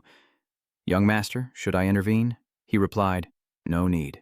Others say the Pang family bullies the weak, but Kong Wu smirks, truly believing in Pang Xiong's strength, especially since he hasn't used his full power yet. Just then, the bird flew close to the water's surface, and Pang Hung leapt from below, grabbing its leg. Soaked to the bone, he gritted his teeth, warning Chenlay, You've made a grave mistake. Pang Zhong unveils a formidable spear, his murderous aura spiking as he roars, White bone, soul-piercing spear. Tormented souls emanate from the weapon, as terrifying as Pang Zhong's own expression. A dark aura emanates from Pang Xiong as he utters a venomous threat. I'll make you wish you were dead. Bang Hung spins his spear, a vortex of purple energy swirling around him, then points it forward, unleashing the tormented souls. Countless vengeful spirits hurtle towards Chenlay, leaving him in dire straits. The dark energy grazed Chenlay's neck and wings, a truly formidable force. Having evaded the attack, the dark energy plunged into the sea, creating a violet vortex that threw the ocean into chaos. The vortex grew larger and more powerful, sparing no living thing. After the whirlpool dissipated, countless dead sea creatures floated on the surface. Seeing the destruction wrought by the sandstorm, Chenlay can't help but lament its devastating power. The sand is truly sinister. Pang Xiong remained confident, perched atop his bird, boasting that it was too late to realize the power of the soul-devouring sand. Seeing Pang Xiong's pride, Chenlay warned him that such dark magic, requiring countless lives to strengthen, was forbidden by righteous sects. Chenlay remembers the victims of this forbidden technique, noting the countless lives Pang Xiong has taken to reach this level. But Pang Hung didn't care. He just smirked, saying that to complete the 10,000 bone curse, 999 lives were needed, and it was their good fortune to be used for his cultivation. With that, he became even more determined to kill Chenlay and break his own record. "Today, your life will be the 1,000th, he cursed inwardly, drawing his weapon. "You butcher so many lives for your own gain. I won't forgive you." Chenlay held his bamboo sword tightly, preparing to deflect the sand wraiths. Then, with a beautiful strike in midair, he prevented the evil energy from reaching him. The sand spirits flew away, slowly dissolving into the air, leaving nothing between Pang Hung and Chenlay. The two charged at each other, weapons raised as the sand wraith stirred, seemingly able to coalesce on their own. As if heeding Pang Hung's command, they seized Chenlay's bamboo sword. Now surrounded, Chenlay thought in dismay, "How can this be?" "It's useless," Pang Xiong explained to Chenlay, growing more confident. "This is sand energy condensed from 999 wrathful souls. Once they surround you, not even a celestial being could escape." Man watched from below, her worry for Chenlay growing, as Pang Xiong wasted no time and charged forward, yelling, "Die!" Chenlay's body remained locked, unable to move, a true dilemma. At this point, Man couldn't bear it any longer. She cried and ran forward. "No!" In this desperate situation, Chenlay suddenly connects with the ring, which immediately glows, followed by an overwhelming light that engulfs the vast sea. This light completely obliterates Pang Xiong's sand wraiths, and his eyes widen in disbelief at its power. This light damaged Pang Xiong's spear, and he trembled as he held the shattered remains. The light touched Pang Xiong, obliterating him completely, his last word a helpless, "Impossible." After the annihilation, the light fades and streaks of blood scatter across the sky. Chenlay stares at the ring in his hand, a thoughtful expression on his face, as the bell-shaped engraving continues to emit a faint glow. As Chenlay gazed at the ring, he thought, "You truly are a lifesaver. It was the azure heaven's bell that protected me." Seeing Pang Xiong slain, Buvu charged forth to confront Chenlay. "You dare kill a disciple of the Pang family?" Demanding a life for a life, Kong Wu summons an axe, his face filled with murderous intent as he charges towards Chenlay. The massive axe hurtles toward Chenlay, closing in on his neck. Chenlay immediately raised his sword, preparing to defend against Kong Wu's attack, and braced himself. And he did manage to block the axe, the immense power of Kong Wu and Chenlay causing the sea's aura to become incredibly chaotic. After blocking the attack, Chenlay calmly said, "I almost forgot about you, but ambushing is a bad habit." While defending against Kong Wu's axe, Chenlay mocked, "So Pang family disciples all like unorthodox methods. It seems your old man didn't teach you well. If that's the case, allow me to teach you a lesson." Then Chenlay roared, preparing to unleash the full force of his attack. Just as Chenlay had hoped, Kong Wu's axe was shattered by his bamboo sword, and as the final pieces broke, a light emerged. Chenlay flew before Kong Wu, preparing to strike with his bamboo sword, but seeing Kong Wu in danger, Huge pushed him aside, taking the blow himself.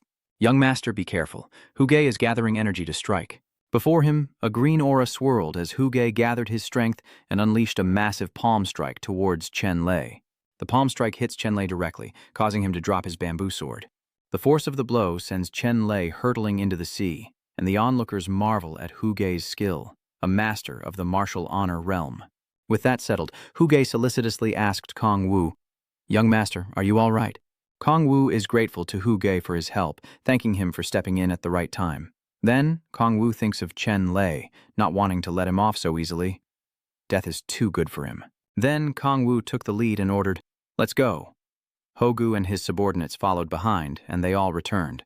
Seeing Chenlay wounded, Manman was heartbroken, crying out, "Brother Chen, as she searched the sea, hoping to find him. Brother Chen, where are you?" Seeing her grief, the others tried to comfort her. "Girl, don't call out anymore. That kid was struck by a martial-honored expert. He's long gone." But Manman was resolute, always placing her faith in Chenlay. "No, I don't believe it. Big Brother Chen can't be dead." With that, Manman rushes towards the sea. What is she planning to do? It turns out Man planned to swim into the water to search for Chenlay, swimming in the dark sea, desperately searching, her face etched with worry. Man frantically looked around, hoping Chenlay was still alive, and then she saw him not far away. Overjoyed, Man silently cried out to Brother Chen and quickly swam towards him. As she neared him, Man reached out to touch Chenlay, finally succeeding in grabbing his hand. Reaching Lay's hand and seeing that he was still breathing, Man breathed a sigh of relief. He was alive, just unconscious. Chenlay was still breathing, but after being underwater for so long, his breathing was labored and he was clearly in distress. Seeing his struggle, Man had an idea to help him. Man leans in, cradling Lei Chen's head and gives him the kiss of life. Slowly, Lei Chen regains consciousness. She opened her eyes and seeing that Chenlay had awakened, she felt relieved, gazing at him tenderly. "That's great, Brother Chen." But just as Chenlay seemed to reach his limit, Man, who had just seen him awaken, began to drift off herself. "He's awake. Thank goodness Chenlay is awake, so he quickly catches her." Man.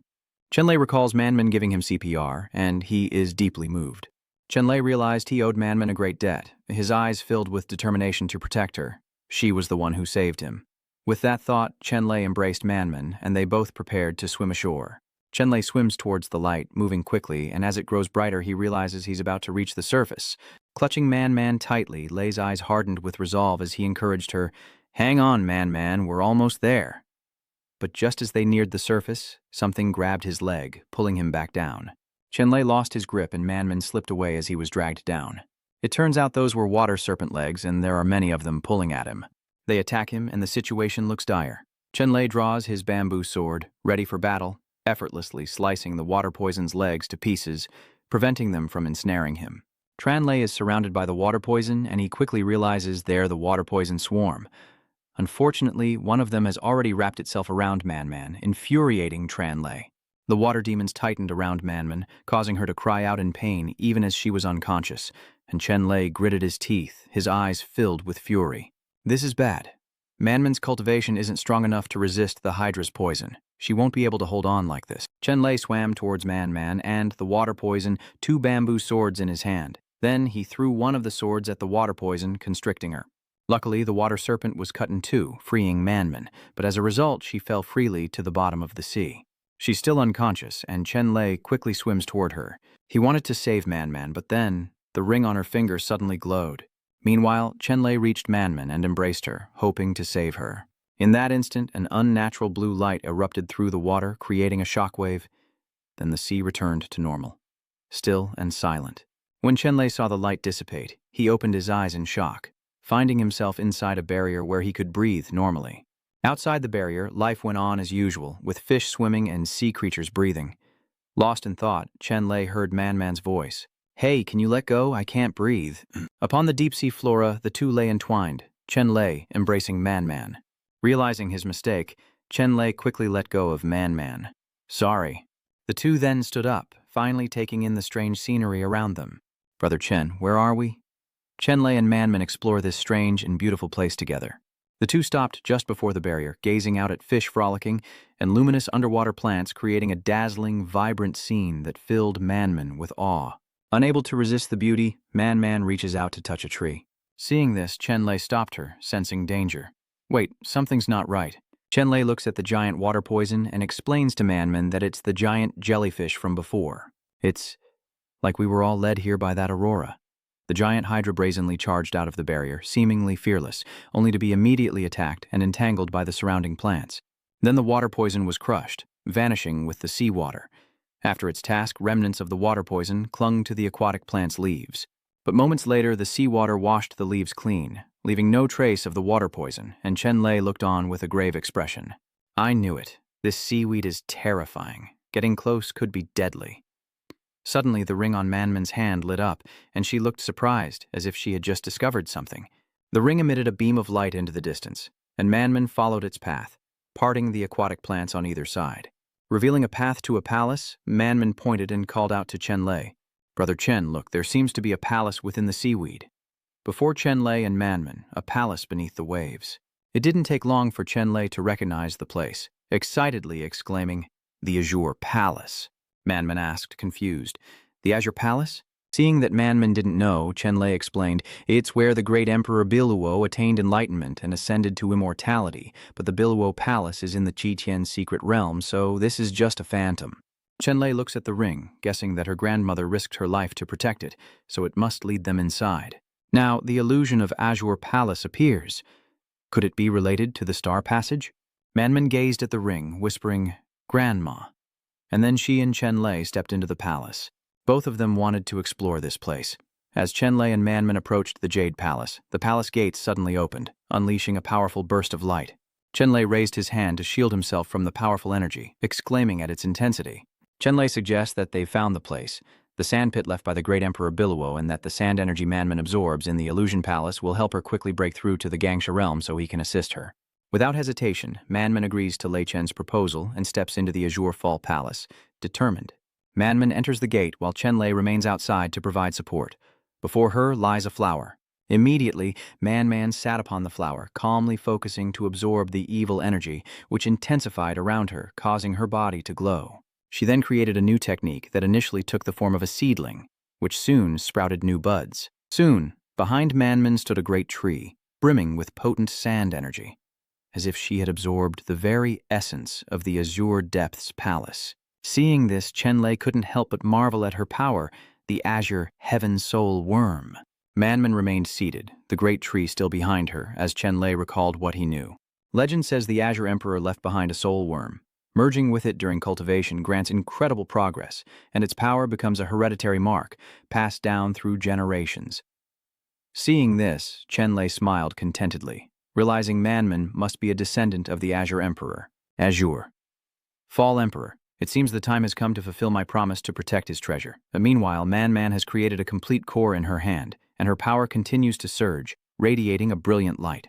Seeing this, Chenlay was overjoyed for Manman. She had broken through to the rigid sand realm.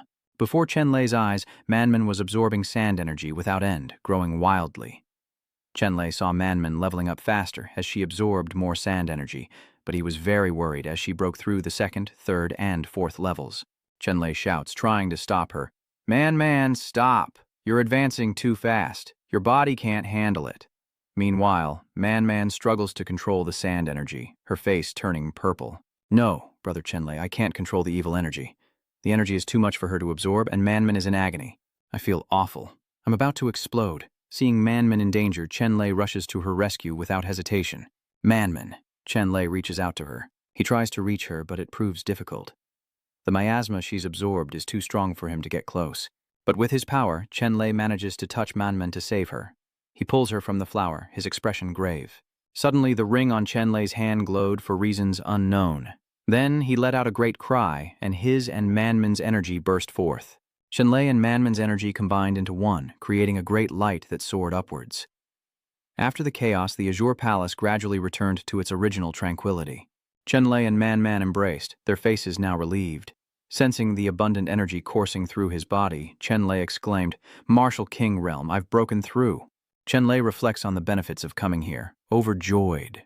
Though he'd obtained the Nine Heavens Azure Decree, the lightning cultivation methods were difficult to integrate.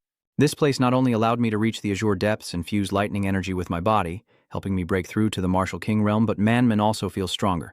She says, "Brother Chen, my body feels completely different, like the power in my bones is surging." He replied, "Of course, you're now a 9th level Gangsha master." Then Chenlay immediately told Manman to test her strength. Her first opponent is a giant crocodile. He tells her to try attacking it. Without a word, Manman obeys Lei Chen, raising her hand and gathering energy for a palm strike. Where Manman aimed, a huge explosion erupted, and the giant lizard was torn to pieces. Manman, delighted, exclaimed, "Am I really that strong?" Seeing this, Chenlay said, "The Azure Sand energy is indeed profound. You're just not used to it yet. With a few days of rest and diligent practice, you'll become very powerful." As they rejoiced in her newfound strength, Chenlay and Manman suddenly felt tremors. Manman immediately grabbed onto Chenlay's arm to steady herself as he calmly stated, "Everything is shifting. This other world is formed only of sand energy, and now that it's being absorbed, it will soon disappear." After explaining, Chenlay looked at Manman and quickly said, "Manman, stop, let's get to the surface." Manman agreed, and together they swam to the surface after their arduous journey. After a long while, they were finally able to breathe the fresh air of the world. Above the sea, the sky was clear, and birds soared high above. Chenlay was sitting on the back of the giant tortoise, pulling Manman up so they could ride together. Manman gets on board, finally able to breathe a sigh of relief. She shielded her eyes from the sun, unaware of her soaked clothes, while Chenlay's gaze caused him to have a nosebleed. It was then that Manman realized the situation, kicking Chenlay to stop him from staring. Embarrassed, Manman noticed the shadow of something huge approaching and turned around in shock. It was a ship dozens of times larger than the Jade, and it rammed straight into the Jade, capsizing Lei Chen's boat. Because Beach-Dew capsized, Chenlay and Man fell into the water again, soaking wet, and they angrily cursed the large ship. "Are you blind? Can't you see there are people here? Trying to kill someone?" The people on the boat responded with disdain. "Are you blind? Don't you see the Song family's ship? Get out of here. How dare you cause trouble?" Another man suddenly ordered, "Rude, invite them aboard at once." The man didn't dare utter a peep, and so the ship continued its voyage. A bird perched upon its sail. Chenlay and Manman were brought aboard the ship, and Chenlay began massaging Manman's shoulders. Suddenly, Tu-Hien emerged gracefully from the ship, looking incredibly refined, and Man couldn't help but blush and praise his beauty. "So handsome." Tu-Hien approached them, clasping his hands and bowing in apology. "My subordinate was impudent. Please forgive them." Man waved her hand, saying, "It's all right. It was really our fault. I didn't see your young master's boat." Chenlay was speechless. Her tone changed so quickly. With apologies made, Tu-Hien ordered his subordinate to fetch 2 sets of clothes for them. The subordinate immediately obeyed. With that settled, Tu-Hien introduced himself and inquired about the identities of the two before him. "I am Song Tu-Hien. May I ask the names of my 2 friends?" Chenlay introduced himself. "I am Chenlay, and this is my younger sister, Manman. May I ask, young Master Song, where is the nearest land?" Tu-Hien replied, "There are very few islands in this sea. The closest is Mad Wolf Temple." Hearing the familiar name, Chenlay asked, "Mad Wolf Temple is said to be where the Xuanwu Bronze Hall is located." Tu-Hien confirms, "That's right. The seas have been restless lately because of rumors of the Xuanwu Bronze Cauldron, so all the sects have gathered here." Seeing that Chenlay seemed to share his ambition, Tu-Hien's eyes lit up. "What? Brother Chen, you're here for the Xuanwu Bronze Cauldron as well, aren't you?" Chenlay thought to himself, "The Thunder Emperor Palace hasn't opened yet. Perhaps he has a chance with the Xuanwu Bronze Cauldron." After considering it, Chenlay replied to Tu-Hien, "My sister and I just happened to arrive here. Since fate has brought us together, we might as well stay and see what happens." Tu-Hien took this as a sign of goodwill. "Excellent. We're headed that way as well. My men have already adjusted the sails. If you don't mind, allow us to give you a ride." Chenlay and Man exchanged knowing smiles, sensing an easy arrival ashore, as Chenlay bowed respectfully to Xuan, saying, "Then we won't refuse your kindness." On the sea, beneath a clear blue sky, white clouds drift and birds soar. At the harbor, dozens of warships are anchored, all seemingly facing the same direction. Everyone, as if by unspoken agreement, ascends the steps, all heading towards the same point. Experts from all corners gather here, their eyes filled with determination. Manman, dressed in a beautiful outfit, is overwhelmed by the sight of so many ships. Seeing this, Tu-Hien explains, "That's right. All the sects of the profound origin have gathered." Chenlay observes that the battle for the Xuanwu Bronze Cauldron is becoming more intense, and Maman points something out to him. "Brother Chen, look, over there is a massive warship, its sails embroidered with the character Pang. It's the Pang family's ship." With a worried and angry look, Chenlay tells Manman, "It seems Pong Kong Yu and that old Martial King Realm guy are here too." Manman says worriedly, "Brother Chen, I'm afraid that old man is so skilled if he finds us." Seeing her worry, Chenlay patted her head reassuringly. "Don't be afraid. Don't forget you're a 9th level steel sand expert now, and I'll protect you." Chenlay then changed the subject. "But our goal this time is the Xuanwu Bronze Mansion, so it's best to avoid them." As they sought a disguise, Chenlay spotted a vendor selling concealing hats, sparking an idea. He purchased 2 hats for himself and Manman for a smooth 2 cents. With their hats on, Chenlay and Man felt a little safer. He said, This should work better. Seeing this, Tu Hien couldn't help but wonder, Brother Chen, who are these two? Hearing this, Chenlay quickly covered up. The sea breeze here is too strong. I'm getting seasick. I'll use this to block it a bit. As he spoke, an immense power suddenly emanated from the top of the mountain, and all three of them looked up at it in unison. Unaware of what's happening, Manman asks, "What's going on up there?" Chenlay guesses, "Could they already be fighting, and we haven't even found the Xuanwu bronze mansion yet?" Seeing their confusion, Xuan explains, "Don't worry, it's the Mystic Origin Assembly." They both ask, "What's the Mystic Origin Assembly?" So Tu Hien calmly explained what he knew to Chenlay and Man. "You two must have heard of the Xuanming Academy, right?" Upon hearing this, Chenlay and Man looked blank, leaving Tu Xian speechless when someone approached, mocking them for not even having heard of the Xuanming Academy. "Little Tu Hien, how did you get to know that kind of mongrel?" "So it's Chindi." She's heading towards the three of them with a powerful aura. Seeing Chinda, Tu Hien was surprised and asked, "Sister Chin, what brings you here?" Chindi playfully put her arm around Tu Hien's shoulders, teasing, "What's wrong? Is the battle for the Xuanwu Bronze Manor causing such a stir? If the Song family can come, why can't the Chin family?" Blushing, he replied to Lini, "No, I didn't mean it that way." Then Xuan introduced everyone. "This is the Chin family's young genius, Chindi, often called the Goddess of War. These two I met at sea, Brother Chen and Miss Manman." Still angry at Chindi's condescending attitude, Manman rudely called her a mongrel to her face. Chindi wasn't angry. Instead, she approached and pinched her cheek, saying, "Little imp, you may be small, but your temper isn't." Annoyed, she says, "Don't pinch people's cheeks." Meanwhile, Chenlay politely clasps his hands and asks Chindi a question. "My little sister is young and doesn't know better. I hope Miss Chin will forgive her. My knowledge is limited. I don't know what the Xuanming Academy is." Satisfied, Chindi says, "Not bad. Since you sincerely want to know, I shall mercifully tell you." Chindi began to explain. The Xuanming are a clan that formed an organization to protect themselves from other clans. On the profound origin continent, the overseas holy hall, hidden sects, and eternal families, though powerful, cannot compare to the Xuanming. As she explained, scenes flashed through Qinyi's mind. And the Xuanming Academy is where the Xuanming organization trains and cultivates its elite masters, holding the Xuanyuan martial meet every year. Participants must be under 20 and at the Gangsha realm, and only those who survive many battles will qualify for Xuanming Academy, a 1 in 10,000 chance. Tu Hien continued for Chindi. This time, all the major sects are gathered. All the young people in this age group are taking advantage of the fact that the Black Tortoise Bronze Mansion has not yet opened to participate in the profound Origin Little Assembly. Most of them are already expected to be there, showing off their skills. Hearing this, Chenlay was very surprised. At 20, I had already entered the Thunder Emperor stage. No wonder I don't remember this. Chenlay chuckled to himself, seemingly too advanced to understand the joys of ordinary people. Chindi then tells Tu Xian, "Come on, let's go join the fun." Xuan refuses, saying, "You know I've never liked fighting or competing." "No, we're going." Chindi, of course, wouldn't accept that. "No, it's precisely because of that personality of yours that those snot-nosed kids bully you. I won't allow anyone to look down on my man." Seeing Chenlay and Manman's confusion, Chindi explained, "By the way, I'm his fiancé." Tu Xian blushed furiously at that. "Sister Chin, why did you say those things?" Chindi calmly retorted, "What about it? As the young lady of the Chin family and your fiancé, am I embarrassing you?" Chindi pinched Xuxian's ear and asked, "Are you going or not?" No, I'll pinch your ear." Seeing this, he had no choice but to agree.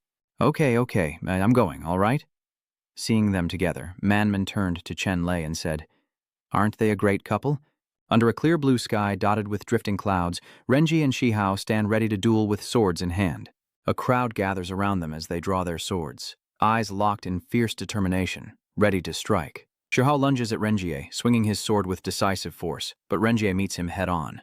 The two gleaming blades collide with tremendous power. Renji frowned at his opponent as the crowd roared, cheering them on. Fight, fight. The two clash fiercely, neither yielding as they exchange blows. The bookie shouts, drumming up bets as Lan Renji of the Lan family rides a 5-win streak.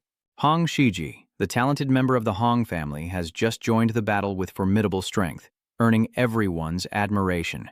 Who will be the ultimate victor? Place your bets now if you can see the outcome. I'm betting on Master Lan, 1 to 10 odds. Amidst the bustling crowd, Manman looked around, unable to hide her excitement, and said to Chenlay, Brother Chen, this is so lively. Suddenly, a familiar figure in green caught Manman's eye, startling her. Manman cautiously said to Chenlay, Brother Chen, see if that's Wu, but I don't see the old man. He replied that he might be around, so be careful not to let him see us. Up ahead, Chinyi was very interested, and she turned to ask Tu Xian. These two seem evenly matched. Who do you think will win? Zhu Xian carefully analyzes, saying that although Master Lan is highly skilled, he has won 5 consecutive matches and is likely at a disadvantage. Master Hong is using a depletion strategy, and now all of Master Lan's resources are clear, so the outcome will likely be decided in less than 3 moves. Hearing this, Chenlay couldn't hide the mockery in his eyes as he stared directly at Tu Hien. Chinyi turned back and asked, while Tu Hien stood there looking puzzled, Don't you agree? With unwavering conviction, Chenlay declared, Superior skill is superior skill. Strength is strength. Weakness is weakness. No scheme can turn defeat into victory. Chindi, amused, responded, Little Xian, it seems your friend doesn't respect your opinion. But no matter, I'm on your side. Quickly approaching the betting table, Chindi slams a pile of money down, wagering 500 spirit stones. On the arena floor, a sword spins wildly through the air before clattering to the ground. Renji stood firm as a rock after a decisive strike, his opponent collapsing before him. And the crowd erupted into a frenzy, cheering the outcome. Well done, young Master Lang has won. Chinyi, annoyed by this, lightly punches Xu Xian's back. It's all your fault for ruining my mood. He simply chuckled, clasped his hands in admiration, and said, Brother Chen is truly insightful. I, Tu Hien, am humbled. Just then, a provocative voice rang out. Who do my eyes behold? Isn't that the Song family's young master and genius, Tu Hien? Xiao Chuan's brow furrows with calculation, his words laced with provocation. Since you're here, why not gamble a bit and come play? Chindi became immediately wary. Dong Xiao Chuan, what are you doing here? But Xu Zhen calmly greeted him. So it's Brother Dong. We're just here for fun, not to compete. But he continued to mock. Or are you too afraid?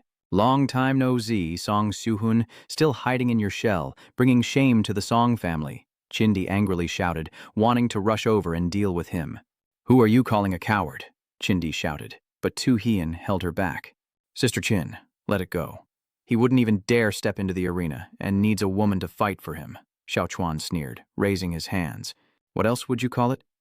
Chindi couldn't take it anymore. She broke free from Xu Xian, yelling and charging forward, grabbing his mouth. Chindi swung her greatsword, unleashing a decisive strike with immense force. The wind-tearing blow headed straight for Xiao Chuan, but he swiftly blocked it with both hands, standing firm. As the dust settles, Xiao Chuan's triumphant eyes are revealed, a smirk spreading across his face. In a flash, he moved behind Qin Yi, seized her hand, and a sly grin spread across his face. He challenged her, and Qin Yi, never one to back down, accepted without hesitation. I'll fight you, who's afraid? Xiao Chuan wouldn't back down so easily. Pressing his advantage, he corners Chindi. If I win, you'll break off your engagement with him.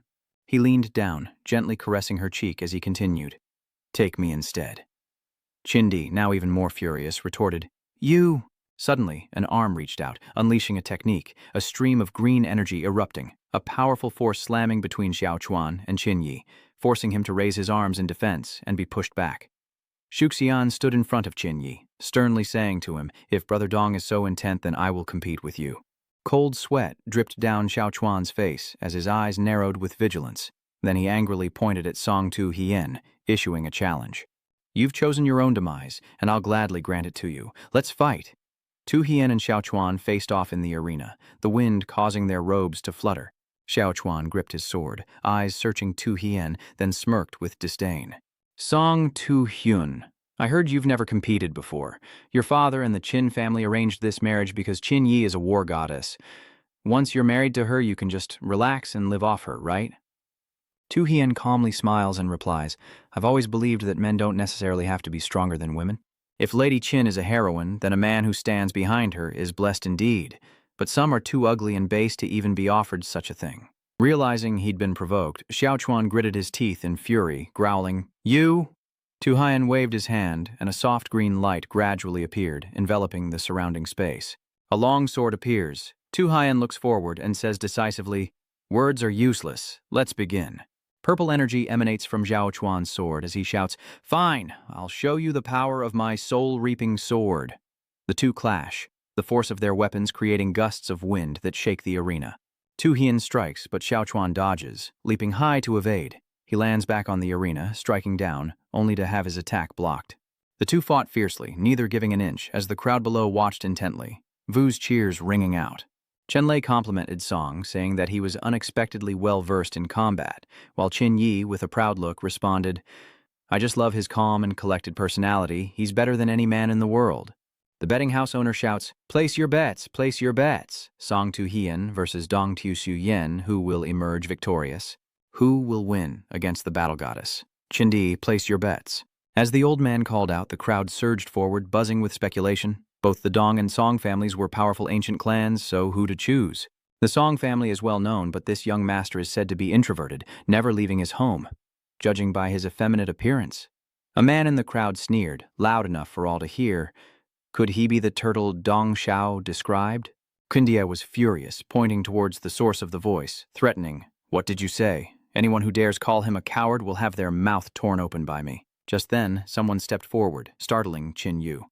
"My dear, they're just joking. No need to get so angry. Why not make a bet with this old man? He looks a lot like Xiao Chuan, especially that mole on his right cheek."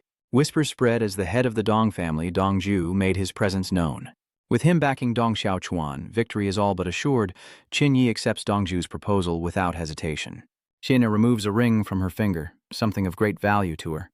Turning and throwing the ring onto the betting table, Qin Di declared, "All in on Xia," betting on Song Zhuxian to win.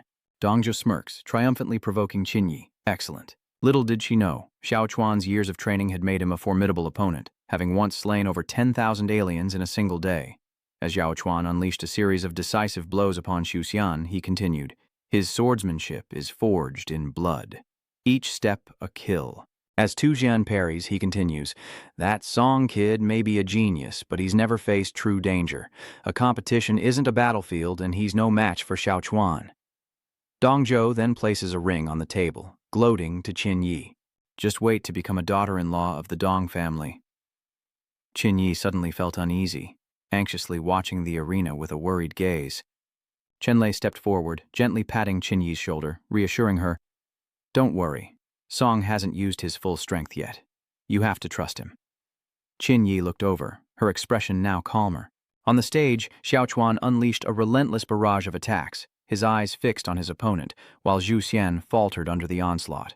Gritting his teeth, he held his sword steady, trying to regain control as Xiao Chuan's relentless attacks forced him backward. Realizing he's at the edge of the arena, Tu Hian stops just before falling out as Xiao Chuan leaps forward, shouting, "You meddling fool! Without you, Qin Yi will be mine." Seeing this, Qin Yi was extremely worried, and she cried out in alarm, "Tu Hian!"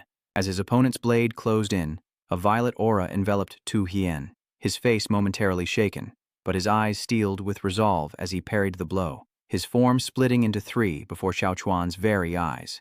As the sword tip approached, the figure blurred and vanished. In that instant, Xiao Chuan only struck afterimages, the missed blow causing him to stumble forward.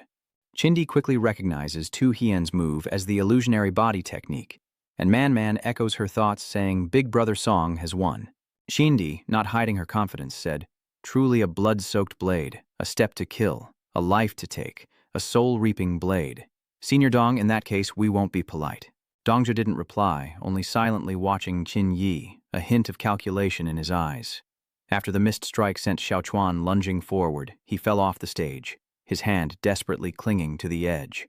Tu Xian calmly smiled and reached out to help Xiao Chuan up, saying, "Brother Dong, you've yielded to me."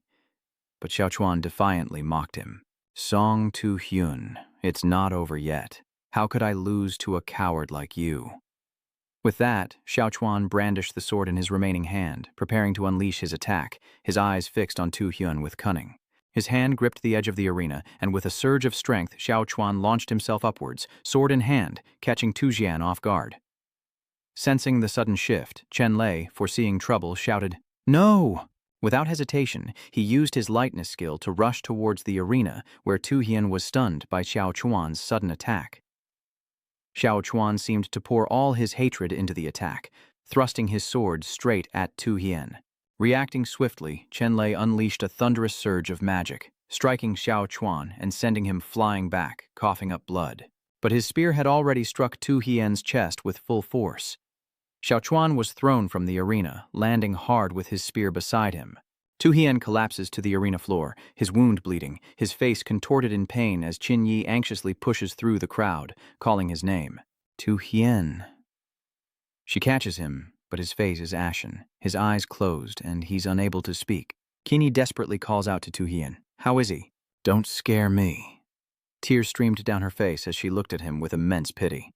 Chenlay angrily pointed at Xuan and shouted, You despicable woman! The duel is over, yet you dare interfere and take another's life? Xuan didn't feel she'd done anything wrong. On the arena, one relies on strength, and life and death are determined by fate. Any means are justified. Dongzhu frowned as he approached, attacking Chenlay. Where did you come from, brat? Does the Dong family need you to lecture us? Chenlay retorted with a cold glare, unleashing a powerful green light. The two forces collided, creating an earth-shattering impact that stirred even the sea. Neither side relented as Dongzhu launched a fierce attack, but Chenlay stood firm, blocking his attack. Dongzhu wore a triumphant look as if he could overwhelm the nameless figure before him. Across from him, Chenlay's calm eyes remained unwavering, and the force of the blow knocked off his veiled hat, revealing bright eyes and silver hair. Frowning, Kongvu realized the attacker's face and technique were familiar. It was that kid Tran, and he wasn't dead. Not about to miss this chance, Kongwu leaps into action. Elder Dong, I'm here to help. Together, they combine their strength into an attack on Chenlay. Two streams of power, one green, one purple, locked in a tense balance. Chenlay sneers, mocking Kongwu for joining the battle. That old martial king isn't here, so you think you can do it alone? Chenlay says, his eyes blazing, no longer joking. Blinding lightning crackles in Chenlay's hands as he pours even more power into his attack, quickly turning the tables and overwhelming his opponents. Kongwu and Dongzhu are hit hard, both wincing and coughing up blood as Kongwu quickly retreats, warning Dongzhu. He's broken through to the martial king realm. He crouches down, clutching his chest in pain, but still shouts defiantly, Elder Dong, if we don't eliminate him today, we'll regret it later. Dongzhu's face hardened with vigilance as Xuan approached, determined to avenge their humiliation. Father, let's kill him together. With a grim look, Dongzhu led the charge, followed by Kongwu and Xuan, all three roaring as they rushed forward. But Chinyi stepped in, stopping them in their tracks with a thunderous, Halt! Holding the unconscious Tu Hien, Chinyi said sternly, Byung Kongwu, I don't know what grievances you have with young Master Tran, but he is Tu Hien's friend, and just saved his life. If you dare attack him, you are declaring war on the Qin family. Can you bear that responsibility? With that, Chinyi turned to Dongzhu and Xuan, emphasizing, Dong family, we are now sworn enemies. I don't have time to argue with you now. If Tu Jian suffers any harm, I, Chinyi, swear to the heavens that I will make you and your son pay the price. There's nothing more to say to those in front of me. Chinyi turned and strode away. Chenlay glared at the three of them and shouted, Byung Gunwu, tell that old man that I will repay that palm strike tenfold. With that, he turned and left, not forgetting to call for Manman, who was standing nearby. Manman, let's go. Bu Wu's face darkened, his murderous intent and resentment threatening to erupt, but he had to endure in this situation. Dongzhu lowered his head, expressing his gratitude. Thank you for your assistance, young Master Pang. He replied, That Chen brat killed Pang Xiong and is the enemy of our Pang family. I regret not finishing the job before. Now that the Qin and Song families have joined forces, I fear there will be trouble ahead. Xuan smirked upon hearing this. Don't worry, Brother Pang. Song Xuxian has been struck by my soul-snatching blow and is as good as dead. Once he's gone, the Qin-Song alliance will crumble. When the Qin family seeks a new marriage partner, who could be more suitable than the Dong family? No Wu was pleased to hear this, clasping his hands together in sincerity. The Pang and Dong families shall be allies, and No Wu will risk his life to help when needed. The scene shifts to the outside of a building. The surroundings are deserted. Every door is closed. Inside, Tu Hien lies unconscious, sweat beading on his face, contorted in pain.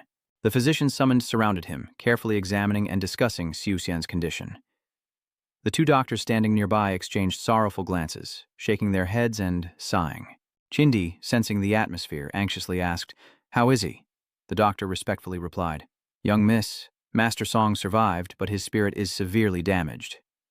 Chinyi was shocked, her eyes wide with disbelief. She cried out in anguish, No! Shaoxian can't die. Get out, you incompetent fools. Manman looked down at Tujen with a sorrowful expression and said to Chenlay, Brother Chen, Song is such a good person. Is he really going to die like this? Sitting by the bed, Chenlay carefully examined Tu Hien's condition before solemnly stating, Though Song's spirit is severely damaged, there is a way to save him. Chindi's expression turned serious as she frowned and asked Chenlay, You say you have a way to save little Xianzi? Overjoyed, Chindi's mood instantly brightened. She smiled, asking, You really have a way to save him? But Chenlay didn't share her joy.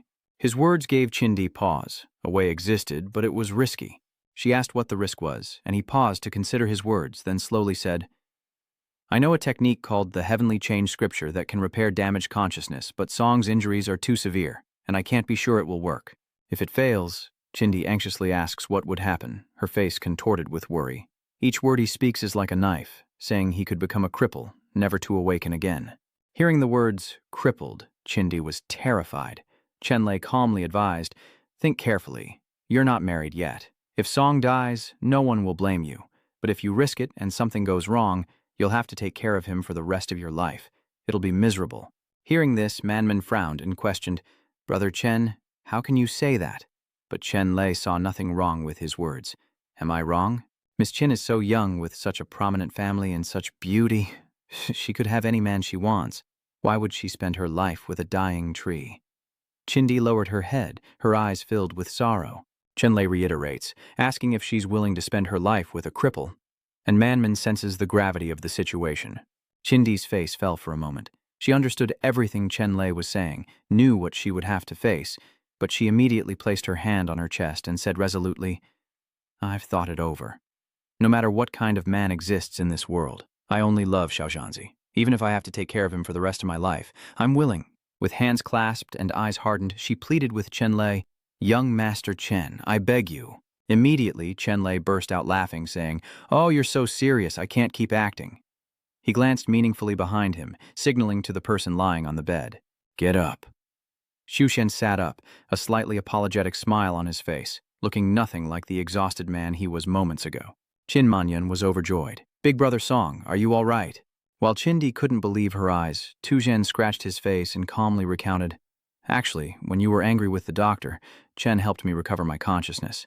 Realizing he'd gone too far, Xuan awkwardly explained, But I thought you looked cute when you were angry, so I pretended to be unconscious so Brother Chen could tease you. Xindai's face darkened as she understood the situation, and a fierce fire of anger blazed within her as she asked through gritted teeth, Teasing me? She lunged forward, annoyed, and reached out to pinch his ear hard. Song Tu Hien, do you have a death wish? How dare you tease me? You better beg for forgiveness and admit you were wrong. Manman expressed her disapproval, saying, You guys went too far. Sister Chin was crying earlier. But Chenlay insisted, saying, How else would we have heard those heartfelt words? He then complimented them, making them blush with embarrassment, saying that although she was a bit fierce, he had met a very good girl. Qin Yi, still not appeased, casually flicked Tu Hien on the head. Where am I being aggressive, and you dare help others deceive me? Suddenly, the surrounding space trembled, and all four felt the room shake. They frowned and looked out the door as Manman asked, What's going on? Outside the town, chaos erupts as everyone senses the shift, gathering at the harbor, exclaiming, The Xuanwu Bronze Mansion has emerged! At the first sign of tremors, the crowd surged forward, urging each other on. Hurry! Their eyes, filled with greed and calculation, were fixed on what had emerged. After all this time, the Xuanwu Bronze Mansion had finally appeared, and they couldn't let another sect get there first.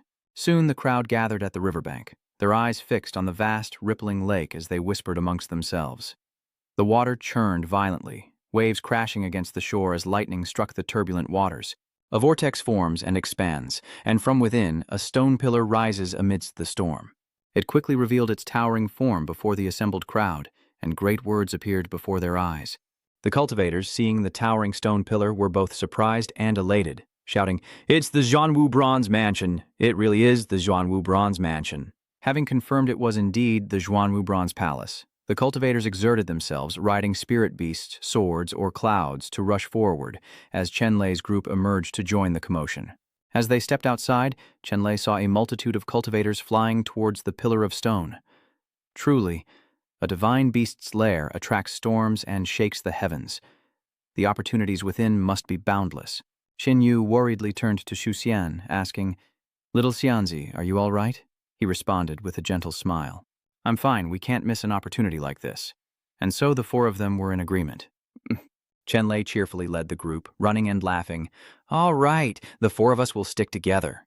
But as soon as the decision was made, someone appeared and launched an unprovoked attack, easily halting their progress. A powerful gust of wind forces them back as their attacker slowly descends, putting Lei's group on edge. Appearing before them were Hu Ge, Kong Wu, Xuan, and Tong Ju, with Xuan speaking first. He frowned, annoyed, and said to Chenlay's group, "So, Song Tu Hian, you're not dead yet." Tu Hian smiled when he saw him, replying with a hint of embarrassment and sarcasm. "Sorry to disappoint you." Chindi, not as calm as Xu Xian, angrily shouts, "Dong Xuan, you ambushed and severely injured little Xian. We were coming for you, but now you've delivered yourself to us." Chindi drew her sword, pointing it straight at him, her tone uncompromising and ready for battle. "Now we settle the score with you." Seeing the group blocking their path, Manman anxiously hid behind Chenlay. "Brother Chen, it's him." Hugu also spoke up, staring at them menacingly. "Kid, you got away last time, but not this time." With that, the four of them charged, ready to take down Chenlay and the others. They were about to charge, but Chenlay stopped them. "Hold on," he calmly said, stepping in front of Manman. "Do you really want to start a fight here? Have you forgotten what's at stake?"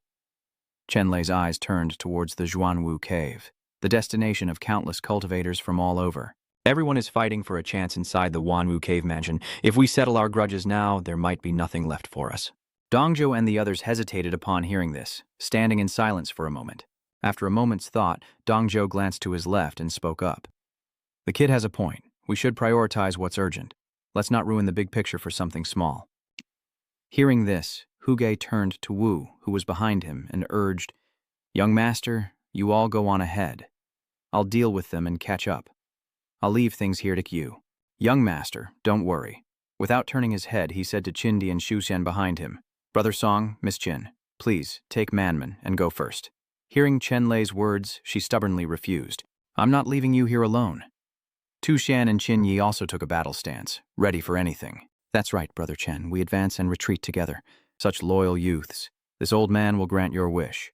He wastes no time, and as the hat falls from his head, he gathers energy in his hands, preparing to strike. "I'll send you all to the Yellow Springs. The attack is aimed once again at the spot where Chenlay and the others are standing."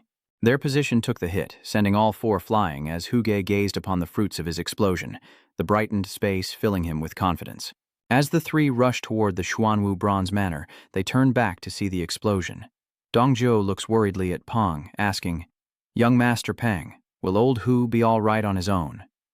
"Don't worry. Old Hu is a martial king expert. Dealing with them will be like crushing ants." Hearing this, Xiao Chuan regretfully looked back and lamented, feeling sorry for Qin Yi. The three flew and talked about Huge's fighting, quickly catching up to the stone pillar in the vast sea.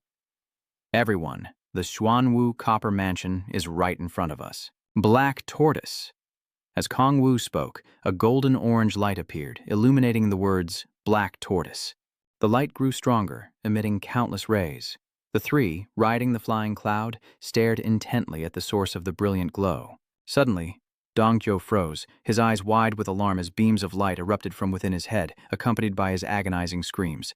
Then, the strange light not only appeared on his head, but also spread down to Dongzhou's chest and waist, and his screams became even more tragic. In the blink of an eye, his entire body vanished, leaving only a spray of blood, shocking Xiaochuan. It wasn't just Dongzhou who vanished. Others suffered the same fate, leaving the young cultivators bewildered. "Uncle Master, what's wrong?" No one answered his question. They were obliterated before they could speak, leaving those behind in shock. Xiaochuan and Kong Wu stood close, both wearing the same horrified expression as they watched the older cultivators turn into pools of blood. What was happening? What's going on?" Meanwhile, Xuxian and Qindi joined forces to fight Huge head-on. The two swing their swords at the third elder, but Huge remains calm within his barrier, telling them, "Don't bother. None of you are a match for me. Just wait for death." With a wave of his hand, he sends them flying.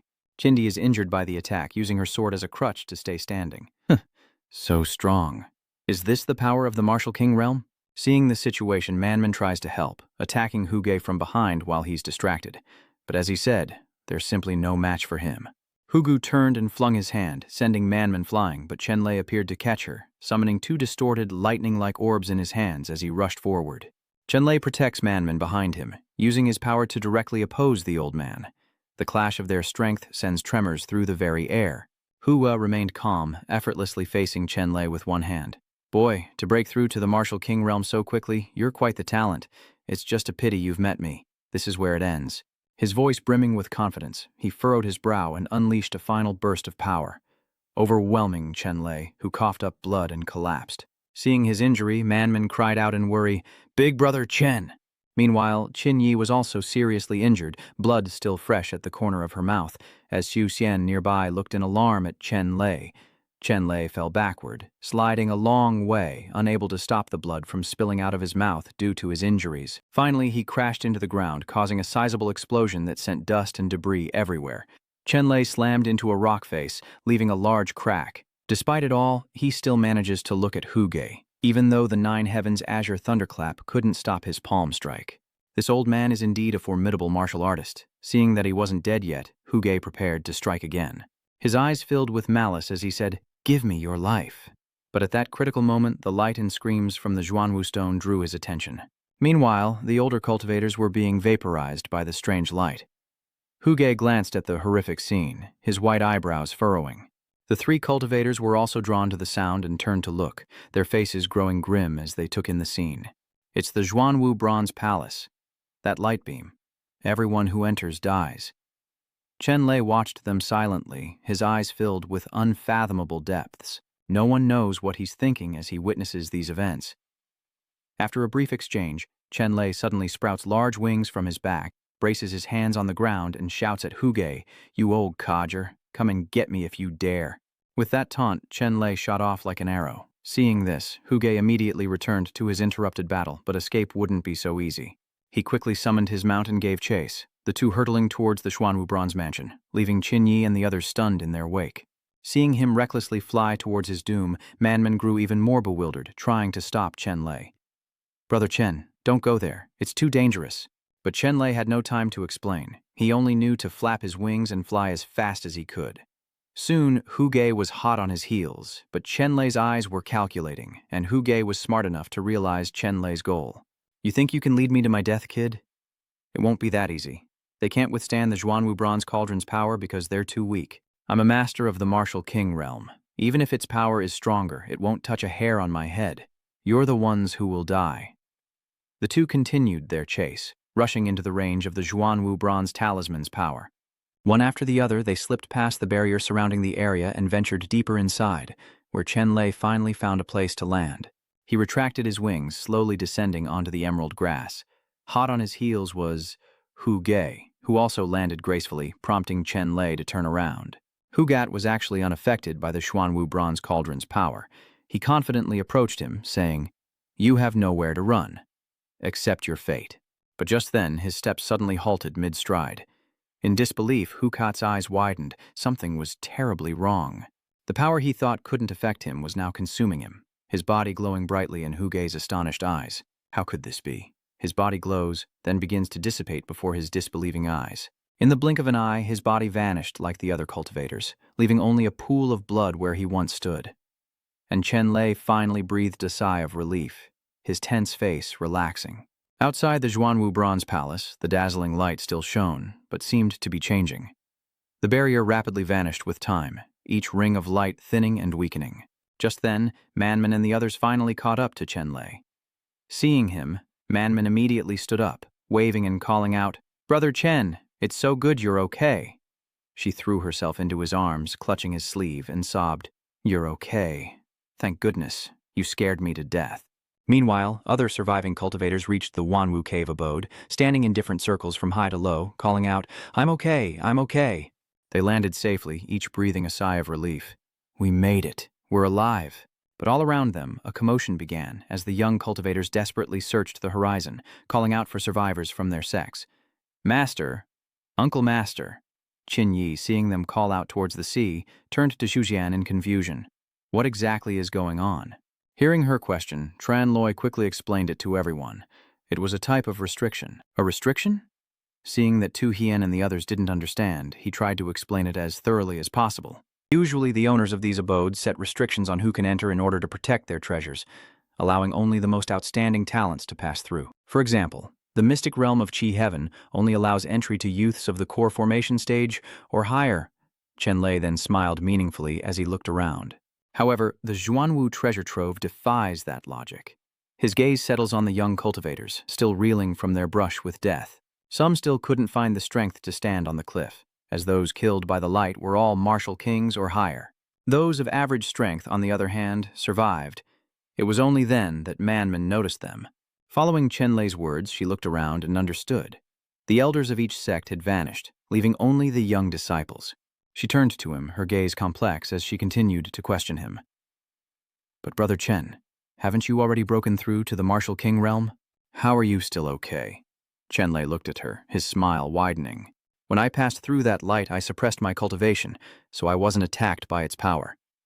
Chinyu found this increasingly perplexing. Why would it let a bunch of weaklings claim its treasure?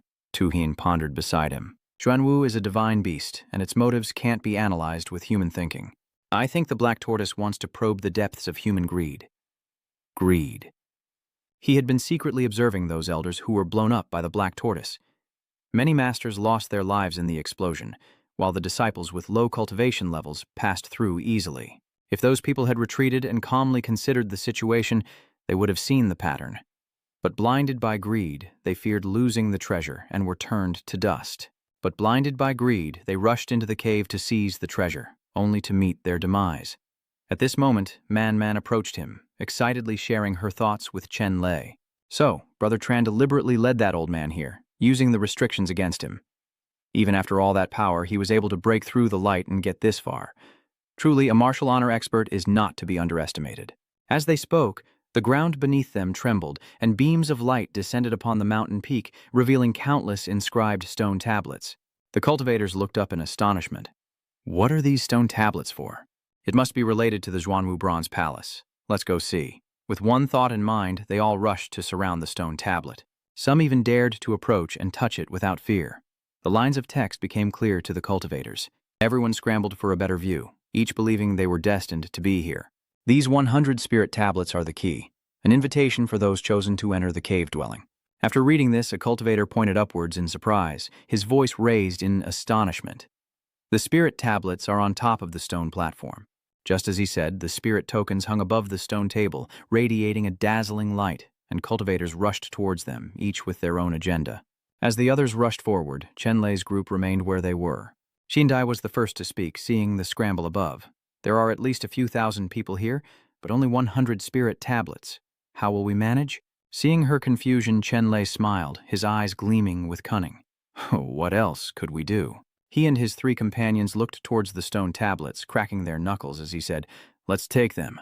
But just as Chenlay was about to snatch a spirit tablet, a spear-wielding man lunged at him, ready to fight. "You, Tran, take this." He attacked without warning, striking where Tran Loy had been standing, but he nimbly dodged out of the way. Incensed, Xuan and Kong Wu pointed at him, spitting accusations. "Because of you, my father rushed up the mountain and died in the light. You'll pay for my father's life. Pangjiang and Old Hu died because of you. Today, I will avenge them." Chenlay recovered, standing in the center of his group, pointing at Xuan as he reminded him, "Dong Xuan, don't forget, the Forbidden Island hadn't exploded when you left. Am I supposed to be a fortune teller?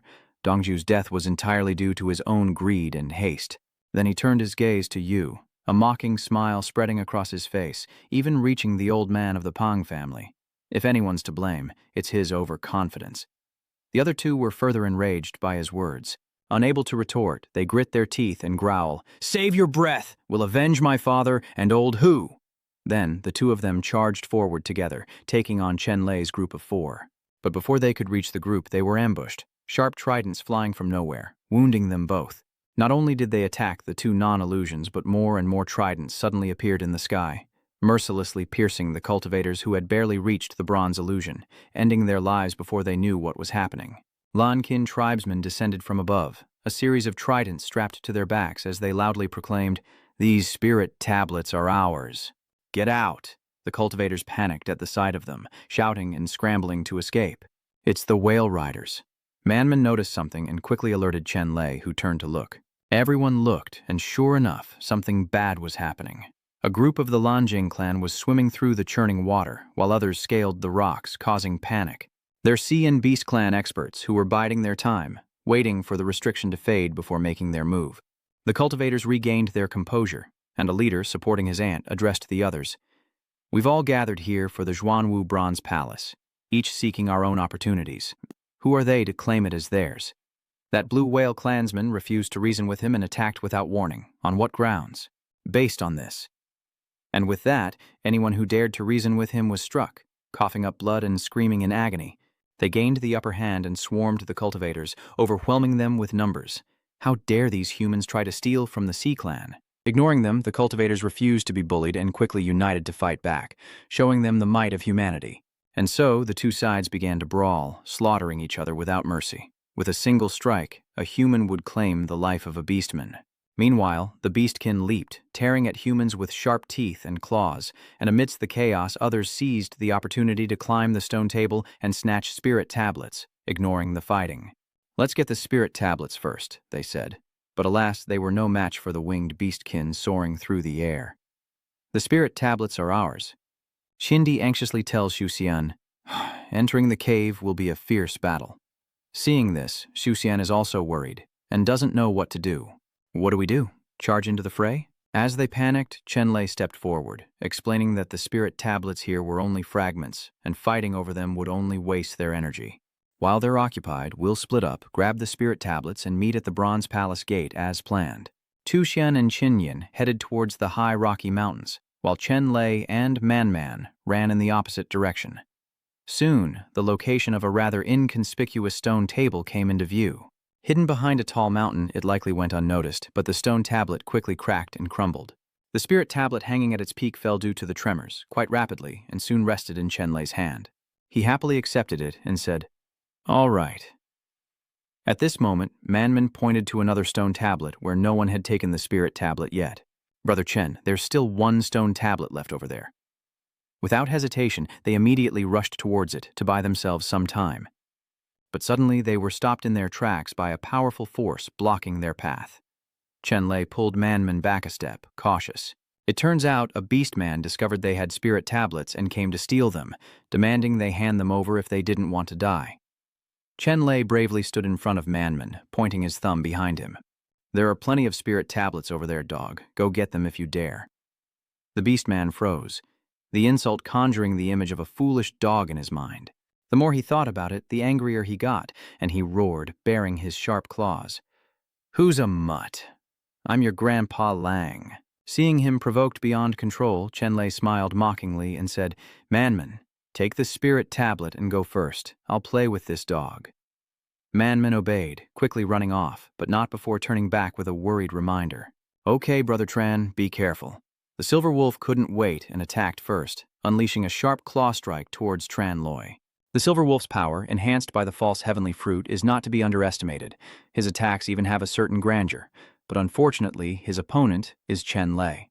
With a wave, he conjured a brilliant gold, a tiny ball of flesh that blotted out the sky. Chenlay scoffed, delivering an unparalleled blow to broaden Silver Wolf's horizons. "Let me dig you a hole." The Silver Wolf never expected to face such a powerful opponent. He curled up, clutching his arms, but in the next instant Chenlay tore through the air and appeared beside Silver Wolf. He slowly looked up, startled, before the boy playfully leaped onto his neck, straddling him with a wide grin that left him wide-eyed in disbelief. "What are you planning?" In response, he grabbed the wolf's ear and said, "I heard dog fur can cure old people's colds. Time to show some filial piety to my old man." Without hesitation, Chenlay grabbed a huge clump of fur from Silver Wolf's neck and ripped it clean off, causing the beast to howl in pain, while Manman seized the opportunity to climb to the top of the stone slab on the other side. She sat atop it, raising the spirit tablet she'd just obtained, and called out to Chenlay, "Brother Chen, I got it." As Manman celebrated her victory, she failed to notice a flock of birds rapidly approaching. The bird-like creatures eyed Manman, strategizing how to snatch the spirit tablet. "They've got the signal. Snatch it." With that, the birdmen spread their wings, soaring closer and closer. Taking advantage of her inattention, they launched a surprise attack, some grabbing her limbs, others seeking to steal the spirit tablet. Chenlay, still fighting the silver wolf below, heard Manman's cry and turned his head in worry. Without a word, he sprouted wings and left the silver wolf behind, heading straight for Man. He summons lightning orbs, his face filled with rage, and aims them at the birdmen, chanting an incantation. Chenlay's lightning strikes the group surrounding Man, each orb accurately hitting its target, scattering the birdmen without harming her. Man was snatched up high, and when the birdmen were attacked, they dropped her, sending her plummeting, but luckily Chenlay caught her in time. It's all right now, let's go, Man. The two of them had quickly achieved their goal of obtaining 2 spirit tablets. The scene shifts to a massive rocky mountain, where cultivators and beastmen with spirit tablets have gathered. With spirit tokens in hand, they reached the Xuanwu bronze mansion. Together they rushed through the dragon-engraved doors, which were emitting a brilliant light.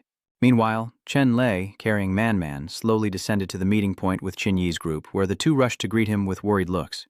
"Brother Chenlay looked at them, his brow furrowing slightly as he asked, "Did you guys get spirit tokens?" Chindi reluctantly presents a spirit tablet, saying they only managed to get 1. "There's a chaotic battle going on over there. They're fighting each other for the spirit tablets. I got this one first. Hold on to it tight. Don't let anyone steal it." Seizing the chance, a cultivator snatched a spirit tablet from a corpse, a smile creeping across his face. He turned and eagerly fled toward the cave entrance, leaving the chaos behind. "You guys keep fighting. I'm out of here." But before he could escape, a long, pale pink tentacle shot out. It wrapped tightly around the cultivator, lifting him high into the air before he could react. The tentacle tightened, crushing the cultivator's body with sickening cracks. The grip grew stronger, and soon the entire body of the grown man was crushed to a pulp. As the spirit tablet slipped from his grasp, another tentacle shot out and snatched it away. The creature with the long tentacles grasped the tablet, reveling in his victory with a hearty laugh. "From now on, all spirit tablets here are mine." The human cultivators, seeing his massive form, ceased their fighting and turned to him, shouting, "Laughable! We struggled to obtain these tablets. How could we let you demons steal them away?" Now everyone has a common enemy, and they unite once more to flee for their lives. "Everyone get inside the cave first." But the dark menace gave them no chance to reach the copper palace gate before him, unleashing writhing tentacles to stop their escape. As a result, those tentacles wrapped around them one by one, giving them no chance to escape inside. The more they resisted, the tighter his tentacles squeezed, sending them into a frenzy of panic and terror. But it was too late. None of the human cultivators could escape his tentacles. They were all crushed by the black demon until they dissolved into a pile of flesh. He then turned his gaze upon the last remaining cultivator, who was sitting on the blood-soaked ground. "Don't kill me. Spare me. I don't need the spirit tablet anymore." Despite the man's pleas, the dark menace impaled him with its tendrils, hoisted his body into the air, and slowly drew him toward its maw. In the next instant, he devoured the man whole, leaving the survivors in utter terror. Terrified, they abandoned their spirit tablets and fled in terror from his power. "I don't want to die here." Just then, Chenlay looked at the spirit tablets scattered on the ground and shouted at the fleeing crowd. "Well, if you're not using those spirit tablets anymore, I won't be polite," he said, bending down to pick them up. But since Chenlay was short one, he only picked up 1 tablet.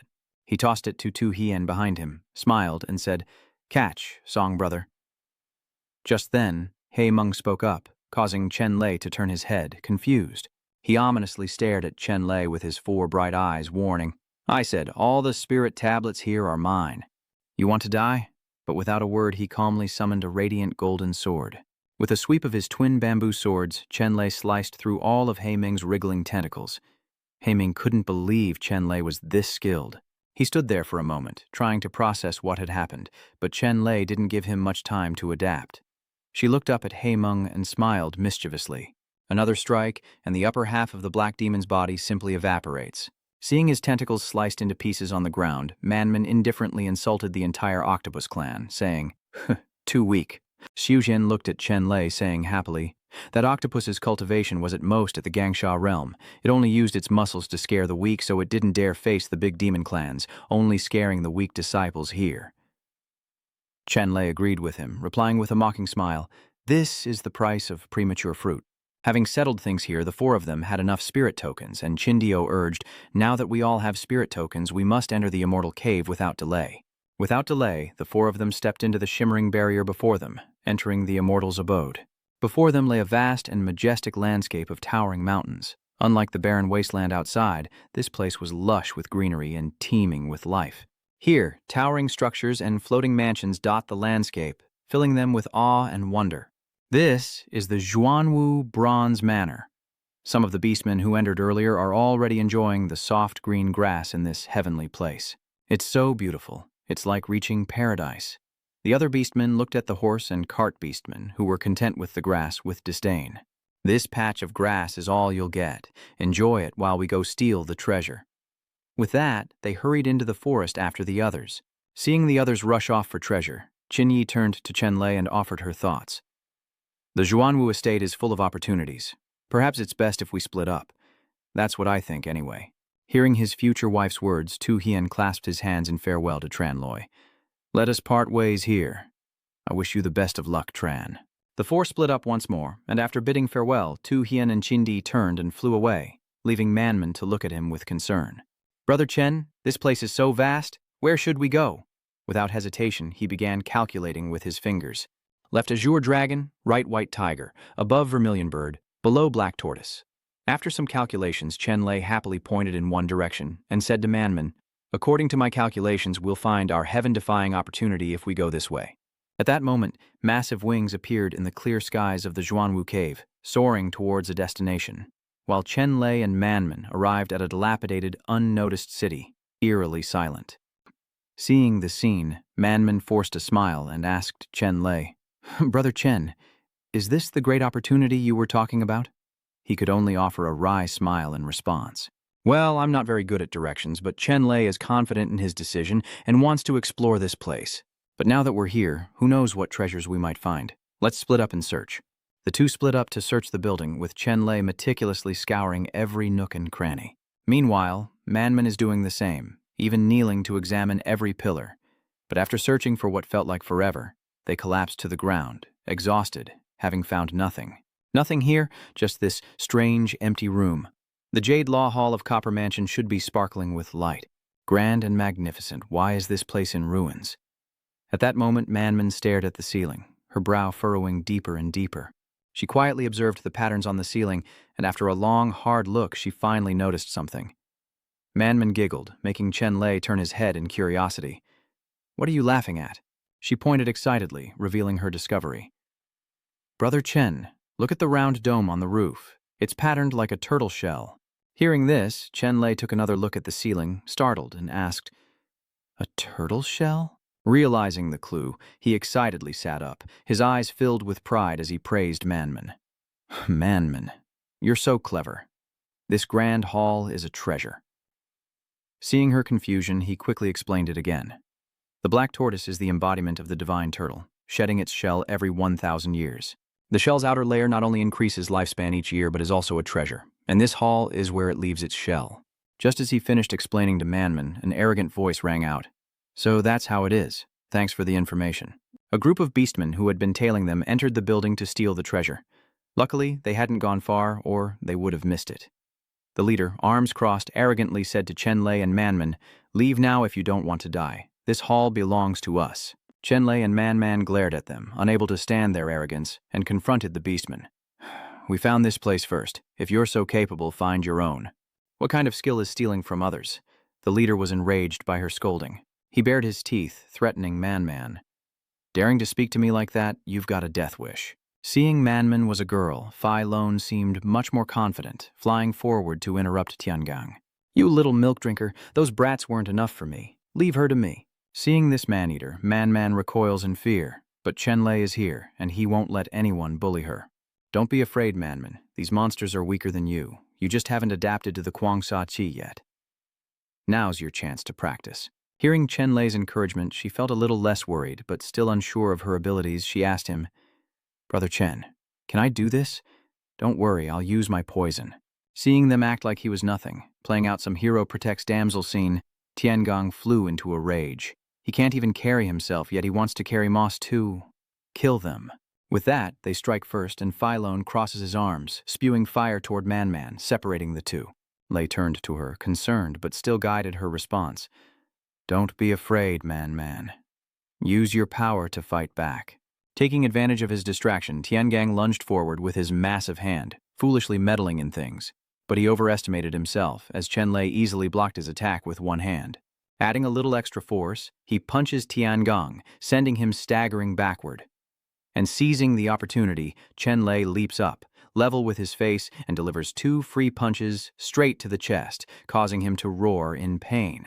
Tiangong was blown back by his power, staggering all the way to the wall. His massive body slammed into it, shattering the stone and leaving 2 dark imprints on his chest.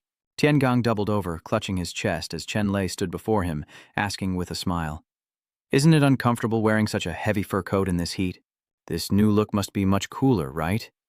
He then looked down at the fur on his chest, unable to believe that it had been completely stripped away by Chenlay, revealing his skin. 2 wolf-like beastmen couldn't help but snicker at Tiangong's appearance, tears welling up in their eyes. One fool dared to mock him openly. To humiliate the young master of the Bear Clan like this, if word gets out, it will only bring shame. Hearing this, he became even more enraged, his whole body trembling. "Mind your own business, you little rat. If I don't tear you to shreds today, I'm not Xiong. With that, he roared, his power suddenly surging. 2 sharp blades materialized in his hands, which Tiangong pointed towards Chenlay. Then he attacked, bringing both blades down on the spot where Chenlay stood waiting. Namo Chenlay reacted instantly, forming a seal with his hands and chanting, "9 heavens, azure falls." Tiangong's twin blades struck the barrier Chenlay had erected with the 9 heavens azure fall. A stalemate ensued, and Tiangong stared at him in sudden alarm. It turns out his blade couldn't touch Chenlay because the shield he erected was too strong. Impossible. A human can't withstand my finger strength. I don't believe it. Inside his shield, Chenlay waited patiently, arms crossed, to see if the blade could even touch him. What was so special about a blade forged from 2 ordinary people? It just goes to show how ignorant you are. But I don't mind playing along. The repeated humiliation only fueled his rage, that arrogant little brat. But things weren't looking so good for Manman, as she was being chased relentlessly by Fei Luan's fireballs. "Little girl, don't run. You can't escape my fiery grasp," he taunted, throwing fireballs as if playing cat and mouse. "Be a good girl and become my meal." But she refused to give up, and Man turned and raised a blue shield to protect herself. But the power gap was too great, and Manman cried out, overwhelmed by the heat of the fireballs. "It's too hot, Brother Chen. I can't hold on." No sooner were the words out of his mouth than her shield began to fail, and it was then that Chenlay remembered Manman was behind him.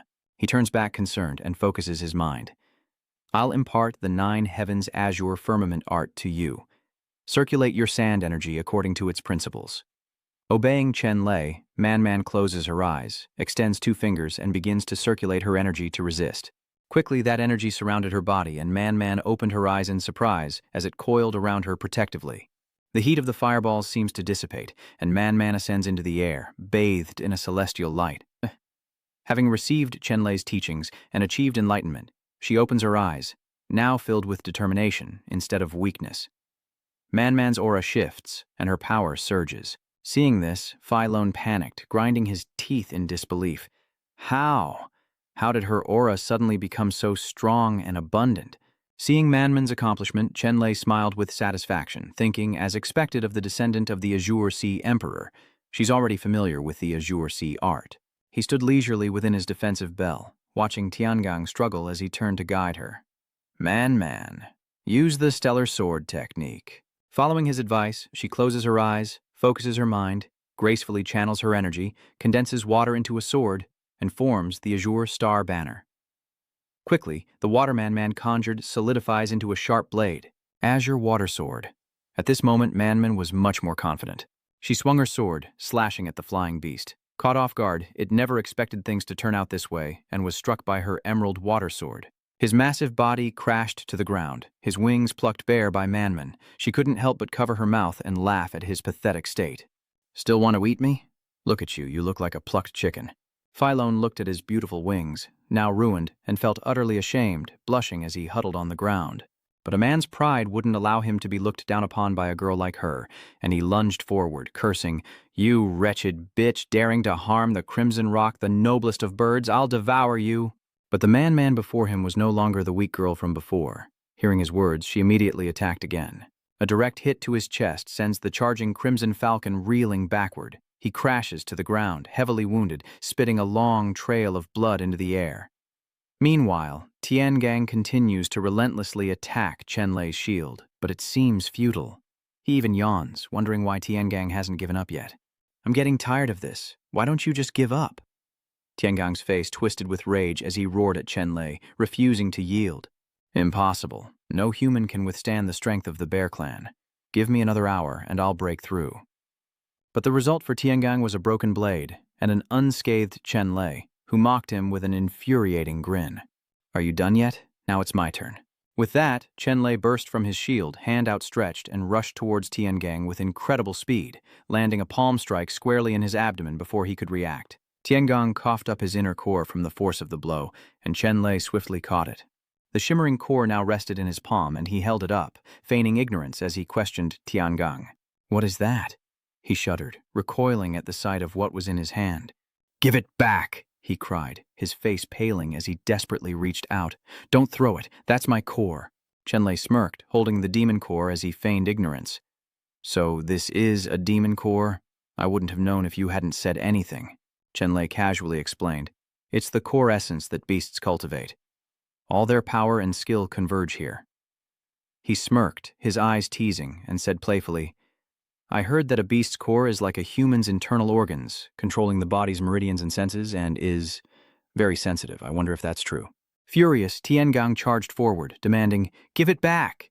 He held out his hand as Chenlay gently caressed the demon core, a faint smile on his face. He collapses, trembling, letting out a miserable cry of unbearable pain as Tiangang shouts to his companions, What are you waiting for? Kill him!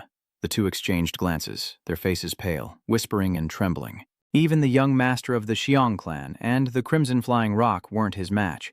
We'd only be throwing our lives away. One of them trembled as he tried to reassure the other. Don't worry, young Master Zhang, we'll go get help. The other man glared at Chenlay, trying to appear fierce. Don't get cocky, kid. Just wait until our boss, the golden-ringed silver wolf, gets here. He'll tear you to pieces. He raised an eyebrow at them, pondering what they said. Kim Huang and Ganlang Chenlay shrugged, holding up a tail he'd taken from the previous fight, and casually asked, You mean this one? The two men paled, screaming in unison, Big brother! They turned tail and scattered. Our leader's dead! Run! She watched them go, her eyes wide with surprise. Psh, they're fast, Tiangang muttered through gritted teeth. These treacherous wolves. He looked up, his face a mix of stiffness and helplessness, his voice defiant. I've been unlucky enough to fall into your hands. Just kill me. I won't be humiliated. Chenlay replied directly. Okay, you have guts. I don't want to kill you. His eyes filled with curiosity and excitement. He grinned. Brother Chen, what are you planning? Chenlay chuckled. This bear is all brawn and no brains. Might as well keep him around for some heavy lifting.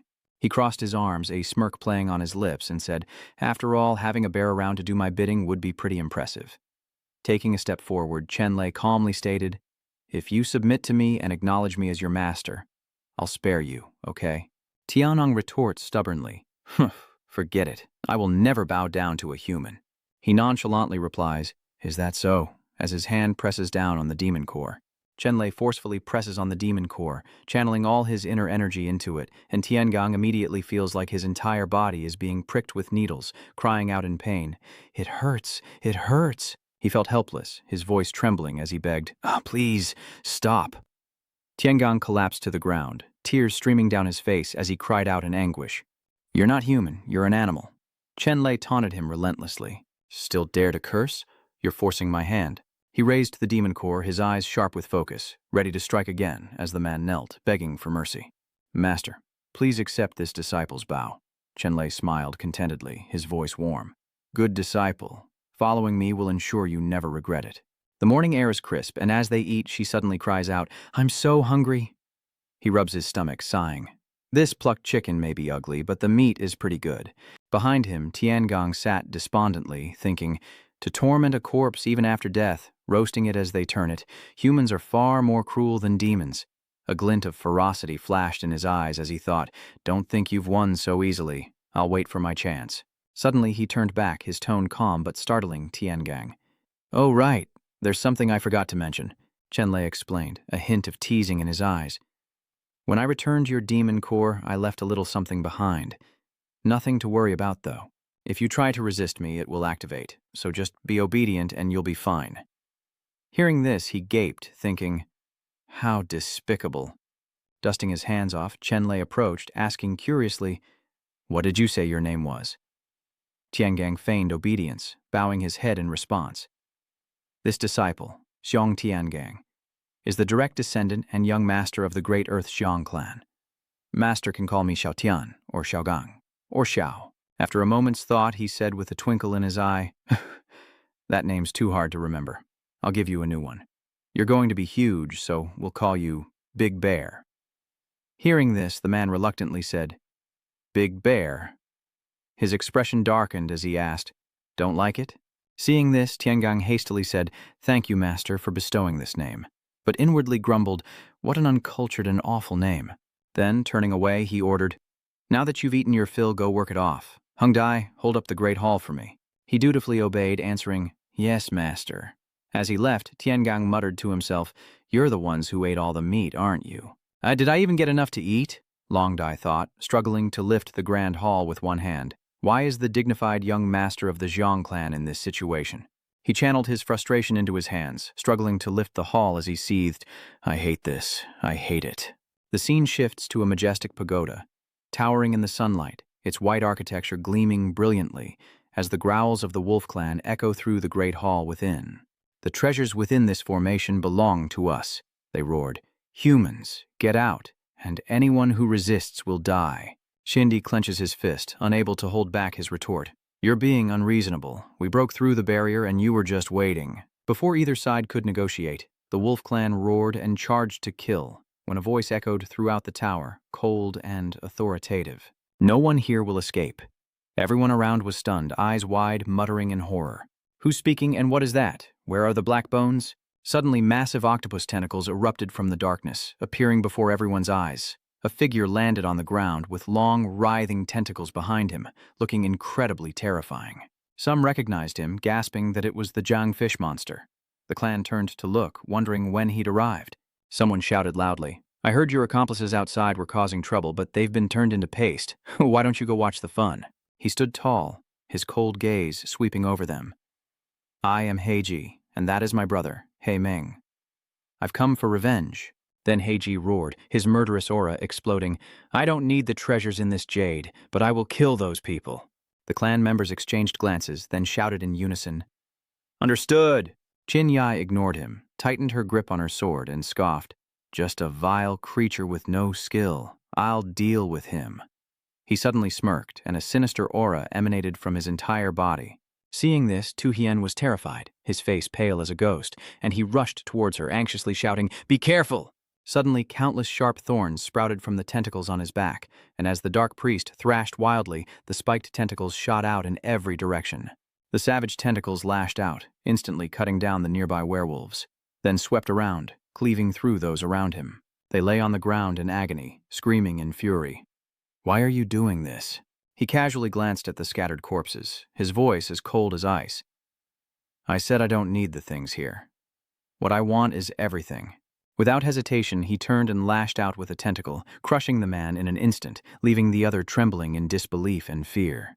His strength is at least at the martial king level. "We're too far away, what do we do?" Seeing her trembling in pain beside him, Tu Hien cried out in alarm, "Sister Chin!" He gritted his teeth, trying to lift his arm, but to no avail. "I can't move anymore." "What?" Finally, the black mass noticed them, turning its head with a chilling smile. Two more fish slipped through the net. Tentacles writhed and shot toward their hiding place. The tentacles seized them, coiling around their bodies and squeezing until it was excruciating, his voice a low rumble amidst the stench of blood. "You thought hiding in that pile of corpses would save you?" Hakte sneers, his voice full of pride. "This dark heaven tomb is a secret art of my dark Hanzhong clan. Even a whale couldn't escape it." Some who inhaled the poison gas were paralyzed. He slowly sneered, "Soon you won't be able to move, and before long your organs will fail. Wait a little longer, and you'll feel death approaching. Then you'll die in agony." He slowly tightened his tentacles, causing a chilling sound of compressed flesh and bone. "And you will regret not dying with them back then."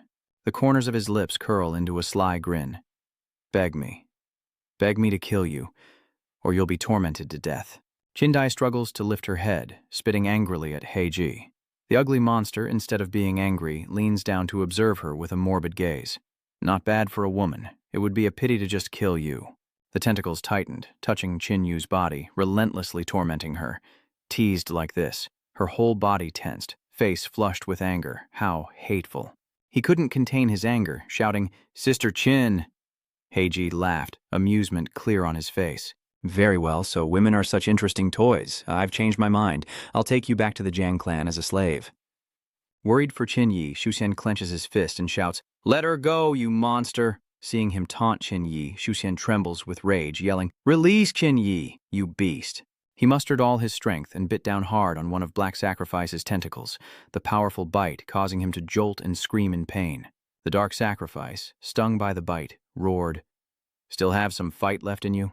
Fine. I'll devour you first, then savor the woman at my leisure."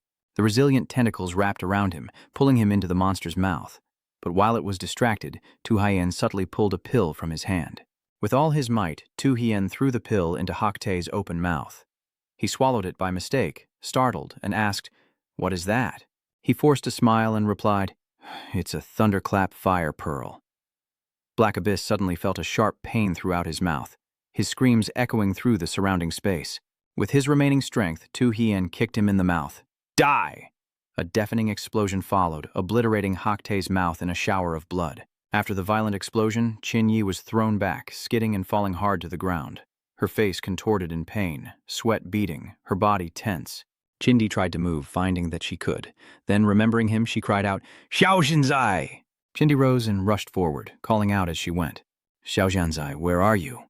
She frantically cleared the rubble with her hands. She cried out anxiously, "Xiaoxianzai, answer me." Chindi cleared the rubble, suddenly realizing something that made her heart clench.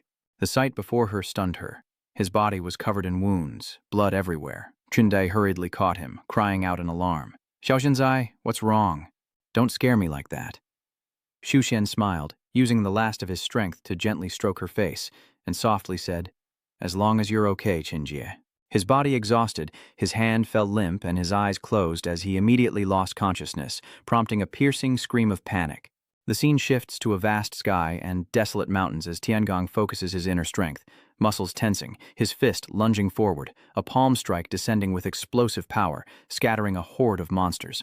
Beaming, he approached with a pile of treasures, respectfully presenting them.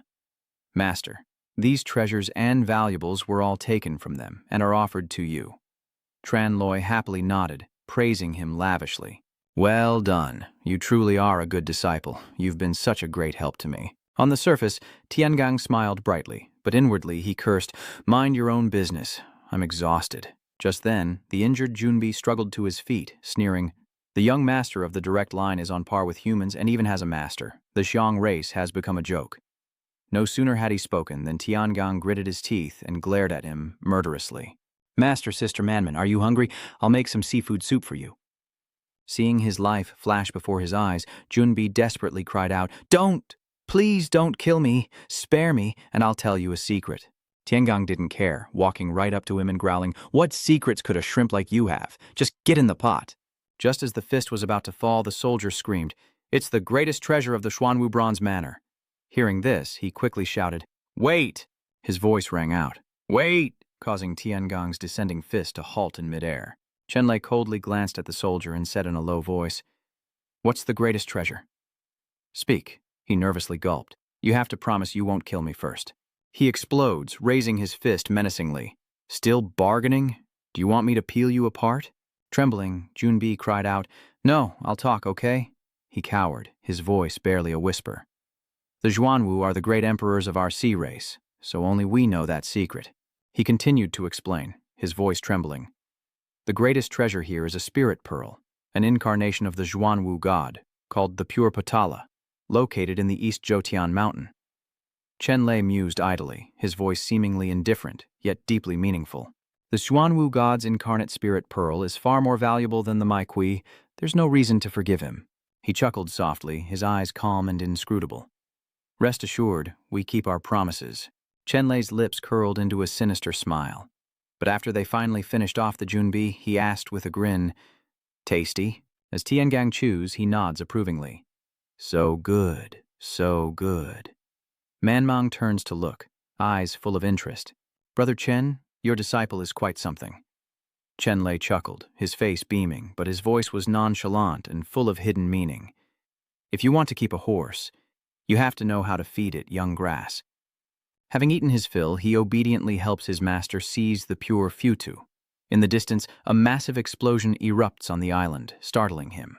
Beneath the island, a violent explosion erupts, sending those nearby into a panic as the Sea Clan raise their weapons, roaring with imposing power. The pure spirit pagoda belongs to the Sea Clan. Anyone who dares approach will be killed without mercy. The Wolf Clan retorted with scornful laughter.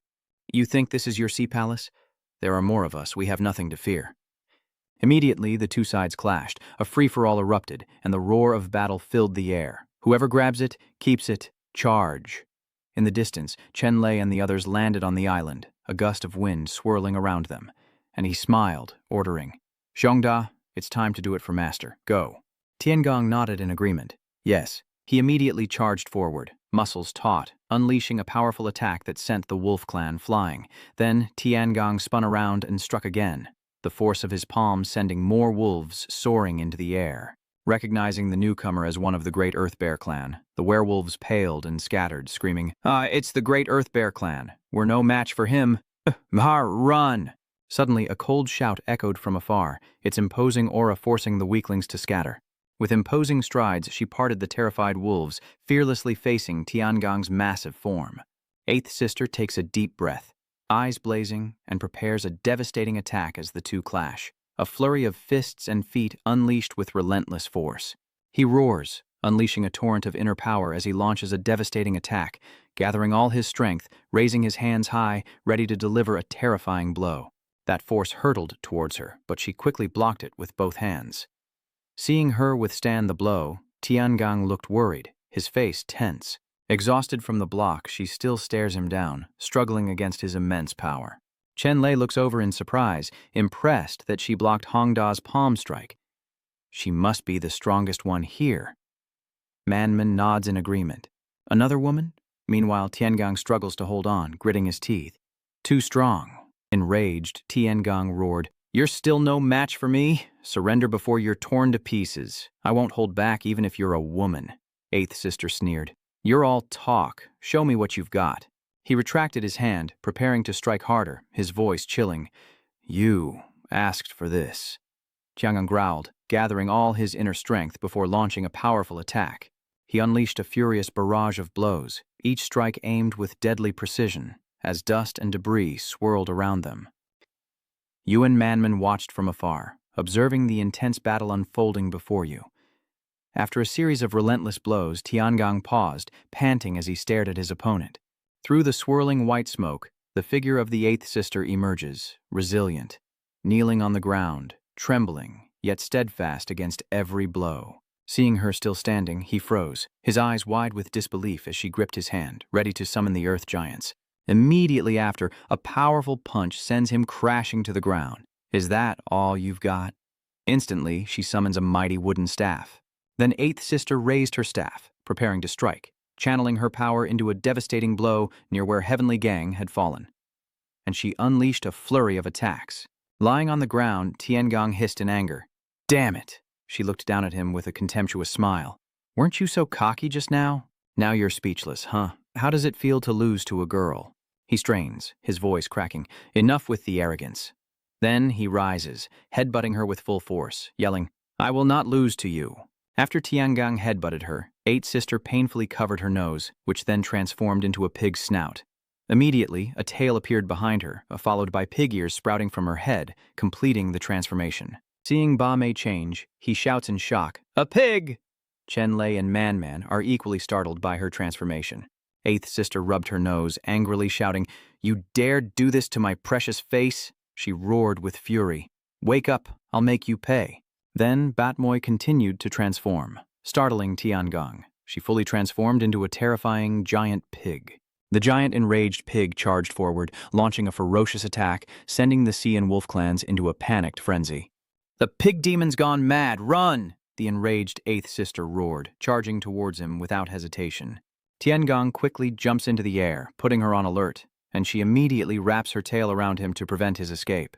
With immense strength, Eight Sister slams Chenlay from high above, then drags him mercilessly across the ground as he cries out, "Master, save me!" Rubbing his temples and sighing, Chenlay lamented, "To be beaten so badly by a girl, how embarrassing." He turned to her, trying to mediate. "Miss Ju, my disciple was wrong to harm you, but it's not a crime punishable by death." She's probably dead after that beating. Can't you just let it go?" the Eighth Sister shouted, annoyed. "Stop."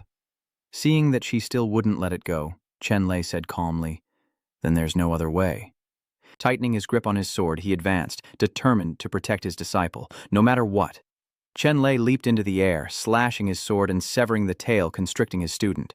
Her tail severed, the spider demon shrieked in agony. Seeing it fall with the heavenly gang, she roared, "You dare, human!" Enraged, the arachnid sister charged forward ferociously, roaring with fury as she lunged. "I'll swallow you whole." Chenlay only raised an eyebrow, responding with sarcasm. Fearing she couldn't digest it, he unleashed a fierce sword attack, relentlessly striking at her, and she quickly collapsed to the ground, unable to withstand the blows. Chingyang quickly approached Chenlay from behind, smiling in admiration. "Master, that was a great fight." He glanced at her, his voice calm yet stern. "You are no match for me. If you admit defeat, I will let you go." Suddenly, a fierce light ignited in her eyes, betraying her unwillingness, and she spotted the Buddha relic behind them. Gathering her remaining strength, she lunged upward, snatching it in her jaws. Seeing Bat Moy's actions, Chenlay was stunned, then glared at him, gritting her teeth. "Didn't you want the pure futsu? Then trade me that dim-witted bear," she slowly continued, her voice laced with threat. "I know I can't trade you, but if you steal it, I'll destroy it, leaving not even a grain behind." Chenlay sighed softly. "Must we resort to that?" Hearing her demand his exchange, Chengyang panicked, immediately clinging to his legs, crying and begging, "Master, don't give me to her." Standing behind them, Manman tried to mediate, saying gently, "You're both girls. I know you're angry after being beaten like that, but it's not worth taking her life." Hearing this, Eight Sister glared and shouted, "Who said I wanted to kill her?" Realizing she didn't want to kill Chengyang, Chenlay was confused when she shyly requested that he marry her, leaving him shocked and disbelieving. Hearing that Eight wants him to marry her, he's immediately shocked and panicked. Meanwhile, Manman covered her mouth, shocked by Eight Sisters' words, who casually explained, "Our Ju clan is a fighting race, so we choose our husbands through combat. Once a daughter reaches adulthood, a fighting stage is prepared for her to compete with suitors. Only the strongest, capable of revealing her true form, is worthy to marry and bear children." With that, Eight Sister stepped up to Chengyang and declared, "I've defeated over 100 boars, and I'm hard to beat. Only you forced me to reveal my true form, so you're responsible for me, and you have to marry me." Chenlay frowned. "There's a rule like that?" Manman's eyes widened. "That's the first time I've heard that." Chengyang hurriedly called out, "Big Sister Ju," but was immediately cut off by Ba Mei. "Who's your big sister?" "She's known as the Pig Sister."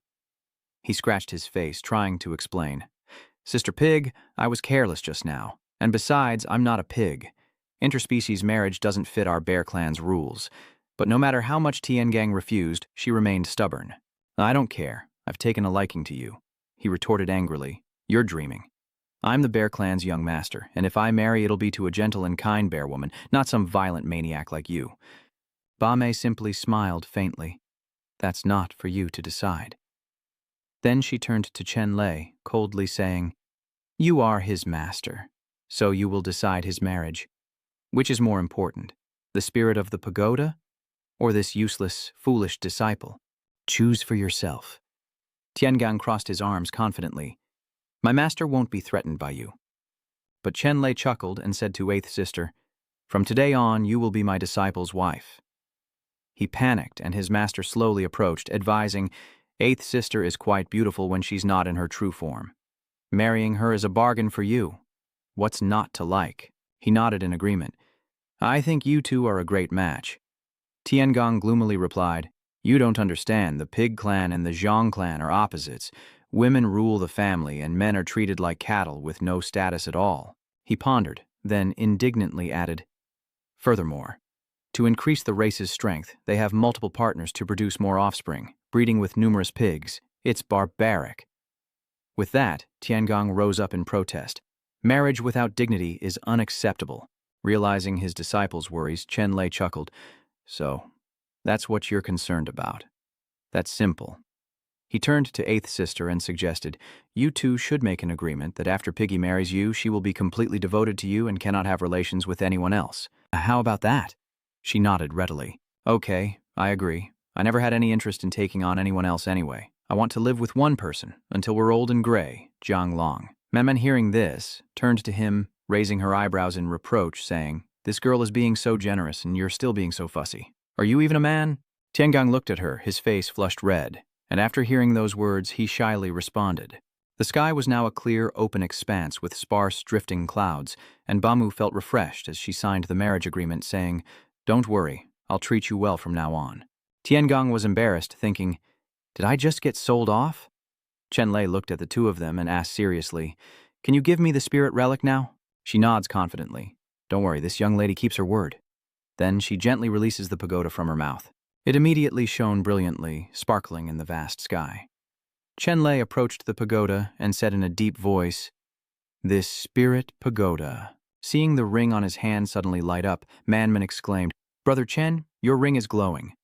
Chenlay was also surprised and furrowed his brow as he explained, it's the Xuanwu spirit. These two treasures both came from the Xuanwu's body, so they resonate with each other. He then slowly approaches the shining pagoda, raising his hand, preparing for his next move. As Chenlay's hand touched the pagoda, it emitted a blue light, and he was surprised to see a faint glow spreading out. The light immediately transported Chenlay to a completely foreign place, and he looked around in shock, asking, where is this? A massive monster wielding a sword growls and slowly advances, causing Chenlay to recoil in fear, raising his hands in a defensive stance. But strangely, the monster passed right through him. Stunned, Chenlay couldn't help but exclaim, it went right through me. Turning back, he continued to observe the unfolding events, witnessing the monster charging towards and attacking an old man. From afar, a group of people suddenly descended from above, as beasts, humans, and monsters clashed in a fierce battle. The demons immediately and aggressively surged forward, launching a coordinated attack, as the sacred beasts and humans charged in to meet them in a fierce battle to the end. He looked around at the strange images, muttering, this is the world within the spirit pagoda. Chenlay walked gently through the pagoda world, watching the fierce battles around him, humans and wolves fighting relentlessly, corpses lying all over the ground, beasts raging, attacking fiercely in all directions. Then those chaotic images gradually faded away, slowly disappearing from sight. Suddenly everything went dark, engulfing the space in a veil of black. Startled, Chenlay awoke, his breath heavy as if escaping a nightmare. Tiangong joked, Master, you were out for a long time. I was exhausted. Seeing him awake, Manman happily said, Big Brother Chen, you're finally awake. Dazed, Chenlay rubbed his head and asked, what happened? She smiled, explaining, don't you remember anything? You fainted the moment you touched the spirit pagoda at Mount Zhou. Scared me half to death. He quickly added, plus, the spirit pagoda disappeared without a trace. We searched all day and couldn't find it. I was going to keep looking. Tiangong mumbled, but Bame glared at him. Why are you looking at me like that? Those sea and beast clans will definitely return with reinforcements. Do you think the three of us can win? Manman quickly apologized. I'm sorry, Brother Chen. Chenlay chuckled. Eighth sister is right. The spirit relic is a treasure of the sea race, and they won't give up easily. You would have been in danger if you had stayed there. He calmly continued. Furthermore, the spirit pagoda didn't disappear, but instead entered my mind. Hearing this, everyone exclaimed in unison. Huh? Chenlay mused, his voice heavy. There. I saw the great war between the alien races and humans in ancient times. Tiangong curiously asks about the ancient war, and Bame furrows her brow. What was it? Manman explained. I've heard my grandmother mention it. The great war between humans and the alien races from 100 million years ago, she continued. The others are inherently cruel, savage, and bloodthirsty, constantly oppressing humanity and invading step by step. Manman continued.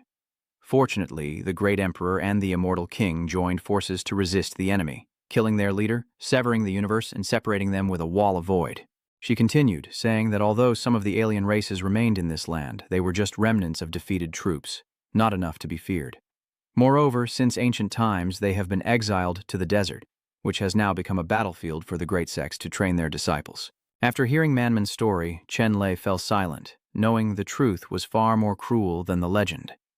He continued to recount what he had witnessed, explaining that although the alien race had been defeated in that great battle, the human race had paid a heavy price. I saw that none of the great emperors and warriors survived the battle, and the immortal kings and divine beasts used their blood and bodies to create a wall to keep them outside the universe. The more Chenlay spoke, the more worried he became, because the scariest thing was that the leader of the alien race was only injured and not dead, and he vowed to return one day. He continued, saying that the Xuanwu divine beast also fought, using its Buddhist spirit to record this history, waiting in its cave for someone to discover it and inform the world. As they walked, Bame said, "I've seen all kinds of alien races. They're not as scary as you say." Tiangong chimed in. "That's right. They're just a bunch of brainless beasts. If they dare come here, the warriors of the Xiang tribe will tear them to shreds with one palm." Hearing them take it so lightly, Chenlay angrily retorts, "You speak so casually because you haven't witnessed that battle. Compared to the alien race within the strong, the alien race outside the city is like ants." He continued with a worried tone. "If they ever break through that shield, it will be the greatest calamity to befall the mortal realm." Manman quickly tried to dispel the heavy atmosphere. "Brother Chen, don't worry so much. After all, this happened hundreds of millions of years ago. In recent years, many outstanding sects have emerged, and many great emperors have been born. Even if the alien race breaks through the shield, we'll send them packing." Chenlay smiled in agreement. "You're right." He pondered, "In my past life, I thought transcending the heavenly tribulation would make me invincible. Never knowing the alien race could be so powerful, it seems I must strive to become stronger, much stronger than before." In the vast blue sky, birds soar freely, while below, two figures struggle to support each other's every step. Chindi carries the injured Tujian on her back, each step heavy and labored. Her eyes firm, she says, "Hold on, Xiaojiantu, I will find a way to save you." Suddenly, Qinyi heard a distant voice chasing after him. A boy ran leisurely ahead, showing no fear. Xuanwu sneers, come on, try and catch me," with Shengyan hot on his heels, ordering him to be stopped. Xinzhua angrily shouts, "Don't let it get away!" Sheng suddenly rushes forward, yelling, "Where do you think you're going?" It gleefully jumps away, causing him to fall. He crashes into Sin-Ap, sending him tumbling as well. The three of them tumbled together, and Shengyan hurriedly cried out, Okay, no more fighting." Xin angrily snapped, "Are you blind? Why did you touch that?" Watching them stumble, Yunwu scoffed, "Fools, I'm done playing with you." He happily bounded away, carefree and playful. Then, Xuanwu vanished without a trace, only to find himself trapped as soon as he landed. The trap is pulled high, and a panicked Xuanwu cries out, "Let me go!" as he watches it fall into the snare. "That sly brat, we've finally caught you," he continued sharply, wondering where he could possibly run now. Xuanwu was caught in the net, suspended high above, struggling in fear as his pursuers caught up, gloating, "Where do you think you're going? We finally caught you." "I'm exhausted. We only have 3 people. How are we going to divide this?" Thanks to Master's brilliant planning, we were able to catch him. The head and body, of course, belonged to Senior Brother Gui. "I'll just take an arm and a leg," Shin Hyup said, pointing to himself. "Does that mean I'm only left with an arm and a leg?" Shinchak said, annoyed, looking at Sin-Ap. "You're the youngest and contributed the least. It's good enough that you're getting a share, so don't complain," he awkwardly replies. "I wouldn't dare." Shinchak picks up the knife with a sly look. "Well, my fellow disciples, I won't hold back then." Seeing this, Xuanwu recoiled in fear, shielding himself with his tiny hands, when suddenly a powerful voice boomed, "What do you think you're doing?" It was none other than Qinyi, Xuanwu's older sister, with a bruise on her cheek. When Xuanwu saw who it was, he was taken aback, then cried out, "Big sister, save me! They want to eat me!" Xinche angrily grabbed his knife and shouted, "Shut up!" Seeing the dire situation, Qindie rushed over, stopping them. "What sect are you from? To prey on even a child, you're truly heartless." With that, she swung her sword at them, shouting, "Take my blade!" Xindie gritted her teeth and slashed fiercely at Shengzhui, who yelled and dodged. Xindi takes the initiative, unleashing powerful sword strikes towards the group, while Xin Kuo, drenched in sweat, cries out, "Senior sister, don't attack. It's not what you think." As she slashes at the net imprisoning her brother, she retorts, "The truth is right before your eyes. What is there to explain?"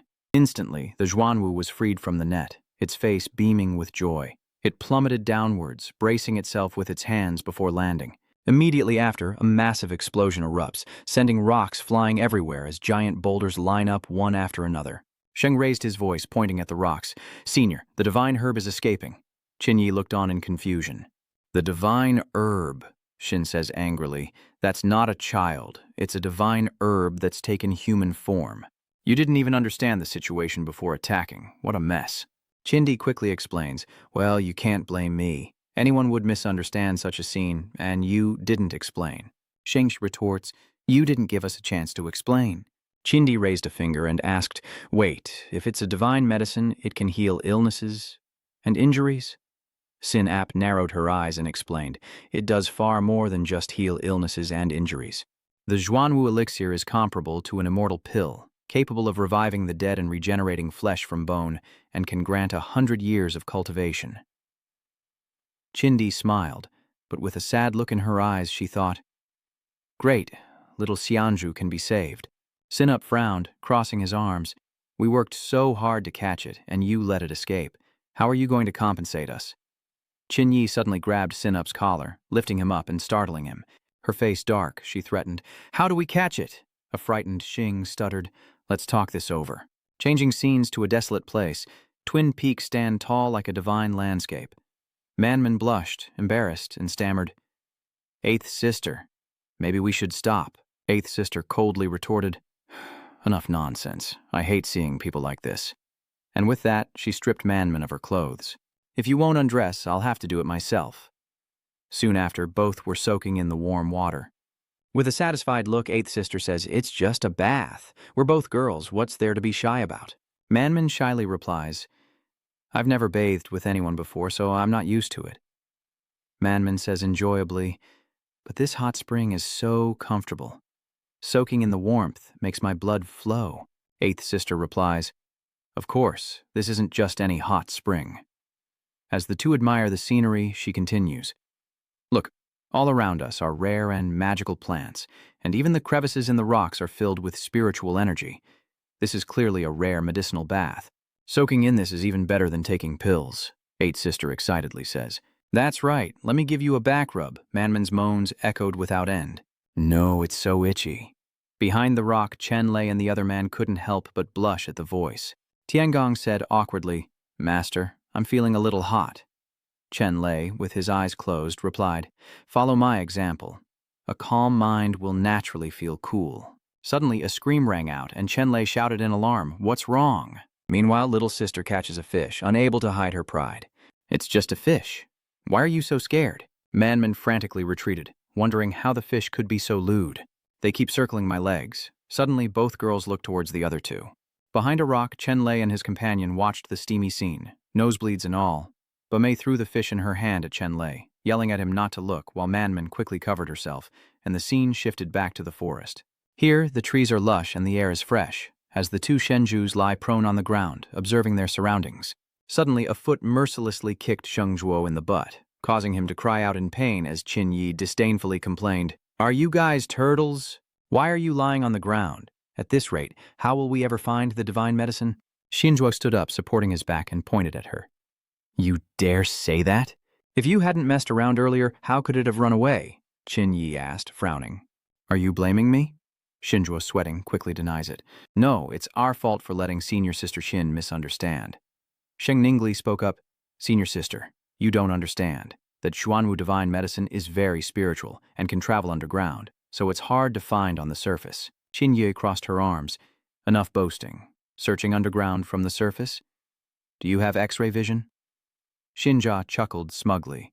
Since you're so curious, I'll enlighten you with my mountain-sealing treasure of the Medicine King Mountain. As he spoke, he produced a crimson rope, the root-seeking cord, a treasure specifically used to find divine herbs. Don't let its size fool you. It can stretch for meters, and once it binds you, it's like a rope with no end. Though that divine wing escaped, it still carries traces of my thread, and even if it runs to the ends of the earth, it won't escape my grasp. The binding root swayed before Shengyan, surprising him. Shengyan turned to Shengzhuo and excitedly said, Look, senior brother. Pointing at the rope, Shengyan exclaimed, Senior brother, look, it's the entangling rope. The entangling rope then dove into nearby bushes, rustling as it went. Xinyi shouts, Chase it, and everyone gives pursuit, while Xing shouts, Don't let it get away. Startled by the shout, the binding root attempts to flee. Yiran lunged, trying to catch the fleeing entangling vine, but a massive crash echoed as dust billowed into the air. Ecstatic, he snatches the binding roots, finally catching it, but it's tightly coiled around a massive tail. Chenlay stared in disbelief at what he was seeing. A massive, two-headed serpent had emerged before him, leaving him stunned for 3 long seconds. Sweat pouring down, Chingyang stared in disbelief at the scene unfolding before him, and soon everyone reacted, scrambling to escape. "Run, quick! That sly bastard must have spotted us," Chinyi shouted, glancing back at the viper as she ran, while the viper's attack sent Chenlay tumbling. Terrified, he grabbed Chinyi's leg. "Save me, I'm not married yet, I don't want to die here." She kicked him in the face without a second thought. "Get out of the way. Get lost." With that, Chindy slashed at the 2 heads of the serpent. In the next instant, Chinyi sliced off one of the venomous serpent's heads, enraging the other. It spat poison at her, but she easily dodged it. Where its poison landed, a large pit was corroded, and Shengyi carried Xuan on his back. He had unfortunately been struck by the serpent's poison on his arm. It hurts. In less than 3 seconds, Shengyin and Tu Hian both collapsed to the ground. Seeing the situation, Trinyi worriedly called out, "Xiao Xianzi." Just a few seconds of carelessness, and the poisoned serpent swung its tail at Chinyi. Instantly, she was struck and slammed into a nearby tree, as the serpent opened its jaws, revealing 4 massive fangs, ready to devour Chinyi. Seeing this, she fearfully covered her eyes and screamed, when suddenly a bolt of lightning struck the serpent. Instantly, the lightning strike charred it to a crisp, and Tiangong happily rushed forward. "Great, we have food for this afternoon." He didn't hesitate to bite down hard on the black, charred tail of the serpent. Before he could even chew, Tiangong spat the meat out, frowning as he turned to complain. "Master, could you be a little gentler next time? You charred it to a crisp. How am I supposed to eat this?" Chenlay calmly walked over and lectured, "Why are you talking to your master like that? Am I your personal chef?" Tiangong glumly replied, "I won't do it again." Seeing who it was, Chinyi happily shouted, "Chenlay, it's you!" After a long while, Chenlay was using his inner energy to heal Tu Hian. Once he was done, Chenlay withdrew his energy and exhaled. Chindai anxiously asked, "How is he?" He explained, "While the heavenly evolution meridian can restore the spirit, it can't heal external wounds. I can only temporarily protect his life force." He paused, then frowned, adding, "But Song's injuries are too severe. If he isn't treated quickly, I fear your loved one will be calling out in worry." "Little sage." Suddenly, a loud voice rang out. "Little brother." Weakly, Shengan asked, "Senior brother, am I going to die?" Shengyan held him close, weeping. "No, the 3 of us brothers live and die together. Your eldest brother and I won't let anything happen to you." Shinchak angrily punches Chingyang on the head, asking what he's getting so worked up about. "It's just a little poison." "Is that really a big deal for the Medicine King Valley?" Sinap quickly interjected. "Senior brother, you're squeezing me so tight I can't breathe." Shinchak pats himself down, breaking out in a worried sweat. "Where's the antidote?" He recalled the events and exclaimed in a panic, "It's gone! It must have fallen out along the way." Shin panics. "We put all 3 of our elixirs on you. Are we doomed?" Shengran adds, "Big brother, search again carefully." Shinzhuo quickly reassured them. "Don't panic. Within 10 steps there must be an antidote for the poison." The 3 of them looked at the pit, corroded by the venomous snake, and froze, breaking out in a cold sweat. The 3 immediately embraced, weeping, "Little brother, your brother couldn't save you. We're doomed." Tengang points to himself and looks at the 3. "You're looking for herbs? There are plenty near the mountain spring." Elsewhere, lush mountains and trees create a breathtaking landscape as Xuanwu lands, cursing, "You want to eat me? Dream on, you little human devils." With hands on its hips and chest puffed out, it smirks. As a thank you, enjoy your time in the belly of the serpent. No sooner said than done. The black tortoise cupped water from a nearby river with both hands and ran all the way there, saying, "I'm so thirsty." She happily took a refreshing gulp of water from her hands, but immediately frowned. "Why does it taste so strange?" It suddenly heard voices coming from the other side of the cliff. "Men are so useless. We sent them to find some food. They haven't returned after half a day." Driven by curiosity, Xuanwu leaps onto the cliff to take a peek. Before him, 2 beauties bathed naked in the warm water. Had something happened? Manman frowned, worried. "Don't be so superstitious. What could possibly happen?" Suddenly, Eight Sister rubbed her smooth skin. "This spring water is amazing. My skin is already glowing. I wonder what other benefits it has."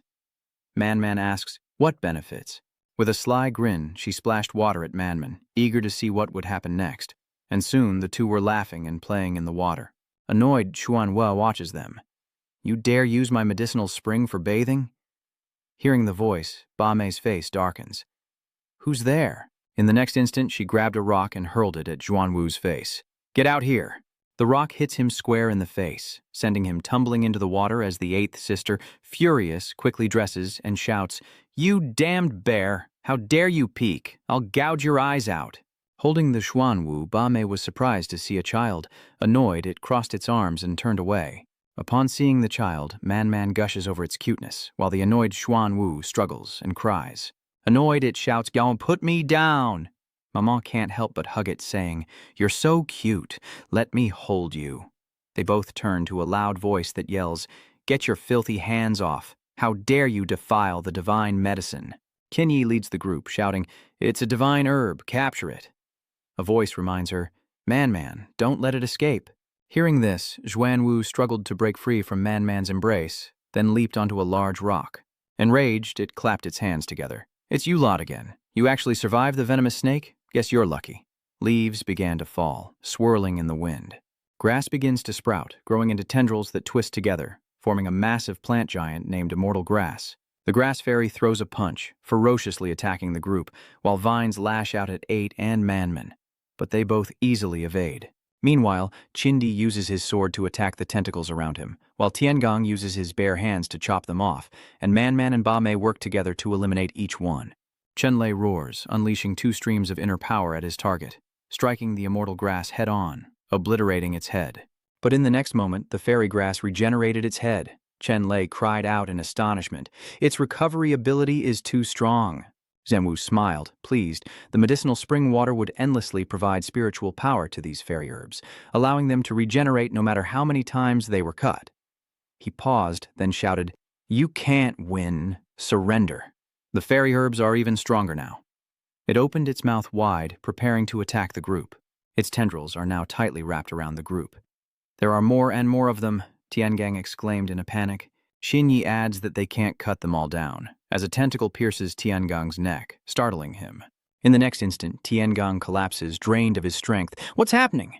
The same sensation hit the others, their bodies drained of strength. Shinchak, seeing the danger, shouted a warning. "Be careful, these vines can drain your strength." Chenlay rushes forward, powerfully swinging his arms, gathering strength to summon his weapons as golden light emanates from the swords in his hands. He quickly cuts through the vines binding everyone, then shouts, "Everyone fall back, I'll handle this brat." Xuan angrily retorted, "You ignorant brat, I'm old enough to be your ancestor." He commanded the immortal plants to attack. "I'll devour you first, then deal with the others one by one." Chenlay swiftly cuts down the incoming vines with his sword, but Xuan confidently retorts, "I told you, it's useless. My immortal plants can grow infinitely." Chenlay presses his attack, ignoring the creature's cries, raising his sword and declaring, "If I can't cut it down, I'll just rip it out by the roots."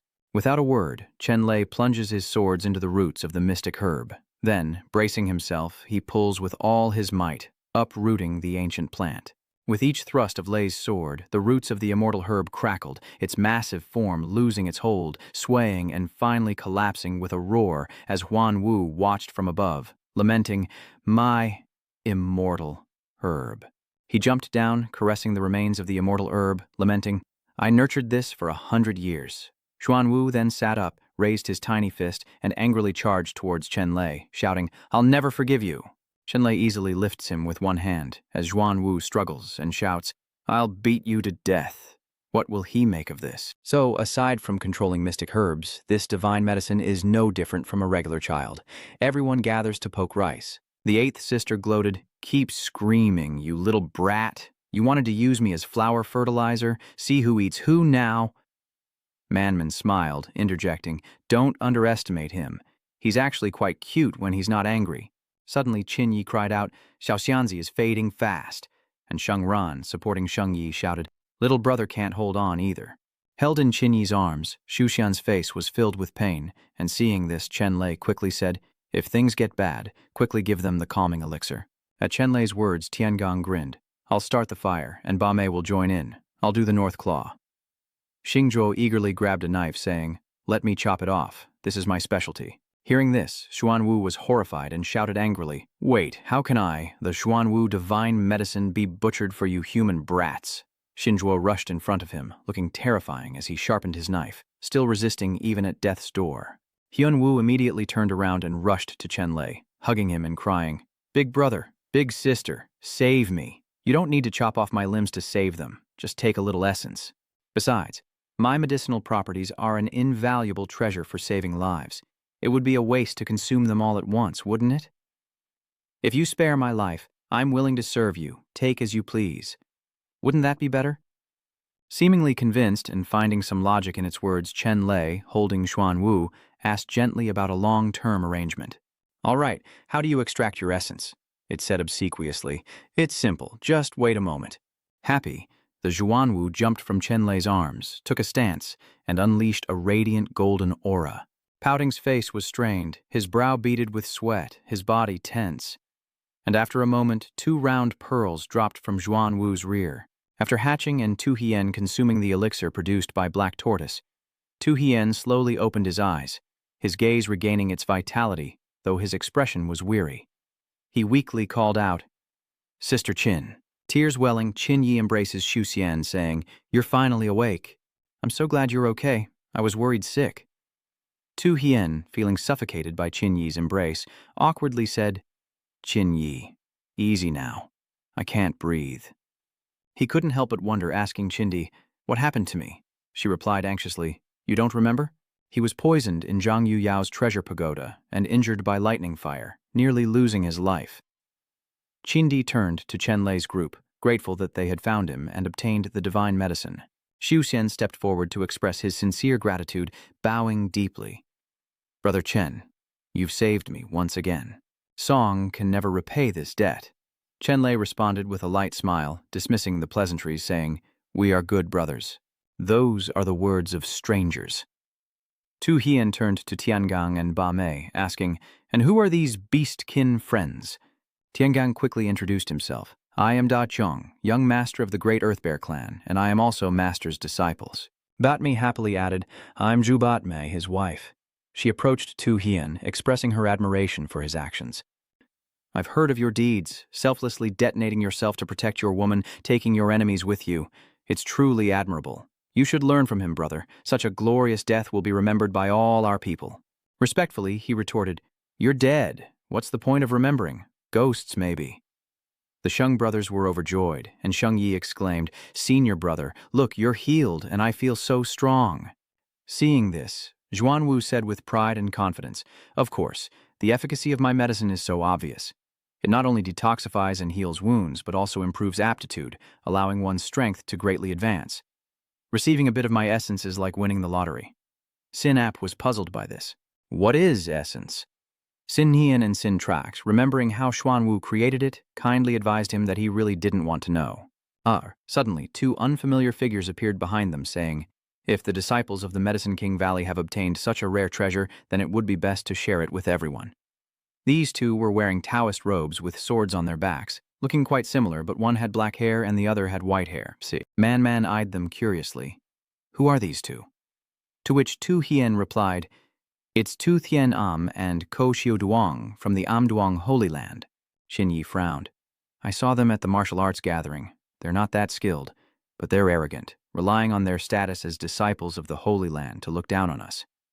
Tian Yin haughtily said, "Our Yin-Yang Holy Land and the Medicine King Valley have a good relationship, and we usually take care of you, so everyone in this Blood Rain Cave should help each other. How can you be so selfish as to keep the treasure for yourself?" Just then, Zhuo stood up and said politely, "Senior brother Tianyin is right.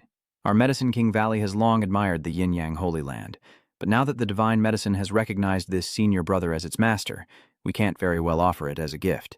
Hearing this, the 2 from the Yin-Yang Holy Land couldn't help but stare at Chenlay.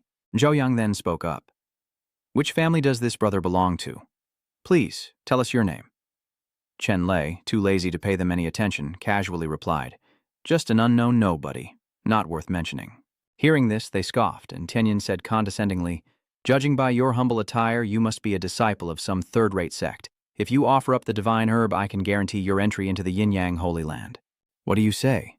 Zhao Yang chimed in. This is a once-in-a-lifetime opportunity, so think carefully. Chenlay replied with a mocking smile.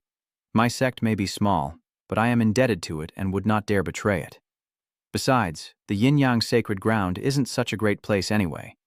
I heard it ranks last among the major sacred grounds. He scorned their arrogant attitude, saying, My master often taught me to be the tail of a phoenix rather than the head of a chicken. And the more outstanding you are, the more humble you must be, knowing your own limitations. Don't be like those poultry who only know their earthen coop and think it's vast. Tian Yin, understanding the insult, angrily shouted, You dare to insult my sacred ground with such vulgar language? Chaoyang threatened, If you weren't of the same race, you'd be dead already. Seeing their attitude, Manman questioned, Knowing we're of the same race, shouldn't you be fighting the beast races instead of coveting our treasures? Qin Yi sneered, Or are you afraid? Humiliated, Tian Yin's face contorted as he roared, You... Chenlay, unfazed, simply replied, Sorry, I have no interest in your little plot of land. Farewell. He shouted, Enter, and Xuanwu obeyed, diving into the ring. Chenlay turned his back, ignoring them, and said to everyone, Let's go. Tian Yin immediately attacked to stop Chenlay. He shouts for them to stop. Faced with Chenlay's blunt and contemptuous refusal, the two yin-yang Holy Land disciples lose their composure and decide to use force to seize the black tortoise.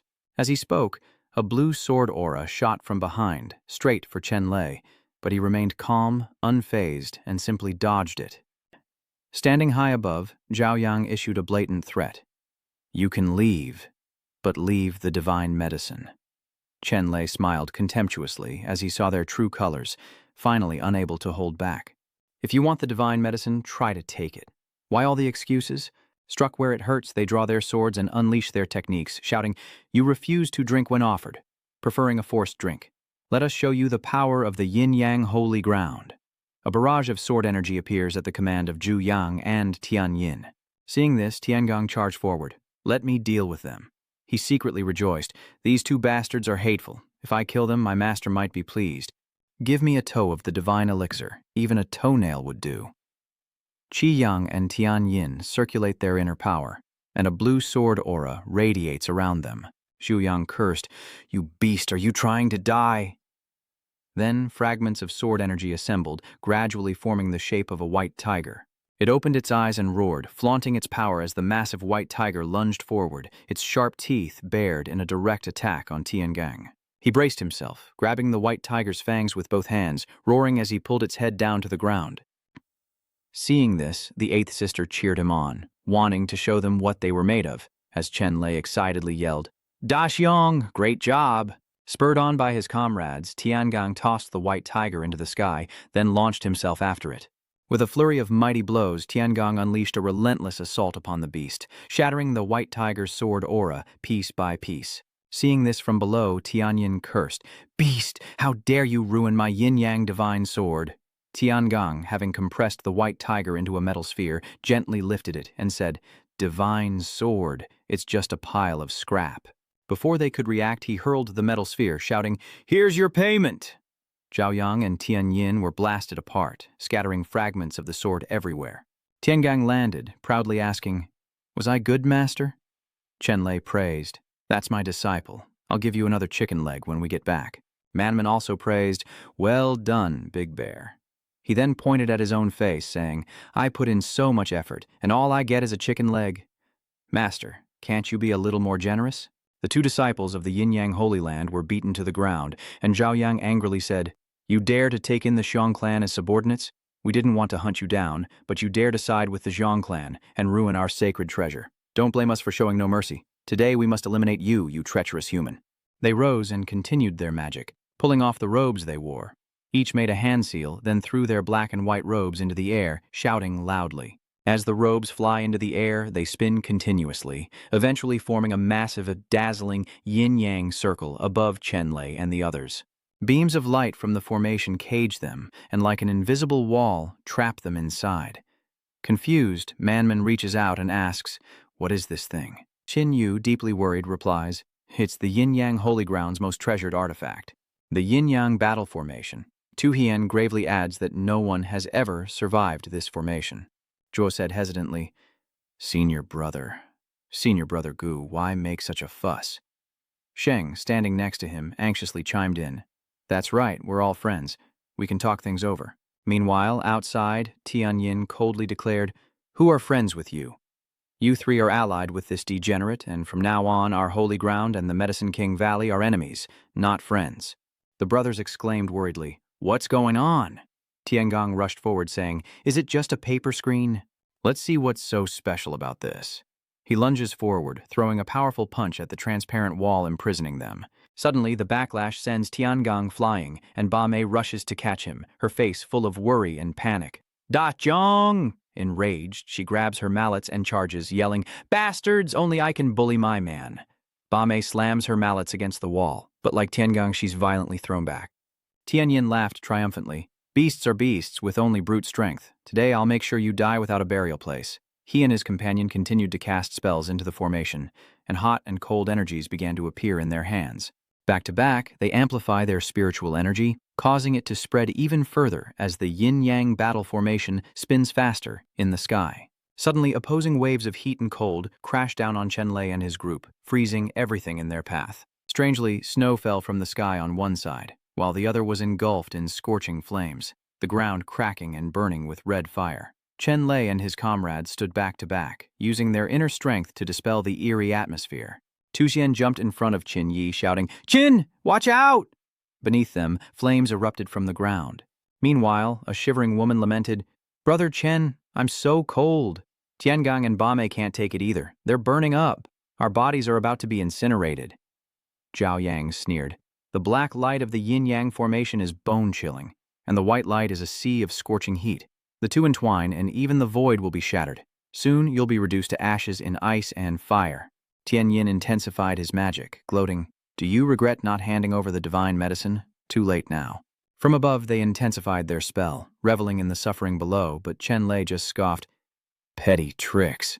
With that, he unleashed his spiritual power, summoning the Nine Heavens Azure Bell, a massive golden bell that descended, enveloping them all. Lei focuses his spirit energy, the light around the bell growing brighter and brighter as he forms a complex hand seal, his body surrounded by a powerful aura. With a mighty roar, he unleashes a blinding light, shattering the ice and soaring upwards. At that moment, Chenlay charged towards the yin-yang battle formation high above, striking the formation's yin and yang poles with a powerful blow, aiming to shatter its core. As the two energies collided, the formation's core began to crack, and the sky trembled as the supposedly invincible formation exploded. The backlash sends Chiuduang and Thienam reeling, coughing up blood, as Tranloi calmly descends to the ground, stunning everyone. With the formation broken, Zhao Yang and Tianyin are consumed by their own power, screaming in agony. "How could this be?" he cries, unable to believe the yin-yang battle formation has fallen. Chenlay calmly explains, "This battle array uses the principle of yin and yang reversal, appearing to be unparalleled in power. In reality, it's just a deceptive trick. Its greatest weakness lies within the black and white eyes. Once you see through this, it can be broken. It's not difficult at all." "You saw through our sect's secrets?" Xiaoyang gasped. "Just who are you?" Tianyin demanded.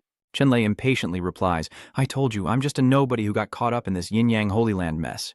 He lunges at the two, striking them down, and their bodies explode like balloons, followed by a thick cloud of purple smoke.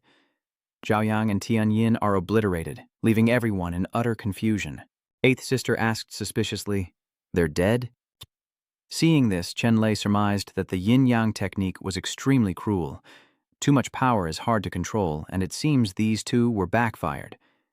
Xinche, looking a bit regretful, said, "The Lord of the yin-yang divine ground is Si Tianyin's father, and he even passed on the treasure of the sect to him, originally to protect him, but it unexpectedly harmed him."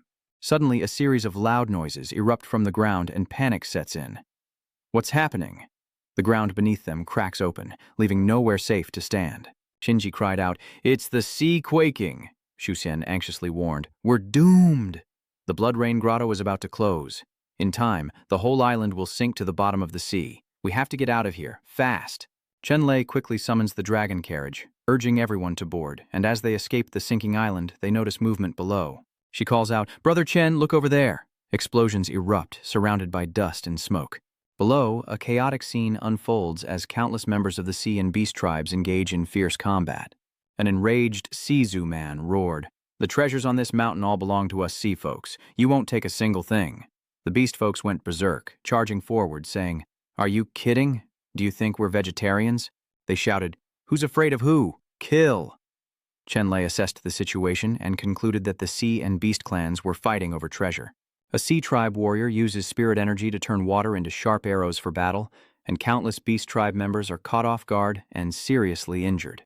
Seeing his comrades attacked, a lion beastman roars in anger, tearing his enemies apart with sharp claws. Seeing this, the other beastmen seized the opportunity to press their attack, and the battle raged on. Some screamed in panic, seizing the opportunity to escape amidst the chaos. Hearing this, the Sea King turned and unleashed a powerful blow, felling those who fled. Thinking they could escape so easily?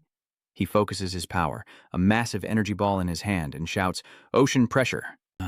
Suddenly, the air grew heavy, and an immense pressure descended from above as columns of water rose, swallowing those in their path. Those submerged in the water faced immense pressure from the great sea's might, causing them to vomit blood, but the Sea King refused to stop. He intensified the water columns, sending everyone scattering. He's created an impenetrable wall of water, trapping the entire island, and panic sets in. What's going on? The pressure is immense, like my body weighs 100 times more. Unwittingly, Chenlay's group is also trapped inside, and he realizes the sea's pressure is meant to imprison them and sink the entire island. The ocean's pressure cracks the earth, pinning everyone down. Chingyang warns that the ground is sinking, and panic sets in as the brothers realize they're trapped and about to drown. Chenlay doesn't give up, decisively ordering the true dragon to break through. With a mighty roar, it pulls the chariot forward at its master's command. With all its might, it struggles through the wall of water erected by the Sea King, the carriage shaking violently, cracks appearing. The true dragon, overwhelmed by the water pressure, coughed up blood, alarming Manman. The dragon is about to give out, and Batmoy suddenly leaps from the carriage. She cried out, "Quick, get on my back!" She quickly transformed into a giant pig, catching everyone as they fell. Chenlay then sent the weakened true dragon back to rest, summoning it with a wave of his hand. With everyone safely on her back, 8 successfully lands on solid ground, immediately channeling her spiritual energy to withstand the crushing pressure. 8th sister quickly ran to the wall of water about to engulf the island, and with eyes closed, launched herself upward. 8th sister successfully broke through the wall of water, leaving only a blur behind as the island, surrounded by a swirling vortex, slowly sank. Suddenly, a miracle occurs as Ba Moy emerges, carrying everyone on her back. Now utterly exhausted, she reverts to her human form and cries out, "I can't hold on any longer. We're all going down." Chenlay and his companions escaped, only to be plunged into a whirlpool, dragged down into the depths of the sea. Luckily, after a while, everyone managed to swim out of the whirlpool and reach the surface. They all used every ounce of strength to quickly swim to a nearby island. Relieved, Tranloy says, "We're out of Mount Mysterious Tortoise." Batmoy happily adds, "We're saved." Chenlay turned to the 8th sister, gratefully praising, "You little rascal, it's a good thing we had you." The 8th sister proudly replied, "In critical moments, you still have to rely on us women, right, Brother Dajong?" Suddenly, she cried out in alarm, "Where's Dajong?" Manman added worriedly, "The 3 from Medicine King Valley are gone, too." Tujian realizes they must have been swept away by the sea. Chenlay reassures everyone that the Medicine King Valley members all carry spatial rings, so they should be safe if they leave Xuanwu Mountain.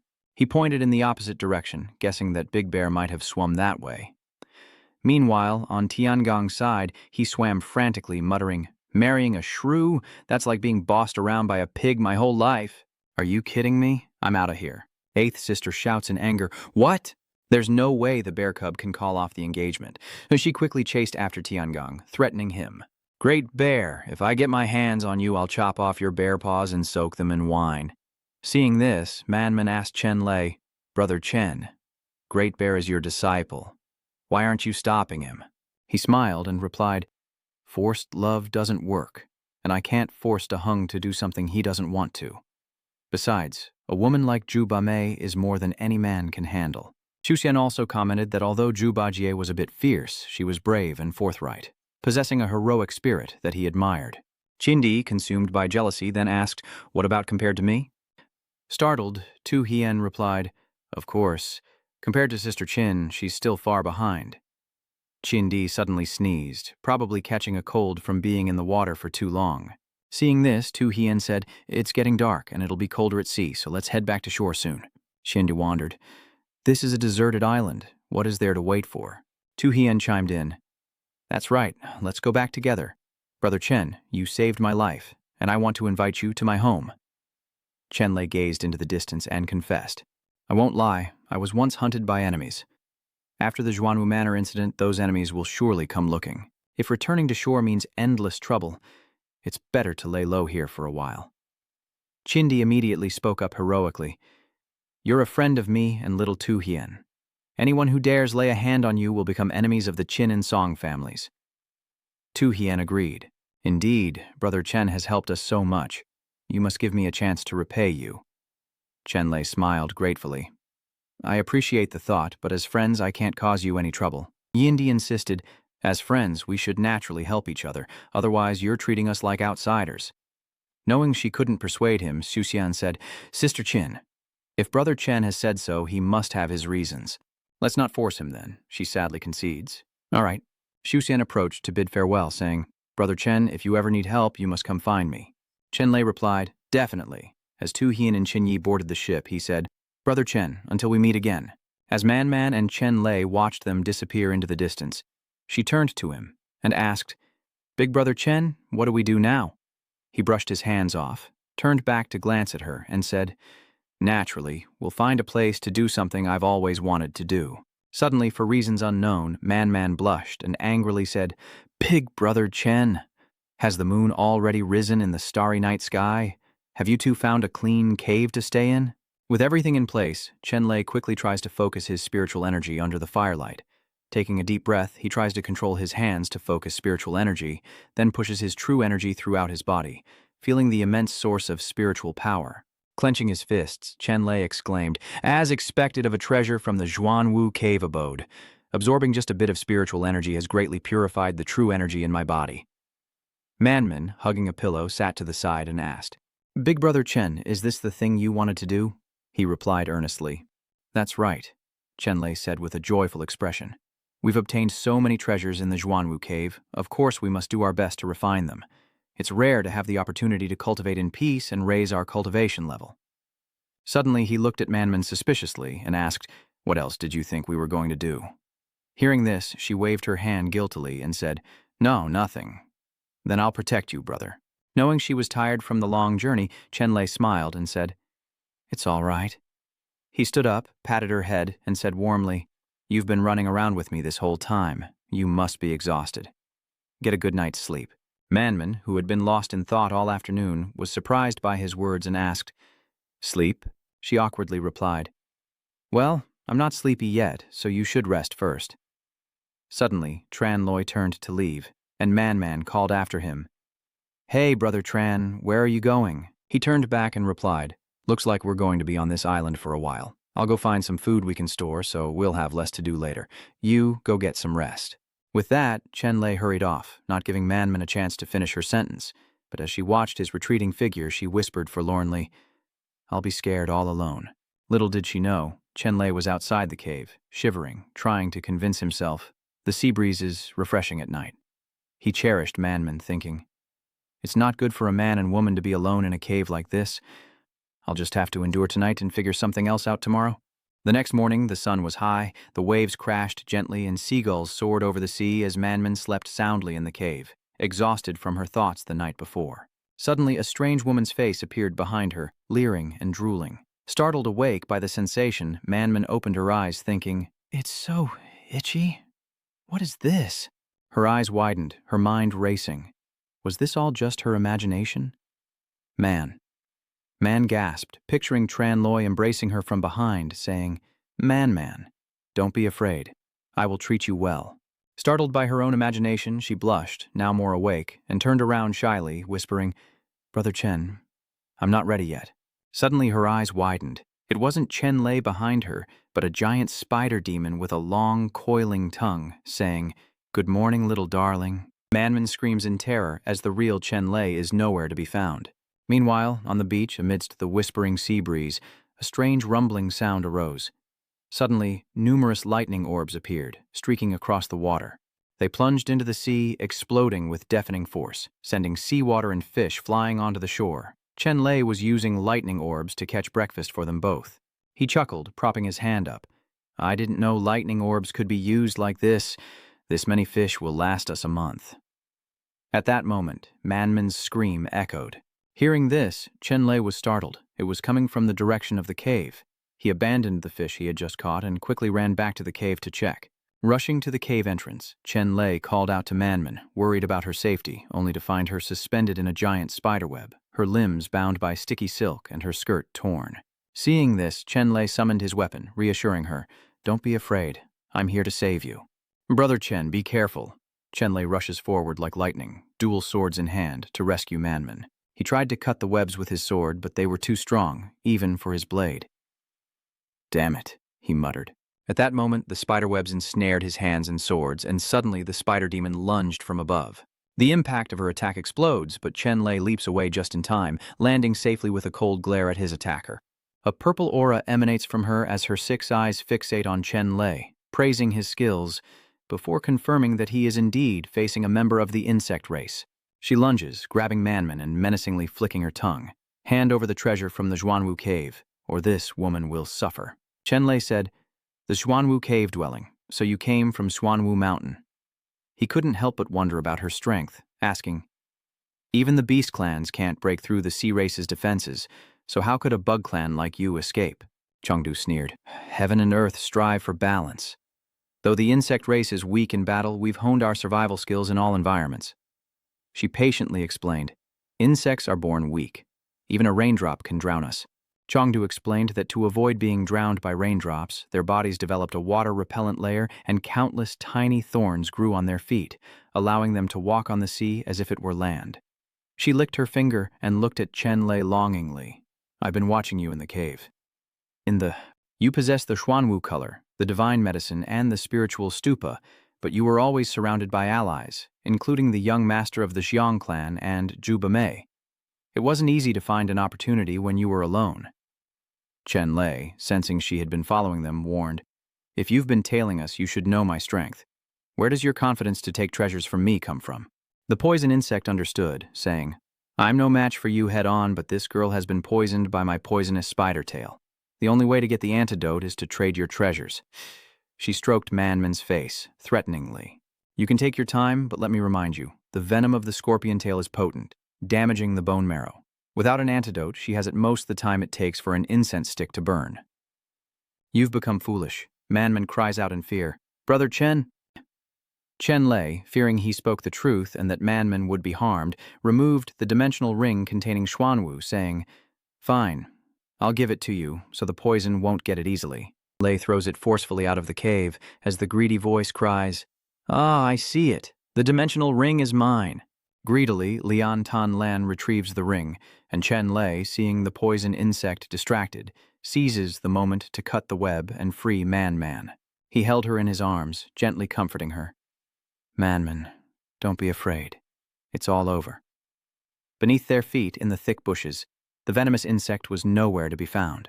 After a moment of searching, she happily discovers the ring in a secluded corner. Having found it, and thinking she's about to obtain the treasure, the poison insect picks up the ring to admire it. Suddenly, she realized something was wrong.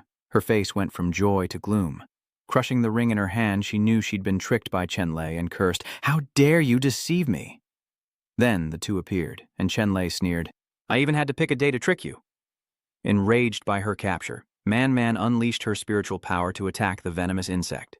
She was quickly trapped inside a water bubble created by Manman, but still arrogantly cursed. "Annoying." Suddenly, the poison spider noticed something was wrong and asked, "You're the annoying one. How can you move?" Chenlay scoffs, "An insect is an insect. Your brain is smaller than grass. You said I had a divine medicine that could eliminate the poisonous spider tail with ease." Meanwhile, Manman curses, "You stinky spider. You dared ruin my precious sleep and caused me to have that misunderstanding. How hateful. Aren't you supposed to be afraid of water? Let's see if you can drown." I grit my teeth, determined not to surrender. "Treacherous humans, if I fall by your hands, then I'm simply unlucky, but killing me won't be so easy." With that, the poison bug unleashed its power, breaking free from its prison and shook itself, releasing countless small purple orbs that fell to the ground and quickly transformed into swarming spiderlings. The insect demon looked at her small army and commanded, "Go forth, my precious ones." Looking at the swarming spiderlings on the ground, Manman shuddered and hid behind Chenlay, exclaiming, "How disgusting." The spiders surge forward, but with a flick of his sword, Chenlay eliminates dozens at once.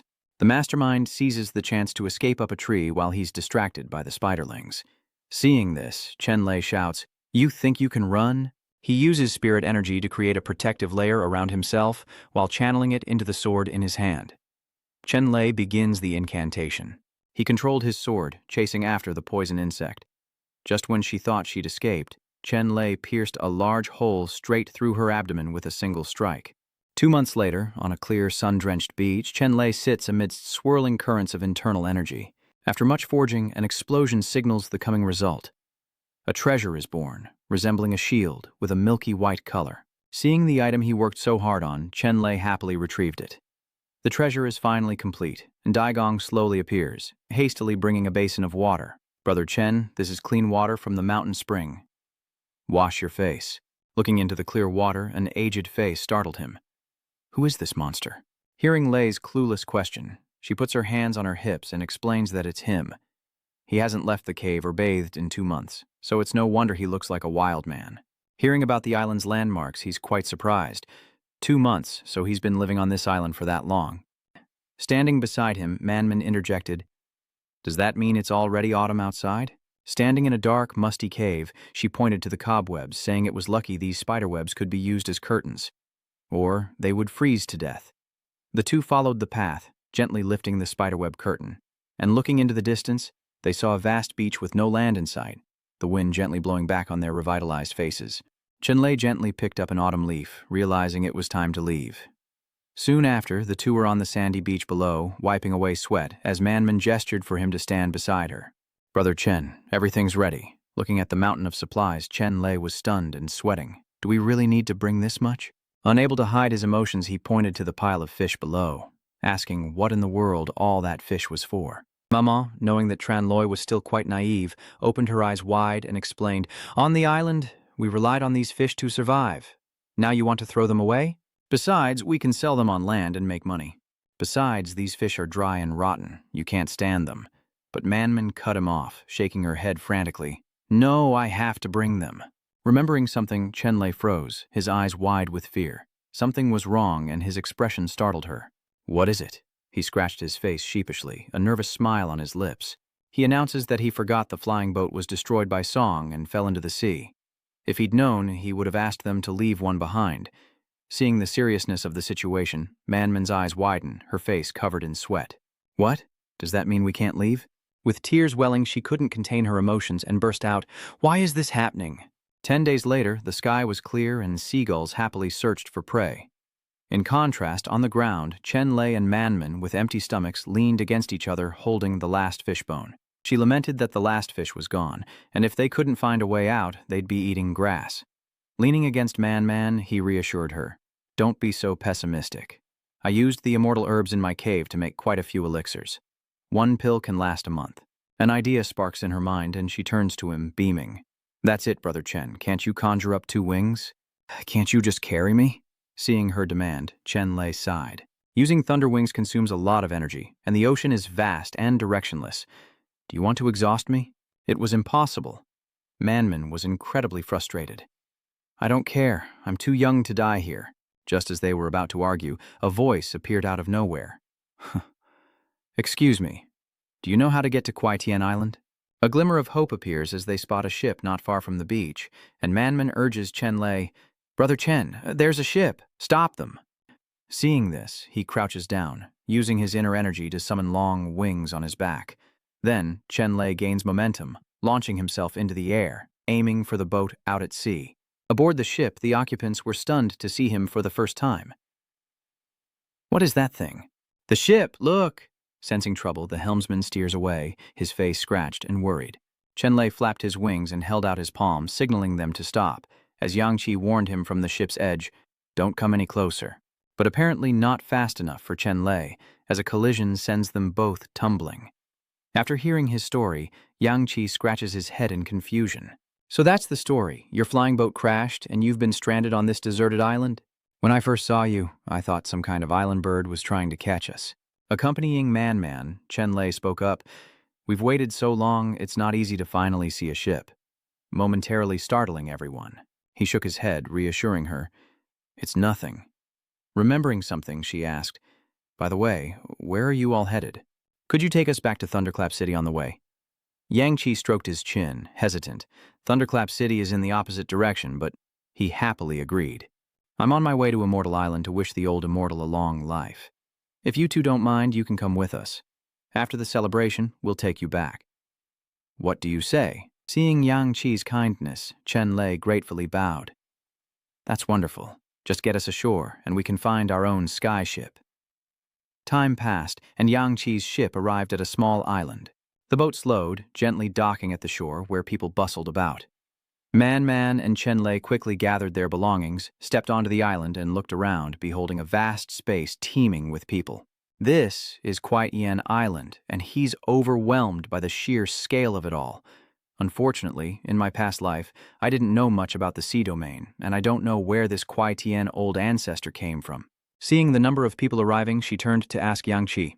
"So many people are here to offer birthday wishes. He must be a great figure."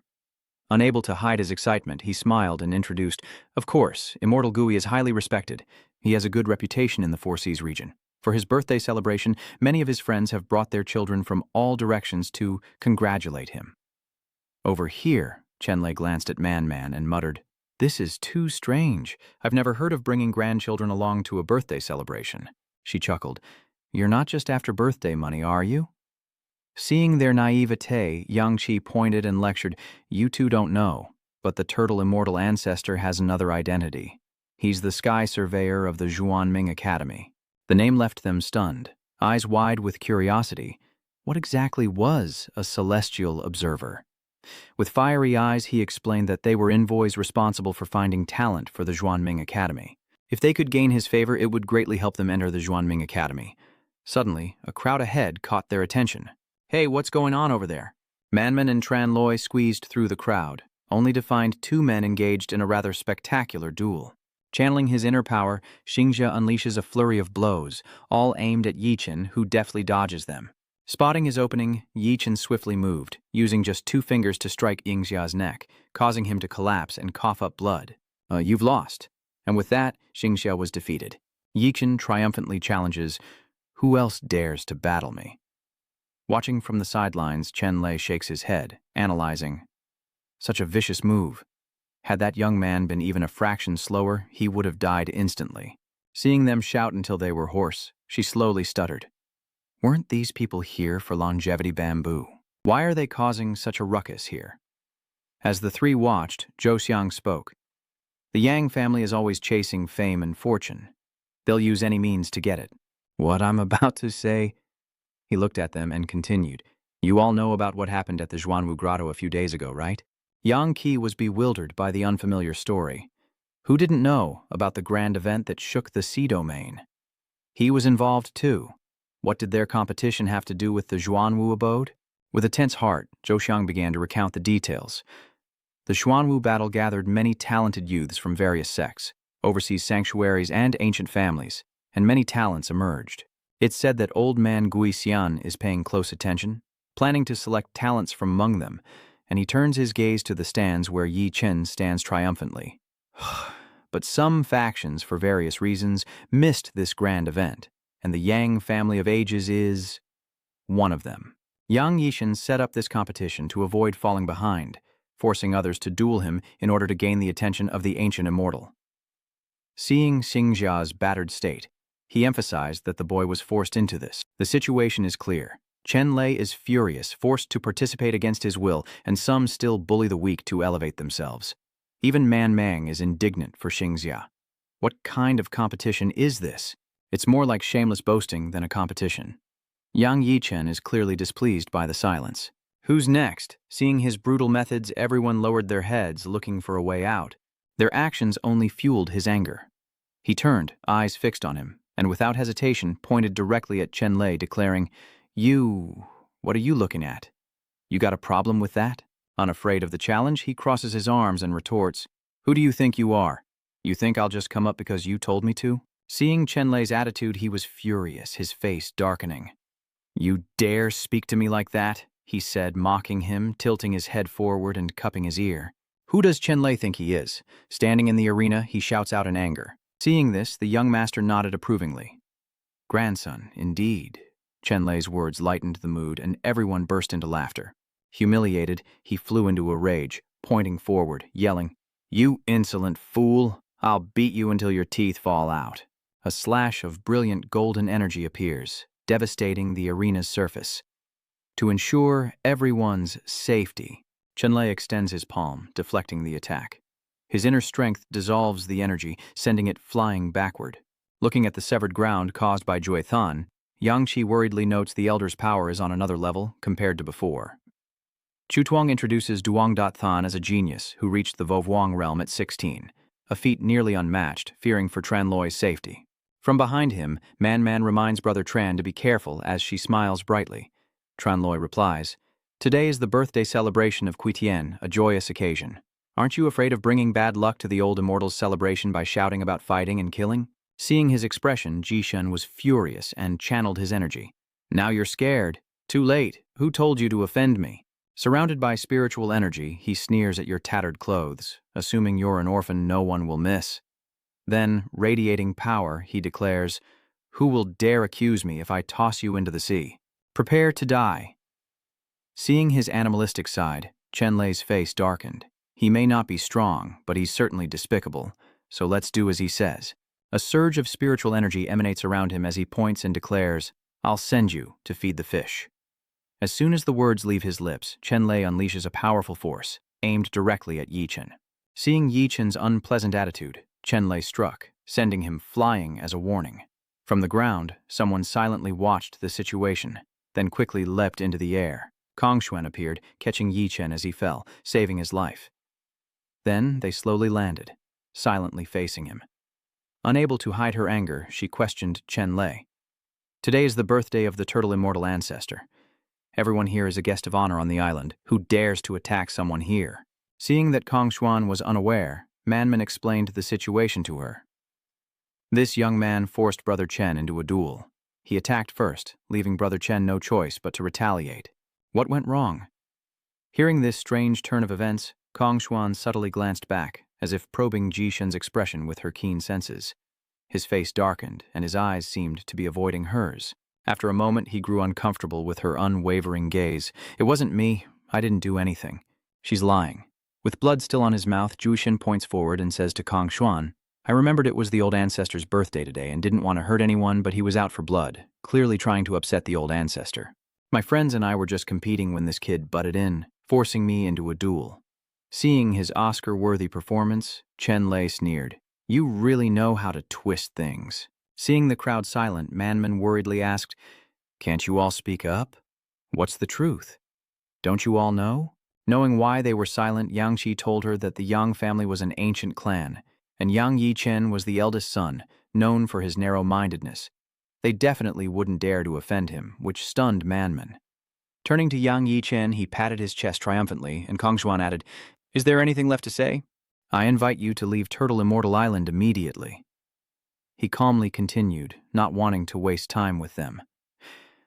"I didn't know who the Turtle Immortal ancestor was, nor did I plan to visit Longevity Bamboo Island. But now that I'm here, I can't leave without settling things." Chenlay's words silenced them completely, and with arms crossed and head held high, he judged her. "You have such a pretty face, but your brain is full of mush. You can't tell right from wrong. I want to see how this old ancestor Kui Tien handles things." Hearing this, Xuan's eyes widened, looking rather annoyed. "What kind of status does the old ancestor have? He's not someone you can just meet whenever you want. This is your last chance." She raised her head, clenching her fist. "You better appreciate this chance because I'm still being reasonable, asking you to leave on your own accord. Don't blame me for being impolite if you don't." Still as arrogant as ever, Chenlay replied, "Then you'll have to see if you have what it takes to make me leave." His unyielding attitude ignited Xuan's anger. He refused to be reasonable. She gathers her energy, clasping her hands together as spiritual energy radiates around her, and summons a series of sharp blades. The 5 colored swords fly, and at Xuan's command, they all rush towards Chenlay. He subtly retreats, gathers his inner energy, and summons his weapon, the golden light staff. Now it's Chenlay's turn to retaliate, launching his weapon straight at the 5 colored swords as he ascends into the air, amidst Xuan's surrounding blades. The spirit energy from Chenlay's golden cudgel is drawing in her swords, until they all turn against their master, Xuan. In an instant, the sharp blades closed in, leaving Xuan stunned and unable to react. In disbelief, she collapsed to the ground, staring ahead. Now that he has an opening, Chenlay counterattacks, striking Xuan, beautiful on the outside, rotten on the inside. Caught off guard once again, she freezes as his palm strikes her chest, the spiritual energy causing her breasts to spill out, leaving her flushed with embarrassment. Losing his balance, Chenlay stumbled, his hand landing squarely on her ample chest. "You!" The scene was rather awkward, and Yi-Chen stood there dumbfounded. Meanwhile, feeling a strange sensation as he lightly touched Xuan's chest, Chenlay realized he was confirming his suspicions, and he squeezed it a few more times, his face flushing red. It was so soft. Having seen her true nature, Chenlay immediately jumps back. The woman whose sensitive spot he touched is flustered, her cheeks flushed, her identity now exposed. Enraged, Xuan cursed, "You lecherous fiend, I'll kill you!" With that, she burst into flames, her spiritual energy surging, her hair standing on end, and her face beginning to transform. A pair of golden clawed feet appeared. "You're a bird of noble birth." In an instant, Xuan transformed into a massive peacock. Inspecting her form, Chenlay is taken by surprise. It's the Peacock clan. Observing Xuan's transformation, he muses that when demons cultivate to a certain level, they can take human form. The more perfect the transformation, the greater their strength. This peacock can hide all traces of her demonic nature, appearing no different from an ordinary person, indicating her great talent and powerful cultivation. It seems she hasn't even used a fraction of her true power. Truly unfathomable. Taking advantage of her massive form, Xuan let out a loud cry, then gently lifted her foot, her sharp claws landing next to Chenlay. In the blink of an eye, Xuan's sharp claws were as close as they could possibly be, leaving Chenlay in a daze. Huyaner reached out, and an old man with a benevolent face and silver hair appeared. Old Ancestor Xuan. Though his appearance was ordinary, his power surprised him. His aura was strong. The arrival of the ancient turtle immortal commanded respect from all, as they bowed their heads and offered blessings of longevity. Obeying his command, Xuan, still in her peacock form, reverted to her human shape. She hurriedly runs to the turtle immortal, asking why he's stopping her. "This wretch caused trouble on the island and disrespected me. If I don't gouge out his eyes for the birds, I'm not Xuan." He gently chided her. "Huaner, how can a young lady speak so coarsely?" Startled, Jiet Than rushed to report. "Elder, this kid's origins are unknown, and he's dressed in rags. I'm sure he doesn't have an invitation. He's probably just here to freeload." He continued to escalate the situation with a smug look. Junior Sister Kong politely asked him to leave, but he refused and acted indecently. He must be taught a lesson, or the reputation of Quitian Island will be ruined. Seeing the situation worsen, Zhouxiang quickly clasped his hands and reported to Quitian. "Elder, these two are indeed not guests of the island. I found them stranded on a deserted island at sea. I was planning to take them away after the birthday celebration, please. Forgive me." Seeing the pair, she sneered, "Look, just as I thought, beggars." Xuan showed no mercy and barked an order. "Guards! Get them out of here." Watching from afar, Chenlay sneered, "So much for the benevolent immortal guy, judging people by their appearance. There's nothing good here anyway." Without hesitation, he turned and called out to Manman, "Manman, let's go," and she immediately followed. Seeing them leave without a care, Xuan was furious that they dared insult the venerable elder. Pleased, Quisian laughed, praising, "Well said." He hurried forward, trying to stop Chenlay, saying heroes come from all walks of life. "Today is my birthday, and all who come are guests. If you've come to the island, give me some face." Quisian Island treats everyone equally and would never disrespect a guest. Huddled behind the turtle immortal, he listened to his words, his face paling with shame.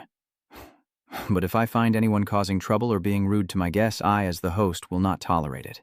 Seeing his demeanor, he pondered, this old master truly knows how to treat people. While the boy beside him was overjoyed, "This is what you call style." Quishan looked at him and said with a smile, "Your grandfather and I were close friends. I heard that his health hasn't been very good in recent years, but he still remembers my birthday and sent you here." How thoughtful. Hearing this, Yi-Chen quickly bowed his head, smiling sheepishly. "You honor me, elder." He reached into his pocket and pulled out a ring. "This heavy water ring is my protective artifact. Consider it a first meeting gift." Accepting the gift, Yi-Chen smiled, deeply grateful. Thanking the elder, he cherished the precious gift, his heart filled with emotion. Back home, my grandfather often told me stories about you, saying you were the person he admired most in his life, and advised me to learn from you. The first gift has been given, and as Xian's servants appear with more gifts, he addresses the crowd with a warm voice. You are all heroes of this era, and descendants of my friends. Seeing you all today fills me with joy. These treasures are a small token from me, and I hope you will not be arrogant or impatient. May you have a limitless future and receive the rewards you deserve. Everyone happily clasps their hands and says in unison, Thank you, old ancestor. Not stopping at the rewards, the turtle immortal invited everyone, Well, the hour is upon us. Please proceed to the Hall of 10,000 Blessings for food and drink. Yes, Xuan is distributing gifts on behalf of Xian. Thank you. Another person approaches, and she happily accepts the bestowed item. Thank you. As she met Chenlay, Xuan's blank face subtly shifted. Seeing everyone receive gifts, Manman looks at him puzzled. Brother Chen, why don't we have any? Before Chenlay could answer, he interjected smugly, saying even beggars want gifts. He then showed off the jade bracelet given to him by Xian to the two of them. See that? These treasures all bear the crests of other clans, something only disciples of our families possess. With a defiant look, he pointed at Chenlay. Don't think I don't know what you're doing on the island. Someone low and insignificant like you, even if you manage to stay, don't expect to become a Xuan Ning disciple. Then, without humility, he pointed to a sand pit not far from him. Oh, right, let me tell you a good spot. See that pit over there? The leftover scraps from the banquets are all dumped there for the dogs to eat. With that, his entourage burst into laughter. If you're quick, you might even get a few meals. Without a hint of anger, Chenlay turned back to Yichen and asked, How do you know so much about it? Did you used to steal food from dogs? A fatal question leaves him speechless. Seeing Yichen about to explode, the others quickly dissuaded him. Brother Yang, what is our status? How could someone like him understand? Yes, the banquet is coming soon, so this isn't the time to vent. And so the group departed, leaving Chenlay and Manman to watch them go in silence. Let's go. After spending some time together, Yangqi bid them farewell. I'll be going now, with gratitude in my heart. He bowed slightly. Thank you. We'll find our own skyship later and won't bother you any further. After a few steps, he turned back and waved one last time. Very well, until we meet again. Now only the two of them remain, looking displeased. Manman crosses her arms. What was that about treating everyone equally? Easy to say, but it's still discrimination based on strength. But Chenlay, with his arms crossed, muttered, Such petty favors are only valued by the short-sighted.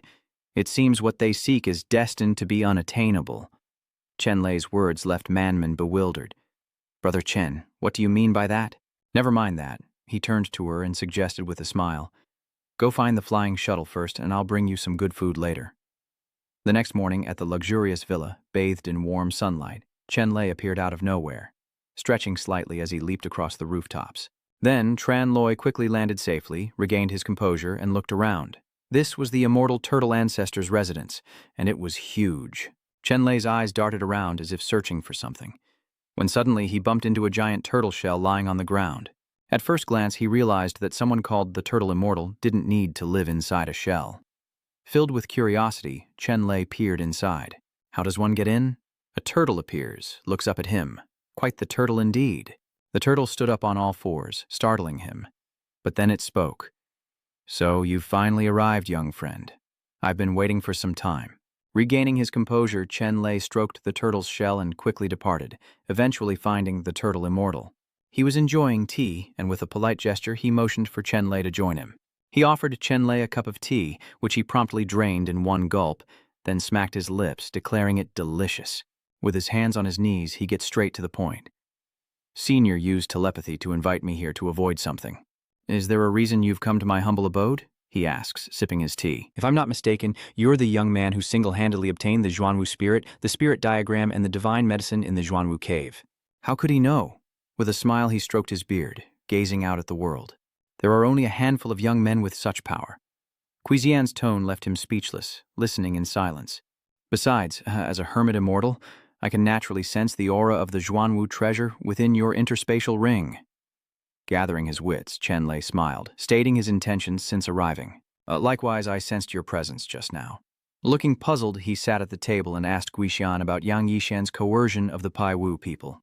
You were clearly there but didn't stop it, and now you pretend not to know what the military is covering up? If there's a chance to observe these youth's strength, why not take it?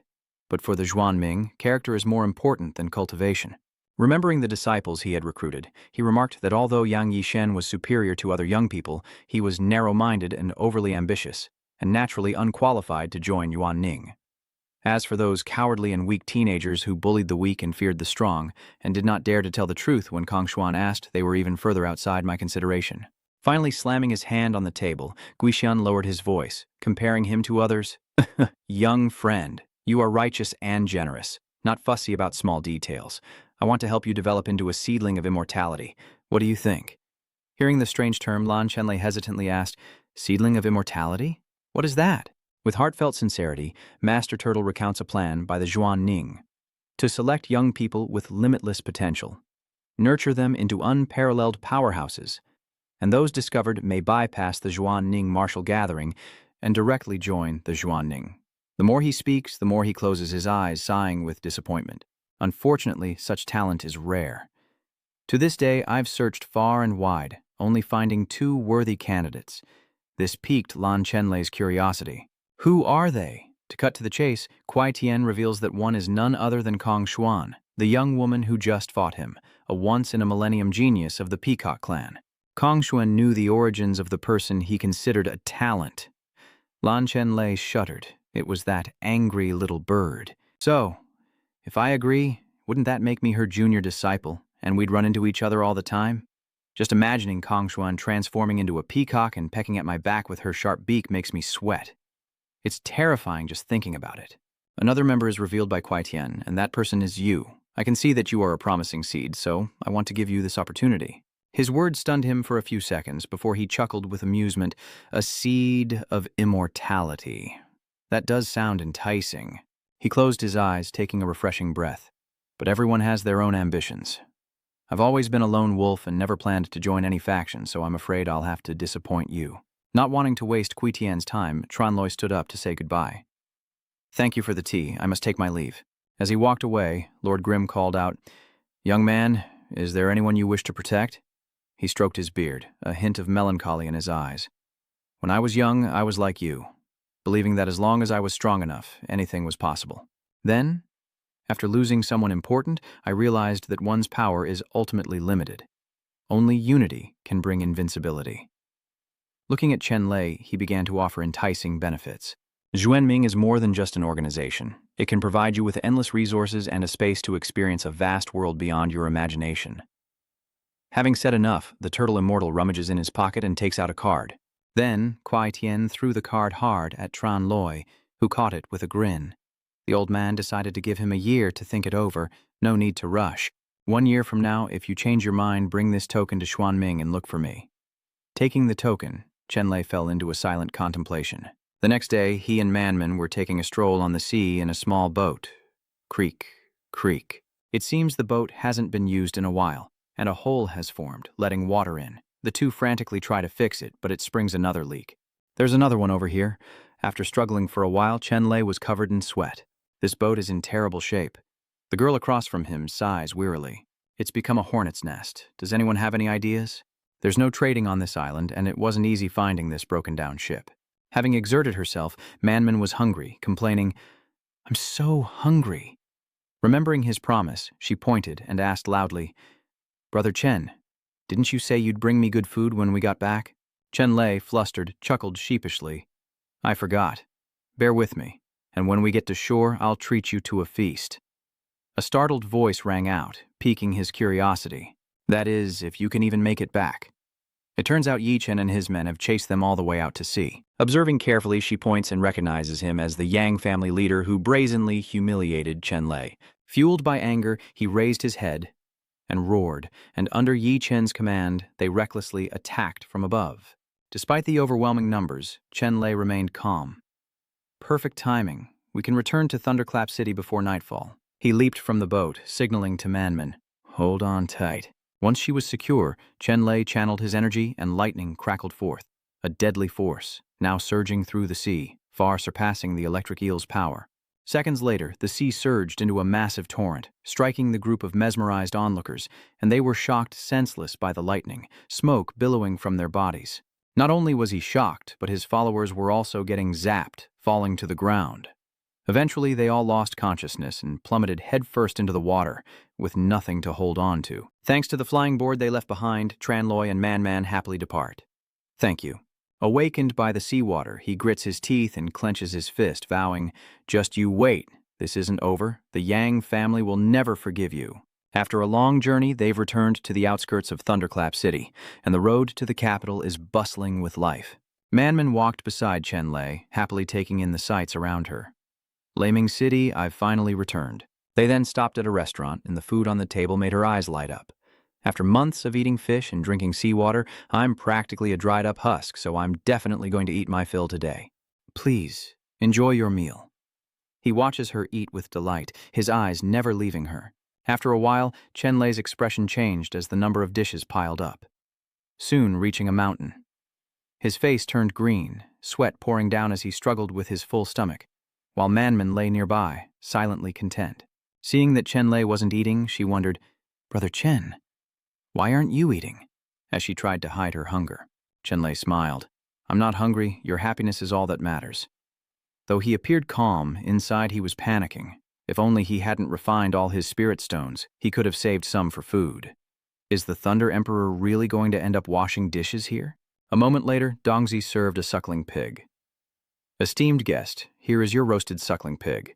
He stares blankly at the food, realizing he's still short on cash, and Dongzi glares at him. "Waiter, could you speak to the owner? I don't have many spirit stones, but I have some top-grade treasures I can leave as collateral until I return with the money." But unexpectedly, Dongzi, eyes full of anger, shouted dismissively, "I've seen plenty of people like you trying to scam a free meal with fake treasures. You won't get away with it."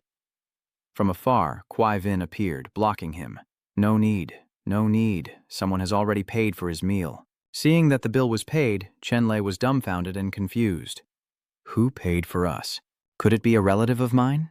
But she's surprised, as her only relative was her grandmother. After her grandmother passed, she didn't know anyone in Thunder City. With no answer, he turned to look at the restaurant owner, Kuai Vin. "Do you know who that person was?" he asked the owner, who could only recount the anonymous figure's actions. He didn't know the person, who wore a hood, drew the picture, left the money, and hurried away. Hearing about the drawing, Chenlay questioned the artist's motives once more. A moment later, outside the restaurant, the drawing is revealed. A portrait of him walking alongside Chenlay. Looking at the picture, Manman guesses, "Whoever drew Chengjie must know you." Could it be a friend? Judging by the drawing, she reasons that if it were someone from the Xuantian sect or Chingyang town, they would have no reason to hide. Touching her lips, she wonders if it could be a rival instead. Smiling, Chenlay said, "Let him be. I wish more rivals would treat us to meals like this." His solution pleased Manman, but a new problem arose, causing her to lower her head in thought. "But that Yangkang destroyed my room and Granny's. Where should we go now?" As they walked, a waiter popped out to introduce the inn, happily listing all its amenities. With all the amenities, free food and drinks, performances, singing, dancing, bathing, and massages, this is a steal. A whole month for just one essence stone. Worth it, right? Following the waiter's lead, they find a stage where captivating beauties are dancing. Seeing how they're treated, Man is very interested. This inn is so good. A single spirit stone gets you a month's stay. Her question immediately drew the attention of the other patrons at the table. "What?" Feeling cheated, they confronted the waiter. "Why didn't you tell us about this deal?" "A meal cost me 10 star stones, you profiteering swindler. Please, calm down and let me explain." Annoyed by the inn's deceptive practices, Chenlay frowned, grabbed the waiter by the collar, and demanded, "Did someone tell you to do this?" Chenlay's actions flustered the waiter, who made excuses saying, "I'm just doing what I'm paid to do. Please, don't make things difficult for me." Amidst the crowd, a figure shrouded in darkness piqued his senses, and as Chenlay glanced back, the anonymous figure fled, prompting him to shout for them to stop. With her agile body, Lei Yu leaped high, skillfully darting across the rooftops. After a while, she landed, taking a deep breath after escaping Chenlay's gaze. But unexpectedly, he caught up, stopping right behind her. "Who are you?" "Why are you following me?" Seeing Chenlay so close, she panicked and ran.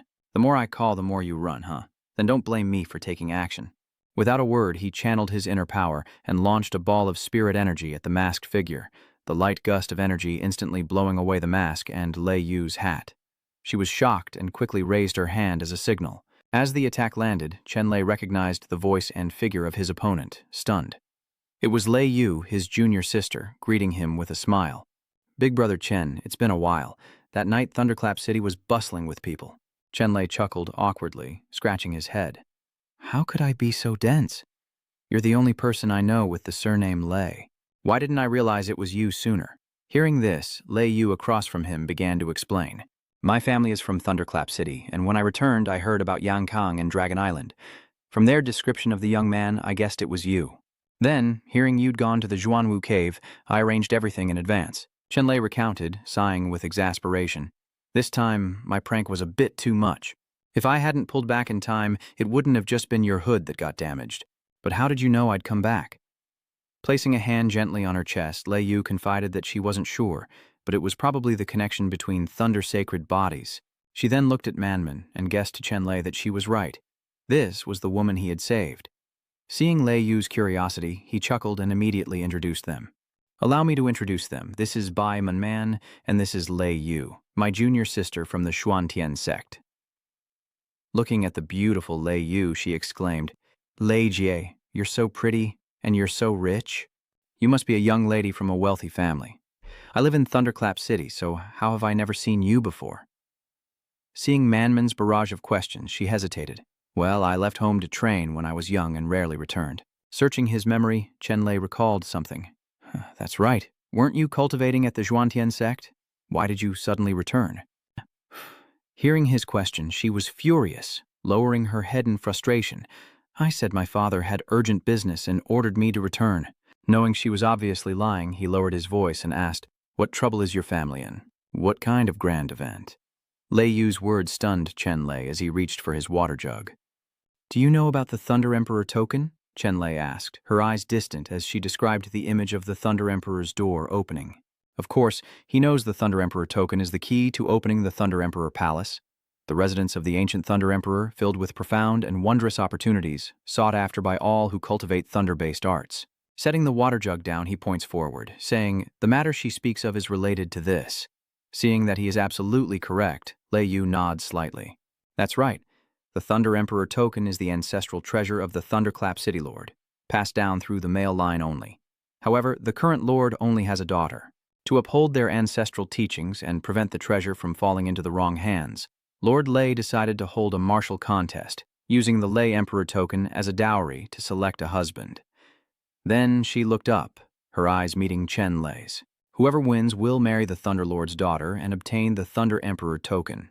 The arena battle begins in 3 days. As members of the Pang Branch Thunder Clan, we must participate, which is why my father sent a messenger bird, urging me to return quickly." Upon hearing this, he smirked, realizing that after searching high and low, the Thunder Emperor token was right under his nose in the City Lord's mansion. The next day, a huge crowd gathered in a large courtyard, as if preparing for something. Chenlay and his 2 junior sisters squeezed into the crowd, craning their necks to see. It was so crowded, there wasn't even room to stand. A mother, hand in hand with her child, loudly proclaims, "My Xiaobao is young but strong, with a limitless future. Why can't he participate in the selection?" A man following orders immediately refuses.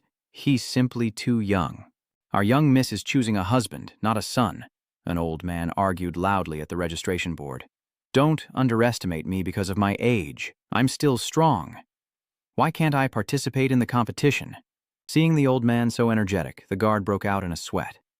"Sir, the notice clearly states that participants must be between 14 and 30 years old. How old are you?" Observing the scene, she thought to herself, relieved there was an age limit, or every man in Thunderclap City would want to participate.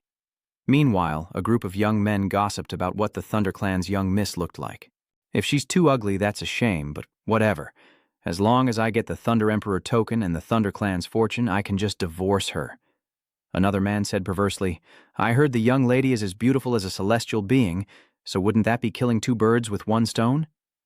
As soon as they finished speaking, 3 or 4 tiny, almost invisible needles shot out. They all struck the men from before, hitting every single one. "Who's attacking me? That hurts." She stood next to Lei Yu, folding her arms and smiling smugly. "Well done. Those men were disgusting. It would be a tragedy if Miss Lei had to marry one of them." Looking up at her, he says flirtatiously, "Miss Lei, you look so handsome in men's clothing. If I were a young lady, I would definitely choose you. Taking a deep breath, Lei Yu continued. I just wanted to watch. But my brother's useless, so I've been terrified of fighting since I was little. As soon as he heard he had to fight, he ran away, so I had to take his place. With her head held high, she gazed at Chenlay in the distance, her eyes shining. Brother Chen, if you obtain the Thunder Emperor token, don't forget about me. Patting his chest, he declared, Of course, we'll enter the Thunder Emperor Palace together. Standing in the center of the stage, Ji Jin began the event. Young heroes, today's the day our Lei family chooses a son-in-law through martial arts. Now, let me explain the rules. He presents the 4-tiered stage setup, explaining that due to the large number of participants, the competition is divided into 4 arenas for one-on-one matches, until a winner is found in each arena, and then the ultimate showdown begins. Then, upon Kui Khan's command, a maiden presented the drawing box. Please, draw your lots and proceed to the corresponding stage based on the color you draw. One by one, the contestants stepped forward and drew a slip of paper. Chenlay yellow and Lei Yu blue drew different colors, and Manmin worried, You drew different colors. Doesn't that mean you'll be on different arenas? But then she thought, Isn't that even better? I don't want to be eliminated by Brother Tran either. With a mallet in hand, Kui Khan struck the gong, the sound echoing across the courtyard, and with his hands clasped behind his back, he took a breath and announced, The competition officially begins, and Viet Duong appears in the arena. As the 5 Venom's sacred hand, I've never traded blows with an unknown before, so the kid uses a fake name? Chenlay pondered silently. To avoid any unforeseen issues, it's best to use a false name. He clasped his hands, bowed slightly, and said politely with a smile, I am Chen Yutian, and I'm here to learn. Hearing the name Chenlay, Yue Yang smirked. Chen Yutian, never heard of you. You're young, so I'll give you some advice. Concede now if you don't want to die, or next year will be your death anniversary. With a flick of his wrist, Chenlay issued a challenge, saying that true strength isn't just talk, so bring out your best moves. Viet Duong laughed confidently. I don't need my hands to take your life. Gathering his energy, he snatched a centipede, opened his mouth wide, and swallowed it whole. Since the age of 3, I've consumed the world's deadliest poisons, forging my body into a vessel of toxins. Now, countless venomous creatures surround him, and the air within 10 steps is saturated with poison, only held back by my robe, allowing you to stand there. Enveloped in purple energy, Viet Duong smirks, confident that one wrong move will be his opponent's demise, but a sudden disruption in his flow, a net descends, catching him off guard. His body was tightly bound, making it difficult to move or escape. Across from him, a line of soldiers pointed and gave orders. You're so vicious. If our young lady married you, would she even survive? Drag him out so she can see how you people behave. As Viet Duong struggles, he asks what they're doing, but he's already lost his chance, and a soldier kicks him high into the air. Watching it all unfold, Chenlay shook his head in dismay. This guy was probably just an idiot. As he stood still, 3 young men leaped down from above, declaring that the Laming triplets would take care of him. After a long look, Chenlay recognized a familiar face. The triplets, looking bored. Chenlay pointed out, the rules clearly state 1-on-1 combat. 3-on-1 is a violation. With confident expressions, the 3 folded their arms and declared, the Thunder Trio fights as one, whether against one person or an army. How could that be a violation? Seeing their rule violation, Kyujin steps in to give orders. During registration, you clearly signed up as one person. You're exploiting a loophole right in front of me. And with that, they earned themselves a red card from him. Get out. The triplets were no longer a problem, guarded outside, but they were not happy. Inside, Chenlay was sweating and silent. Are all the men of Thunderclap City this slow? Dragging it out like this is just a waste of time, isn't it? Looking down on them all, he said, Don't waste my time. Come at me all at once. Seeing Chenlay's irritating words and actions, some of them spat blood. Take him down, this kid's too arrogant, you asked for it. And so they all charged, determined to teach him a lesson he wouldn't forget. As they swarmed him like ants, Chenlay watched silently, unfazed. After a few seconds, he strikes, his spiritual energy felling them one by one, leaving them with lasting wounds. In the end, the result is clear. With a raised fist, Kui Khan declared Chen Yutian the victor, sealing his fate. With hands clasped behind his back, he announced, Now. The entire arena battle has concluded, and the 4 victors are Chen Yutian, Leisha, Yan Mingyu, and Wan Gu Jin. Seeing them all present, Steward Guy slowly turned. The 4 of you follow me. Following Gui Jin, they arrived at a mountain path riddled with small peaks in Thao Muxon, where he looked at them with kind eyes. Looking around, Gu Jin wondered, Butler, why did you bring us to the mountains instead of the Lei estate? Seeing his impatience, Guijin quickly reassured him. Young master, don't rush. I just said that the martial arts competition is only the first round. Although the four of you have won the first battle, you still need to carry out the final competition here. Then he pointed to the steps leading deep into the mountain. This is your final competition venue. Seeing the location, Lei Yu was stunned, and Guijin was annoyed. What does he mean? With a serious face, he described the terrifying image of a demon wreaking havoc. This grass and wood mountain is near Thunderclap City. Many people used to gather herbs here, but a month ago, herbalists started disappearing without a trace. Rumor has it that a demon is causing trouble on the mountain. He glanced at Lei Yu and Chenlay, then continued. The city lord sent people to investigate, but they never returned. This is no ordinary evil, so the mountain was sealed off to prevent further casualties. Hearing this, he understood and gestured. So the Thunderclap City Lord wants us to investigate and eliminate this threat for Thunderclap City. I won't hide anything. Guichin lowered his face in the dim light. That's right. Whoever among you can eliminate the monster will be the ultimate winner. Hearing this from afar, Mingyu slowly approached, saying, We're here for a martial arts contest to win a bride, not as exorcists hired by you. We haven't even seen Miss Lei's face, yet you want us to risk our lives for the Lei family? With a mind for business like Lord Lei, it's a shame he's not a merchant. Hearing this, his face lit up. Young Master Nan speaks with reason, but it's not that we want to take advantage. It's that the Lei family values character in a son-in-law. If you don't even have this much courage, then even high cultivation won't get you through the Lei family's front door. Looking at the four present, Guijin offered a final consideration. If any of the young masters feel they're at a disadvantage, they can withdraw now. Tapping his chest, Guijin smiled brightly. Subduing demons and eliminating evil is our duty as cultivators. I'll gladly go first. Meanwhile, Min Ngok, not wanting to be outdone, jokingly said that backing out now would make the Lei stage battle pointless, but then changed his tune, saying he was just kidding, and that marrying Lady Lei would make them family, so there's no need to be so formal. Meanwhile, Lei Yu whispered to Chenlay, Brother Chen, why are you asking her? I'll go with you. Lei Yu then volunteered. Why bother calculating? I'll go with you. Seeing them chat, Mingyu interjected with a shrug. Such big talk, coming from someone so poor. Just don't hold us back later. Despite the insult, Chenlay calmly retorted, Naturally, it's based on strength.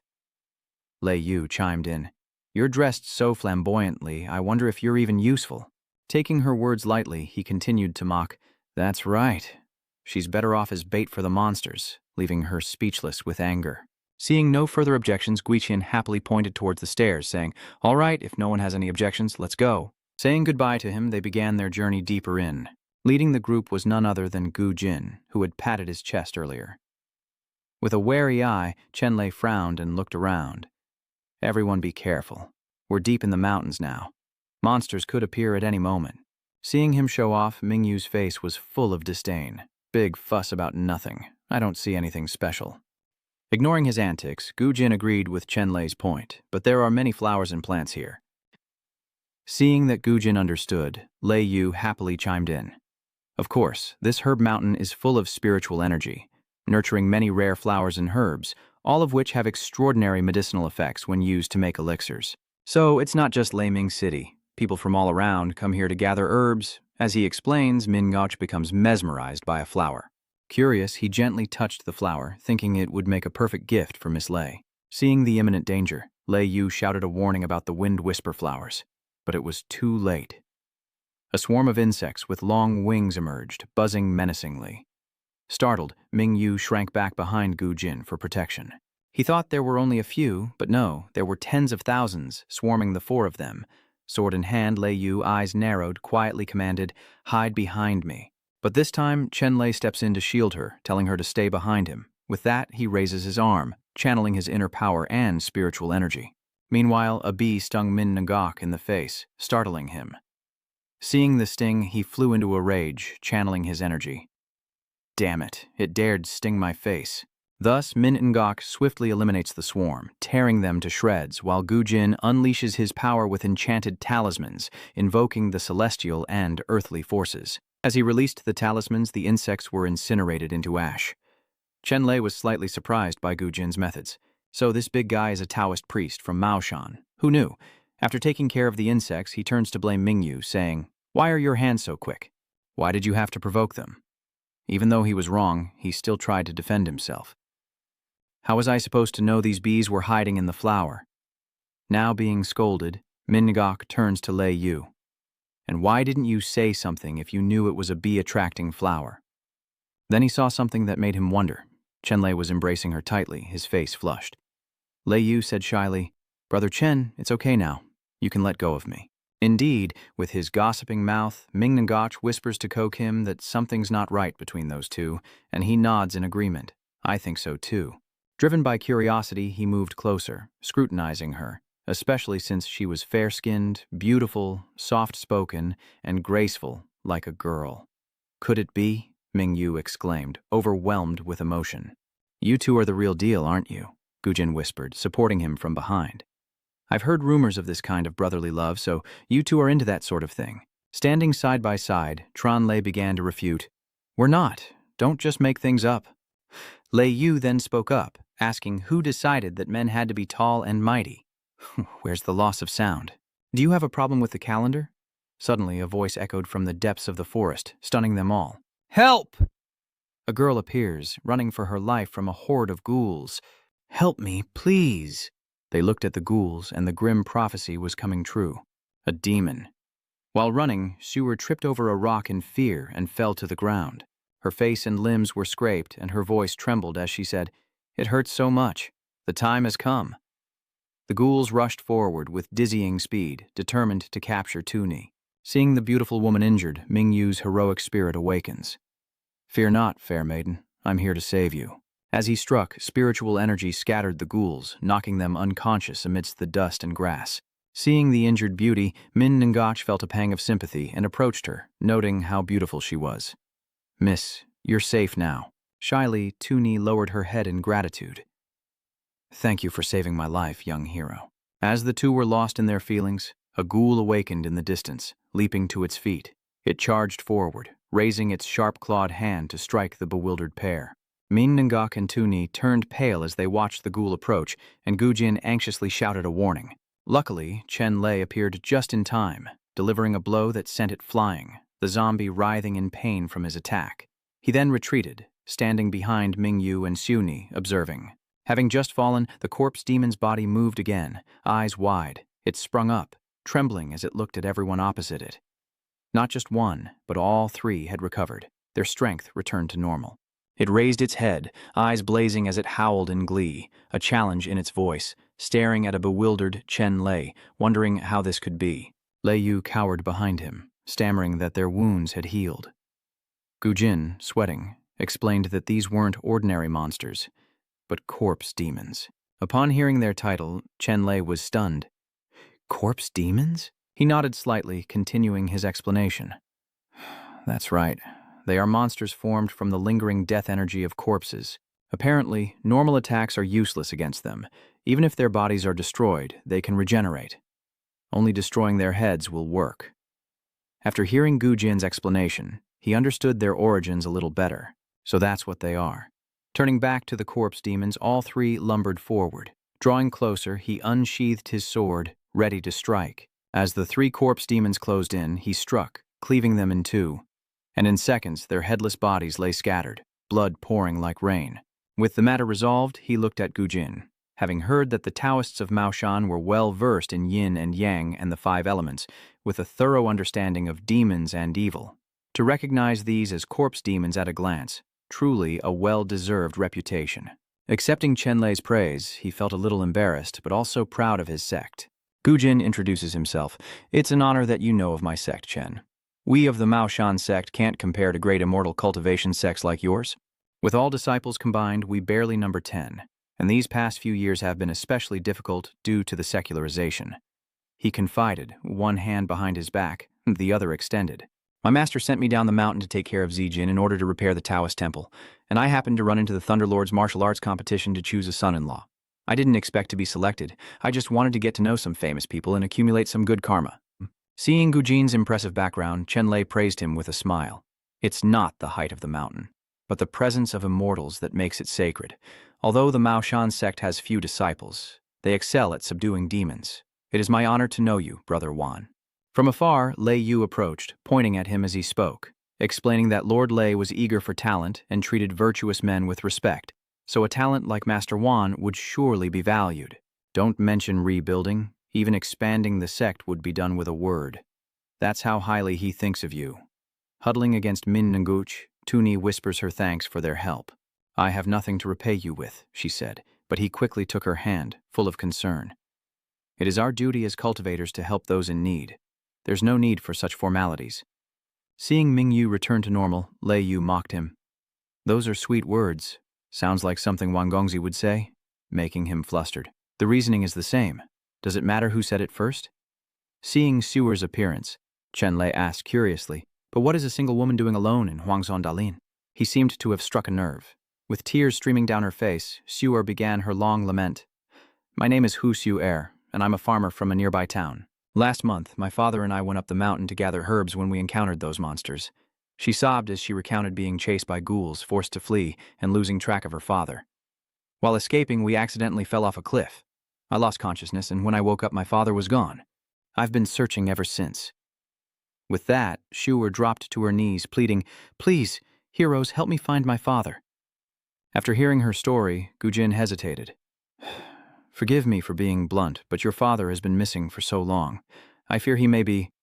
But with unwavering faith, she declared, No, never. I lost my mother when I was young. My father and I have always relied on each other. He would never abandon me. Seeing Tuni kneeling so pitifully, Min Ngoch went to help her up. Don't worry, Miss Ho. Nian Mingyu can't bear to see suffering, especially not for a beautiful woman. I'm going to take care of this.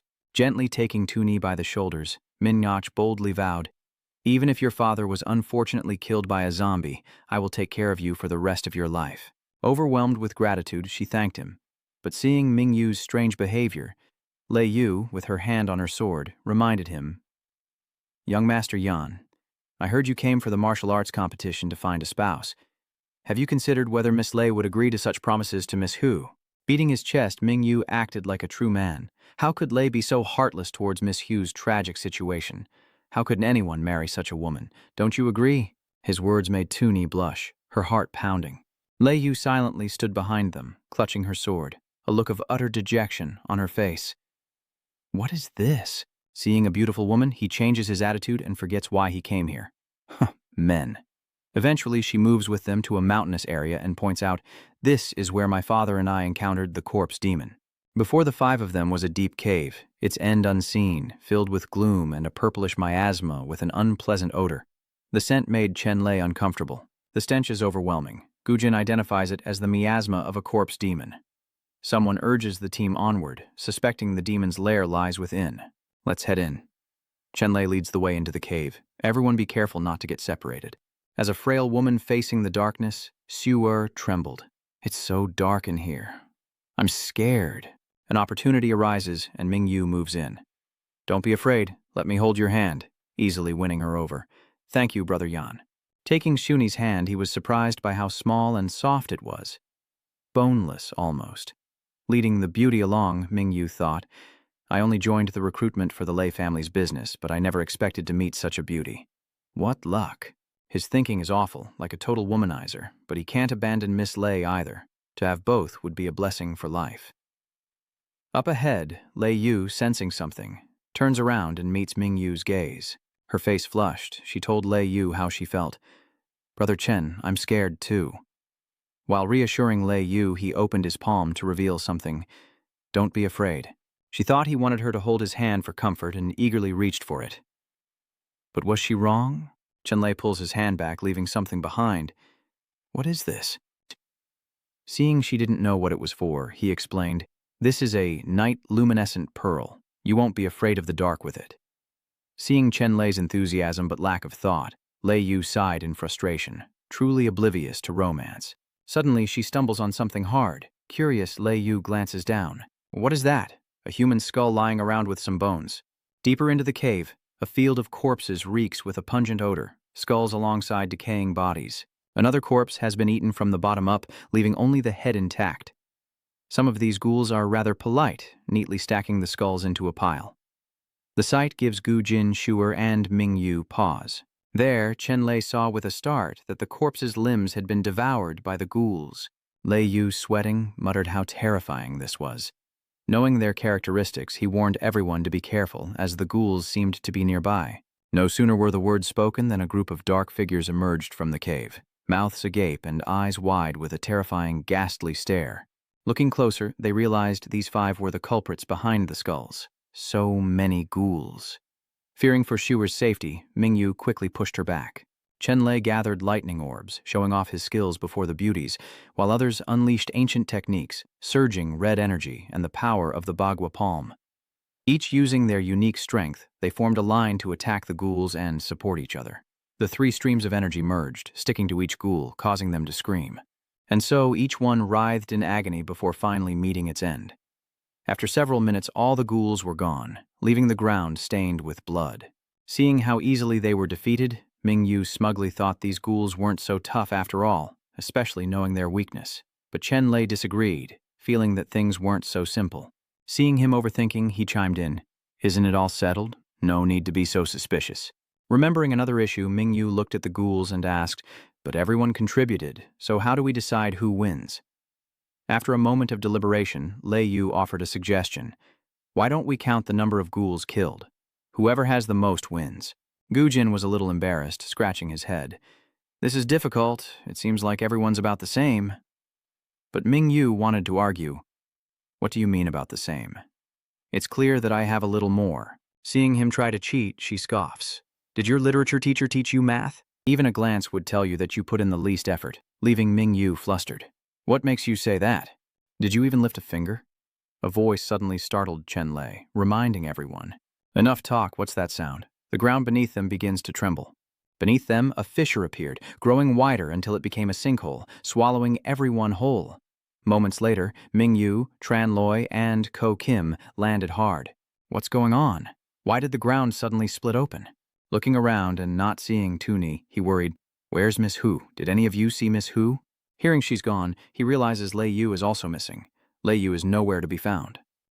Seeing this, he reassured them, saying they must have fallen somewhere else, and they should search for them. Following Gujin's directions, the 3 split up to search for the missing beauties, when suddenly Mingyu cried out, pointing ahead with a trembling voice. "What is that?" Before them, in the void, lay a massive, shapeless monstrosity. Thutam examined it closely, realizing it was a product formed by the corpse demons, stuck together like glue, inseparable. Every crevice, even at the feet of that esper. Gujin muttered in disbelief, "This is a corpse refinement demon." Chenlay, bewildered, asked, "What is a corpse demon?"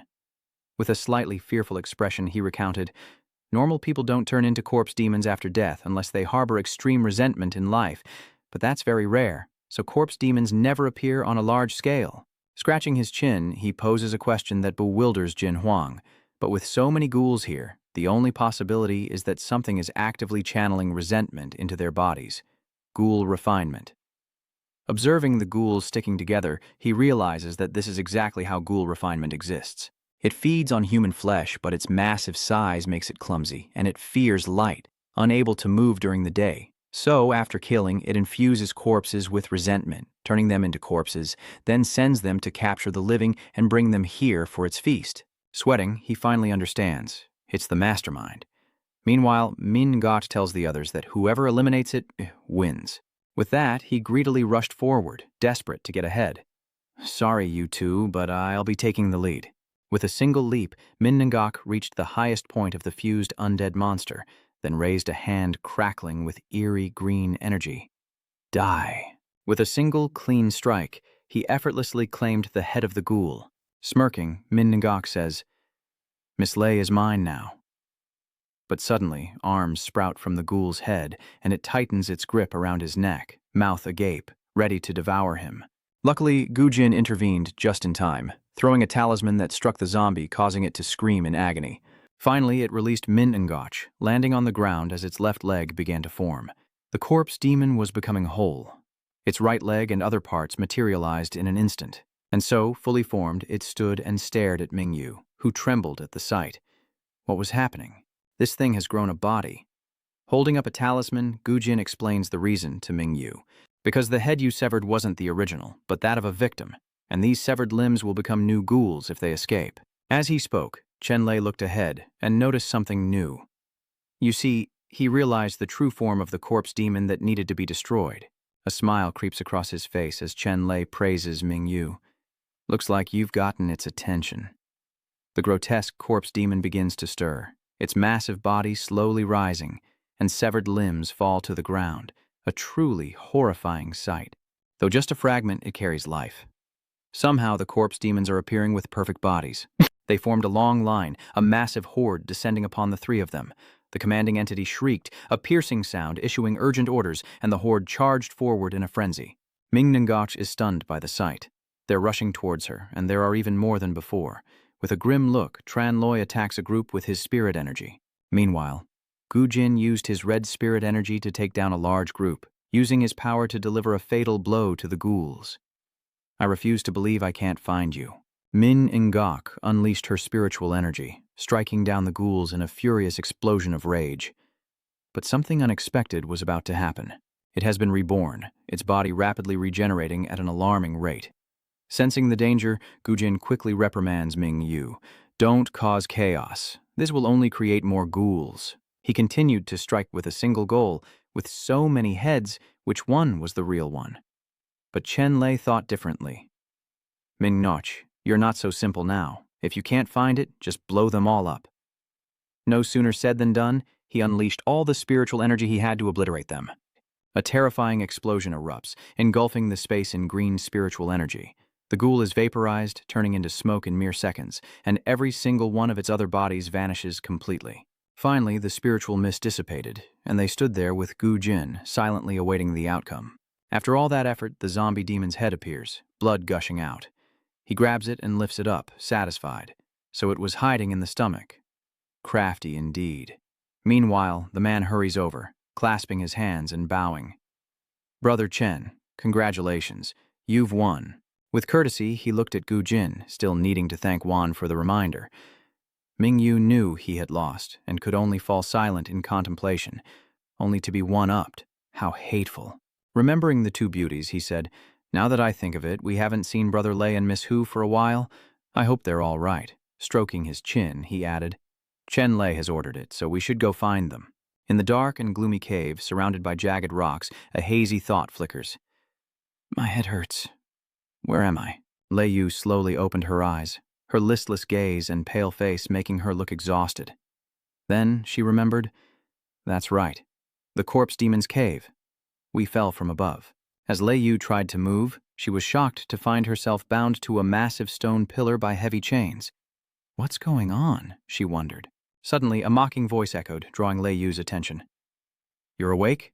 She glanced over to where the voice came from, and it was none other than Tu Ni. In this stone cave, with only the two of them present, the blood demon reveals his true nature, leaving Lei Yu to wonder. Ho then gently stroked her face with a soft hand.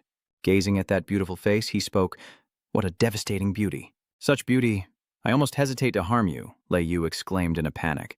What do you want? Why have you tied me up? Where are Brother Lei and the others? Then, hiding a sinister smile, it casually replied, Those three stinky men were both stupid and horny. They forget everything when they see a beautiful woman. I bet they're already food in the bellies of the corpse puppets. Confused, she questioned the term, corpse refinement demons? Then, growing agitated, Lei Yu confronted the blood demon, accusingly demanding, You lured them here. Who are you really? Then he pressed his face close to Lei Yu's. A smile crept across his face, and he replied, Who am I?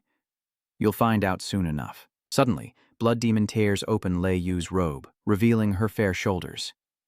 The unexpected action makes Lei Yu blush, but she is powerless to resist. Immediately after, the blood demon leaned into Lei Yu's chest, a look of satisfaction on its face as she froze. He marveled at her smooth skin and exquisite touch. Lei Yu was furious, her brow furrowed as she spat, Pervert, don't touch me. I don't like women. Then it raised its hand, lifted Lei Yu's chin, and said, Don't worry. I have no interest in your body, I'm just after your skin. Hearing this, she was suddenly startled. Her eyes widened, sweat dripped, and she repeated to herself in her mind. It was then she noticed the horrifying scene before her, countless human skins hanging from the cliff face behind the blood demon. They all belonged to young women in their 20s, their fair skins suspended by chains. Each skin once held a beautiful, youthful face, but now they're just lifeless layers, and Lei Yu can't hide the fear in her wide eyes. Her throat tightened as she choked out, "Are those people?" The blood demon held up a young woman's skin, flaunting it. It proudly proclaims, "Beautiful, aren't they? These skins are my prized works, made from the most outstanding faces, with skin like congealed fat, the skin of beauties aged 13 or 14. It gazes maniacally at the skin in its hand, saying, "Creating such exquisite skin requires a great deal of effort. The blood demon stood behind another corpse, holding a long, sharp knife, saying that the skin must be carefully removed. After that, it carefully sewed the skin back together with a needle and thread. He told Lei Yu that the sewing needed to be meticulous, then casually applied a layer of fat to the skin, saying it needed to be rubbed with human fat daily to prevent tearing. Only then can their rosy complexion be maintained, lifelike as when they were alive. He lamented that beauty fades so quickly, its protection too short, for even with careful maintenance, it will eventually decay. Immediately after, Xuan turned her back to Lei Yu, revealing a bloody gash on her neck, and lamented, "Like the one I'm wearing, it was a masterpiece. But it's already torn after only a month." Witnessing this enraged Lei Yu, who angrily shouted, "To turn people into clothes, how cruel." The blood demon calmly raised her chin, brought her face close, looked her straight in the eye, and said, "You truly don't understand the joy." Raising a slender hand with long, sharp claws, it purrs.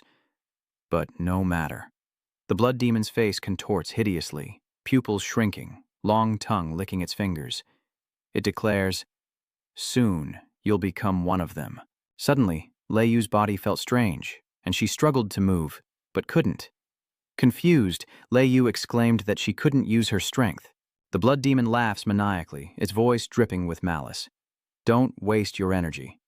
To prevent you from tearing yourself, I've sealed your meridians. Now your body is soft and weak, like a newborn baby, unable to circulate any power." Then, its attitude shifts completely. The blood demon's eyes narrowed with murderous intent, a smirk playing on its lips as Zilong burst into violet flames in its grasp. It sneers, "Become my skin." But suddenly, a surge of power shatters the thick rock. It pierced through the rock, and stepping out were Chenlay, Mingyu, and Gujin, arriving just in time to save Lei Yu. Chenlay unleashes a powerful glowing punch, crackling with electricity.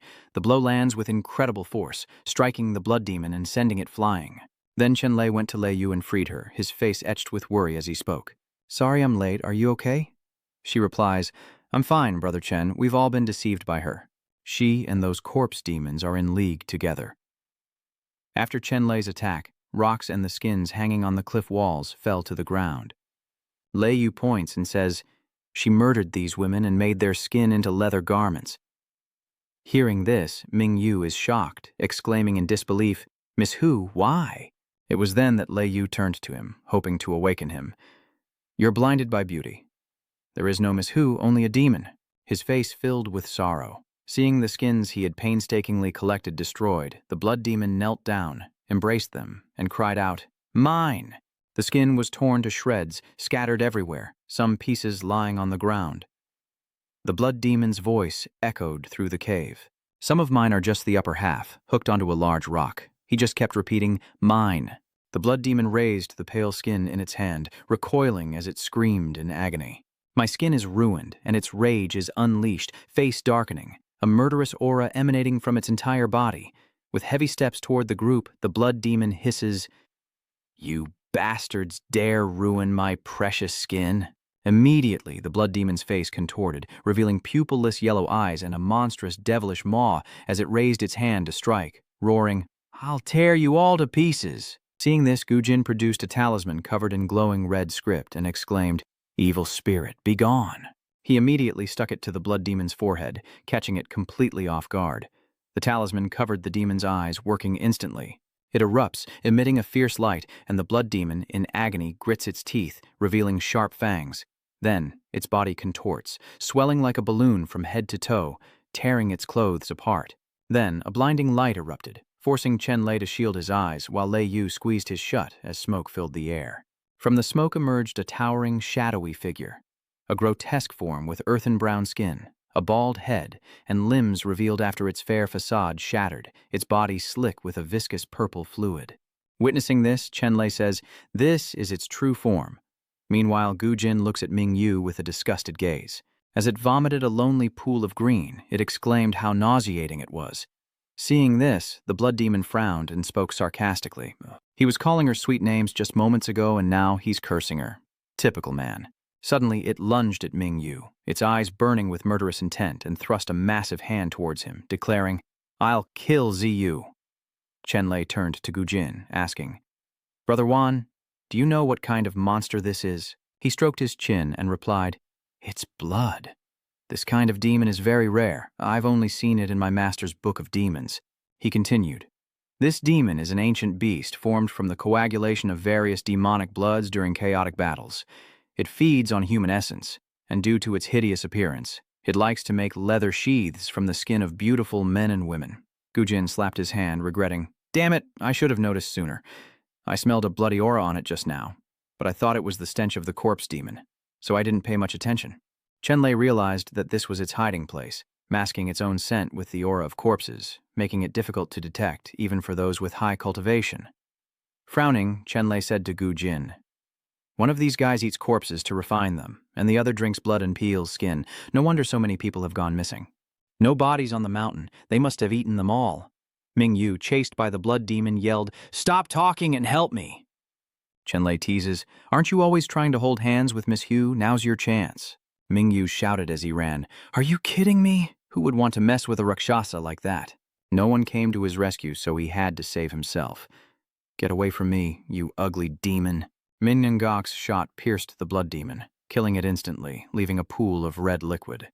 Seeing them flowing towards him, Lei Yu asked, "What is this?" Gujin warned, "Be careful, don't get caught in it. Anyone swallowed by that blood would quickly become its food."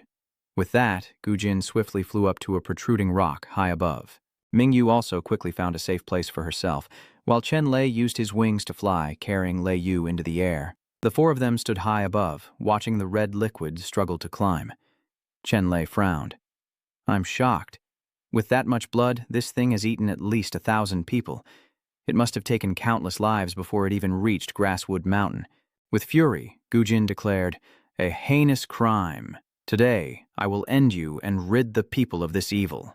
He formed a triangular hand seal, chanting an incantation, determined to destroy the blood demon. Chanting the incantation, Gujin extended his hand toward the crimson liquid, summoning countless golden rings that layered upon each other, forming a net to trap the substance. The blood demon below laughed, "You overestimate yourself if you think you can kill me." The blood demon shattered Gujin's circles, and Gujin faltered, losing his balance. Losing his balance, he fell from above, and the blood demon opened its massive maw, awaiting its meal. Seeing Gujin about to fall into the blood demon's clutches, Chenlay cried out in alarm. "Watch out!"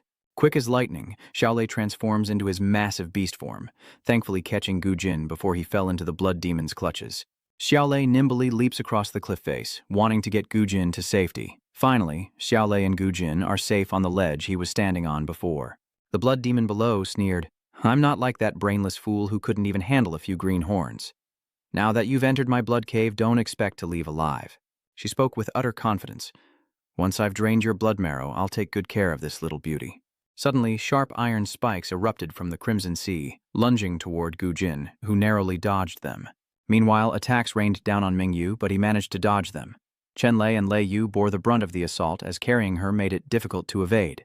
The blood demon's attacks intensify, leaving them with nowhere to run. Mangacap is tiring, urging them to find a solution before the blood sea consumes them all. Meanwhile, Gujin's situation wasn't any better, as he said, "To eliminate the blood demon, we must find its true form, but the myriad demon tome has no record of this." Chenlay decided to leave Lei Yu on a safe rock, saying, "Wait here, I'm going to deal with it." Chenlay retracted his wings, now unburdened, and focused on striking the blood demon with Lei Zigang Sha. Countless bolts of blue lightning striking directly into the red liquid below, but it was unharmed, only bubbling white. The blood demon laughed. "Is that all you've got?" Chenlay frowned. "The puppet is still too weak. This thing is hiding in the blood, making it hard to attack. Where is its weakness?" The blood demon taunted. "Boy, it's you again. You ruined my precious skin." Enraged, the crimson liquid morphed into a sharp blade, and it threatened, "I'll chop you into mincemeat." The blade rose high, poised to strike Chenlay. Seeing this, Lei Yu decides to try her hand. "Brother Chen, let me give it a shot." Lei Yu chanted, blue lightning crackling around her. After a moment, a blue lightning orb appeared in her hand. Lei Chen knew instantly that she was using lightning-based techniques to manipulate the magnetic field, turning moisture into ice. Just as he predicted, after gathering enough energy, Lei Yu struck forward and shouted, "Freeze!" The ice sphere immediately froze, instantly suppressing the red liquid, and the giant blade began to crack. As the ice spread rapidly down the blade, it began to crack, proving the freezing technique effective and encasing the red liquid completely. Gujin smiled, signaling victory with his hand. Success. Min Ingach shared the joy, echoing Go Kim's sentiments, as Tran Loi realized the creature's weakness was its vulnerability to cold. Lei Yu. You're so clever. Lei Yu then said, because I noticed it seemed to be very afraid of cold water, and when it touched me its body temperature was unusually high. I relied on that. It was such a coincidence. Lei Yu then remembered the moment she was captured. The blood demon was so hot when it leaned against her. Just then, the blood demon broke through the ice, roaring as if it could escape its confinement. But it wouldn't be that easy. The blood demon rose from below, its body covered in sharp thorns. Mingyu is shocked to see such an ugly blood demon for the first time, while even Chenlay and Lei Yu look at it with concern. This is the first time even Chenlay has seen such a monster. Gujin frowns as he looks down, certain that this is its true form. The blood demon's true form is a spiky crimson monstrosity, and it roars with fury. It immediately pounced, throwing itself at Chenlay, who scoffed, "What good is a big mouth when your true form has already been forced out? You've revealed yourself along with Tang Mian," Chenlay said grimly. "You monster have killed so many people. Today, you'll pay for it with blood." The blood demon roared, ignoring Chenlay's words and lunging forward. "Die." Chenlay charged at the blood demon with his sword, a sharp slash cutting across its body. After the strike, Chenlay retreated. A massive explosion erupted within the cave, and gazing upon the blood demon's shattered remains, Lei Yu softly spoke. "It's finally over." Having dealt with the blood demon, everyone exited the cave, and Chenlay happily embraced Little Thunder, saying, "Little Thunder, I missed you so much. You've grown so big." Looking at the grotesque head that was brought out, Guijin asked, "Is this the one that plagued Herb Mountain?" Mingyu quickly replied, "That's right. Not only the mastermind behind the corpse demon, but also a blood demon that drains blood. All have been eliminated." Minyu spoke with satisfaction. "These two demons were powerful. I almost died at their hands. But to eliminate this threat to Lei Ming City, to relieve the city lord and Miss Lei's worries, any danger is worth it." Lei Yu whispered to Chenlay that he was taking all the credit, forgetting who led them into the ghoul's lair in the first place. After understanding everything, Guijin invited them. "Gentlemen, you've worked hard. Congratulations on completing the trial. Please follow me back to see the city lord." As they were about to leave with Kwai Khan, Tran Loi stopped them, saying, "Wait a moment. Sorry, but I really need to relieve myself.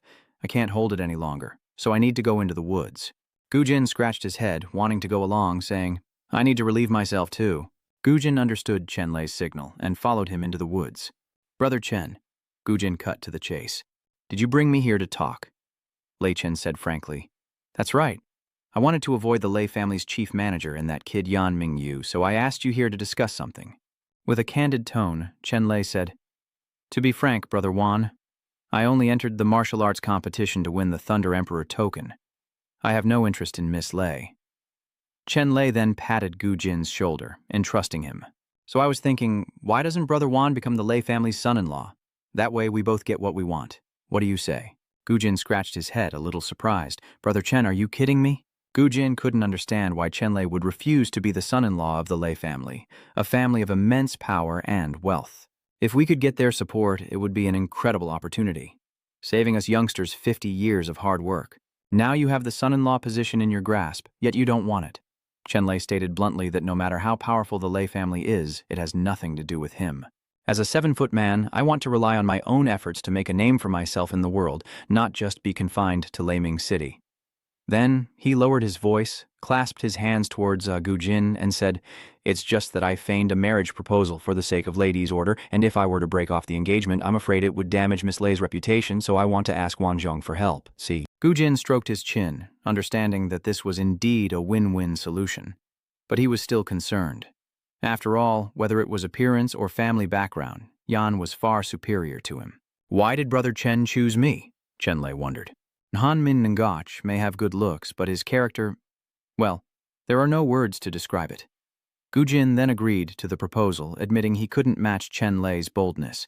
All right, then we'll do as you say. Having achieved their goals, the two leave the forest. Chenlay apologetically says, Sorry for the wait. Min Ngok suspiciously asks, What were you two doing? It's just a pea. Why did it take so long? Taking the opportunity, Mingyu asks if there's something wrong with him, but Chenlay calmly retorts, It hasn't even been the time it takes to drink a cup of tea. If you think that's long, I'm afraid you're just too fast. Min Ngok was speechless and cursed under his breath as Chenlay crouched down to pet the little thunder beast. With delight, Chenlay calls out, Little thunder beast! Suddenly remembering, Chenlay turned and asked, Where did my friend from the Lay family go? Min Ngok replied with arms crossed, You mean that woman dressed as a man? She was just here, but vanished in the blink of an eye. Min Ngok said disapprovingly, For a woman to disguise herself as a man and participate in the selection is outrageous. She probably ran away to avoid punishment from the city lord. Chenlay thought to himself, That's right. Lei Yu said she was fighting in place of her cousin, so it's inconvenient for her to go to the Lei Manor. That's probably why she left on her own. At this time, Guijin reminded everyone, All right, if the two young masters are finished, then please follow me back to the manor to meet the old master. Cut to the estate, the magnificent Lei Manor. The nameplate above the grand gate is exquisitely carved. Seated before Chenlay and the others was none other than Lei Lao Hu, the lord of Lei Ming City. Chenlay thought to himself, So this is Lei Lao Hu, the lord of Lei Ming City. He certainly exudes an extraordinary aura of dominance. Standing beside Lao Ho, Kwai Kun introduced them. Master, these three young men are the most outstanding from the martial arts competition. Lao Ho looked pleased, praising them highly. Good. Heroes have always been young and strong. The three of you have killed the ghoul and bloodfiend, eliminating a threat to Thunderclap City. I thank you on behalf of the people. Old Hu then looked at the three and called out a name. Which of you is Chen Yu Tian? Hearing his name, Chenlay stepped forward, bowed, and said it was him. Old Hu looked at Chenlay, pleased, as the steward had said he was the one who personally killed the two monsters, making him the Lei family's future son-in-law. Old Hu turned to Guijin and said, Steward, take young Master Chen to the back hall to bathe and rest, prepare the bridal chamber and arrange the wedding immediately. Guijin bowed his head in obedience. And with that, Chenlay refused without hesitation. I appreciate your kindness, Elder, but I cannot accept. Old Hu was delighted, but hearing Chenlay refuse the marriage, he was taken aback. Even Ming Yu couldn't believe his ears. Only Gu Jin remained calm. Guijin frowned, pointing at Chenlay as he asked, What do you mean? Are you refusing the marriage? Calmly, Chenlay replied, Forgive me, sir, while I possess some cultivation, I am not well versed in yin-yang and the 5 elements. But Wan Gujin of the Maoshan sect is skilled in exploiting the weaknesses of demons. Fortunately, he repeatedly pointed out vulnerabilities and protected us along the way, allowing us to successfully complete the mission. After explaining, Chenlay gestured towards Gujin, giving credit where it was due. Wan was the key to our success. Gujin bowed. Brother Chen is too modest. Those two monsters had absorbed so much blood and flesh. Their magic was strong. Without Brother Chen's help, I definitely couldn't have won on my own.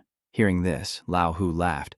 I'd heard that although Maoshan is small, it has many great people. I just never had the chance to meet them. Seeing you today, it's clear that the rumors are true. Seeing himself ignored, Ming Yu sought validation.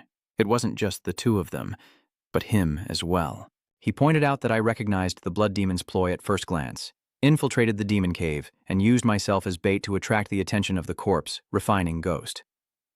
Chen Yutian merely picked up a bargain. If we're talking about merit, it should at least be shared equally. Chenlay muttered that this guy's face is too thick. If I don't expose his lechery, after making such a mistake, he dares to rush out and steal the credit. When Min Ngach heard this, he threatened, Don't think I don't know about you and that lay woman exchanging glances. Anyone can see what's going on between you. Now you're pushing Wan Gujin forward to take the blame, clearly toying with Miss Lei and publicly disgracing the Lei family. He sneered, threatening, If you dare ruin my plans, I'll expose your affair. A scorched earth policy. Old Hu then said seriously, This is difficult. If that's the case, all three of you have contributed. But I only have one daughter. What's the best way to proceed? He paused for a moment, resting his chin on his hand, and said, Let me think. Then, old Master Lei decided, Since we're letting my daughter choose a husband, we naturally want her to be satisfied. He continued, Tonight, the three of you will drink and rest here. Tomorrow, you'll meet my daughter, and whoever wins her favor will be the son-in-law of the Lay family. Yes, your wish is my command. Meanwhile, outside the Lay family estate, the air is fresh, and a lavish feast is laid out, truly irresistible. Chenlay is surprised by the generosity.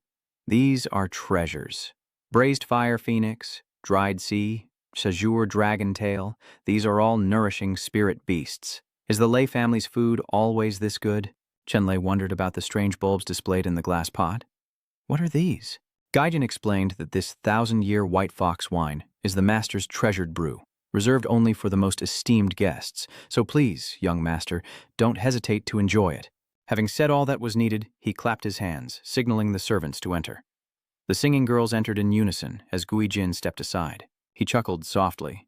Chenlay was a bit surprised, his mouth slightly open as he watched the approaching women. The singers, instruments in hand, offered charming smiles, and in unison they called out, "Well done, young master." Chenlay's eyes widened, his face confused as he looked at Guijin, pointing forward, wondering, who are they? Guijin raised a hand, introducing them. These are all famous singers and dancers in the city. Guijin smiled, bowing slightly, his eyes closed as he nodded. The master said that today you fought in the arena and eliminated the two demons, so you must be tired. That's why he invited them to cheer you up. Guijin turned, his voice echoing as the girls behind him bowed slightly, accepting his command.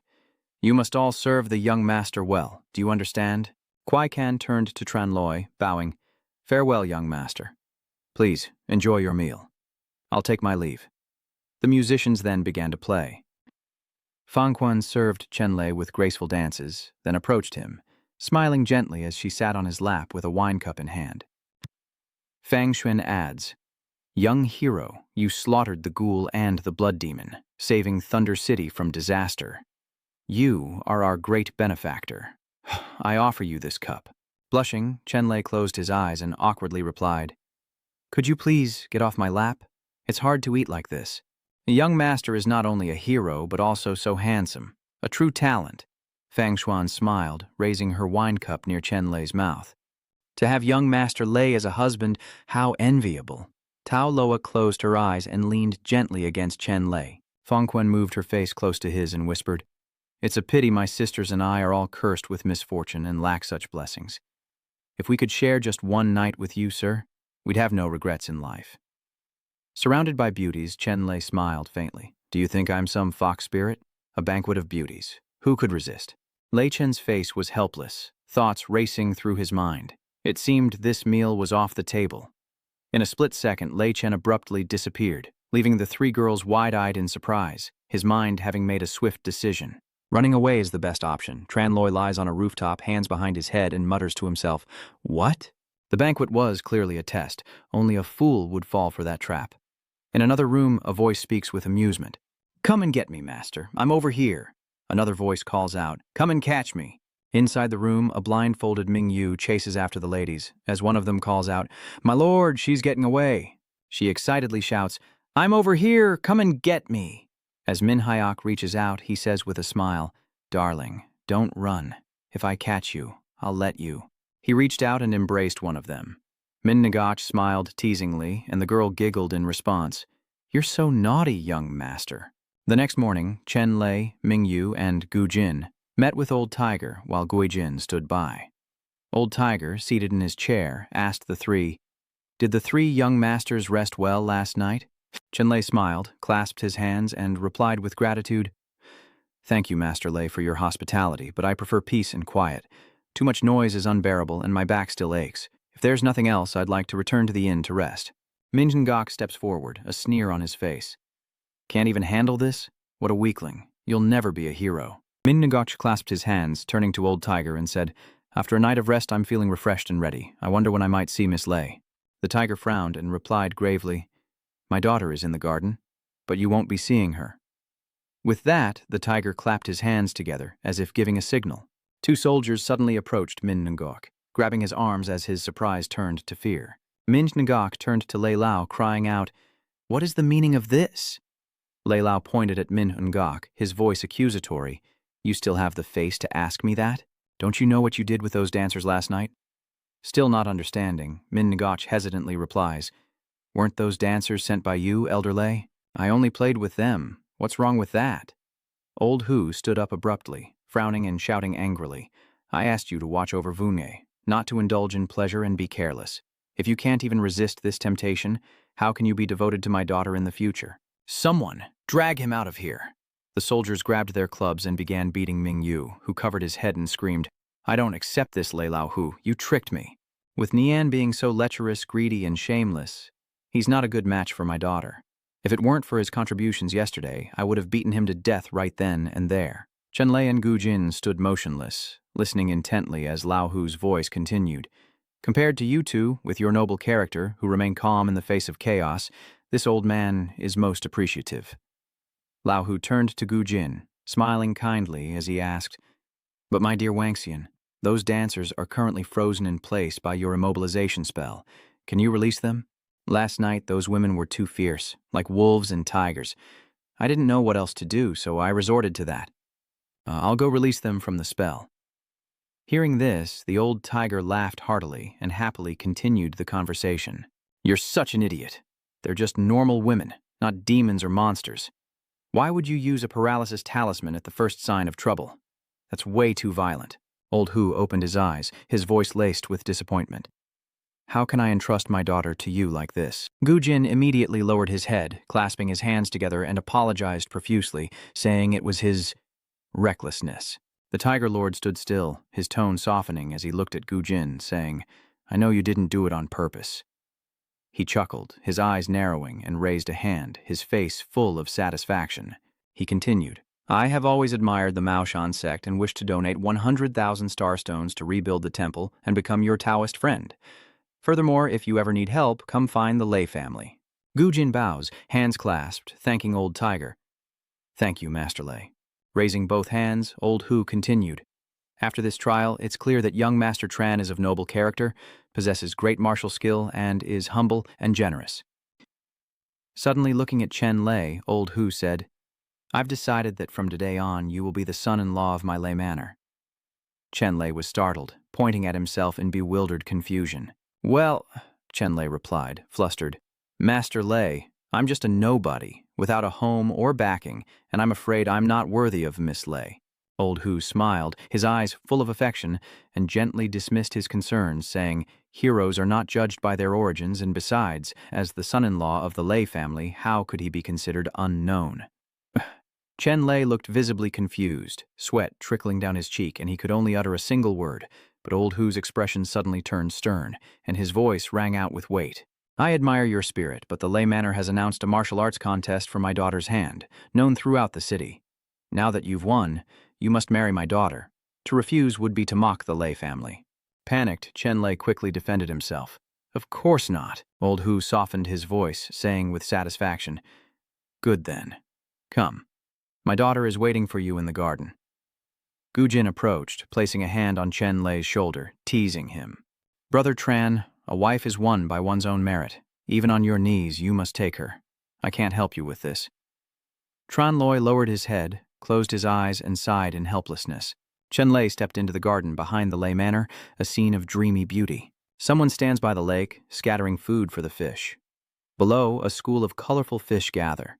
They swam about, snapping up the bits of food as they fell, as the young woman stood still, a gentle breeze playing with her hair and clothes. Leaves fall and drift behind her as Lei Chen stands silently, his eyes fixed on the girl on the bridge. He looked ahead, a thought suddenly crossing his mind.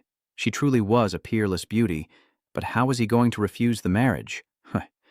Chenlay squinted, one hand on his chin in thought, an image flashing in his mind. Chenlay watched a command medallion as he rejected the girl. Lady Lei, all I want is the Lei Emperor token. If you won't take it, please leave. His thoughts shifted to another scenario. Lei Chen thought to himself that he'd be beaten even worse than Yan Mingyu if he refused. Resigned, he sighed. What's meant to be will be. I just have to push forward. He approached the girl, clasped his hands together, and bowed. I am Chen Yuqian, and I greet Miss Lei. Suddenly, the girl in front of him spoke, and Chenlay looked up. Yu Dian Chung Lei, Big Brother Chen, are you still going to use a fake name with me? Lei Yu turned around, smiled slightly, and raised one hand. Chenlay was taken aback, recognizing the person before him. His eyes widened as he asked in confusion, Lei Yu, why is it you? Realizing something, Chenlay pointed at Lei Yu, his face softening as he said, "So you're the young lady of the Lei family." Chenlay closed his eyes, crossing his arms, and said disappointedly, "So when you said you'd seize the Thunder Emperor token and fight in my place, it was all a lie." Lei Yu quickly cuts him off. "Brother Chen, please don't be angry. I have my reasons." Lei Yu looks away, clenching her fist as she quietly says, "My father arranged the martial arts tournament to find a husband, but it wasn't my wish. I tricked you into helping because I didn't want to marry someone I didn't love." Chenlay, arms crossed, asks Lei Yu, "You're the apple of the Lei City Lord's eye. Just looking at the trials we faced shows how much he dotes on you. If you don't want to marry, would he really force you?" Lei Yu closed her eyes and sighed wearily. "Brother Chen, you don't understand." She opened her eyes, and in a slow voice, Lei Yu explained that the Lei family had always been stationed in Lei Ming City, and although numerous, only the one holding the Lei Emperor token could be the clan leader and city lord. Lei Yu turned to Chenlay and continued, "I told you before, the Lei family favors sons over daughters. The Lei Emperor token is passed down through the generations following ancestral teachings and can only be passed on to the eldest son's descendants. But my father only had one child, me." In reality, her uncles and other relatives had long coveted the token, repeatedly coming to discuss it. Luai Vu recalled a memory of her and Feng Ba surrounded by assassins. Lei Yu began to explain that her father refused and could only arrange for Feng Bo to take her and the Thunder Emperor token to escape the house. But they unexpectedly encountered assassins from the demon spirit sect. Chenlay realizes the truth, exclaiming, "So, the people who chased you that day were after the Thunder Emperor token." Lei Yu places a hand on her chest, admitting, "Yes, but we had just met, and it wasn't convenient to tell you everything." Chenlay frowned. "I'm such an idiot. Lei Yu is the Thunder Saintess. I should have realized she might be connected to the Thunder Emperor token. So, after all this time, what I was looking for was right beside me." She continued, saying that she then followed him to the Xuan sect, originally intending to train hard and improve her cultivation, to show them that the women of the Lei family were not inferior to men. But little did she know, those uncles, unable to find her, went to her father's house and pressured him. "After you left the Xuantian sect," Feng Ba informed me, "and worried about my father's safety, I had to return immediately. Father said that this time those uncles were aggressive and would not give up until they got the Thunder Emperor token." She looked down, her hand raised near her face. Lei Yu continued, "The immediate solution is a martial arts contest to find a son-in-law to live with the Lei family, which would legitimately protect the position of City Lord and the Lei Emperor Order." Lei Yu placed a hand on her chest. Her face flushed, and she whispered, "I know this is a helpless act, but no matter what, I don't want to marry a man I've never even seen. What a coincidence is he? I heard you were in Thunderclap City, so..." Chenlay narrowed his eyes, realizing the seemingly powerful Lei clan had so many secrets.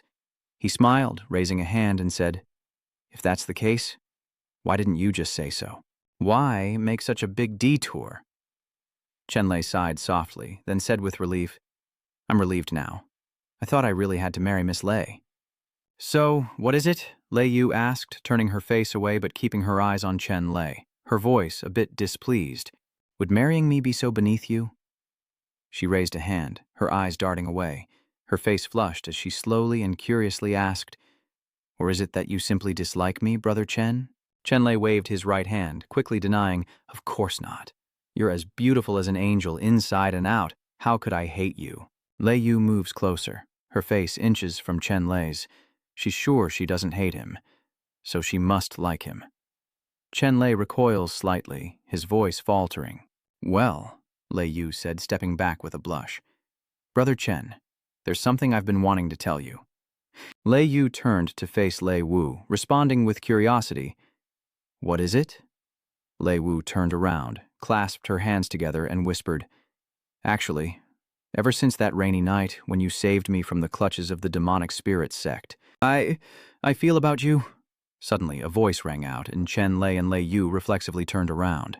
"Little Yu!" Zhenkong charged towards them, shouting, "Who dares steal my little Yu?" Lei Zhenkong and 3 others stormed in, shouting, "Where are you, Wu? Come out and see me!"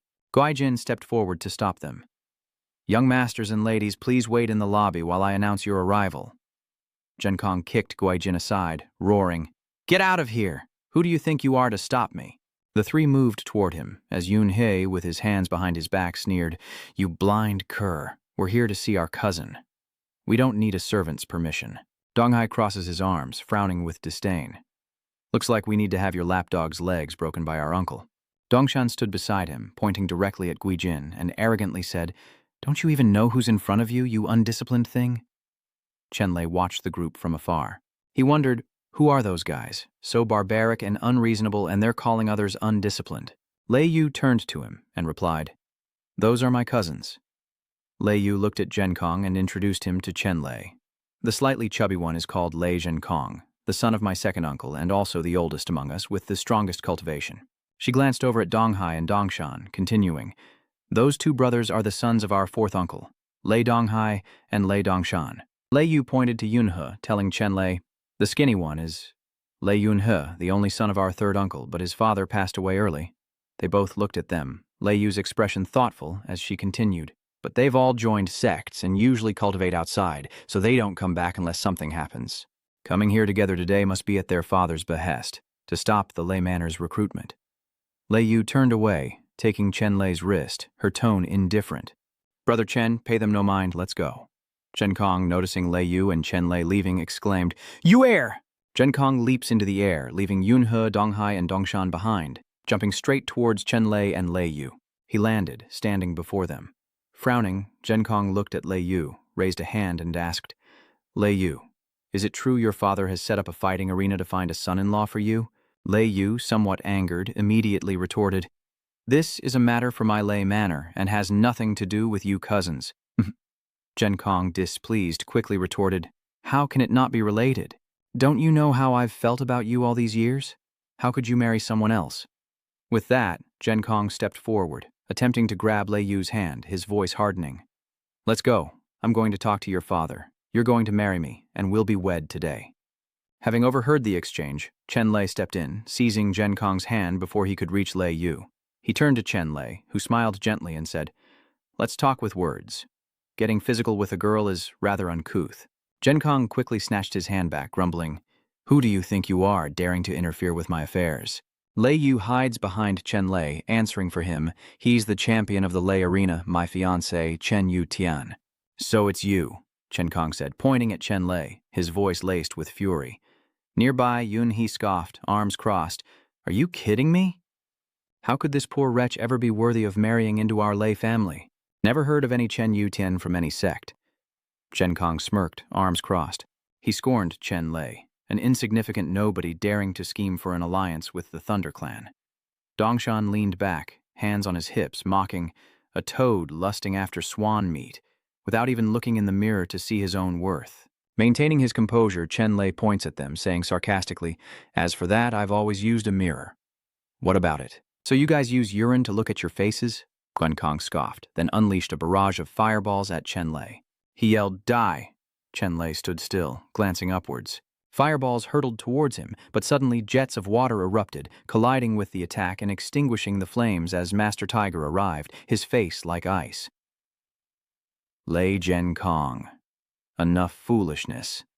My city lord's mansion is not your playground. Zhenkong is taken aback, yelling, "Uncle!"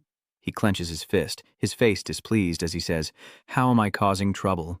Why didn't you tell me about the martial arts tournament for Weir?" The master put his hands behind his back and sternly replied, "You're too reckless. You're just a junior. Do you need to approve of the master's family affairs?" "Where did Dongyu come from?" He speaks up, "Brother, you can't say things like that." "Brother, though you are the head of the family and the clan, your affairs are our affairs, so we have the right to participate." Qingzhou smiled in agreement. "Second brother is right. Yuer is the pearl of our clan. How can she marry an outsider?" "This isn't right." Qingzhou looked at old Hu, pointed at Dong Yu, and said, "Moreover, Yuer's husband must inherit the Thunder Emperor's order. How can we let our clan's treasure fall into the hands of outsiders?" Donghai and Dongshan shouted in unison, "We absolutely do not agree." "That's right, absolutely not," Yuni shouted in agreement. Chenlay stood still, arms outstretched, and calmly said, "If Grandpa Lei is the patriarch of the Lei clan, then the rules are naturally up to him to decide. I've never heard of a clan barging into the patriarch's home to demand answers. Besides, the patriarch has already announced a marriage, and the Thunder Emperor's order hasn't fallen into outsiders' hands, so why should we let you vultures have it? Who do you think you are? This is a matter for the Thunder Clan and none of your business as an outsider." Chenlay put one hand behind him and the other on Lei Yu's shoulder, replying calmly, I am Lei Clan's soon-to-be son-in-law, and I will marry Yuer in a few days. How am I an outsider? Lei Yu blushed, glancing at Chenlay with a radiant smile as Genkong rushed over, yelling, Don't you dare touch Yu with your filthy hands! Dong Yu stood behind, eyes closed, calmly silencing Genkong. Kong Ni, stop. Dong Yu frowned, raising a hand as he spoke to Lao Hu. Brother, the Thunder Emperor token is the treasure of Thunder City, passed down through our Thunder Clan for generations. Not just anyone is qualified to inherit it. Brother, this isn't in accordance with the rules, much less our ancestral teachings. Dong Yu lowered his hand, closed his eyes, and sighed, his tone somewhat disappointed. Looks like this martial arts tournament is off, Genkong chuckled, pointing at Chenlay with arrogance. Did you hear that? Brat, go back where you came from. Lei Yu steps forward, displeased, defending Chenlay. How could that be? Brother Chen fought in the arena and barely won first place against the two demons. How can you just dismiss that? Old Hu frowned and coldly replied, Second brother. Fourth brother, don't go too far. Yesterday's martial arts competition is known to all. If we can just cancel it, what about my reputation? Old Ho glared, his tone threatening, and said in a deep voice, Even though you are brothers of the same clan, if you don't respect me as the clan leader? Dong Yu and Qingzhou were both surprised by his words, their faces turning fearful. Old Ho concluded, Then don't blame me for being impolite. Yunhei hurried to Old Hu, smiling as he gently advised, Uncle, don't be angry. Second uncle and the others are only thinking of our Thunder Clan. Yunhe opened his eyes, sweat rolling down his cheeks, and stammered, That's right. Yuer's marriage is of great importance. It's not just us, but the other family heads won't agree either. Dong Yu steps forward, adding awkwardly, Big brother, if you want this kid to marry into the clan, you have to give everyone a convincing reason, right? Old Hu stared at Dong Yu, calmly asking for his reasons. Dong Yu looked away, pointed a hand to the sky, and stammered, Unless this kid can wield the Thunder Emperor's order and open the Thunder Emperor's palace, only then can it be considered that the ancestors have agreed, and everyone will naturally have nothing more to say. Realizing something is amiss, Lao Hu grimly utters a single word as Chenlay steps forward, calmly responding, Very well, let it be as he says. Dong Yu, a sinister look on his face as if he'd achieved his goal, said, Boy, these are your words. Don't regret them. With a confident smile, Chenlay replied, A gentleman's word is his bond. Don't you be the ones who regret it. Lei Yu then instructed, Steward, spread the word that all the Lei family heads must gather at the Lei Emperor Palace at this hour tomorrow. If Brother Chen can wield the Lei Emperor token and open the Lei Emperor Palace, no one is allowed to object to my marriage. The steward respectfully replied, Yes. Behind him, Yunhe and Genkong looked extremely displeased. Dong Yu replies with a dark expression, Very well, it is decided. Having secured the deal with Chenlay, he has achieved his objective of issuing orders. Let's go. Genkong, looking dejected and unwilling, glanced back at Lei Yu as he walked. Old Hu looked at his daughter with concern and asked, Where? The Thunder Emperor's decree is beyond human power. Are you sure you trust him that much? Lei Wu smiled at him and said, Father, please rest assured. Meanwhile, Genkong gritted his teeth and cursed, That bastard dared to steal my sister Yu and insult me. I won't be satisfied until he's torn to pieces. He angrily questioned Dong Yu, Father, why did you stop me from killing him just now? With a calculating look, Dong Yu explained, Lei Lao Hu is the patriarch of the Lei clan. If we had killed that kid just now, we would have completely broken ties with him, which wouldn't have benefited us and would have made us the subject of ridicule. Isn't it better that he's accepted the challenge? Chenkong, looking dim-witted, didn't quite understand his father's plan and asked, What do you mean, father? Seeing his confusion, Qingzhou smiled meaningfully. Fool, do you think the Thunder Emperor token is so easy to obtain? He seemed to have carefully planned this, saying, The Thunder Emperor Palace is the residence of an ancient emperor, protected by powerful enchantments. Even with the Thunder Emperor token, only transformation experts with the thunderous divine body can break through, otherwise they'll be obliterated by the Five Thunders. Understanding the plan, Yunhe added, Let the boy go. We won't even have to lift a finger to remove this obstacle. He bowed to Dong Yu, saying, Second uncle's move is truly brilliant. I admire it. At this, Dong Shan spoke up, voicing his concerns. But isn't Lei Yu a lightning saint body? Dong Hai, also curious, asked, I heard that kid has some skills. What if he really opens the Thunder Emperor Palace? What should we do? Dong Yu stroked his chin, a thoughtful look on his face, and said, Lei Yu may have a sacred body, but his cultivation is limited. Not enough to worry about. But if that kid breaks the seal, which seems to worry him, Dong Yu says, all the better. Dong Shan and Dong Hai are confused by his words, their expressions clouding over. Dong Yu patiently explained, the Thunder Emperor Palace holds limitless opportunities. Legend says it contains the Thunder Emperor's scriptures, recording the secrets to transcending tribulations and ascending, as well as a piece of Nine Heavens' mystic lightning finger, a supreme treasure for enhancing aptitude. He seemed to have considered all possibilities, confidently stating, that will be your chance. We'll follow him in, seize all the treasures within, and once we have them, the three of us can join forces. What do we have to fear from that old thunder fox? Zhen, hearing this, grinned slyly, saying, good. Then Wu Mei will be mine for the taking. His face turned cruel as he spoke of Chenlay's fate. And that Chen brat, I'll make sure he dies a horrible death. The scene shifts to a majestic mountain, thick with lightning, where everyone has gathered, awaiting Chenlay's arrival for the challenge, while Dong Yu and his group arrive to watch the spectacle after plotting their scheme. Ignoring them, Chenlay focused on the mountain where the Thunder Emperor Palace was located, thinking, Thunder Emperor Palace. After a lifetime, I, Chenlay, have returned. The esteemed young master Tran Vu Dien is a prodigy in martial arts, handpicked by yours truly to be my son-in-law. He explained his reasons for being here today, but some family heads cited his different surname and even brought up ancestral teachings to prevent my daughter's marriage. Therefore, I have invited everyone here today to bear witness. If young Master Chen can control the Thunder Emperor token and open the Thunder Emperor Palace, it will prove that our Lei clan's ancestors have approved of his identity. From this day forward, he is the son-in-law of the Lei family, and no one shall question it. Does anyone object? The clan members bowed in unison, vowing to obey the chief's arrangements. With everyone in agreement to witness the challenge, the old tiger replied with satisfaction, good. Using the power of the Thunder Clan leader, he slowly opens the Thunder Emperor Palace with his cultivation. The doors, sealed shut for years, slowly open with his strength. Inside was a massive thunder arena, its peak ringed by powerful lightning like an impenetrable shield.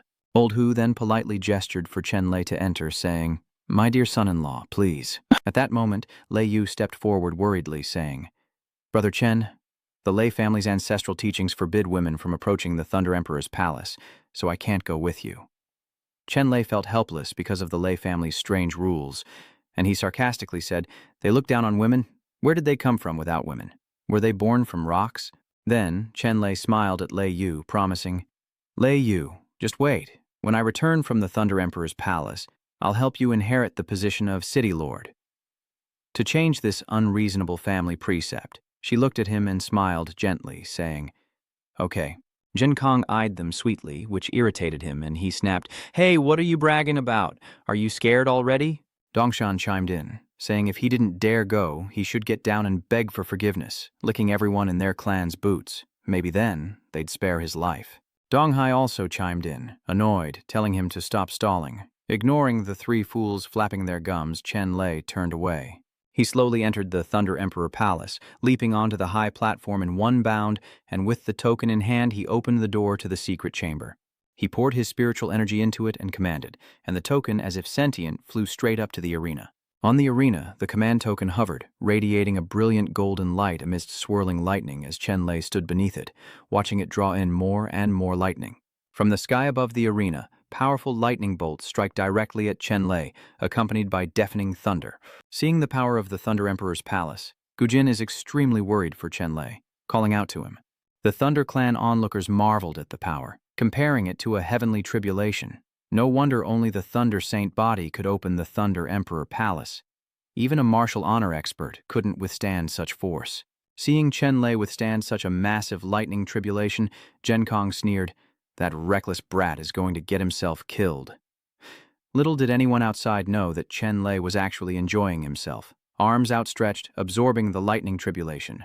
After it ended, he felt incredibly refreshed, smiling as he said, comfortable. Seeing this, Jen Kong's expression turned incredulous as he exclaimed, how is that possible? His companions were bewildered. He absorbed those heavenly thunders. Seeing Chenlay unharmed, Lao Hu was overjoyed, realizing that Chen Xianji was also a lightning saint. He turned to Lei Yu, a suspicious look on his face, and asked, You knew all along? Hearing Lei Yu's words, he exclaimed in shock. What? He's Chenlay, the young man who eliminated the alien race and won first place in the secret realm, establishing the Chingyang sect? Hearing this, Gu Jin, who was standing nearby, finally realized and said to Lei Yu, "Although Mount Mao is a remote place, we have heard of the famous Master Chen. I didn't expect it to be Brother Chen." Lei Yu quickly put her hand to her mouth, signaling him, saying, "Brother Chen is prominent and travels alone, so many want to harm him, so he changed his name to Chen Yu Tian to avoid trouble." Old Hu, knowing he was about to have a talented son-in-law, couldn't help but laugh. "Ho ho, no wonder you're so confident." Teasing Lei Yu, he says, "My daughter has such a good eye. It seems the Lei family will be blessed." She shyly takes his arm. "Dad." Meanwhile, in the arena, Chenlay passes through a gate of blinding blue energy. Having waited for this moment, Chen Kong points and shouts, "The Thunder Emperor Palace is open."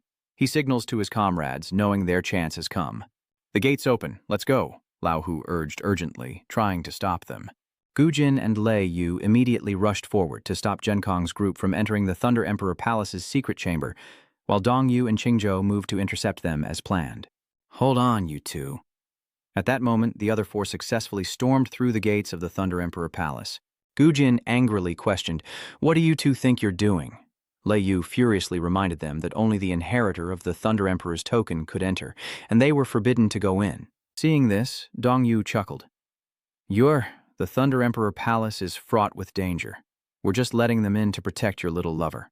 He brazenly added, "Brother, don't be so petty. You'd hand over the Thunder Clan's treasures to an outsider. Yunhe and the others are all our descendants. Do we really need to be wary of them?" Old Hu realizes their challenge to Chenlay has an ulterior motive. He angrily shouts, "You!"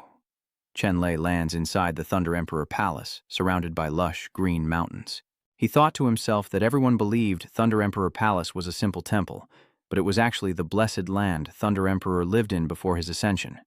Chenlay couldn't help but recall that in his past life, internal strife within the Thunder Clan led to the Thunder Emperor token being spread abroad, attracting conflict and competition from all sides. In the end, not only was the Thunder Emperor's token stolen, but the Thunder Clan was annihilated. In the chaos, I only managed to snatch half of the Thunder Sutra, and countless treasures were lost. He vowed that if he inadvertently changed the course of history, the Lei Clan's disaster would never occur. He flew around, scouting the situation from above, giving him a clearer view, until he suddenly stopped. He observed the scene below more carefully, spotting a small mountain and the entrance to a cave. From within the cave to its surroundings, wisps of smoke and mist create a celestial scene, and through the haze, Chenlay faintly sees a plaque before the cave's entrance. The legendary Thunder King Cave, said to be where the Thunder Emperor cultivated, holds countless opportunities and the culmination of his life's work. Without hesitation, Chenlay rushed down, thinking, "In my past life, I had no chance to enter, but I won't miss it now." After landing, Chenlay saw a light inside the cave and stepped inside. The cave was not what he expected. It was completely empty, with only a strange prayer mat lying in the center. Chenlay approached, slowly entering until he stood before the cushion, gazing at it for a moment. He stroked his chin, thinking, "This is the Thunder Emperor's cave. And this is it?" After wandering around the cave, searching and studying, Chenlay looked to see if there were any other secret chambers or ancient artifacts inside. He scratched his head, wondering where even a single scripture or elixir was. Was this a joke? Chenlay now focused his gaze on the strange prayer mat, the only thing in this massive cavern. He wondered if this Thunder Emperor was an ascetic. This setup was ridiculous. Refusing to give up, Chenlay probed the cushion for any hidden secrets. Suddenly, sensing something unusual, he realized with joy that it was the Thunder Tribulation Divine Lotus. Inspecting it closely, Chenlay realizes the Thunder Tribulation God Lotus's seed is a sacred object, and if it resonates with this futon, he guesses there must be more to it. Chenlay began to meditate on the strange cushion when suddenly crackling sounds emanated from beneath it, and small bolts of lightning sparked around him.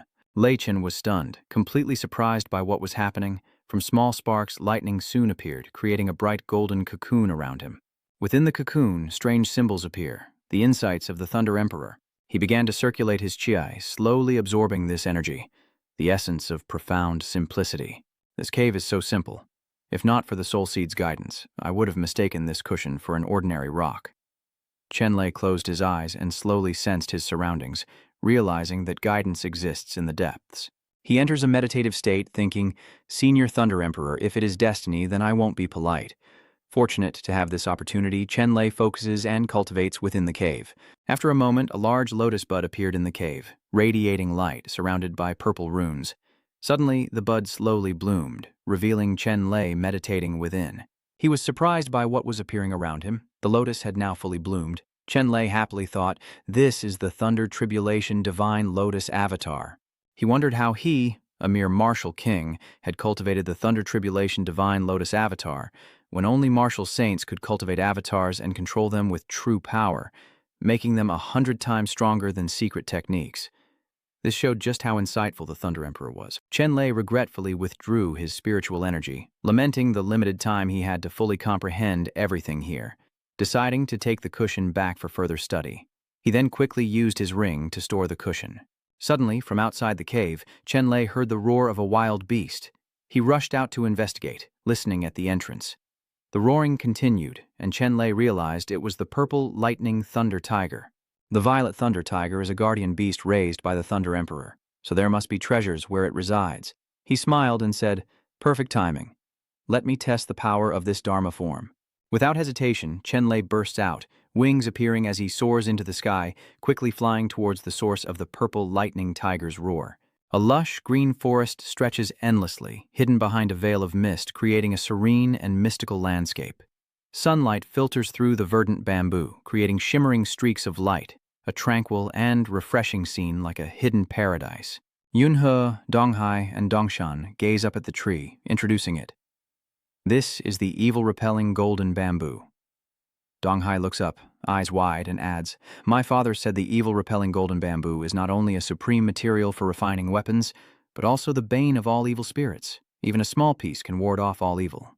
Dongshan added, "This bamboo is extremely precious. It takes 10,000 years to grow a single segment. The fact that we found it today is truly a great stroke of luck." Yunhe adds, "What are we waiting for? Let's cut it down." Donghai volunteers, "I'll do it." He punches the evil-repelling golden bamboo, causing it to shake, but Donghai is shocked and sent flying. Yunhe asks worriedly, "Are you all right, brother?" Smoke billows from Donghai's mouth as he warns that the bamboo is protected by a magical aura. But the fearless Yun, he rushes forward, unimpressed. He confidently approaches, one hand already prepared. As Yun, he soars at high speed, blue shield in hand, his movements swift through the lush forest. The giant bamboo glows with powerful cyan energy, showing the force of an unleashed attack. Yun, he warily eyes the protective shield, an arc of energy enveloping his body, ready to face the hidden enemy. He raises his jade blue shield, surrounded by swirling golden light, preparing to create an impenetrable defense. Yun, he grits his teeth, bracing for the blinding attack. A loud crash signifies the immense force of the impact, as a series of sharp white beams streak forward at breakneck speed, foreshadowing a terrifying, converging attack. He stands amidst the swirling violet energy, eyes focused, ready to break through the perilous situation. As Yunhe leaps into the air, his protective shield activated, a burst of golden energy erupting beneath his feet.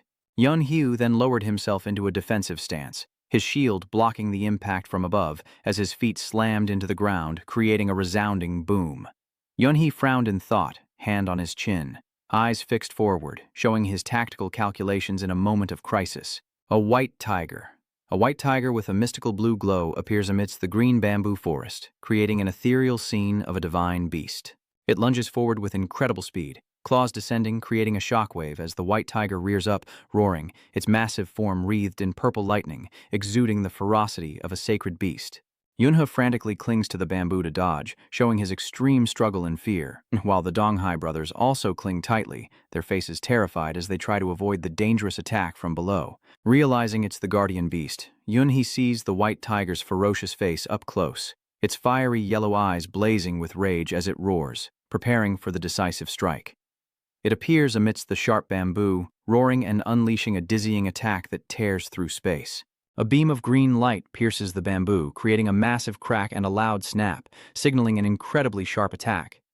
Rows of bamboo fall, the cuts clean, and fragments fly everywhere, demonstrating the destructive power of the recent attack. The three of them, Van Hak, Donghai, and Dongsun, frantically clung to the bamboo, dodging the devastating attack tearing through the forest as the white tiger growled menacingly amidst the shattered bamboo. revealing the terror of the spirit beast's destructive power. They hid behind a large rock, secretly observing the situation. He spoke up. "Cousin, this thunder tiger doesn't look easy to deal with." Dong Hai suggested, "How about we just give up on the golden bamboo and go find another treasure?" Dongshan angrily refused. "No way. I have to have that evil, repelling gold bamboo. It's just a beast. I don't believe the three of us can't handle it." He insisted they fight together. Yunhe, Dong Hai, and Dongshan cry out as they charge towards the white fox, determined to hunt the beast, but it bares its fangs, its eyes sharp with alert, signaling its fury at the human's aggression. The white fox roared, baring its fangs in a display of dominance and rage, as the three scrambled to evade a barrage of razor-sharp energy arrows, a testament to the beast's terrifying power. Dong Hai is struck by a powerful blast, his body reeling, his face contorted in pain from the unexpected attack, while Dongshan is also hit, his face twisted in agony, his body shaking violently, a testament to the blow's immense power. The white fox roared and lunged at Yunhe, a terrifying display of rage and raw power, leaving him frozen in fear, able only to cry out for help. "Brother, help me." And then an angel appeared. With wings fluttering in the air, Chenlay declared that the beast's life was forfeit. The white fox looked up at the blinding energy orb hurtling towards it, a radiant golden light carrying destructive power from above. It roared in anger and fear, its body trembling violently, preparing to withstand the attack. The energy attack collides with immense force, creating a massive fissure and a deafening crack, showcasing its terrifying power. Chenlay stands firm, a vortex of energy swirling beneath his feet. He looked at his hands, inwardly praising himself for killing a violet thunder-white fox with a single move. The Thunder Tribulation, divine lotus avatar, was indeed extraordinary. Chenlay stood amidst the bamboo forest, his cold eyes fixed forward, his demeanor calm and collected. He reached for the treasure and exclaimed, "So, this is the treasure it was guarding. The evil-repelling golden bamboo." The jealous Dong Hai and Dongshan rallied. "It's that Chen brat. Don't let him get the golden bamboo." Dong Hai and Dongshan unleashed a barrage of brilliant golden energy balls, attacking their opponent relentlessly. Lei Chen hid behind a giant bamboo stalk as countless golden energy balls exploded around him. He watched the attack unfold and sneered, "Thunderbolts? Child's play." Chenlay then countered by summoning a blue shield, the golden energy colliding with a thunderous roar, protecting him from the attack. The attack ricocheted off Chenlay's shield, forming two swirling orbs of energy that shot back into the bamboo forest. Dong Hai and Dongshan were stunned as the fireball rebounded, shocked by their opponent's superior counterattack. Before being struck by their own fire, engulfed in golden lightning, their faces contorted in agony. Seeing his comrade like this, he couldn't ignore it and focused his inner strength, holding a ball of golden energy in his hands, his eyes firm, preparing to unleash his ultimate move. Die! The energy from he condensed into a giant golden fire crane, ready to attack. The giant fire crane soared into the sky, leaving a dazzling trail as the force of the impact sent bodies flying. Lei Chen observes the crane, thinking to himself that this kid looks weak, yet he managed to capture such a spirit beast. He easily jumps onto the crane and confidently taunts, "Too bad your bird is too weak." Chenlay focuses his power into a punch, a brilliant white light enveloping his body as he prepares a direct attack, and the space around him suddenly begins to tremble violently. Golden rays of light shot out, and Yunhe desperately dodged the barrage of golden energy arrows. With incredible speed, Chenlay watches the three brothers fall. Yunhe lies unconscious, marking the end of a tense battle, but he smiles victoriously, clenching his fist in confidence and satisfaction after defeating his powerful opponents. Chenlay then spoke up. "Looks like you guys weren't idle while I was in the cave for half a day. I'll gladly accept whatever treasures you found." He explained, "You three little brats trespassed into the Thunder Emperor's territory, and if it weren't for me, you would have been eaten by the Thunder Tiger. Now you're repaying kindness with malice and trying to ambush me." Chenlay reasoned, "If Wu and I marry, how will it look if you do this? Where will my son-in-law of Thunder's face be? A man who isn't cruel can't stand firm. Today, I'll use you three to establish my authority." Yunhe, a little scared, pleaded, "Wait a minute." Lei looks at his face, puzzled. "Okay." Taking the chance, Yunhe rushed forward to hug his leg, flattering him. "Please, brother-in-law, calm down." Chenlay sighed helplessly. "You're really quick to grab a leg." He shamelessly groveled, saying, "We were blind not to recognize your worth. We were only worried that Wu would fall for the wrong person and acted rashly." Now that we've seen your skills, we're completely convinced. Right, guys? The quick-witted Dong Hai and Dong Shan chimed in. That's right, that's right. Dong Shan shamelessly showered him with praise. No, that's right. Marrying a man like you is truly a blessing for Wu Mei. Dong Hai added, From now on, you're our sworn brother-in-law. Chenlay scrutinized them and replied, So you're no longer against my marriage with Wu Mei? The two agreed. If anyone opposes you, I'll oppose them. If anyone dares to say a bad word about you, I'll break their legs. We were wrong. Please forgive us this time. If not for us, then for our fathers, who are close relatives. If you kill us, how will our elder brother face the clan? Chenlay conceded the point and said, All right, since you're also of the Lei clan, I'll spare you this time. But if you dare to do it again... The three quickly replied in unison, We wouldn't dare. Even so, Chenlay warned them that while they were spared death, they wouldn't escape punishment. To help you remember, I'll leave you with a little something. Then he conjured 2 slashes that flew into the air. They landed squarely on the faces of the 2 Dongshan Donghai members, leaving distinct marks, before Chenlay turned to Yunhe and asked, Now, where should I carve yours to make it look good? He panicked and desperately tried to stop him. Wait! Van Hack groveled. Brother-in-law, I barely have any meat on my face. There's nowhere to carve. Spare me and I'll tell you a secret. Intrigued, he replies, A secret. Tell me about it. Van Hawk eagerly recounts that in the far west of the Thunder Emperor Palace, there is a thunder pond containing the extreme 9 heavens mysterious thunder chi. Cultivators of the lightning element can increase their cultivation, traveling 1,000 miles in a day. I originally planned to give that lightning pool water to my second uncle, but now it seems only my brother-in-law can use it. Chenlay pondered this. I wonder if this lightning pool is similar to the one from the Xuan sect. He happily pointed at Yun. His face and said, Thank you. This information has saved me a lot of effort. Consider this a thank you gift. With a diagonal scratch across his forehead, Chenlay happily turned and left, leaving the two-faced man to weep in anguish. He thought angrily, That brat dares to ruin my face. May this golden bamboo burn you to ashes. The 3 behind him thought, Go to hell. But when his hands touched the golden bamboo, the protagonist's aura made it glow brilliantly. Yunhe, Donghai, and Dongshan are shocked and confused. What? Chenlay, oblivious, rejoiced. I got the staff. That was easy. Then, carried away by the eagle, he taunted them before flying off. I'm 1 step ahead. Donghai and Dongshan were furious, and their father asked, Why did you tell him about the thunder pool?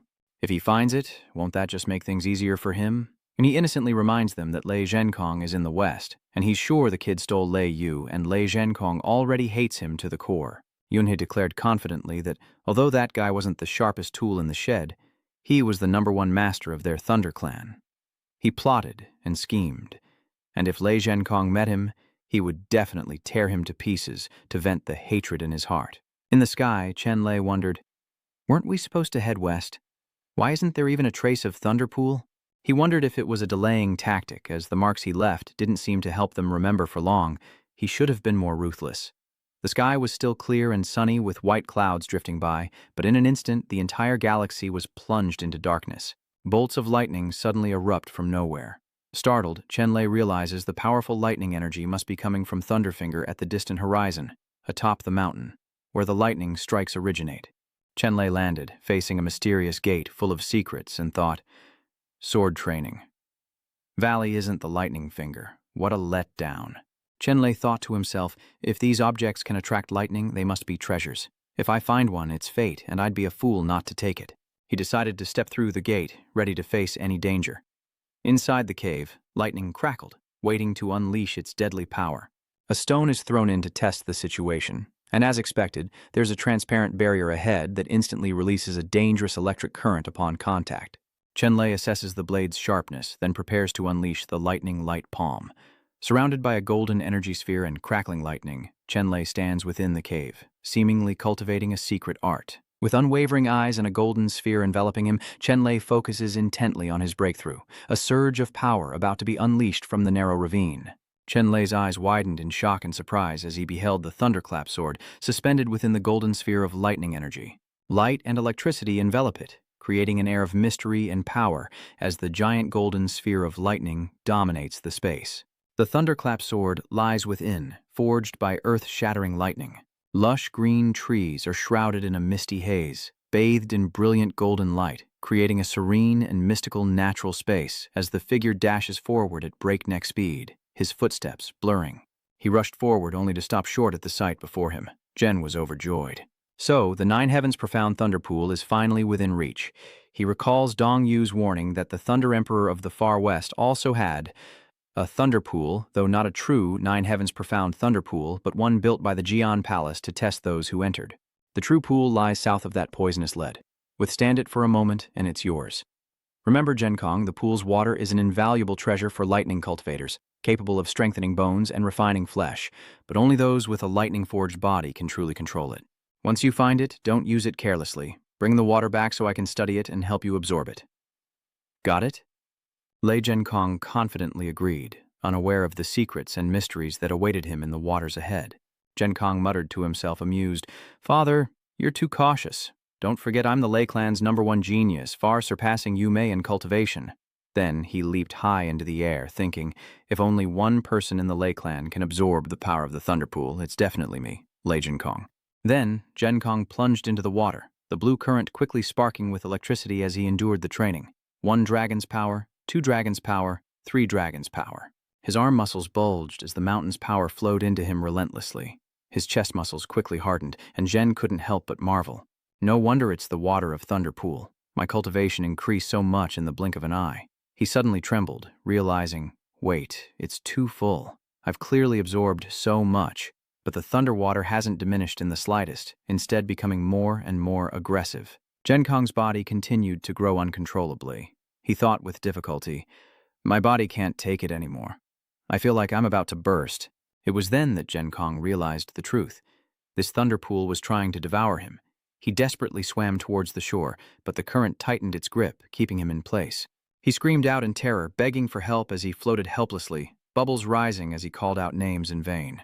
The raging waters suddenly calmed, and tiny bubbles began to rise to the surface. Then, from the depths below, something stirred, sending water erupting like a tidal wave, and Genkong shot skyward, exclaiming, "I've broken through!" He looked at his changing body and exclaimed, "So much for the thunderous holy body being the only thing that can control it. All just words to scare the timid? Didn't I absorb this thunderous water?" Jen confidently shouts, "Who's next?" Cut to Sword Training Valley, where the heavenly lightning tree continues to emit unmatched powerful electricity. Its power grew stronger, as if being unearthed had made it eager to show its abilities to its new master.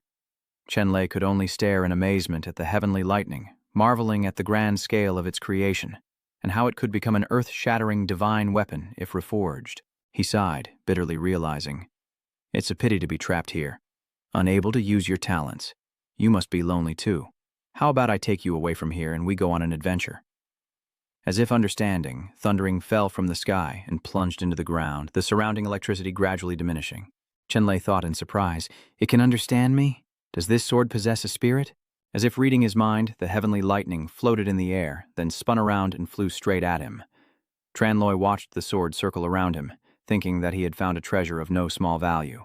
But unexpectedly, the heavenly thunder turned and attacked Chenlay, who jumped back to avoid the blow.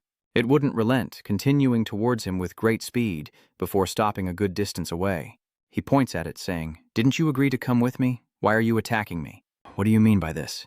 The heavenly thunder shook, its surrounding electricity crackling faintly. Understanding its intent, Chenlay smirked deviously, his hands already moving. He unleashed a palm strike, creating a raging blue lightning orb crackling with electric light, showcasing the power of his thunderous technique. A sword of azure lightning energy appears, sharp and blinding, ready to pierce any defense in an instant. It soars with the azure lightning orb, forming a sword formation, relentlessly attacking the opponent. Lei watches the golden lightning sword fly toward him, his face resolute, showing absolute control over his weapon. He dodges the golden counterattack with incredible speed, creating a dazzling trail of light, demonstrating his agility and skill. Chenlay's eyes are cold and confident, revealing the composure of a powerhouse who is always in control. Young Master Yang uses a blue energy shield to defend, as his opponent unleashes a massive stone pillar, colliding in a dramatic clash known as Azure Fall. Standing before the stone pillar, Chenlay spoke. "Be honest." He raised his hand, power gathering in his palm, a provocative gesture. "This two-faced bastard, let's see how powerful you really are." A brilliant golden explosion and violet lightning erupt, sending stone fragments flying, signaling a devastating clash of energy. Another sword hovers in the air, wreathed in purple light, a divine weapon waiting to be summoned. Chenlay is stunned to realize there's still one more sword. The heavenly thunder sword pointed its tip and charged straight toward him. But Chenlay was intrigued, saying, "You refuse a toast, so you want to drink a forfeit." But contrary to his expectations, it circled around Chenlay, leaving him bewildered. Then he tested it by taking a long step backward. Chenlay warns sternly, "Come any closer, and you'll see my anger." But Tianlay ignores him, flying high and shaking, as if trying to convey a message, leaving Chenlay wondering what it's transforming into. It quickly transformed into a long document. Chenlay asked suspiciously, "Is the sword embryo the stone shell from before?" He surmises that this is indeed a method of forging weapons, similar to nurturing a fetus, sealing the weapon in a shell and refining it. A weapon forged in this way is not only incredibly spiritual, but also purely loyal like a newborn, recognizing the first person it sees as its master for life. "So you really are willing to accept me as your master?" Chenlay asked tentatively. Heavenly lightning spun around, radiating fiery energy. Chenlay relented. "All right, since you've sincerely asked, I'll be merciful and won't hold your past transgressions against you." He reached out his hand, and the heavenly thunder obediently fell into it. Seeing its power, he was eager to give it a name. "You were forged in the lightning tribulation, so I shall call you Heavenly Lightning." Seeing it shake with excitement, Chenlay happily exclaimed, "Are you that happy?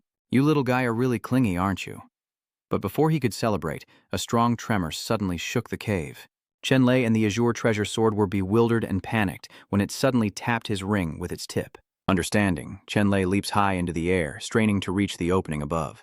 Having escaped the sword training valley, Chenlay watched from above as it collapsed, exclaiming, "Lucky I acted fast, or I'd be mincemeat." Unexpectedly, from behind Genkong, a voice spoke up. "Surname Chen, you're not easy to find, are you?" Bearing an unpredictable electrical force, he complimented him, "You're still alive, you've got a big life." Genkong declares, "You are destined to never leave this place. It seems we meet again."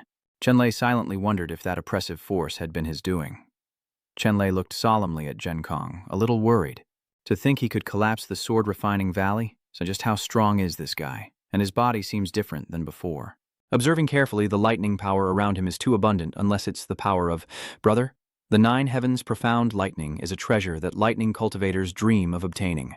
Countless have sought it their entire lives, and you witness its power before death. You should be thanking me. Hearing this, Chenlay is shocked. You mean you found the thunder pool? He scoffs, saying, "Don't spout nonsense. Only the lightning holy body can absorb the lightning pool water. You alone." Shen retorts, clearly annoyed.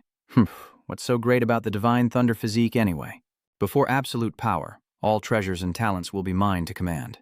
You dare try to steal her from me? Today I'll end you right here. Genkong warned, "Go die."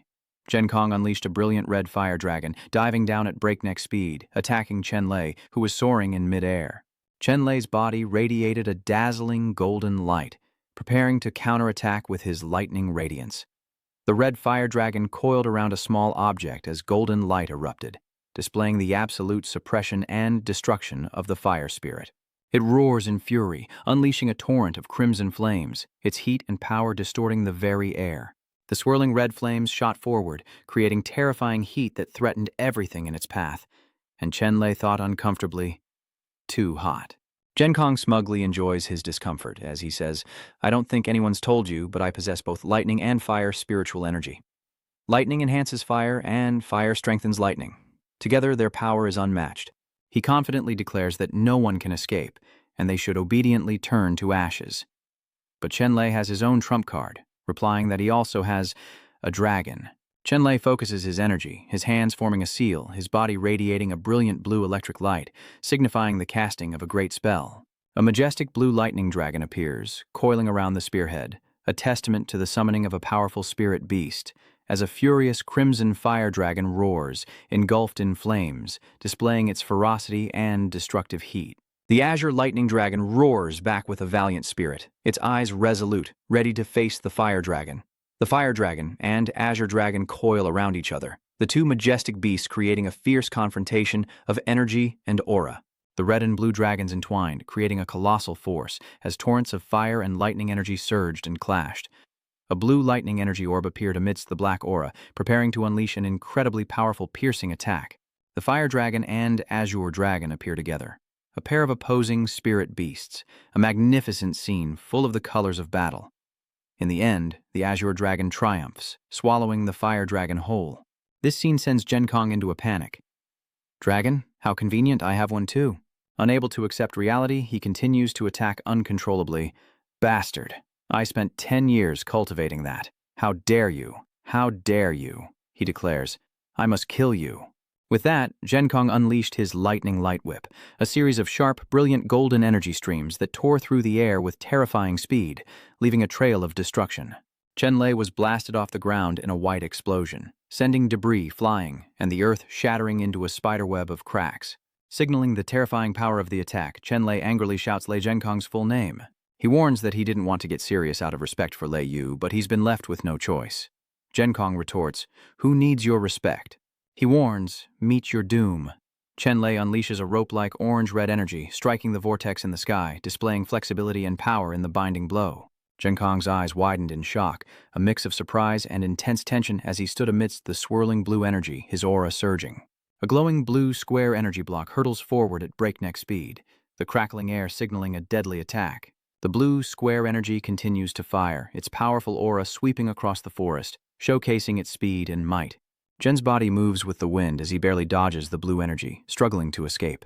Clutching his head, he panted, exhausted and worried from the relentless attacks, standing amidst question marks, utterly bewildered by his opponent's unpredictable moves. Despite this, he stubbornly laughed and said, "You fool, my body has been tempered by the Thunderpool's water, pure and as durable as immortal gold. How could a mere wisp of thunder harm me?" Chenlay replied, "Don't say I didn't warn you. If you don't want to die, restrain your energy and lie still on the ground. If I'm in a good mood, I might inform the Thunder Clan to come and save you." Without arguing, he gritted his teeth and growled, "What nonsense are you spouting?" Giving Chenlay an opening to mock him. "You're really slow," he explains. "You're not a lightning holy body, yet you forcefully absorbed so much lightning pool water. Those forces have entered your body, but you can't assimilate them." Chenlay warns that they're accumulating and will tear you apart at any moment. "Your movements just now triggered the power of the lightning pool. If you move again, you'll explode and die." Though warned, Zhenkong refuses to believe it. "Don't think you can fool me. You're just trying to buy time because you're facing death. I won't let you." The young Shanji replied, "Anyway, I've already warned you. Believe it or not, it's up to you." He trembled, blurting out, "I believe you." But then Zhenkong roared, "Believe you? No way." But before he could react, the muscles in his arms swelled like balloons, followed by his chest, tearing his clothes to shreds. Then below, the muscles in his legs swelled like boils. In agony, Zhenkong's eyes bulged as if they would fall out. He was stunned, but still defiant. Why did he have to use the chai water? It couldn't be. I absorbed it already. A massive azure lightning explosion erupts, scattering flesh and bone with a deafening crack, a testament to the utter devastation and loss. Chenlay sighs. "I told you it would self-destruct, but you wouldn't listen." He strokes his chin, looking at the explosion with pity. Chenlay then picked up the ring and said, "Now you've been reduced to nothing. There's no way to even find someone to avenge you." He examined the ring, sounding regretful. After all, he was Lei Yu's cousin. Bringing this ring back will be something at least. Meanwhile, in the distance, the three hangers-on were still gossiping. Donghai stammered, "Lei Zhen is dead. What are we going to do? Our second uncle told us to help him. If we're punished, how can we bear it?" Yun, he announced, "Listen up. Lei Hun was killed by that Chen brat." Donghai hesitated, but Yun had cut him off. "With our second uncle's fierce temper, do you want to be punished?" He smiled sinisterly, plotting how to pin the blame on that kid. "So even if our second uncle is angry, it won't be our fault, and we can kill two birds with one stone. If he dies, the engagement will naturally be cancelled, and the position of city lord and the Lei family's assets will naturally belong to our Lei clan descendants." Donghai agreed, saying that Lei Zhen relied on his high talent and the fact that he was the second uncle's son to bully them all the time, and they couldn't stand him. "Now that he's dead, isn't that a good thing?" The two were finally persuaded, saying that from now on they would follow third brother's lead.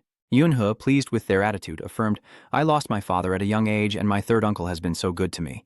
I've long considered you two as my own brothers. As long as you support me, there will be plenty in it for you both when I take Lei Yu's place as city lord." The two men clasped their hand in salute. "Thank you, third brother." At the magic circle, a crowd gathered, mostly to see what would happen. The moment Chenlay emerged, they stirred with anticipation. "Look, someone's finally coming out." Lei Yu and Gu Jin quickly approached to greet him. "Brother Chen, are you all right?" "Brother Chen," Gu Jin reports, "when you went in, Lady and the Lei brothers rushed in as well. Did they cause you any trouble?" He confidently says, "I don't even consider those little punks a threat." From afar, Dong Yu jealously thinks he actually made it out alive. Did Zhen not encounter him in there? He was even more confused now. Where were Dongshan and Donghai? Why hadn't they come out yet? As Chenlay raised his hand, something glowing caught everyone's attention. Dong Yu asked in alarm, "Why do you have Zhen Kong's ring?" He recounts, "I was about to tell you, Lei Zhen Kong absorbed the waters of the Thunder Pool and ignored my warnings. He forcibly circulated his energy and as a result was devoured by the thunder water and self-destructed." Upon hearing the news, Lei Yu became distraught, and the old fox spoke up as well. Lei Zhen Kong may have been reckless, but he was still a talented member of the Lei clan's younger generation. Unfortunately, Chenlay added, because Lei Zhen Kong's body exploded into a pile of minced meat, it was impossible to collect, so I can only bring this ring back. Please, mourn his loss. The news hit Dong Yu like a bolt of lightning, his heart twisting in anguish as he cried out. "Zhen," he began, but a voice suddenly warned, "Second uncle. Don't be fooled by him." The crowd erupted in discussion, and Lei Yunhe and his group stepped forward, quickly spreading the word that Lei Zhen wasn't killed by any backlash. Dongshan pointed at Chenlay, stating with certainty that he was the killer. Dongshan and Donghai, their eyes filled with resentment, glared at Chenlay's group and shouted, "Our brother Tang was killed by this Chen brat, no doubt about it." Qingzhou, stunned by this revelation, questioned Dongshan and Donghai. "Dongshan, Donghai, what are you saying?" Yunhu crossed his arms, still appearing angry as he said to Chenlay's group, "The Thunder Emperor Palace is full of dangers and ferocious beasts. The four of us entered with good intentions." Yunhe took a few more steps, pointing at Chenlay's face furiously as he spoke. Who knew he'd set up an ambush inside, plotting and killing Tangge? Of course, Gu Jin and Lei Yu didn't believe Yun. His words, and they strongly retorted, "You're lying. Brother Chen wouldn't do that. What proof do you have?" Dongshan and Donghai were still furious. Dongshan pointed to the wound on his face and said, "The wounds on our faces are proof. He wanted to kill all three of us, but luckily we ran fast, or we would have died at his hands." Dong Yu's eyes sharpened as he raised his hand, gathering energy, and spoke of his son. "I warned him, long ago, that the Thunder Pool water is powerful, and since he doesn't have the Thunder Divine body, he can't use it recklessly. Why didn't he listen?" As he finished speaking, Dong Yu rushed toward Chenlay, intending to strike him. "So it was you." Seeing Chenlay in danger, Lao Hu rushed forward, pushed Chenlay aside, and blocked Dong Yu's attack himself, stopping him. Lao Hu and Dong Yu exchanged blows, a dramatic clash. After a spectacular exchange, both Lao Hu and Dong Yu paused, Lao Hu calmly reminding Dong Yu to consider the situation before acting. Second brother, the matter isn't clear yet. How can you act rashly and harm people based on one-sided accounts? Dong Yu, looking certain, glares, bullets at old Hu and Chenlay. "If you protect him just because he's the Lei family's son-in-law, don't blame me for not acknowledging you as my brother. Brother Chen, explain to everyone that they're framing you, right?" Chenlay didn't hesitate for a second, frankly admitting what he had done. "The wounds on these three's faces are indeed my doing." After that shocking revelation, Chenlay calmly conveyed his intent. "The reason isn't what they say it is. They followed me into the palace, lusting after the treasures within, only to be attacked by Ziyu and Lei Hu. If I hadn't killed the Thunderwolves, they'd be nothing more than dung by now. These ingrates sought to kill me, so I merely taught them a lesson." Calmly, Chenlay explains himself to clear his name, pointing out that Lei Zhen Kong's cultivation far surpasses the other three. If I had killed Lei Zhen Kong, as they say, wouldn't it have been easy to wipe out those three weaklings? Why would I leave them with minor injuries and let them escape? Isn't that a contradiction? Those around them agreed with Chenlay's explanation and began to whisper, saying, "That makes sense." Exposed, Dongshan and Yunhe turned purple with shame, desperately trying to cover up their lies. "You're spouting nonsense. Don't listen to him, second uncle. He really did kill Tangge." Yunhe stepped forward, pointed directly at Chenlay and said, "This kid is highly skilled and ruthless. We barely escaped his clutches." Seeing things go too far, Dong Yu reminds Dongshan and Yunhe that suspicion has led Chenlay to devise a plan. "All right, if you all have doubts, then let Lei Zhen himself clear things up."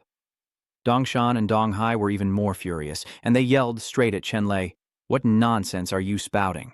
Our cousin is dead, how can he speak?" Hearing this, Chenlay chuckled and explained, "These days, if you don't keep some evidence, it's too easy to be framed, so I saved a mental image."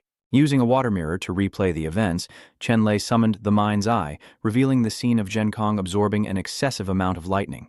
He was terrified to hear Chenlay's warning. He wasn't a lightning saint body, yet he had forcibly absorbed so much lightning energy. Those forces have entered your body, but you can't fuse with them.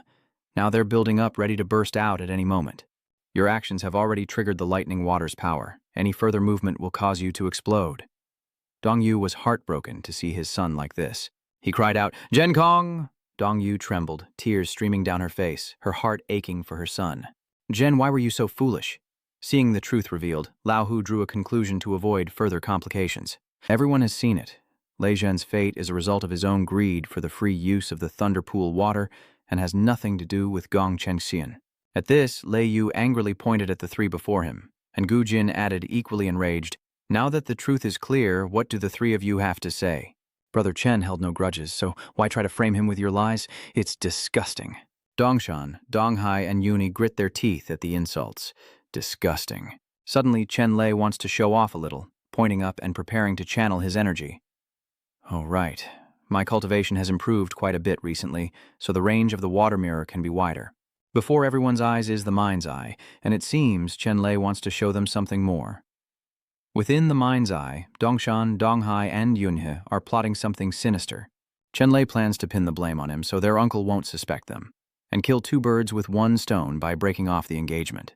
At that time, the position of city lord and the Lei family's assets will naturally still belong to our Lei clan. Third brother is right. Lei Zhen relies on his high talent and being the second uncle's son to act wildly all day long, suppressing us everywhere.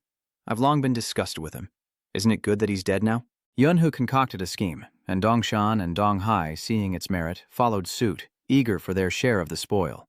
Everyone around saw everything with their mind's eye, and they were utterly shocked. With the evidence so clear, Dongshan, Donghai, and Yun, he had no way to deny their treachery, and Dongyu had truly lost control. He lunges towards Dongshan, Donghai, and Yunhe of beasts. With one strike, Dongwu sends Dongshan, Donghai, and Yunhe flying. Dongshan, Donghai, and Yunhe cough up blood and collapse to the rocky ground. Yunhe clutches his wound, struggling to say, "Uncle, please, hear me out." Dongyu shouts, as for Qingzhou, he feels sorry for Dongyu. What is there to explain? After our third brother died, second brother took great care of you, only to raise a cold-hearted ingrate. Then, the disciples of the Lei clan approached Yunhe, berating him. "Lei Yunhe, you are a disgrace to our Lei clan." Qingzhou clasped his hands before Dongyu, begging for forgiveness for his two wretched sons. Second brother, Dongshan and Donghai are young and ignorant. They were led astray by this beast. With that, Qingzhou pointed at Dongshan and Donghai, scolding, "You unfilial sons, why haven't you confessed to your second uncle?" Dongshan and Donghai were speechless, unsure of what to say. They kowtowed an apology, conveniently shifting the blame to Yunhe. Seeing himself betrayed, he anxiously pleaded, "Uncle, it was all Lei Yunhe's idea. We were just foolish enough to listen to him. Please, forgive us." But would Dongyu ever forgive the men who killed his son? Enraged, he gathered his energy and said, "Forgiveness isn't so easy. Don't think you can get away with this just because Jen is dead." Enraged, Dongyu unleashes a powerful strike aimed at Dongshan and Donghai, declaring, "I want you to be buried with him." Seeing Dongyu lose his composure, the elder quickly intervened to prevent anything from happening, telling him to wait.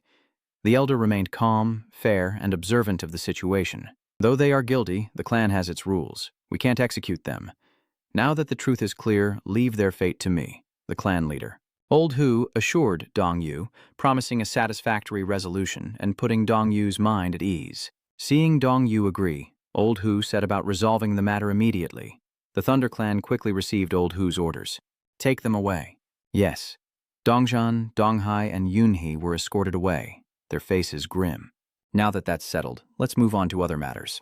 He said to Qingzhou and Dongyu, "Second brother, fourth brother, as we said before, if Chen can use the Thunder Emperor token and open the Thunder Emperor Palace, then he is accepted by our ancestors. Now, everyone has seen his ability and character. Do you two have anything to say?" Though unwilling, Dongyu and Qingzhou had to accept the reality. Then, the old tiger turned to ask the others for their opinions. The elders of the Lei clan, what are your thoughts? They exchanged glances as if communicating some unspoken message. And so everyone knelt down, clasped their hands, and joyfully congratulated Old Ho, the city lord, and welcomed their esteemed son-in-law. Seeing the marriage approved by all, Old Ho happily gave the order to prepare the bridal chamber and arrange a feast, for tomorrow would be the wedding ceremony for young Master Chen and wooer. Chenlay had something to ask and called out to Lao Hu, who affectionately placed his hand on Chenlay's shoulder and replied, Master Lei, you're still calling me Master Lei? From now on, you need to call me father-in-law. Hearing their exchange, Lei Wu blushed with embarrassment. Father, what are you saying? And with that, she ran off in shame. Everyone chuckled at her cuteness, much to her annoyance. Seeing his daughter's adorable reaction, Old Hu stroked his beard and laughed. Still shy, are we? As night falls, a palace within the Thunder Estate remains brightly lit, and Manman arrives with a gift to congratulate Chenlay. Brother Chen, congratulations on your marriage to Sister Lei Yu tomorrow. Man placed a wedding gift on the table for Chenlay and Lei Yu. I made this knot myself as a token of my best wishes. May you grow old together in love and harmony. It was then that Chenlay noticed the cloth bag on Manman's back. He asked, What's with the cloth bag? Suddenly emotional, Manman hesitantly tells Chenlay, I came to say goodbye. Looking into the distance, Manman explained, You're already married into the Lei family. It's not right to bring a girl along. People will talk. Lei Chen snatched the cloth bag from Manman. Who said you could go? With that, Chenlay sat down, laced his hands behind his head, and said with a bored expression, I'm already worried about tomorrow, and you're just adding to the chaos. Manman was utterly confused. Worried? Why? Isn't this a joyous occasion? Chenlay explains to Manman, I only fought in the Thunder Arena for the Thunder Emperor token, never expecting the Thunder Clan's young lady to be Lei Yu, or that so much would happen. Chenlay holds his face, distressed by his dilemma, which is worse than fighting the battle itself. I wanted to call off the engagement by the pond last time, but Lei Zhen interrupted us. Now, it's too late to back out. I'm stuck. Seeing Chenlay's dilemma, Manman speaks up about the Lei family and Lei Yu. What's so bad about it? Sister Lei Yu has a great background, high cultivation, and is beautiful. Many people dream of marrying her. Hearing this, Chenlay revealed his true intentions. He didn't want to get married at all. Chenlay then explained his feelings for Lei Yu, saying he didn't want to marry her, especially since he'd always seen her as a sister and never considered her as a wife. Panicked, Manman asks Chenlay if he won't be marrying Lei Yu tomorrow. Chenlay waves his hand, telling Manman, I have no romantic feelings for Lei Yu. Wouldn't marrying her be a disservice to her? This marriage is absolutely out of the question.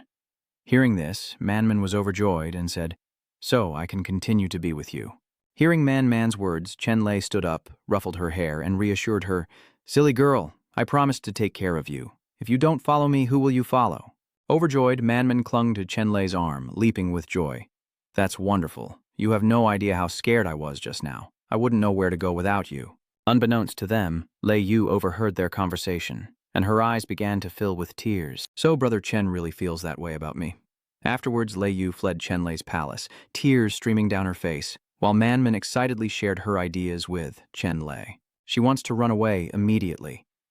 Old Tiger Lei is so grumpy. If you refuse the engagement, he definitely won't let you off, and who knows, he might force himself on you. Why don't we slip away now before anyone notices? But Chenlay retorted, No. The entire Lei clan is looking forward to the wedding tomorrow. If I disappear, it will surely damage Lei Yu's reputation. What to do? Even Chenlay didn't know how to resolve this. How could he escape without hurting Lei Yu? It's a real headache. Before long, the sky brightened with perfect weather for a wedding. At the Lei Manor, everything was ready, waiting only for the bride and groom. The next day, many people came to the Lei Manor to congratulate Old Hu on Lei Yu and Chenlay's marriage, and Old Hu responded to them. Congratulations, City Lord, on gaining such a fine son-in-law, a joyous occasion indeed. Let us celebrate together. Elders, please, be seated. Even Gu Jin has come to offer his congratulations. He clasped his hands before Chenlay. Brother Chen, congratulations. Then Gu Jin approached Chenlay, whispering a few teasing words to him. On the mountain, I already saw that your relationship with Brother Lei was unusual. I never imagined she was Miss Lei. You wanted me to marry in your place, and I'm glad it didn't happen, or you'd be regretting it now. Chenlay said unhappily, Stop teasing me. Unable to find Lei Yu, Chenlay asks Old Hu where he is, but Old Hu just repeats his previous lesson. I told you, call me father-in-law. Old Ho teases Chenlay. Young people are so impatient. Why? So eager already? Chenlay said awkwardly. No, I have something to say to Lei Yu. Seeing Chenlay's awkwardness, Old Hu laughed heartily. He added, Why so shy? There's no rush. You'll have plenty of time to talk tonight. Then, suddenly, Old Hu's joyful demeanor turned menacing. My daughter has been the apple of my eye since she was little, and from today on, I'm entrusting her to you.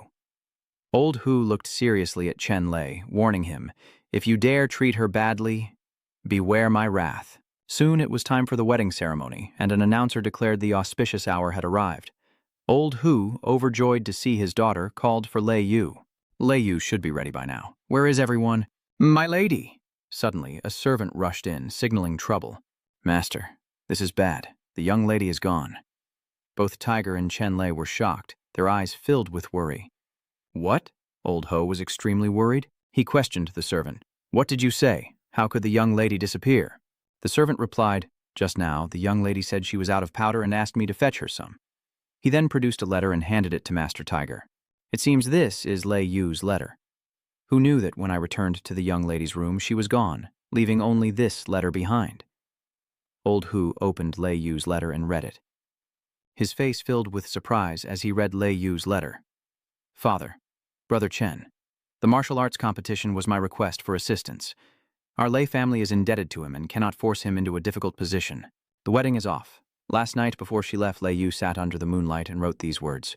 Although this crisis has passed, it's better to rely on oneself than others. If I want to inherit the city lord position and protect the Lei clan, the only way is to become strong myself. Now that I've left, I'm going to seek the path to power. Father, don't look for me. When I've mastered my skills, I'll return on my own. Sensing something amiss, Old Hu turned to Chenlay and asked, What's going on here? Yue clearly said that she fell in love with you at first sight the night you saved her in the rain, and that she wanted to find you last night to confess her feelings. So why would she leave with Liu Shu? Chenlay tried to recall any odd behavior from Lei Yu recently. Why would Lei Yu feel that way about me? I had no idea. Remembering the events of yesterday, Manman muttered to Chenlay, but Old Hu overheard. Oh no, could Lei Yu have overheard us last night and misunderstood? Seeing his daughter like this, Old Hu was heartbroken, grabbing Chenlay's hand, demanding answers. What did you say? Why would it make Yue so sad? It was then that Chenlay spoke the truth. I didn't know Lei Yu came to see me last night. I only said that my fate is intertwined with hers, and I have no plans to marry yet. I've always seen Lei Yu as a younger sister, and I never thought of anything more. Enraged, Lao Hu struck Chenlay. Chenlay didn't dodge, taking the full force of the blow and flying backward. You heartless bastard. Seeing Tranloy injured, Man rushed to his side, asking, Brother Tran, are you all right? Enraged, Lao Ho pointed at Tranloy and said, Vuni is passionate and stubborn. If she does something rash, I will never forgive you. Knowing Lei Yu well, Chenlay assures Old Hu that she is not as fragile as she seems, and would not do anything foolish. Besides, she mentioned in the letter that she wants to find a way to make herself stronger, and if this is because of me, I will take full responsibility and find her. But the letter only had a few words and no way to contact her. Where do we even begin to look? Gujin was still there, offering a helpful suggestion. I remember now. Gujin steps forward, elaborating on what he knows, the upcoming profound origin martial meet. If one can escape Ying, they'll have a greater chance of becoming a disciple of the profound Light Academy. Perhaps Miss Lei has gone to participate in the martial arts competition. And upon hearing this, Chenlay pondered deeply about the academy. The agreement between the Xuan Academy and old ancestor Guiqian is also coming up on its one-year deadline. This was the perfect opportunity to find Lei Yu and attend the Xuanming convention. Seeing the merit in this, Chenlay asked Gujin, Brother Wan, do you know where this martial arts tournament is being held?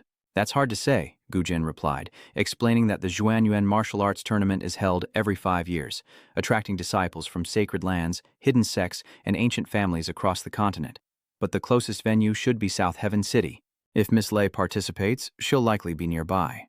Hearing this, Chenlay quickly tells Manman, his face filled with determination. All right, we'll set out now. With that, Chenlay clasped his hands and bowed to Old Hu, making his promise. Master Lei, I assure you, I will bring back Lei Yu. Seeing Chenlay's determination, Lao Hu didn't press him too hard and allowed him to go find Lei Yu. Those are your words. If a single hair on Yuer's head is harmed, I will kill you. One morning in South Heaven City, where buildings and trees intertwined, South Heaven City.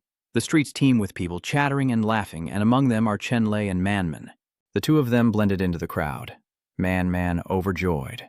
Her eyes light up. So, this is South Heaven City? It's so lively. She then asked Chenlay, but in this vast sea of people, where do we even begin to look for Lei Yu?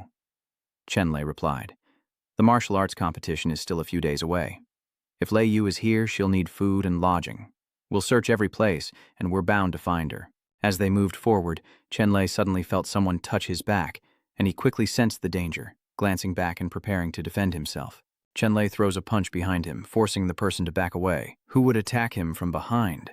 This person leaps before Chenlay with incredible speed, while Chenlay remains on guard. It's Tianyan. She's overjoyed to see Chenlay is here, and Yu is by her side. Chenlay, it really is you, not Tian and Van Thivu. Reuniting with an old friend, Chenlay greets her. Tian, it's you? Shu pinches Chenlay's ear. Where have you been hiding, kid? Where have you been since the secret realm? Do you know how worried we were? Chenlay greeted Yu with a playful smile. Senior sister is here too. Seeing Yu pinching Chenlay's ear, Manman was furious, pointing and shouting, What are you doing? Let go of Brother Chen. Manman rushed in front of Chenlay, shielding him, and angrily asked, Brother Chen, who is this female diamond? Why is she being so rude to you? Hearing herself called by that unwanted name, Yu flared up. Diamond girl, where did you even get that from? And so began a heated war of words between Manman and Yu. How dare you speak to me like that? Am I wrong? Look at your arms. They're bigger than a man's. What else would you be but a diamond? Tianren and Chenlay had to intervene from the sidelines. Master, please calm down. Seeing Manman's impudence, Tianren asked Chenlay, Where did this little girl come from? She has no manners at all. Quickly have her apologize to senior sister Fan. I don't want to, Manman stubbornly retorted. Knowing her personality all too well, Chenlay immediately tried to defuse the situation. Manman is a sister I met on the road. She's not from the immortal sect, so she doesn't know our rules. Senior, please don't be angry with her. Then, Chenlay turned to Manman with a private reminder, Manman, these two are my fellow disciples from the Xuantian sect. Fan Shu and Yishan Ran are my friends. You mustn't be rude to them. Hearing this, she obediently complied. Understanding, Manman asked, but Brother Tran, you call this female Titan senior sister, and she calls the other one senior aunt. So shouldn't she be your junior? Why does she call you by your given name? Showing her familiarity with Chenlay, Tianren casually replied to Manman. Besides being fellow disciples, Chenlay and I are childhood friends. What's wrong with calling him by his name? Seeing things were tense, Chenlay cut in and changed the subject. All right, enough of that. You're in South Heaven City right now. You're here for the Profound Origin martial meet, aren't you?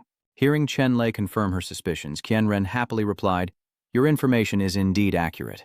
Hoping Lei Yu was with them, Chenlay eagerly asked Chenyi, Did Lei Yu come with you? Chenyi replied nonchalantly, I haven't seen junior sister Lei Yu, Yu said, adding, We came with 50 disciples led by Yang Zhan, but I didn't hear anything about Lei Yu. Did she come too? This is a long story. Let's find somewhere to sit down and talk. At the pavilion, the four of them, Yu, Tianren, Chenlay, and Manman, are now talking. So much has happened since you left. At the restaurant, four people sat together, as Yu was surprised by the information that Tran Loi told him. So much has happened since you left. You and Lei Yu almost got married. If only I hadn't been so dense, I would have realized Lei Yu's feelings for me and wouldn't have hurt her. Seemingly not hearing her, Chenlay asked again, What did you say? Chenran hesitated. Nothing, it's nothing. Seeing Tran Loi's difficulty, Tian Hien advised him, I'm saying you don't need to blame yourself too much. Although we haven't seen Loi Vu yet, if she comes, she will definitely appear on the day of the competition, and then you can explain it to her. He agreed with her advice, but seeing only the two sisters, he asked, Where are Yang Fengzhu and the other disciples? Why are only the two of you here? Yu replied, They're staying at the Yunlai Inn. Finding this even stranger, Chenlay stared at Yu and asked, You're not staying together? The upper floors are for dining and recreation, while the lower floor is the auction house, where treasures are auctioned off every night. To prevent malicious bidding, the owner has set a rule. Each sect can only send a maximum of 5 people. Chenlay understood. So that's how it is. I was wondering why the layout here was different from other inns. Having never been to an auction, Man was excited. Brother Chen, I've never seen an auction before. Should we buy something tonight? It'll be fun to join in. Chenlay indulged Manman and went with her, while Yu scorned Manman's lack of experience with auctions, assuming she was a country bumpkin. Man was furious. Who are you talking about? The four were eating when they heard a commotion outside and turned to look. Esteemed guest, I apologize, but this room is already occupied. This top floor room is called Good Fortune, which suits me perfectly. I've got my eye on it, so who dares to compete with me? Outside, Huangjun barges in, kicking the door open in front of Chenlay and the others. Huangjun faces Lei Yu, Man, Yu, and Chenran, immediately captivated by Chenran's beauty. Mesmerized by Man and Shivu, Huangquan drooled, his mind racing with wicked thoughts. So beautiful. Huangjun's servant, Ji Shang, pointed at Chenhe and Yu. Our young master has taken a liking to this room, so if you know what's good for you, get out of here before we have to get rough. Seeing his servant about to ruin things, Huangjun stops him, putting on an act. Who dares to be so blind? So it's a few beautiful ladies. That changes things. Huangjun bows, his eyes fixed on the women, and introduces himself, asking their names.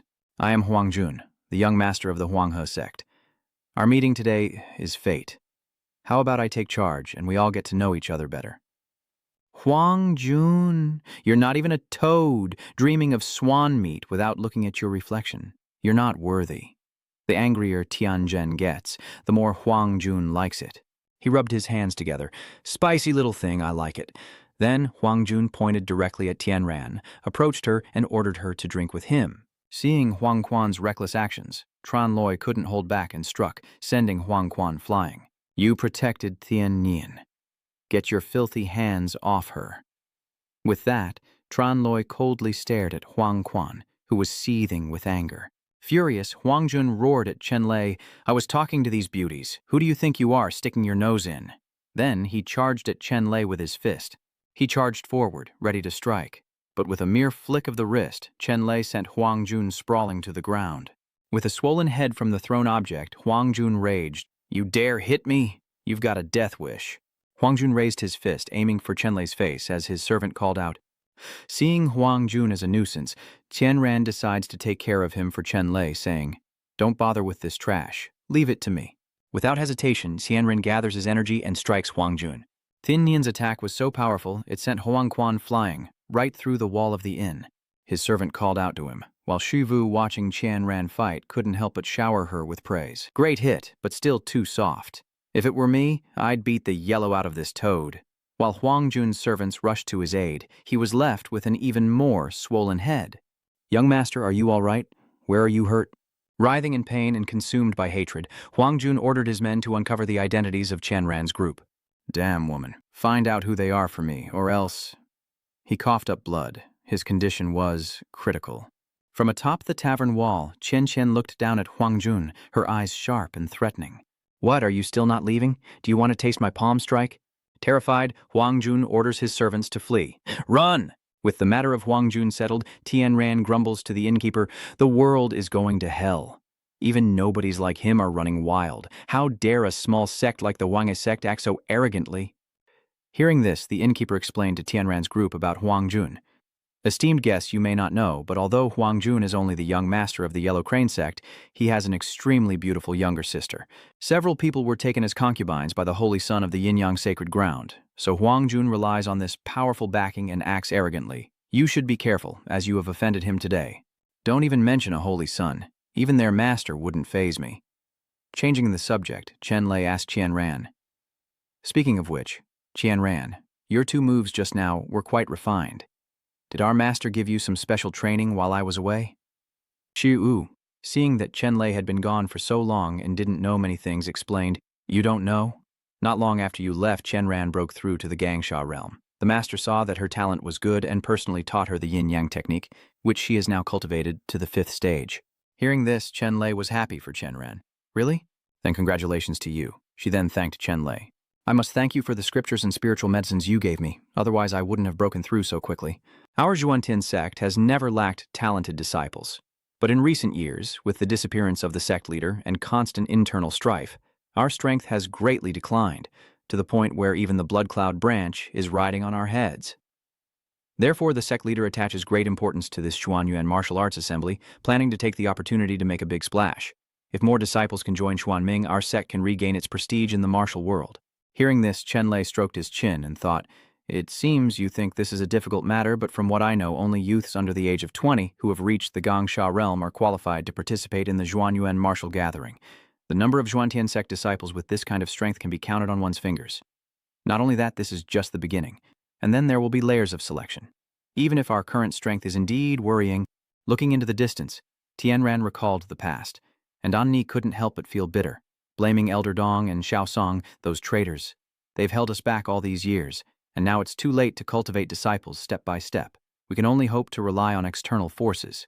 Tian Nian stroked his chin, saying that the cloud-treading pavilion had released many elixirs and secret treasures that could enhance cultivation for a short time. If they could acquire one or two tonight, it might help. Night falls, the sky clears, and a full moon hangs in the heavens. Buildings still crowd the landscape, but the streets are quieter than before. In a hall, Kim Sam stands solemnly before a crowd of guests. Kim Sam creates a jovial atmosphere, waving to the guests who have arrived. "Welcome, young heroes, to Cloud-Stepping Pavilion." Kim Sam gestures as if to introduce something. "Here is the auction list for your consideration tonight." Below, countless heroes eagerly await the unveiling of treasures as Kim Sam commences the auction with a respectful bow. "Now, let the auction officially begin. May you all find what you seek." Below, the Chenlay group quickly grabs the auction list, eyeing the treasures. Divine Jade Tripod, Egg-Breaking Sword, all top-grade artifacts, the likes of which are only seen once a century. The Cloud-Stepping Pavilion truly lives up to its name. As this was Man's first auction, she asked, "What kind of grass is this? 3,000 star coins for a single plant? What a rip-off." Suddenly, Hanji and Huolin appeared, interrupting and answering Manman's question. "Ignorant fools, you don't even recognize three-leaf golden pattern grass." The three-leaf golden pattern. Grass is a key ingredient for refining the sky-piercing azure pill, an extremely rare find, a treasure beyond price. No wonder it's kept in Cloud-Stepping Tower. They've hidden away such a treasure. It seems not only Man is ignorant, even the four in Chenlay's group are clueless. The all-heaven azure pill. Hoklan was being unusually kind and considerate. He explained to Chenlay's group that it was rumored to be from the hands of the Azure Emperor, and if refined, it could allow the user to reach the martial Emperor realm, hence the name Azure Sky Passage Pill. Hanji, sitting next to him, chimed in to support Huolin. "You see, cultivating the Great Tao isn't just about breaking limits. Each bottleneck is exponentially harder than the last, but with the Azure Sky Pill of Enlightenment, those bottlenecks can be gradually eliminated, making its value unimaginable." With that, Hanju declared his determination to obtain the treasure, no matter the cost. Looking at the item, Manman turned to whisper to Chenlay, "Brother Chen, does this grass look familiar to you?" Chenlay responds, "Me too, I feel like I've seen it somewhere before." Suddenly, Chenlay remembers what this grass is. "I remember now. It's the withered leaf of the sky-piercing azure soul seed," Chenlay recounts. The Azure Emperor's wooden tablet records that the essence of the soul seed transforms into imprints, passed down through the bloodline to descendants. Although a trace remains in these withered leaves, it's less than a fraction of the soul seed, and even if refined into a pill, only descendants of Azure Fall can absorb it, rendering it useless to others. He then affirmed that it seemed these people were going to waste their money as the auction continued. Kim Sen announces the first item's buyer, congratulating young Master Yun of the Yungxiao sect, then moves on to the next treasure. Next, Kim Sam announced loudly for all to hear, "The next treasure is from the Cloud-Treading Pavilion. It took us 50 years of searching across mountains and rivers to find it. No easy feat." Kim Sam gestured, inviting the attendants to bring the treasure to the auction block. As he finished speaking, two strong men carried a red-draped box onto the stage. As the cloth was lifted, a rare and radiant herb was revealed. The three-leaf golden pattern grass. Both Hanji and Huolin's eyes lit up at the sight of this treasure.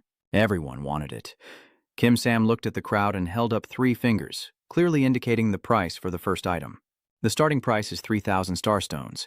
Place your bids." As soon as he finished speaking, a freckled guest quickly made an offer. 3,500. The bidding war began, each offer surpassing the last. 4,000, 4,500. Suddenly, Elder Duong doubled the price, shocking everyone present. 10,000 spirit stones, a number that shook the entire hall, leaving everyone speechless and in disbelief. 10,000 spirit stones. Did I hear that right? Kim Sen asked loudly. "Will anyone bid higher?" The other guests glanced away nervously, and the atmosphere suddenly grew heavy. Kim Sam waited, and when no one spoke up, he turned to Elder Yang, who had bid 10,000 spirit stones, and announced, "Congratulations to Elder Yang of the Alchemy Pavilion. The 3-leaf golden pattern grass is yours." Elder Yang smiled smugly, stroking his beard, but his joy was cut short by a loud voice. The voice was so loud that even Kim Sam, who was about to strike the hammer, paused immediately. "I bid 50,000 spirit stones." Elder Yang was extremely displeased, and he turned sharply towards the voice, asking sternly, "Who dares to compete with this old man?" He tilted his head to look at Elder Yang and said arrogantly, "Ah." Kim Sam looked up at the upper floor, his face beaming, warmly welcoming the distinguished guest. "So it's the holy son of the Yin-Yang Holy Land, young master Su Chongyun." Tian frowned, whispering to Tian Nin, "The Yin-Yang Holy Ground. Isn't that the holy son Huang Kok was talking about?" Tian Nian smirked, sizing up Trung Van and Huang Du before replying. "Looking at that woman who resembles Toad Huang, she must be his beloved concubine's younger sister." Meanwhile, Kim Sen continues the dramatic auction. He reached out, cordially asking the furious Elder Yang, "Young Master Su offered 50,000 star stones. Would Elder Yang like to raise the price?" Chong Yun held Huang Yao close, a mocking smile on his lips. The blatant provocation made the elder tremble with rage, veins bulging on his forehead, unable to speak for a long time. Chong Yun rested his chin, still holding Huang Yao tightly, and looked down triumphantly, saying, "This lord has been wanting to refine a Taiyin Xuanling pill lately and is missing a spirit herb. This 3-leaf golden patterned grass has just the right medicinal properties. If Elder Yang is willing to give it up for the sake of friendship, this lord will certainly remember it. If not, then you're not giving my Yin-Yang Holy Land any face." As soon as Chong Yun finished speaking, the entire hall erupted in whispers, with people passing the word around. Whispers spread like wildfire. The alchemy sect was a third-rate group, no match for the Yin-Yang Holy Land. It was said that the Yin-Yang Holy Land was ruthless. Last year, a young master from another sect had a dispute with their disciples and suffered greatly. After a brief argument, the entire sect was annihilated overnight. Elder Yang paled, broke out in a cold sweat, and bit his lip, trembling, afraid to say another word. He then quickly bowed, showing humility as he replied to Chong Yun, "If the young master likes it, this old man is willing to yield what he desires." Witnessing this blatant abuse of power, Tianran crossed his arms, his face etched with displeasure. An auction is about fairness. The highest bidder wins. This Su Chong Yun is relying on his power to look down on others. He's no good. Without further ado, Kim San continued to preside over the auction, saying, "Esteemed guests, if there are no higher bids, the 3-leaf golden pattern grass will belong to young master Su Chong Yun." Suddenly, Chenlay pointed at the treasure and coldly bid, "I offer 50,001 star stones." The hall erupted, and all eyes turned to Chenlay. Everyone was stunned.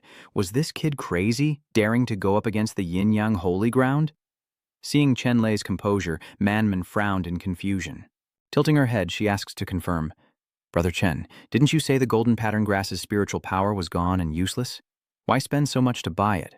Chenlay's face hardened as he recalled those who had run rampant in the past, and calmly explained to Man, "Back then, Tianyin and Gujiaoyang relied on their status to act recklessly in the Xuanwu cave abode. That Su Chongyun is just like them. If we don't teach the overbearing Yin-Yang Holy Land a lesson, they'll think the world belongs to them." Standing next to Tianran, arms crossed, he agreed with Chenlay. "That's right, even though the Yin-Yang Holy Land has numbers, our Xuantian sect isn't weak either, so what's there to fear? Since you want to speak up, today we'll punish evil and show them what we're made of." From the upper floor, Chongyun glared down at Chenlay, announcing a price that would make anyone else back down. 10,000 spirit stones, Chenlay retorted, meeting his gaze with equal provocation. 100,000 won. Chong Yun's competitive spirit ignited, and he shoved Huang Yao aside, distorting her face. He shouts a price of 150,000.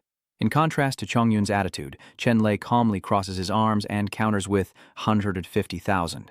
At this point, Huang Yao couldn't take it anymore. She stood up, pointed directly at Chenlay's face, and loudly questioned, "What do you mean by this? To only raise the bid by 1 spirit stone each time. Are you doing this on purpose?"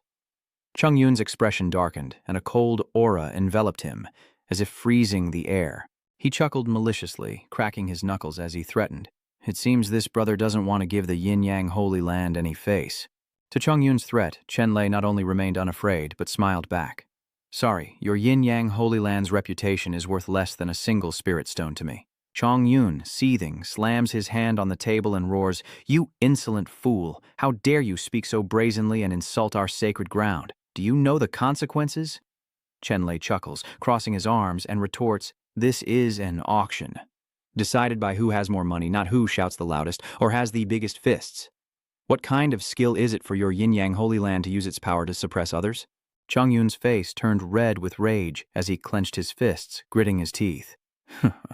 You see Chongyun losing it upstairs, but Chenlay is just adding fuel to the fire, saying that reason doesn't come from shouting. You're making so much noise you're about to lift the roof, acting like you're unreasonable. Are you afraid someone will outbid you? Are you ashamed that your pockets are empty? The treasurer should be careful, or you might end up having to pay for this deal. Sensing the tense atmosphere, Jin-sen clasped his hands, smiled amiably, and respectfully asked Zhongyun, "Does young Master Su wish to bid further?" At that moment, Zhongyun turned to Huang Yao, who was sitting next to him, and asked in a low, anxious voice, "Huang Yao, how many starstones do we have left?" She immediately checked the ring on her index finger and replied to Chongyun that there were still 450,000 spirit stones inside, while Huang Yao anxiously advised him to stop. "But young master, while the 3-leaf golden pattern grass is precious, it's not worth this price. It's not essential for refining pills. We don't need it." Before she could finish, he slapped her, sending her sprawling. He then roared, "Silence! The herb is secondary. The prestige of our sacred ground is paramount." Chongyun glared at Chenlay. "I want to see how long he can keep up." Chongyun frowned, pointed down, and exuded a heavy hostility. 200,000. "Boy, do you want to keep raising the price." Not to be outdone, Chenlay raised a finger and slowly said, 200. Chongyun frowned deeply, letting out an irritated sound as Tran Loy followed each of his bids, deliberately raising the price by a single crystal. 300,000 won, 350,000 yuan, 400,000 won. Chongyun was furious, completely losing his mind. He clenched his fist, roaring at Chenlay, "I bid 600,000. At that moment, Chenlay smirked. "Then I'm out. A gentleman helps others fulfill their wishes, so this golden script grass is yours." Upon hearing Lei Chen's words, Chongyun froze, unable to believe what he'd just heard. Chongyun and Huang Yao stare blankly at the 3-leaf golden clover, which cost him 600,000 spirit stones, as Jin-sen clasps his hands together, smiling and thanking Chongyun and Su Shaoxia. "Thank you." Cold sweat dripped from Huang Yao as her hands trembled, hesitating before finally removing the ring. Realizing he'd been played, Chongyun gnashed his teeth in fury, hissing threats. Huang Yao didn't dare delay, bowing her head and placing the ring into the box with the golden herb. The entire hall erupted once again as those present couldn't believe what they had just witnessed. The crowd erupts, shocked at the astronomical price of 600,000 yuers. Even a life-extending pill wouldn't cost this much, a 200-fold increase. Truly, the Yin-Yang Holy Land is rich and generous. This backfires on Chongyun, and Chenlay's group laughs heartily, unable to hide their joy. Chongyun and Huang Yao, watching from upstairs, are furious.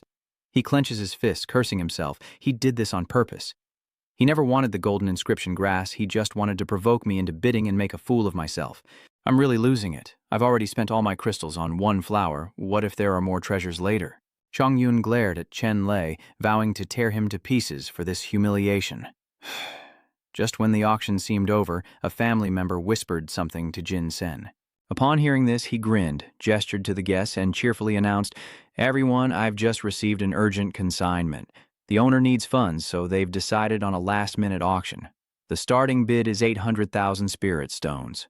The moment the words 800,000 were uttered, the entire hall was shaken, and everyone's eyes widened.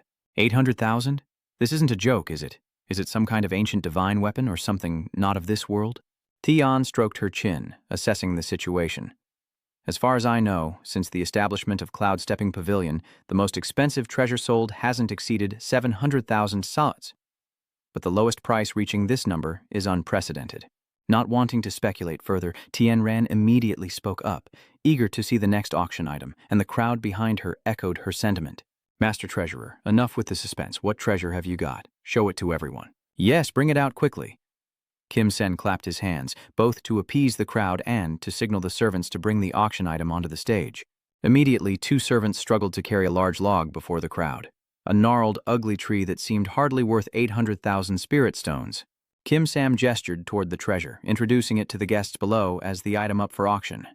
Yin-yang wood. Upon hearing this, Chenlay was stunned, as if struck by lightning. Yin-yang wood.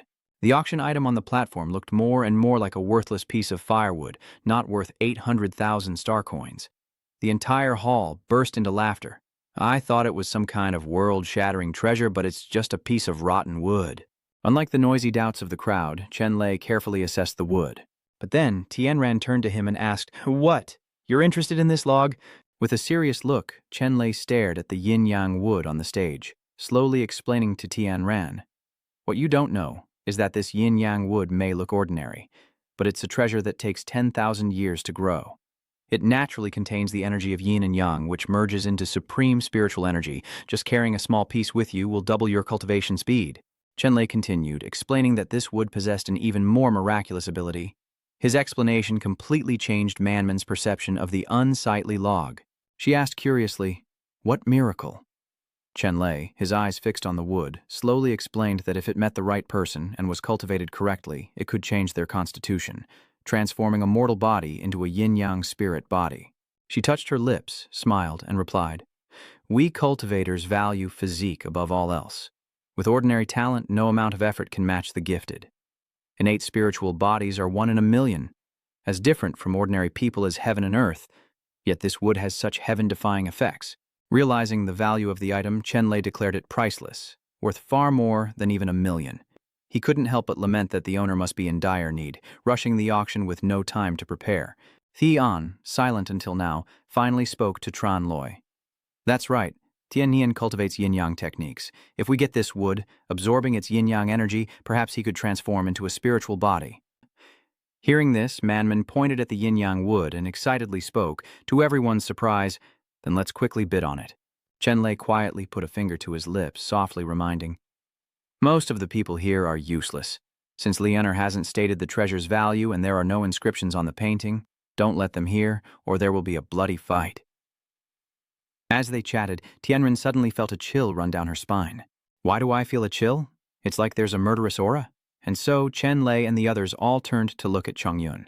Upstairs, a trembling Chongyun glared at Chenlay below, and seeing him, the crowd murmured, "It's Su Chongyun."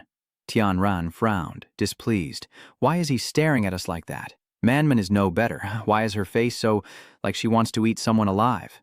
Looking at Chongyun, Tianan smirked knowingly and slowly said, "The yin-yang holy ground specializes in yin-yang cultivation techniques. As a holy son, he must recognize this wood, but because he competed with us earlier, he's spent all his spirit stones. Now he can't afford to buy it, so of course he hates us." Upstairs, after seeing the auction item, Chongyun's face twisted with rage as he glared at it. How could the yin-yang wood be a unique wood, and why is it here now? If he had known sooner, he would have done anything to get it, instead of wasting his spirit stones on that golden patterned grass. He clenched his fist, his face twisted with resentment, a growl rumbling in his throat. But now, as Chongyun looked down at Chenlay, his rage flared anew, all because of that damned brat. Without hesitation, he turned to Huang Yao, who was standing beside him, and issued a command. "Huang Yao, have your father bring 1,000,000 spirit stones here immediately." Huang Yao was caught off guard and broke out in a cold sweat, quickly trying to dissuade him. "Young master, our Yellow Crane sect is only a small sect. I've already brought all the spirit stones we could spare. It's impossible to get any more in such a short time." Chongyun roared, silencing Huang Yao in fear. "I don't care. Have your father sell everything he owns. Just get me the money." Seeing the scene unfold upstairs, Chenlay and the others couldn't help but mock him. So the holy son of the yin-yang holy land is just a leech. To buy a treasure, he's selling everything he owns. Who knows how long it'll take? They say time is of the essence, and even if you gather enough, the treasure might not wait for you. Without wasting any time, Chenlay produced the 800,000 spirit stones he had prepared. "Here are the 800,000 spirit stones, manager. Please check them." Kim Sen reached out to receive the 800,000 spirit stones, examined them, and happily said to Chenlay, "Indeed, 800,000. He respectfully cupped his fist towards Chongyun, saying, "Young Master Su, I apologize, but Cloud Stepping Pavilion deals in immediate transactions, payment for goods, and we don't have a waiting policy." Kim Sam turned to the crowd, asking with a smile, "Any other esteemed guests care to make an offer? Spending 800,000 spirit stones on a piece of deadwood that even a saint wants. Could it be some kind of treasure? Even if it is, there's nothing I can do. 800,000. I'm not even worth that much if you sold me several times over." Kim Sam didn't wait any longer, extending his hand towards Chenlay, and solemnly announced, "If there are no other bids, then congratulations to this young master. The yin-yang wood is yours." He then ordered 2 families to carry the yin-yang wood to where Chenlay was standing, asking him to take delivery. As the yin-yang wood was delivered, Chenlay touched it, a flash of light emanating from his fingertip, and the wood shrunk to fit in his palm. He handed it to Chenyan beside him and said, "Chenyan, this is for you." Chenyan was stunned and asked again. "Ah," Chenlay pointed and happily told her, "Aren't you practicing the yin-yang technique? If you can use this divine wood to transform into a spiritual body, your cultivation will greatly increase, and maybe we can enter the profound realm together." Moved and blushing, Chenren accepts the yin-yang wood from Chenlay. "Chenlay, thank you." Huang Yao glances at Chenlay's group, gritting her teeth and frowning in annoyance. They got off easy. He hits Huang Yao's arm hard. "Blame you, it's all your father's fault. As the head of a sect, he's so stingy. If I had enough starstones today, would I have been humiliated like this? Yes, it was all my fault, young master. Please calm down." Enraged, Zhang Yun turned to his subordinate, ordering him to gather intel on those people. "They dare steal treasure from me? I'll make them regret it." His subordinate didn't dare delay in answering. "Yes." As night fell, the lights in Zhang Yun's room were still on. In his room, Zhang Yun asked, "You're saying it's Chenlay?" The henchman replied respectfully, "That's right. That kid recently participated in the martial arts tournament in Laming City and almost became the Lei family's son-in-law, so he was easy to investigate." He furrowed his brow and continued, "The 2 girls beside him are also disciples of the Xuan sect. One is Fan Shiyu and the other is Nie Tianran, both here for the Xuanyuan martial gathering. He killed Zi Tianyin and Gu Chaoyang, and before I could avenge them, he walks right into my trap." As he spoke, he lifted a glass of water, thinking of the deaths of his fellow disciples and the theft of treasures. As soon as he finished speaking, Chongyun's face filled with anger, and he slammed his glass onto the ground, his brow furrowed, his eyes flashing with resentment. "I will make you pay tenfold." Cut to the cloud-stepping tower, which appears vast from the outside, bustling with people within. At one table, 2 figures exchanged glances, both looking in the same direction. Over here, Manman looked around and asked, "Isn't the auction over?" "Why haven't these people left yet?" Chenlay explained with his arms crossed. "Even if they don't know the goods, they only need to ask around to know the value of the yin-yang wood." Seeing their hungry, predatory looks, Shuyu added, "They wouldn't dare attack inside. They're definitely waiting for us to leave." Unable to bear it, Qianran angrily started to walk away. Despicable people. I'll go out and teach them a lesson. Chenlay quickly stopped her, saying that with the Xuanyuan martial arts competition approaching, they shouldn't waste their energy on these people. Tian'er wondered, "Then what do you suggest we do?" He gently explained, "It's yours once you've consumed it, like clothes on your back. If that's what they want, then tonight absorb the yin-yang wood's spiritual power into your body." Manman happily agreed. "That's right, let's see what they can still steal." Shiyu declared, "I'll protect you both." A moment later, outside the door, Manman and Shuyu stood guard. Inside the room, Chenlay and Qianran sat facing each other, and he said, "Qianran, I'm going to help you open your meridians now." With a serious expression, Chenlay instructed, "You must focus your mind, relax your body, and don't let anything distract you." Qianran replied, "I understand." Chenlay channels his inner energy into the yin-yang wood, causing it to emit a white mist as Qianran closes her eyes, relaxing her mind to open her meridians. Tianran exhaled a breath of cold air. "Chenlay, I'm so cold. It's like my body is in an ice cave." Chenlay continued to channel his spiritual energy, the yin and yang energies within the yin-yang wood containing the essence of heaven, earth, sun, and moon. The sun is yang, governing the soul. The moon is yin, governing the flesh. The entry of yin energy indicates that your bones and meridians are being reforged. He tried to reassure her, "Hang in there. Just get through this and you'll be halfway there." To which Tianran replied, "Okay." But her body was now drenched in sweat, and she muttered, hot, so uncomfortable." All she could think about was the heat. Chenlay bit his lip, realizing the divine tree's yang energy was far more overbearing and sharp than yin energy. At Tianran's weak level, she might not be able to endure it and could become lost to demonic influence. He gritted his teeth. I'm sorry, Chen Ran. And with that, Chenlay poured nearly all of his spiritual power into her. Immediately, Qian's clothes were torn apart, and she moaned, filling the air with suggestive sounds. Manman and Xiu quickly rushed in, relieved to see that Qianren was all right. Suddenly, a group of people stormed their residence, only to be immediately blown away. It turns out that it was Tianren who attacked, and everyone was terrified. Suddenly, Chongyun appeared and attacked her, frightening Manman and Shu Yu. Luckily, Chenlay arrived just in time to help, knocking Chongyun to the ground. Chenlay turned and asked, "Are you all right?" Tianran smiles and replies, "I'm fine.